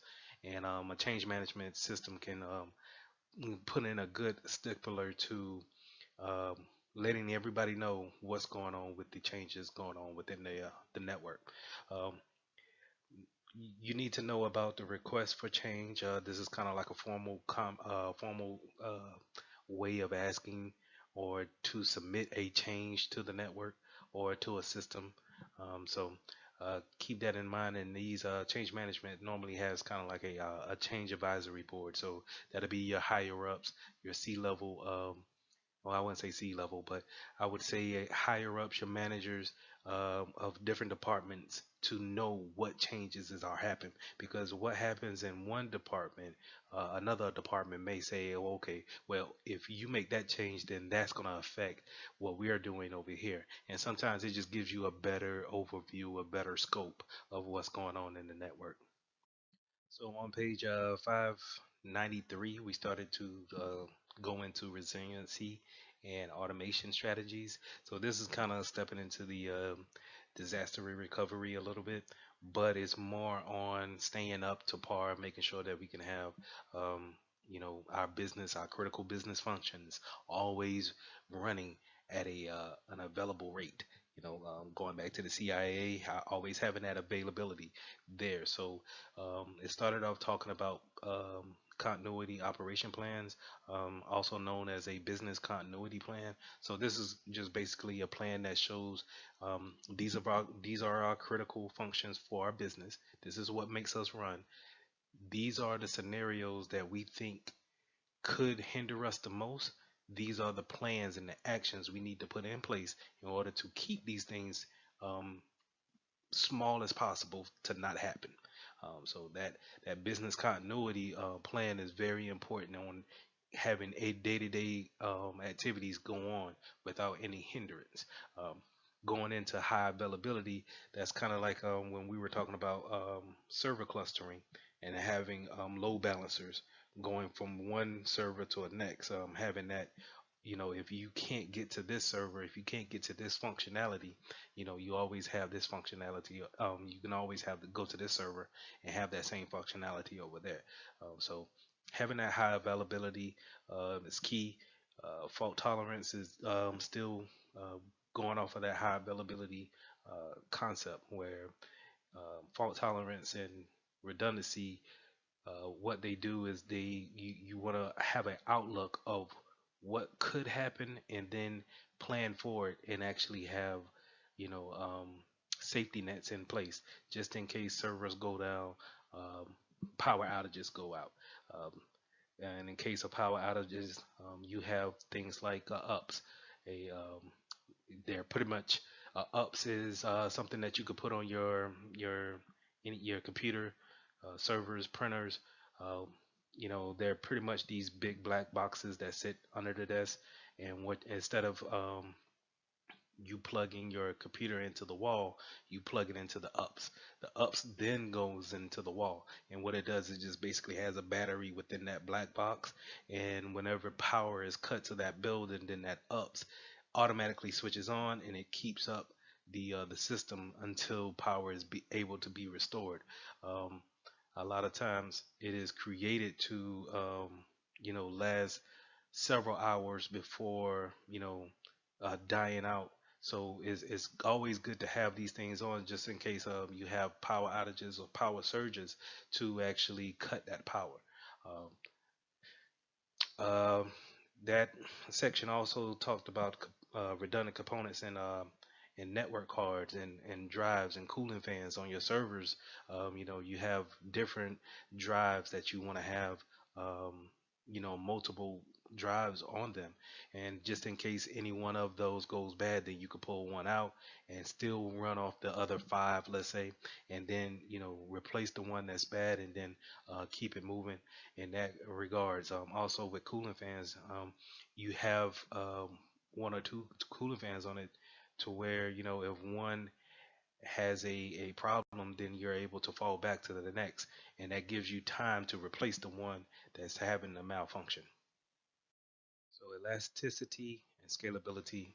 Um, Scalability is just taking those servers. Like I think I referenced this in the cloud section, where you can scale out or you can scale up. So in order to have a scalability, you either scale out to have more people join more in a cloud setting. So you scale out, you add more servers and more servers and more servers, and you add this way. Whereas scaling up will be adding more RAM, more hard drive space.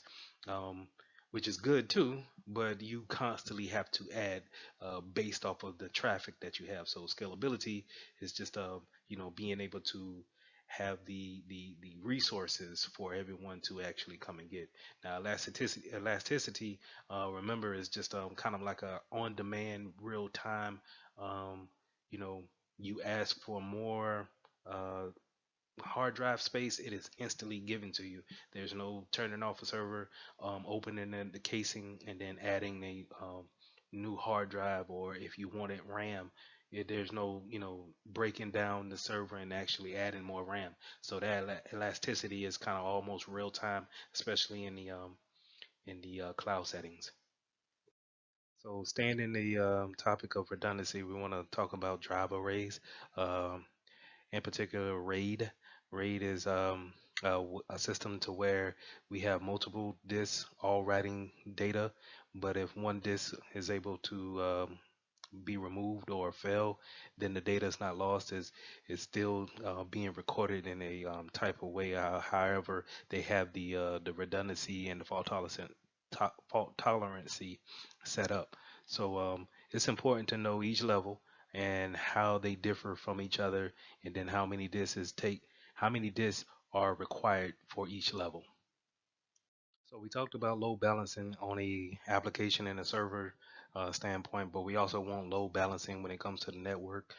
We also want different ways if our network goes down, or if our ISP, our internet service provider, has an outage for that day. We don't want to be kind of just waiting for them to come back up with a connection.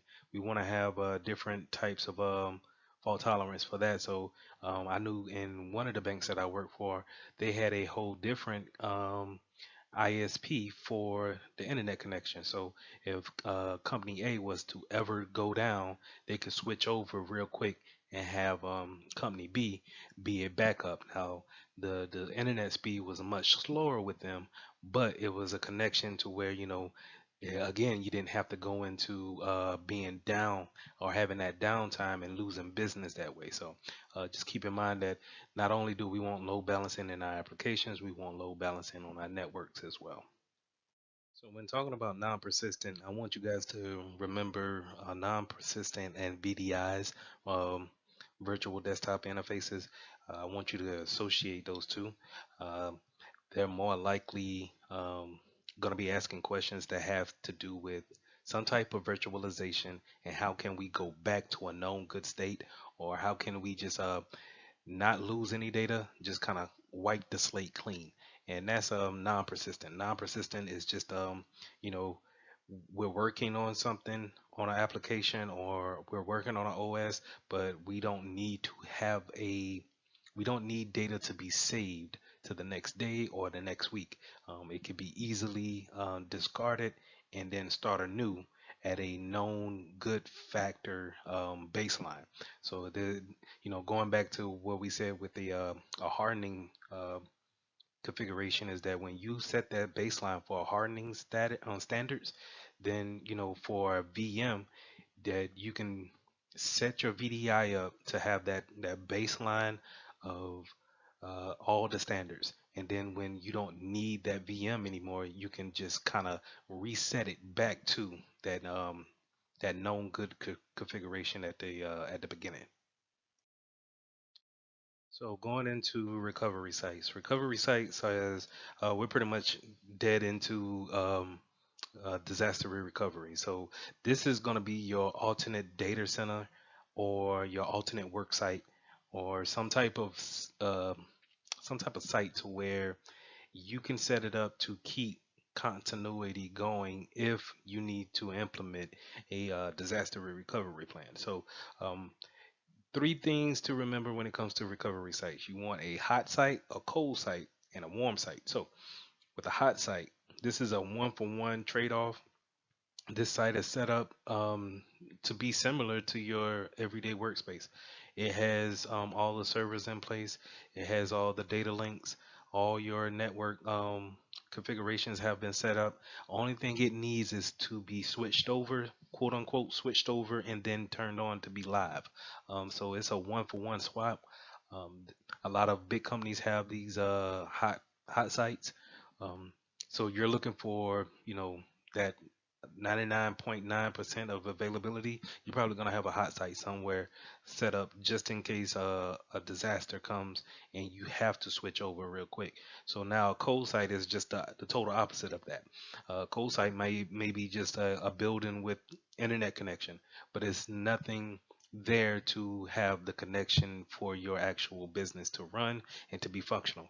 So you're looking, if you have to implement a disaster recovery plan, you're probably looking for, you know, 3 to 5 days of being out of service and then set up that cold site in order to be a functioning site.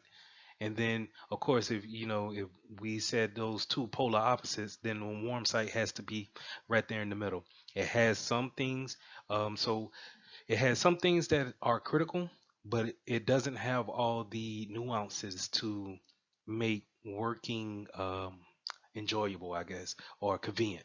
So it would have your major, let's say your major functions for the business to run, but it won't have Microsoft Outlook waiting for anybody to just come in and check their email. Where on a hot site could be an alternate place for somebody to actually go and work, and you would never know that they were at the alternate site. But a warm site may have an email server, the physical server ready and racked and have the connections, but it's not configured. It's not actually pulling down the real time data from the prod side or the production side into it to actually have that if it's ready to go, then it's ready to go. It's normally a day or two out of reach. So you need to take like a day or two just to kind of set the configurations up, and then you'll have a completely alternate data center. Now, in conjunction to the hot, cold, and warm sites, we want to go over the where do we want to put these at in geographical areas. So where in the world or where in the states or what country do we want to have our data center located at. Kind of, sidetracking a little bit. This is why the cloud is such a good um, commodity. It's the cloud is everywhere. The cloud could be um, in Japan as well as in Brazil. It could be in Iowa. It could be in North Carolina. Um, and when I say the cloud, I mean data centers that host your data, and host your application, host your things that you need to have a everyday working ability. So a lot of companies right now are kind of considering the cloud to be their alternate data center rather than buying a whole building and then setting that building up to be a hot site, a warm site, or a cold site. So but to go back to this slide, we're talking about the location selection. So you want for you want your physical building that's going to be an alternate data center to not be in the same location or the same vicinity as your regular data center. It defeats the purpose. I don't know. I think we alluded it to a couple of weeks ago, where we said if a hurricane comes and it hits the whole east coast of South Carolina, and your data center is in the same city as your actual data center, then you defeated the purpose of having a backup. Both buildings could be out of power, could be flooded, or have damage to it, and then you defeated the purpose of actually setting up a site and having connections roll over to that alternate site. So you want to kind of keep it a state apart if you're going to stay in the United States, or you want to put it on the West Coast, or you want to put it up north if you're down south, or vice versa. And you just want to keep those miles away, because while it may be an ice storm in New York, it may be nice and sunny down in Miami, and that's where your alternate data center is. And therefore, while we can't connect, let's say through New York, we can bypass and make sure that we make connections to Miami and then get our data out that way. But again, going back to the cloud, that's why the cloud is such a way to go, is because it's not limited by that. And then it's immediate, it's pay as you go, is everything that you want in a data center, but it doesn't have any kind of limitations on it as far as physicality being. So that's in a nutshell location selection. But then you want, how far is too far. When you talking about having it in, let's say you got your data center here in Colombia, and then you have your alternate data center in Ireland, and Ireland is a whole day ahead of you. And does it make sense for you to transfer data that you made today to a data center that's ahead of you 12 hours? So just keep those things in mind. Replication factors of actually how much traffic is too much traffic to send across the network. Do you have enough networking infrastructure in order to hold that type of data across, in order to supply your alternate data center with the data, so if you ever need to recall it or you ever need to use it at that point in time, that you'll have everything that's up to date and you're not 2 weeks out. Now, in the last slide, you heard me say retention or replication. I'm sorry. Replication is backing up data. And we want to talk here about backing up that data, but more importantly, the retention of the data. How long do you want to keep the files that you're getting? Um, on the Security Plus exam, you're going to see 9 times out of 10, you're going to see questions that are geared towards how long you keep information, more so than how short you keep the information. Now, it's important to know both of them and to know how long you need to actually hold on to things, but um, you can get in trouble for getting rid of information too quickly, but is more prevalent when you are supposed to be knowledgeable, that you're supposed to hold on to it for so many years. after you obtain it. And so just keep that in mind when it comes to retention. And the retention policy is knowing how long do you need to keep this information, this data that you're creating every day, or that you get in from other sources. How long are you supposed to keep that? Um, Also, is it supposed to be in a certain area? Can it not leave the United States? Do you have customers in China that cannot share that information, but they have with you, and now you have their information here in the United States?